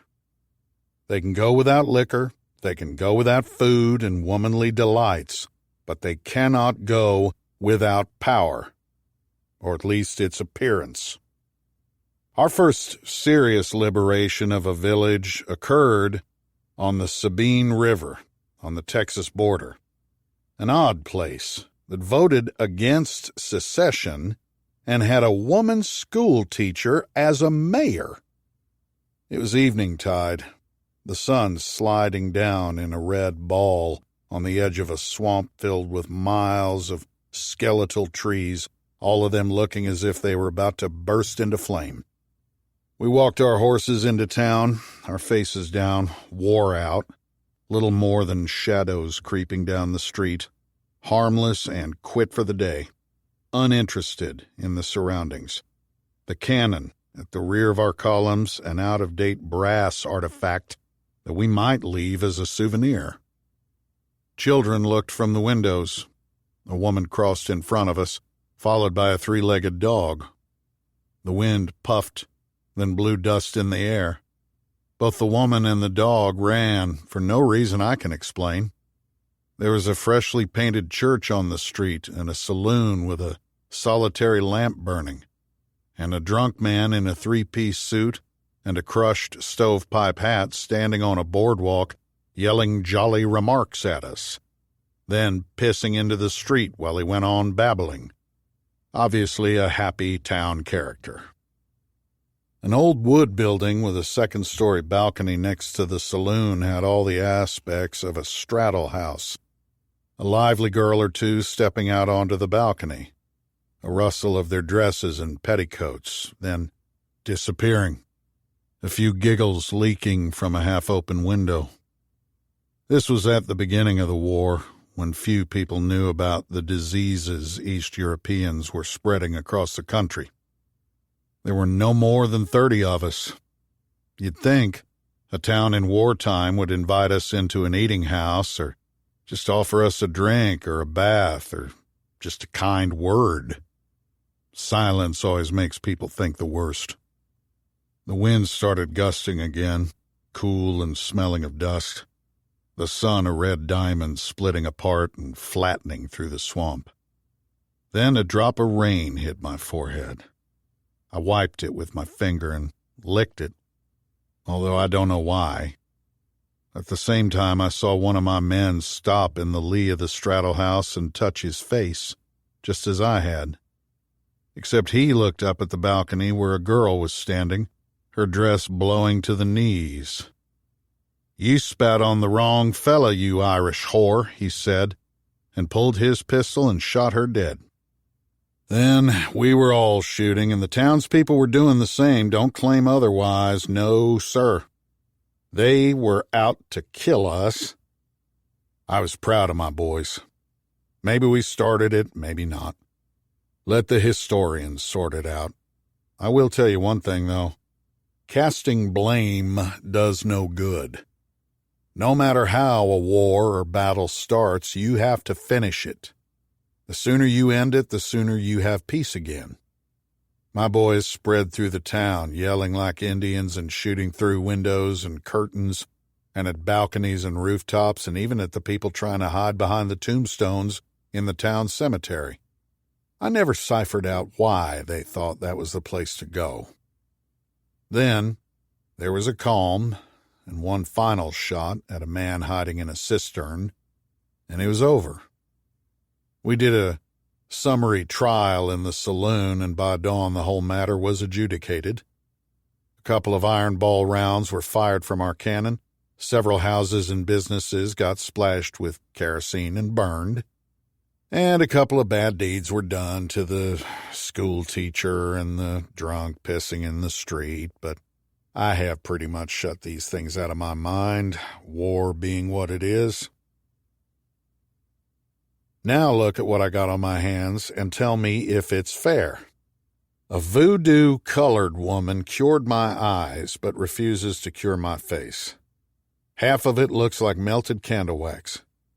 Each morning I have the pleasure of watching the infection crawl across my nose, turning it into a shell, shrinking the eye above it. Have you ever seen the features on an Egyptian mummy? An abolitionist woman poured out my whiskey in my own tent and treats me like the stink on cat shit. To be honest, I do not know which way to turn. Wade Lufkin has used his education and his knowledge of Lee's and Jackson's tactics in the Shenandoah campaign to outwit a bumbler such as Nathaniel Banks and transfer the loyalty of my boys from me to him. This hurts me dearly. I didn't take them simply from the life of medieval serfs, but from one that was lower. Yes, that is not exaggeration. They lived the lives of southern white trash, just like a bunch of peasants working with grub hose outside the castle wall. An enslaved darky was worth a large amount of gold. The white trash have no value at all, except as cannon fodder, and I suspect down the line as terrorists to get the emancipated blacks back in chains. Coincidentally, guess who just walked in? "What can I do for you, Sergeant Longtree?" I ask. He salutes and stays at attention. He's not wearing his capey. His 2 revolvers are stuffed in his belt. "There's a white man and a colored woman coming in a carriage, sir." "At ease. Why are you not wearing your hat?" "I was trying to show respect for the colonel, sir." If a soldier is armed, he leaves his hat on in a building or tent. If he is unarmed, he removes it. Do you know why that is? "No, sir." Keep thinking about it. I am sure you will figure it out. His face is as inflexible as stone. His eyes fastened on the canvas behind my head. "Mr. Lufkin was walking toward the people in the carriage. I thought the colonel would want to know." "Why would I care about Mr. Lufkin's doings, Sergeant?" "I do not know, sir." "You are telling me you do not know why you bring me information?" "I reckon I am confused, sir." I let my eyes slide off his face. My irritability is growing, but I don't know its source. I would like to hit this boy with a quirt, then hit him again and break things inside him. I am opening and closing my hands under my table. "Who's your family?" "Folks that just get by, sir." "I know you from somewhere else," I say. "You put me in mind of a boy who took a mean licking from his father night and day and never did anything right, at least according to his father." "My father wasn't like that, sir." "Don't lie to me, boy. He whaled you until you wet your pants and hugged his legs and begged him to stop." His eyes are half-lidded, his jaw clenched. "You remember it now, don't you?" I say. "Yes, sir." "He told you the best part of you ran down his leg, didn't he?" He's sniffling now. "Yes, sir, it was just like you say." "Here's a handkerchief. Wipe yourself off." "I don't need no handkerchief, sir. I've been a good soldier." "Then get the frog out of your throat." "Yes, sir." "Good. Now drag your ass out of here." He salutes me, but I don't return it. After he's gone, I step out into the sunshine and the glory of the day. I'm shaking all over. Why did I do that? Out in the trees, I see Wade Lufkin talking to a man who almost killed me on a Sunday morning on Bayou Teche, and I experience a strange sensation. I feel I am inside a book that is about to close its cover. I can see the pages flipping, my face inside them. At age 19, climbing up a hill toward a Spanish mission where Mexicans are firing at us over a stucco wall, the sky blue, the white puffs of their rifles dissolving in the wind, my heart thudding, not with fear, but with the assurance that I am as loved by the Creator as the knights of old. I have no doubt I am standing on the edge of mortality, but for some reason I do not fear it. Perhaps the greatest loss in my life is not what I did, but what I did not do. I hear a rumble of thunder in the distance, and I wonder if a great army has been sent to drive me from the earth. However, I know better. War is a confession of failure, and its perpetrators are the merchants of death, not because they are killers, but because they never had the courage to live a decent life.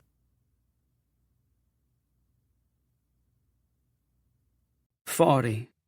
Wade Lufkin." I remove my hat when I reach the carriage, perhaps to let Pierre Conchon see the disfigurement of my face rather than as a courtesy. "I figured you would be along," I say. "Why would you think that, sir?"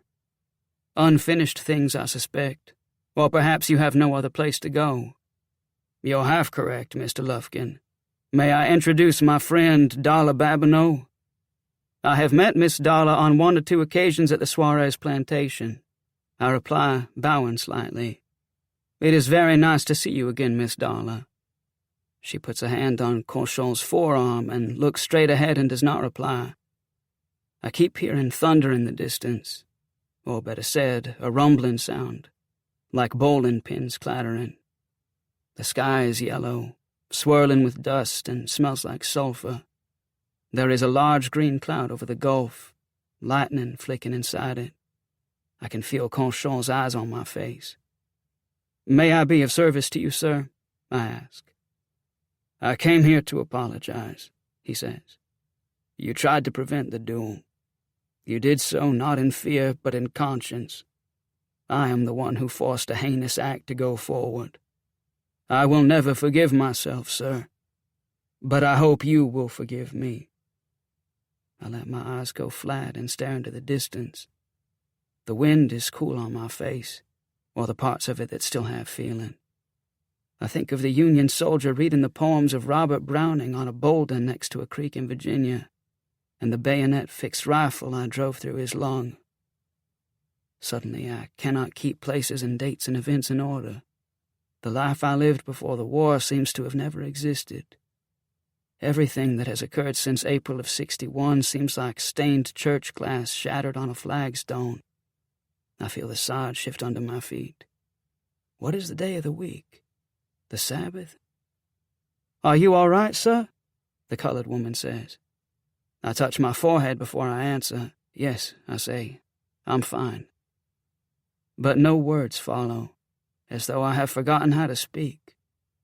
Conchon gets down from the carriage and walks toward me. "Why don't we go over to the shade?" he says. "We have the makings of a picnic, if you like." "What did you say?" I ask. "Sir? Those words, the makings of a picnic. I said something similar to a young Union officer in Virginia." "Well, good for you," he replies. "You don't understand. I killed him. I drove a bayonet through his chest and held him down on the ice and snow. I still see him there, by a creek, his book of poems where he dropped it."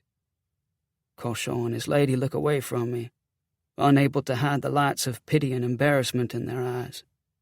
I hear the rumbling sound again and want to believe that elves are playing ninepins on a town green close by, but the magical legends of Washington Irving have faded from our era and have been replaced by the 4 horsemen in the Book of Revelation.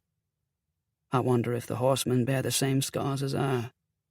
Perhaps I have finally discovered the role I have earned. Oh, enough with self-flagellation. The pillory is for fools and for those who enjoy their own torment. You owe me no apology, Mr. Conchon. You were treated shabbily by my uncle. I brokered the duel. It was not your doing. Miss Hannah and Miss Florence are here. I am sure they will be happy to see you." "There's something else," he says. "Do you know this Endicott character? He tore my uncle and aunt's home apart and opened fire on me and killed a mother and child in the quarters. I hear he's headed this way," he says, "in large numbers. I think he may have followed us."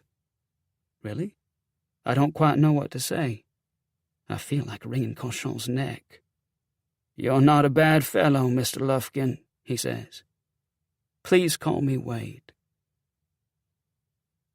I arrange a tent and cots for them, and Miss Hannah and Miss Florence change the bandages on Miss Dalla's back and bring them a large ration of food. The Yankees have made a big tactical jump forward with the use of hot air balloons. They have launched them from the east side of the swamp and run telegraph lines from the baskets down to the ground, and they have spotted our moves with deadly results, particularly in terms of morale. I think the legitimate Confederate Army is not entirely unpleased. A howitzer round arching out of nowhere into the midst of one's breakfast table can certainly dampen one's day. Worse, we don't know if the howitzer crew is just having a little fun, or if Sherman has shifted his emphasis and decided to cross the Mississippi and blow us to mincemeat, because that is the rumor we have heard. More succinctly, we are considered a nuisance by both the bluebellies and the graybacks.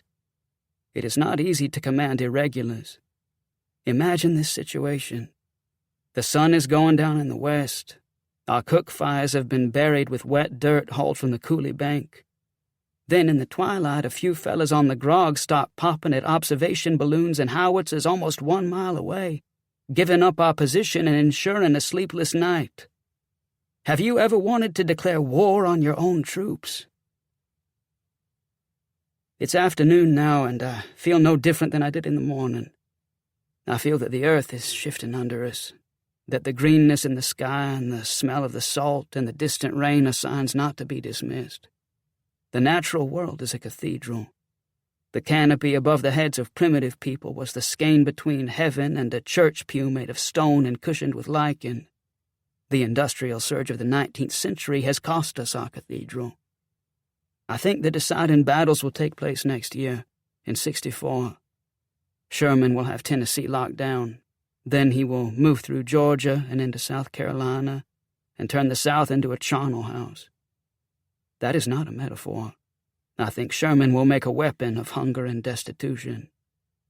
Nonetheless, honor is honor, and duty is duty. I see Sergeant Shea Longtree, his skinny frame bent low on his horse, flying up the long slope toward the woods, his hat blown back on his shoulders. I do not understand why that boy has stayed with a man like Carlton Hayes. The colonel seems to have a poisonous attitude toward him and never misses a chance to humiliate him. I think the colonel sees himself in this poor boy. He's out of the saddle and on the ground, with the horse still in motion. "Hold on, soldier," I say. "You're about to run us both down." "There's bluebelly infantry about 2 miles away, Mr. Lufkin." "How many?" "I couldn't tell, sir. They were putting up a skirmish line on the edge of a woods. That ain't what scares me. They got cavalry on both flanks and at least 6 cannon up on the levee. What do you call that? Pinches?" "Yes, sir. What's his name, the Confederate general? He used that in Virginia." "I think you're talking about General Jackson," I say. "Let's leave him out of the discussion. I think you need to slow down and quiet your nerves a little bit. Colonel Hayes is going to get us all killed, Mr. Lufkin. I didn't sign up for this. I don't like being no messenger boy either, sir." Looking into his face is like staring at the sharpened edge of a hatchet blade. "What are you talking about, Sergeant?" "I saw the bluebellies in the woods through my telescope. Then I took off, lickety-split and gone, and about 5 minutes later I was going hell for breakfast across a creek, and a bunch of Yankee cavalry strung a rope between some trees and liked to rip my head off." His eyes go out of focus with his own words, reminiscent of the colonel. He's wearing 2 .36 revolvers, both snugged in their holsters with leather thongs. "The Yanks didn't disarm you?" He wets his lips before he speaks. "No, sir. I didn't try to draw. I didn't have no choice. They would have blown me out of the saddle. Their officer said to give you this message." He takes a folded piece of paper out of his shirt pocket and hands it to me. His wisp of a beard is rising and falling with his breath. He cannot look me in the face. He obviously fears I will accuse him of cowardice. "You did a good job, Sergeant. Did the officer give you his name?" He takes a deep breath. "No, sir, he didn't. He was a handsome fella, but his face looked like he'd run through a rose bush. He had an accent like Miss Florence's." "A Boston accent?" "I wouldn't know, sir. He wrote out his message on his saddle. It looked like he brought his pen and paper with him." He starts to speak again, then looks into space. I unfold the 2 sheets of paper. The handwriting is in a flowing calligraphy, the capital letters in swirls, the tall letters like little knives. It reads, "Dear Mr. Lufkin, I hope you and your family are recovering from the personal losses you have had to endure. The 3 Lufkin brothers who were killed at Chickamauga. It is a shame that we are on opposite sides of war, because I believe we have a common bloodline, a British one, and in a better time would have been close friends. Sir, I need to correct an injustice, punish a villain, and see that a Negro child is returned to its mother. Can you help me do this? By this time you probably know the events and the people about whom I am writing. The Constable Pierre Conchon murdered and wounded several Union soldiers under my command. He is now traveling with Darla Babineau and has sought refuge with Carlton Hayes' brigands. I am not interested in other parties. The war will probably not last much longer. When it ends, a general amnesty will probably be granted to those who used poor judgment. That's fine. But Conchon should not be allowed in this group. I know the story of Hannah Laveau and her child. The child is in an orphanage on the west side of the Mississippi, not far from here. I can lift the child with my own hands and place it in the mother's arms. But first she must surrender herself and the fugitive negress Darla Babineau and the murderer Pierre Conchon. I am sure Babineau and Laveau will be released. Conchon will be taken to a prison, where he will remain until he is hanged. If you wish proof about the child, I will let his mother view him under a white flag. At 3 tomorrow you can send a contingent to the place where I now stand. Sir, you are a gentleman. The men around you are not gentlemen. Don't let them be your albatross. Sincerely, Captain John Endicott." I fold the sheets of paper and put them in my shirt. Sergeant Longtree is chewing on a long piece of grass. "Is there something I can do, Mr. Lufkin?" he says. "How far can you hit a pie plate with a rifle, Sergeant? I ain't that good at it, sir. Can I say something personal?" "Please do." I think that officer is sniffy and top-lofty. When he finished writing the message, he gave it to his sergeant to hand it to me. Like I'm dirty. "You're a good young fellow," I reply. "In Texas, there's a name for a man like the captain. I think it's Sidewinder." "Yes, sir, it is," he says, smiling. As I walk back to the encampment, I can feel the barometer dropping, the electricity in the clouds ginning up, the salt in the air intensifying, like a wave full of kelp curling on the sand. The presence of Pierre Conchon has complicated things, although I do not blame him, nor do I wish him to feel he is a burden. Hannah Laveau is washing clothes in a tub in front of her tent. She looks up at me and smiles as I approach. "Captain John Endicott claims he knows where your son is, Miss Hannah. He also says he will allow you to see him. I think this is a treacherous man, and I am not sure how to proceed. But I will do everything in my power to have your son returned to you. So help me God." She drops her wash and wipes her hands on her apron. Her hands are scarred from shucking oysters, the top of her shirt unbuttoned, her breasts visible. "You don't got to swear to God, Mr. Wade," she replies. "He knows his children, and which are good and which ain't. Don't be afraid, sir. He ain't gonna let us down. We're the superior race. What a joke." 41, Darla Babineau. I knew Endicott was going to get to us and try to divide us up and use what is best in us against ourselves. He's a master at it, and mean from his hairline to his socks. And he knows how to hurt people from afar. He's a small man who is only big when his anger swells him up, like a sore with pus in it. Truth is, I'm scared. Pierre stole a barrel of gold plates and silverware and jewelry from the Suarez family. And Endicott is gonna dig up half of Louisiana to find it. It ain't just the money. He used to tell me his family came to New England on a Mayflower, and his ancestor was the first governor of the colony. But an enlisted soldier told me Captain Endicott's parents were indentured servants, and maybe were mixed up with the Salem witch trials and saved themselves by giving evidence against their neighbors. I already knew he wasn't no kind of royalty, though. Know how? He has these gaps in his teeth. People with gaps in their teeth are never royalty. Also in his saddlebag, he has a book on manners and a book on proper speech. I've seen him practice at night in the corner of the room, making round sounds in his mouth. Oh, Lordy, I know I'm filling up my head with all these things for only one reason. I'm afraid something awful's about to happen. It's like the earth is pulling on me. It's like ain't no power in the world is gonna let me be with my man. Like it ain't just society against us, it's nature itself. Like all the promises in the Bible ain't gonna happen. And we ain't gonna get a chance at bringing Eden back. I've heard crazy white people singing in their churches. God give Noe the rainbow sign, it ain't by water, it's the fire next time. They're looking forward to it. Why is that? Other people got more money than they do.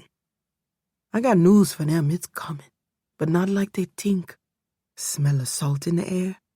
It's the same smell that rises from a fresh grave, one that's in wet ground and full of white slugs without no coffin.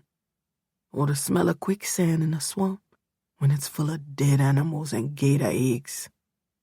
It's all around me. Pierre can't smell it. That's because he believes we're going to the South Seas, to an island below the Southern Cross, where the ocean looks like burgundy under the stars. That's how he describes it. He believes in the earth and what he calls the curative power of the seasons and the blessing that can be cupped from a spring pooling among rocks. Those are the things he says. That's one of the reasons I love him. I don't argue with him because I don't believe words are going to get rid of John Endicott.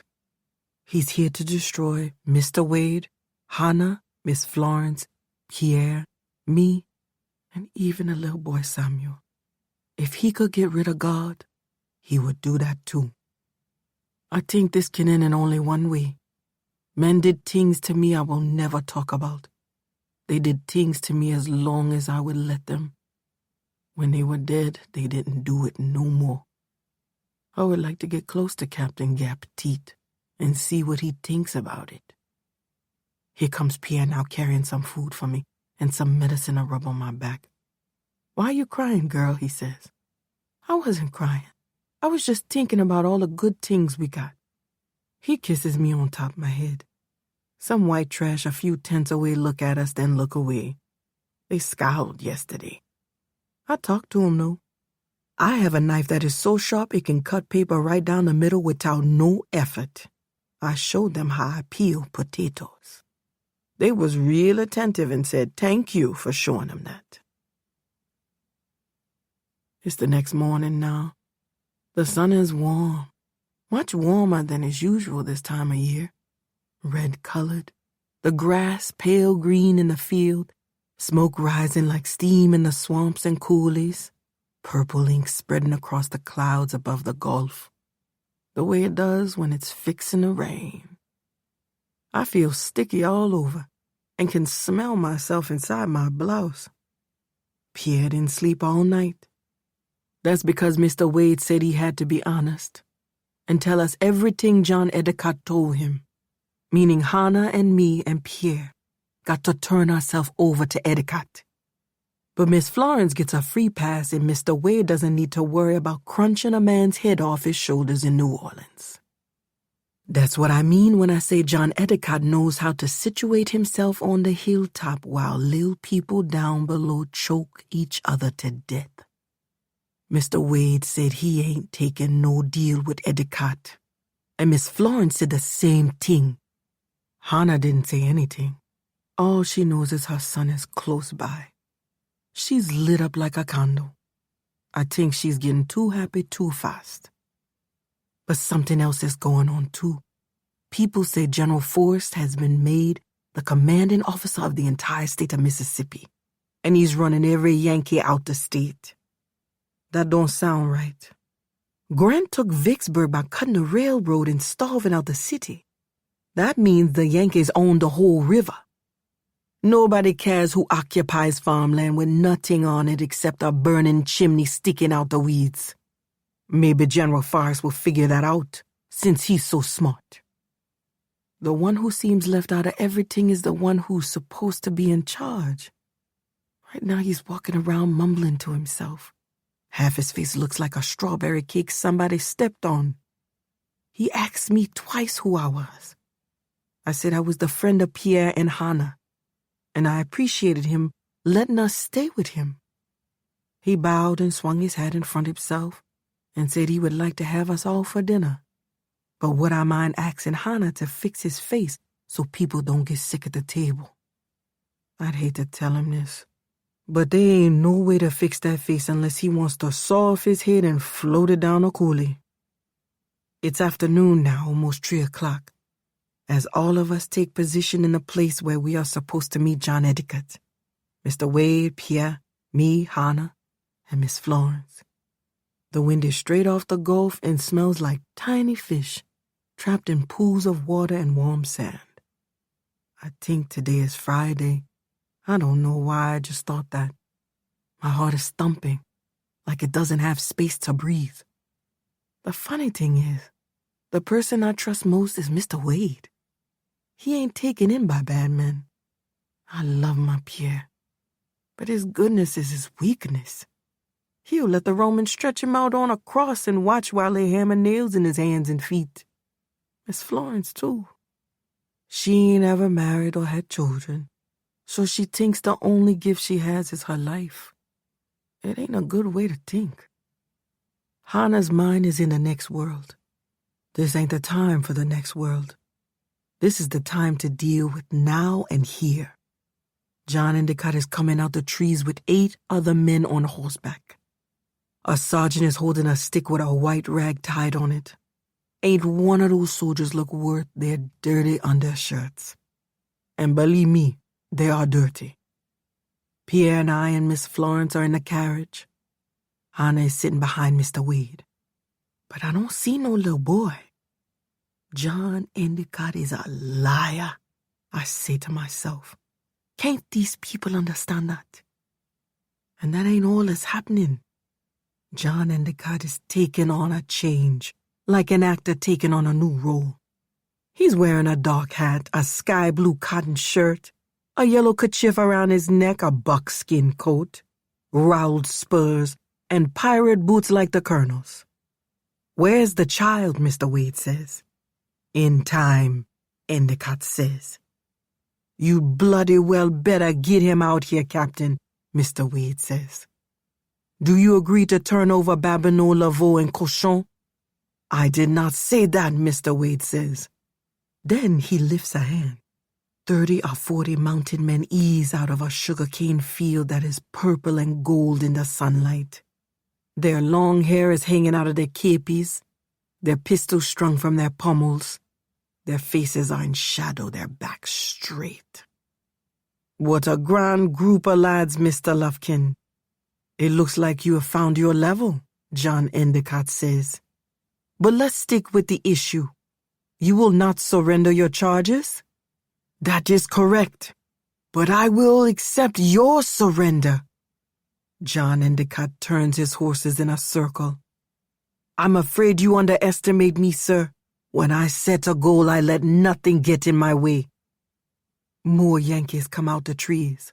Some on horseback, some on foot. The backs of my legs are quivering. A wagon emerges from the shade. It's pulled by a single horse. A white woman on a seat holds a child in her lap. The child is wrapped in a shawl to keep the mosquitoes off. Recognize the horse? Endicott says. It's Verena. Pierre straightens up next to me. I put my hand on Pierre's arm. We stole her from under your nose, Mr. Cochon, John Endicott says. What do you have to say now, you dumb fuck? The woman on the wagon seat is a lunatic from the jail in Baton Rouge. She strangled her own child. The little boy is Samuel Laveau. A cautionary word. Be very careful what you say or do now. I have no mercy. Or would you like a demonstration?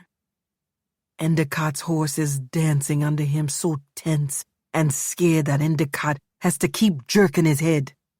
Hannah is already fighting to get down from behind Mr. Wade's saddle. The blood has drained from Pierre's face. His pistol is on the floor of the carriage, but he knows John Endicott well enough not to give him provocation. I want to kill John Endicott. I'm the one who can do it. The one who knows the dark creatures he releases in a bedroom. The pain you don't see coming. I take my knife from inside my jacket and hold it behind my hip, and get down from the carriage and walk toward the Yankees. I have no expression in my face or eyes. I can already tell what Endicott plans for me. It will be hard and long, and when he finishes, there will nothing left for me except rags and pieces of things nobody will recognize. I surrender, Captain John, I say. You ain't got to hurt nobody. I'm gonna do whatever you want. Sir, please don't hurt Pierre's horse. I'm looking up into his face now. Then I say what may be the last prayer I ever send upstairs. It's Friday and 3 o'clock, Lord. I know no matter what I do, you ain't gonna put me in hell. Like Hannah says, we're already inside the kingdom. I just want to protect my man and that little boy yonder in the arms of a crazy woman. Thank you, sir, for helping me do what I need to do. It might get kind of rough. Amen.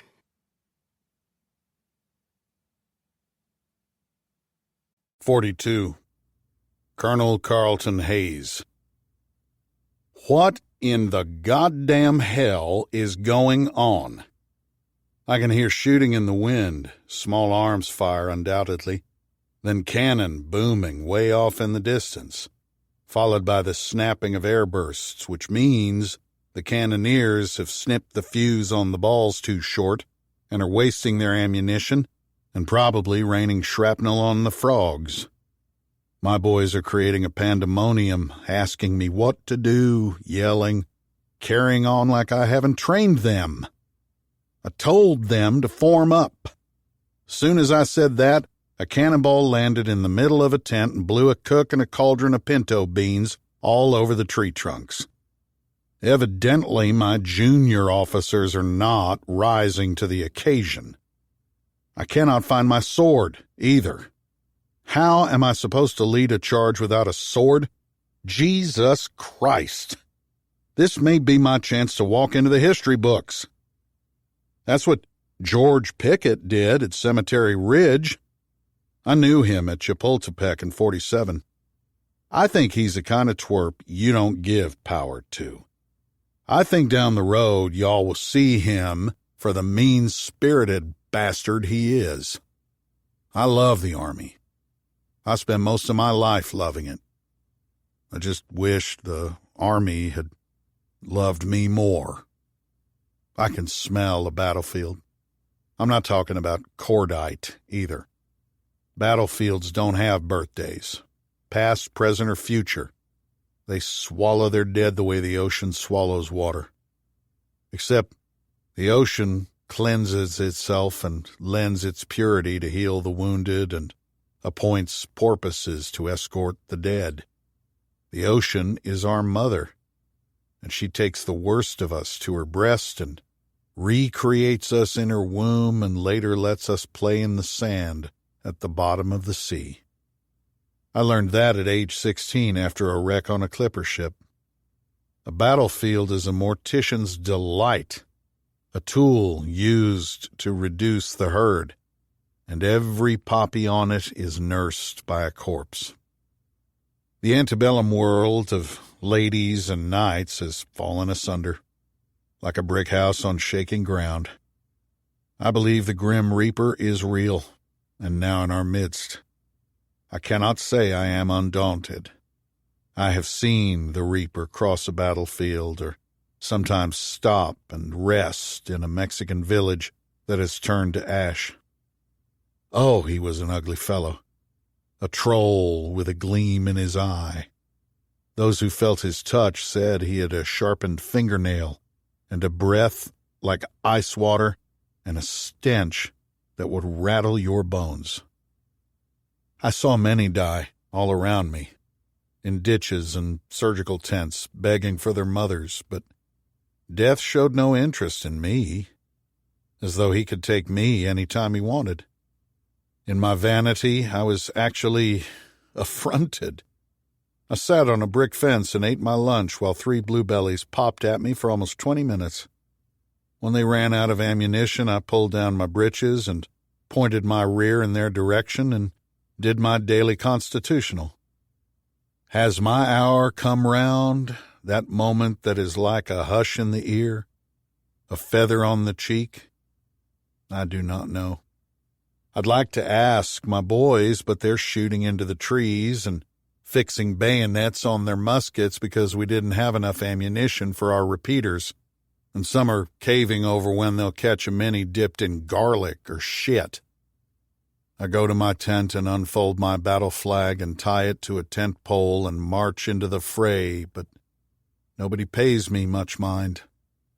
My boys are dropping around me like fruit from the trees.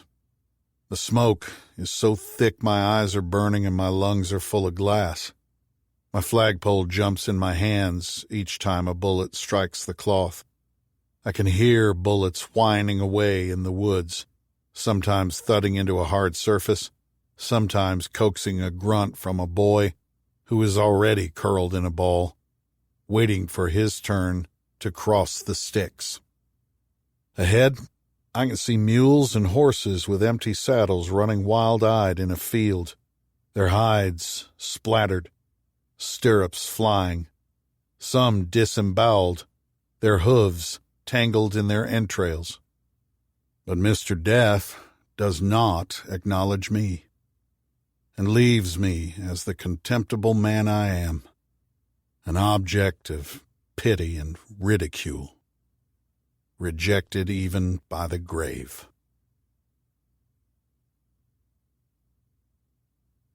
"43. Florence Milton. I do not know where all the soldiers came from. The smoke is yellow and smells like sulfur in an incinerator behind a military hospital. The events that are taking place before my eyes seem out of perspective, without cause or origin or consent, as though the rules of nature and human behavior have been abandoned. I feel like I am inside a dream. Darla and Hannah were both heading toward John Endicott when he fired his pistol through the ear of Mr. Cochon's mare, causing her to rear and try to tear loose from the harness and poles and straps binding her to the wagon. Cannon on a levee were firing sequentially, each barrel and set of wheels rising from the ground, the gun crews turning their faces away, sticking their fingers in their ears, squinting like monkeys. I got down from the carriage also, backwards, unsteady, like an old woman. Hannah was climbing onto the wagon box where the crazy woman from the Baton Rouge asylum had put the black child. The lunatic was trying to whip the horse out of the trees, her face affrighted, her eyes the innocent pale blue you see only in the genuinely insane. I wondered if she thought the child was hers, and in her desperation would end up killing both the child and herself. Then I saw Mr. Lufkin get down from his horse and drop a tethering weight on the ground, the reins tied to it. The weight was shaped like an elephant's head. Mr. Cochon was trying to stop Darla from attacking Captain Endicott. All sound and movement stopped. I opened and closed my mouth and breathed as deeply as I could, but it did no good. The wind blowing in the gum trees and water oaks was frozen in time as though an artist had painted it on a canvas. I felt I had gone to hell, or I was in a place between heaven and hell, the place we actually live in, one filled with dissonance and cacophony and ruinous choices. Then the artillery roared again, and I saw everyone around me resume whatever they were doing, and now I am back in the present. I have never seen so many soldiers, except at Corinth. Colonel Hayes's irregulars are taking a beating on the edge of the sugarcane field. They have no shelter and are firing on one knee, and one by one toppling on their sides as though they were tired and wished to take a nap. In the distance I can see more Union soldiers trotting in formation, bayonets fixed, their ambulances already set up in the rear.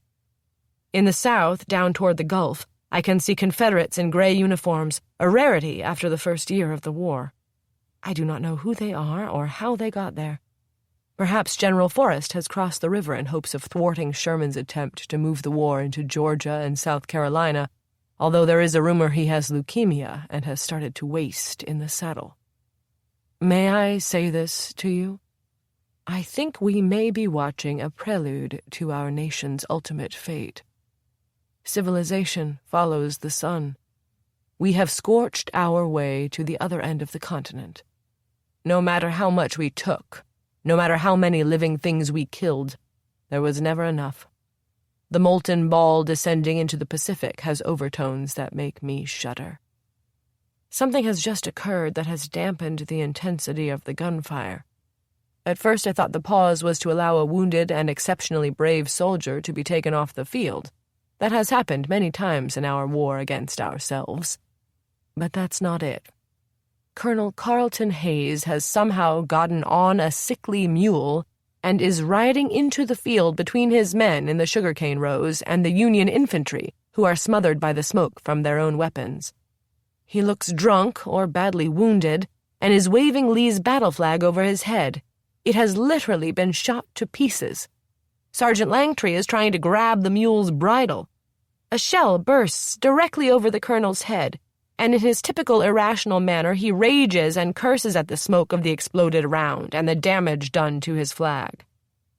I guess I feel sorry for the colonel and the abused boy, Shea Langtry, who is still trying to win the approval of a man whose brain glows with the venereal consequences of a profligate life.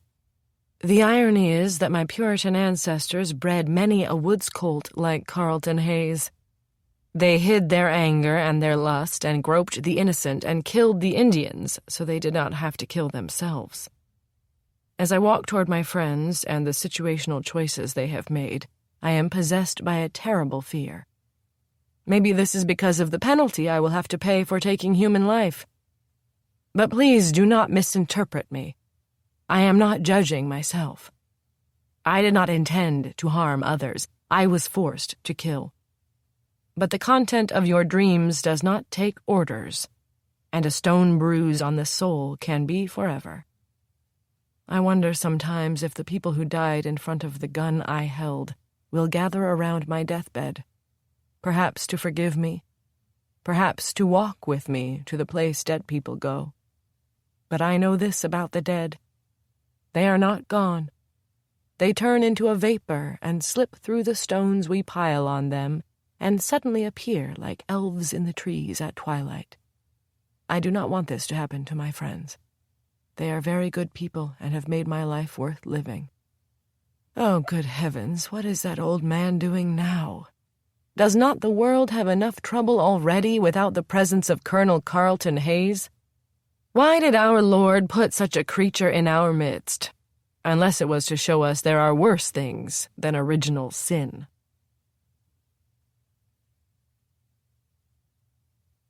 $44 Babino. Captain John Endicott knocks me to the ground. He has hit me so hard that my eyes feel detached from my skull. I have never been hit that hard. Out of the corner of my eye, I can see the crazy white woman on the ground also, and Hannah driving the wagon back into the trees and taking Pierre's horse, Verena, with her. I don't know how far she's gonna get. Endicott's men are holding guns on us. I don't think we're gonna get through this day. This has been a terrible mistake. They ain't gonna take us to the rear. They're gonna kill us. I have my knife in the sleeve of my jacket. If I can get close to John Endicott, he's gonna die the most painful death he ever had. I try to stand up, but he pushes me down with his boot. Stay where you are, girl. You can have a totally new life. Just don't give me trouble. I know what kind of life he has in mind. He'll execute Pierre and install me in a bordello in New Orleans. Pick me up, I say. I won't fight with you no more. You don't think I know what you're doing? You'll have a dirk in me before you're off the ground. Then something changes. No one is looking at me anymore. Some of John Endicott's soldiers are laughing. Colonel Hayes is riding into the clearing on a mule with ribs like barrow slats. his hand clenching a flagstaff flying the stars and bars. Although it makes me think of cheesecloth that rats have been chewing on. This white trash boy who is always following him round is trying to help him down from the mule, while the old man keeps slapping at him. The Yankees are all laughing now. The colonel crashes on the ground, then gets up and starts swaying around. I'm sure he's drunk. He's got a smell like vomit and another smell in his pants, too. Who the fuck are you? Endicott axes him. Colonel Carlton Hayes at your service, sir. What happened to your face? I can't remember. I think I spent some time in Galveston. Well, get out of here. Take your sergeant with you. The colonel waves his hand at the fields and clumps of trees. I own this. From Baton Rouge to the Gulf. What are you doing on my land, you goddamn Yankee? Get out of here, old man. I'm Colonel Carlton Hayes, you cocksucker. Straighten up yourself. What did you call me? Colonel, we need to leave, the sergeant says. Oh, hi there, Longtree, or whatever your name is, the colonel says. Did you hear me? Endicott says. What was that name you called me? Fuck if I remember, the colonel says, but I know you well. You round up milk cows and chickens and hogs and do other scut work for that shit-ass William Sherman. Get down on your knees, Endicott says. Why would I do that, the colonel says. Endicott cocks his pistol and fires around through the top of the colonel's foot. The colonel's boot jumps. A bubble of blood rises from the bullet hole in the leather. But the old man keeps his balance, his eyes hazy with pain, the diseased side of his face dripping on his neck. Why did you do that? He asks. I did you no harm. What's your name, Sergeant? Endicott asks. Sergeant Shea Longtree, sir, the boy answers. This man stinks of urine and God only knows what else. Get him out of my sight. What's gonna happen to these people, Captain? That is not your concern. Go or be summarily executed. Sir, says the boy, Miss Hannah has got her little boy and is done gone. Can't we call it quits, sir? Ain't no point in hurting the other people here, is there? You're quite a diplomat, Endicott says. We just call it quits? That man over there, the one named Pierre Cochon, who murdered my men, should receive a pardon issued by yourself? I start to get up again. I recognize the tone in John Endicott's voice. I remember the sounds he made on top of me in the dark.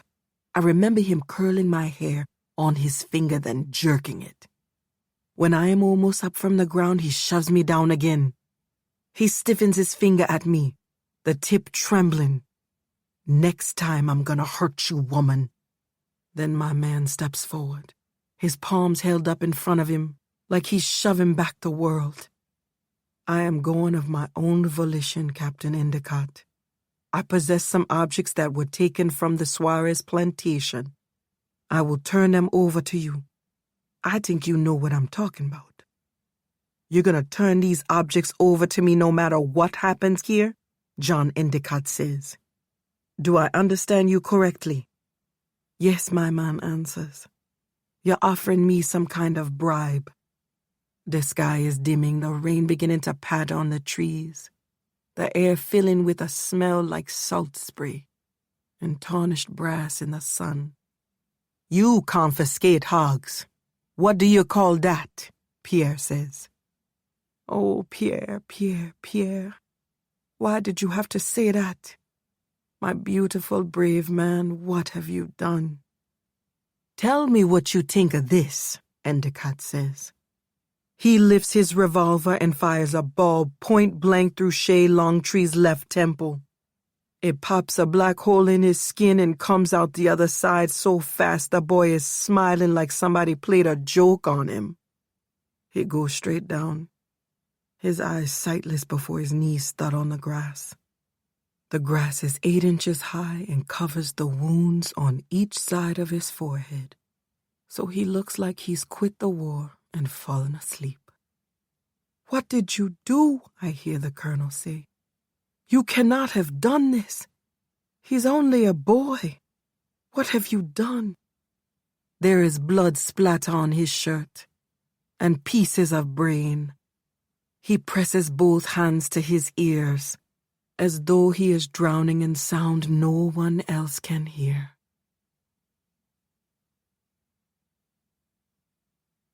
"45. Hana Laveau." I whip the reins down on Mr. Pierre's horse as we come out of the woods and up the slope of the levee where the Yankees have their cannons, the barrels blowing clouds of black smoke in the rain and wind and the lightning flashing in the sky. I've got little Samuel between my thighs, his face pressed into my belly, his arms wrapped around me, bouncing up and down when I hit a bump. But he ain't afraid, even when the cannoneer jerks the lanyard and the cannon jumps in the air.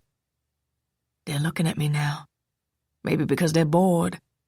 They're killing people almost 1 mile away, but seem to get no thrill out of it. One man takes out his private part and urinates at me. An officer walks over and says something to him, then makes a hand signal for me to stop. I do as he says because I ain't done anything wrong. Also, I know God has given me back my child, and he ain't gonna let anybody take him from me. That ain't gonna happen. "You shouldn't be out here, missy," the officer says. He can't be more than 25 and has a neat haircut and no sign of a beard. He wears a képi instead of a wide-brim hat, and his uniform looks like it was tailored for his small body. "There are Reb snipers down by the river. They're a desperate bunch and not choicy about their targets," he says. "What are you doing in the midst of a battlefield?" "Taking my son to a safe place, sir," I say. "You won't find it here." He looks away at the rain front moving from the Gulf, as though he's studying something inside his head. "I think I have seen a drawing of you on a poster, missy." "There are a lot of those. These had to do with a killing or two." The rain is falling on Samuel's head. I put the crazy woman's shawl over him. "So we've had a mighty hard time. My boy and me don't mean you no grief. Let us go, sir." He takes off his képi, then puts it on again. "What happened to your horse's ear?" "A Yankee officer shot it." "What's his name?" "Captain John Endicott." "What's your name, missy?" "Hana Laveau." "Miss Hana, John Endicott is not representative of the Union Army. Do you have money?" "No, sir." He takes 3 coins from his pocket and puts them in my hand. "Go a half mile, then turn toward the river. You'll find a village there. It's burned, but you can buy food and maybe find lodging." "Sir, I have friends on the other side of those woods. Your shells are exploding right over their heads. You got to show some mercy." "Take care of your son, Miss Hana. I can't change the place your friends have chosen to be.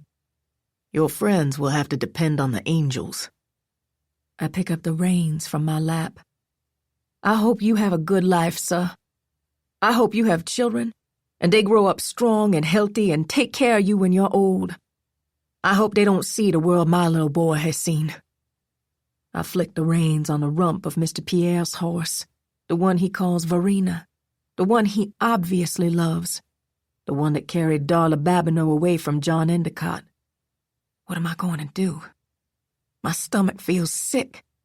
I'm deserting my friends, and in so doing, I am deserting God, who ain't ever let me down. I follow the young officer's direction for about 10 minutes, then can't go any farther. God gave me back my little boy because he ain't just an ordinary little boy.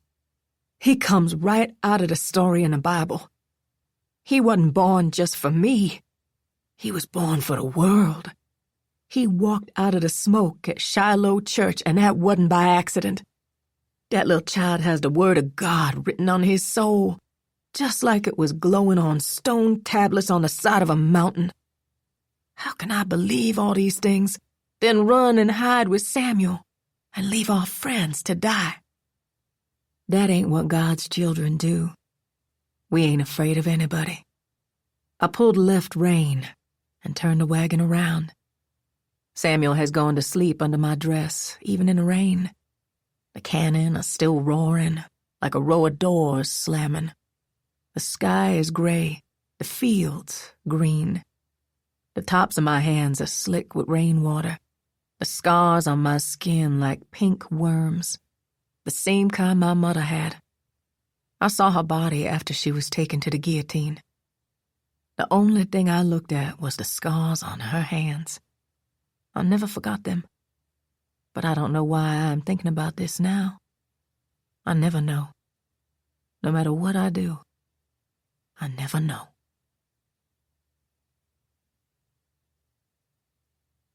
46. Florence Milton. I long for my small house on Bayou Teche in New Iberia. Yankee-bred girl that I was, I never thought I would fall in love with the tropics and a Caribbean way of life that was like the influence of a narcotic on the soul when waking to robins on Christmas, or listening to the rain ticking on the banana fronds outside the window, or watching a paddle wheeler puffing with fire on a foggy morning. If they, meaning my fellow human beings, had not cursed themselves with the enslavement of their fellow man, they would have lived in a near-perfect society. Oh well, I did what I could and have taken a page from Mr. Whitman, who never judged, who loved his country dearly, who volunteered as a nurse in hospitals and battalion aid stations, and never gave up hope for a better world. So that is the way I think today, as the rain spins in the sky, and the fog blows through the woods and meadows and covers the humped bodies of Union infantry and jayhawkers and graybacks who signed their enlistment papers with an X. I feel a sense of peace that scares me, the kind that entails flirting with the edge of a cliff. Or rather, flirting with death itself, which is probably the most egregious and vain expression of the vanities. What do I mean? You can become part of the Milky Way just by looking at it. Do you want to throw that away? The Colonel is obviously insane with either grief he cannot explain or the diseases and alcohol that have ruined his brain. Hannah has just come back through the woods with her son and Mr. Cochon's horse, Varina. She has offered no explanation, but I don't have to ask for one. I think she is one of those who open the door through the dimensions for the rest of us. She's a cathedral in herself. I suspect her son is exactly who she says he is. And if he isn't, I don't care. Holy people have an aura about them, often a flicker when all light seems to have been sucked from the world. Who cares where they get it? They're the light bearers. They go down with the ship, the decks awash, guns blazing. How can you not love them? Or not accept their love? My gift to the world will be small. I genuinely feel sorry for the Colonel. He's weeping and holding his head in his hands. For some reason he seems to think he can talk John Endicott into undoing the heinous deed he has committed. "You must do something," he says. "You have surgeons and field hospitals and ambulance wagons at your beck and call." "Shut up, you nasty thing," Endicott says. "You crippled my foot, you hurt Cochon's mare. You drove a mother and child from our midst. What kind of man are you? You don't seem to have a good memory about your own deeds, you smelly old sot. Now be gone." "I told my father I was sorry," the Colonel says. "I told him over and over. He never forgave, so I killed him." "What does that have to do with us?" Endicott asks. "I was going to make it up to the boy, to Langtree. But you shot him. He can't come back." Endicott motions to his men. "Put him in handcuffs and stick a rag in his mouth." "What about the others, Captain?" a sergeant says. Endicott looks back at him without reply. The sergeant tries to hide his expression from the rest of us. I have no doubt about our fate. I lean over as though I need to tie my shoe, then pick up the lead bookend that Mr. Lufkin is using as a tethering weight, one shaped like an elephant's head. I smash it into Endicott's face. Then I hit him again. And again. I see and feel the cartilage and bone break.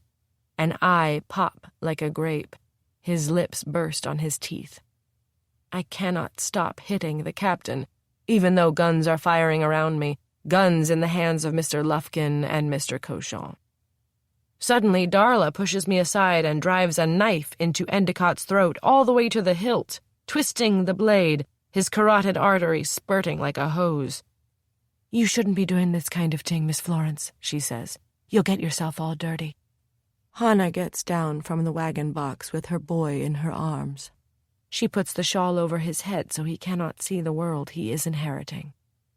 The sky has darkened and the rain has increased, and we are left with soldiers whose days we have ended, our clothes and bodies flecked with their blood. I look for the sun, but see only a silvery glint in the west. Then a strange phenomenon takes place, one I have seen only twice in my life. Small fish trapped inside a thundercloud have burst from the heavens and are raining down on our heads and shoulders. At first 1 or 2, then steadily, striking the quick and the dead indifferently, flipping iridescently on the grass, their mouths and gills laboring for air, hoping to find their way back home. I walk over to Hannah and stroke her little boy's head.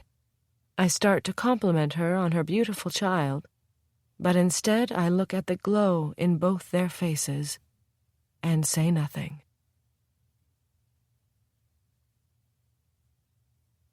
Epilogue.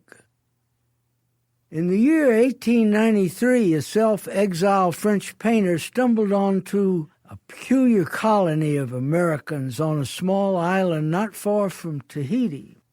The colony's inhabitants farmed and lived in harmony with one another on a plantation built by a Parisian aristocrat who was shot by his mistress, a black woman, who then shot herself and her children.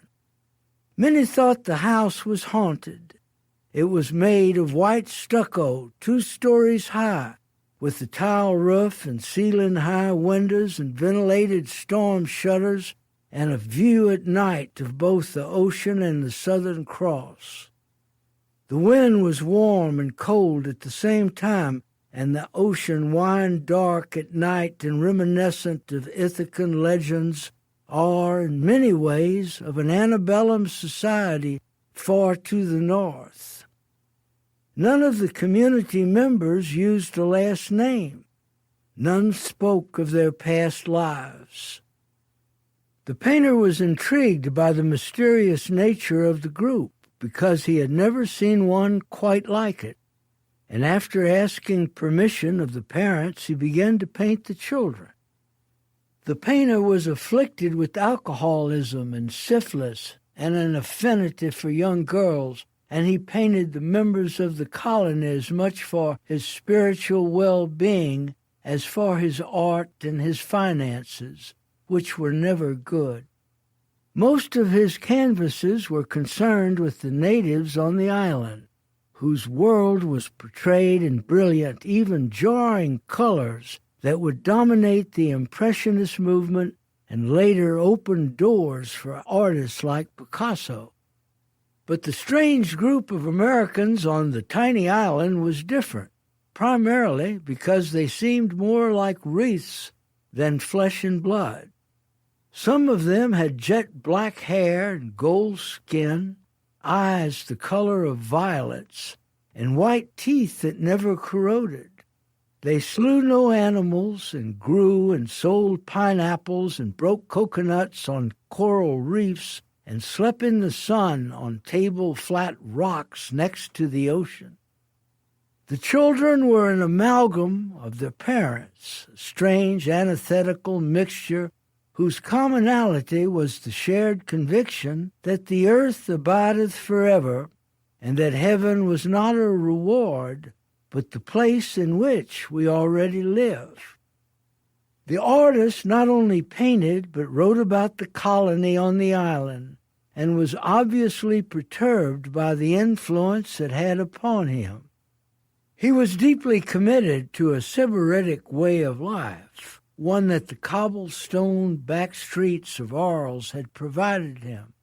But the colony took away his desires and sometimes left him seated behind his easel in an aesthetic stupor. He was once quoted as saying, My canvas is empty, my brushes dead in my hand, while the sun drums on the dark blue of the ocean. How can this place and these Occidental and African people be so beautiful and yet be so difficult to capture? The mountains are covered with green lichen, like velvet, the rocks atop, wind-carved into gray obelisks. The disparate members of the colony a mystery. Why did I waste so much of my youth?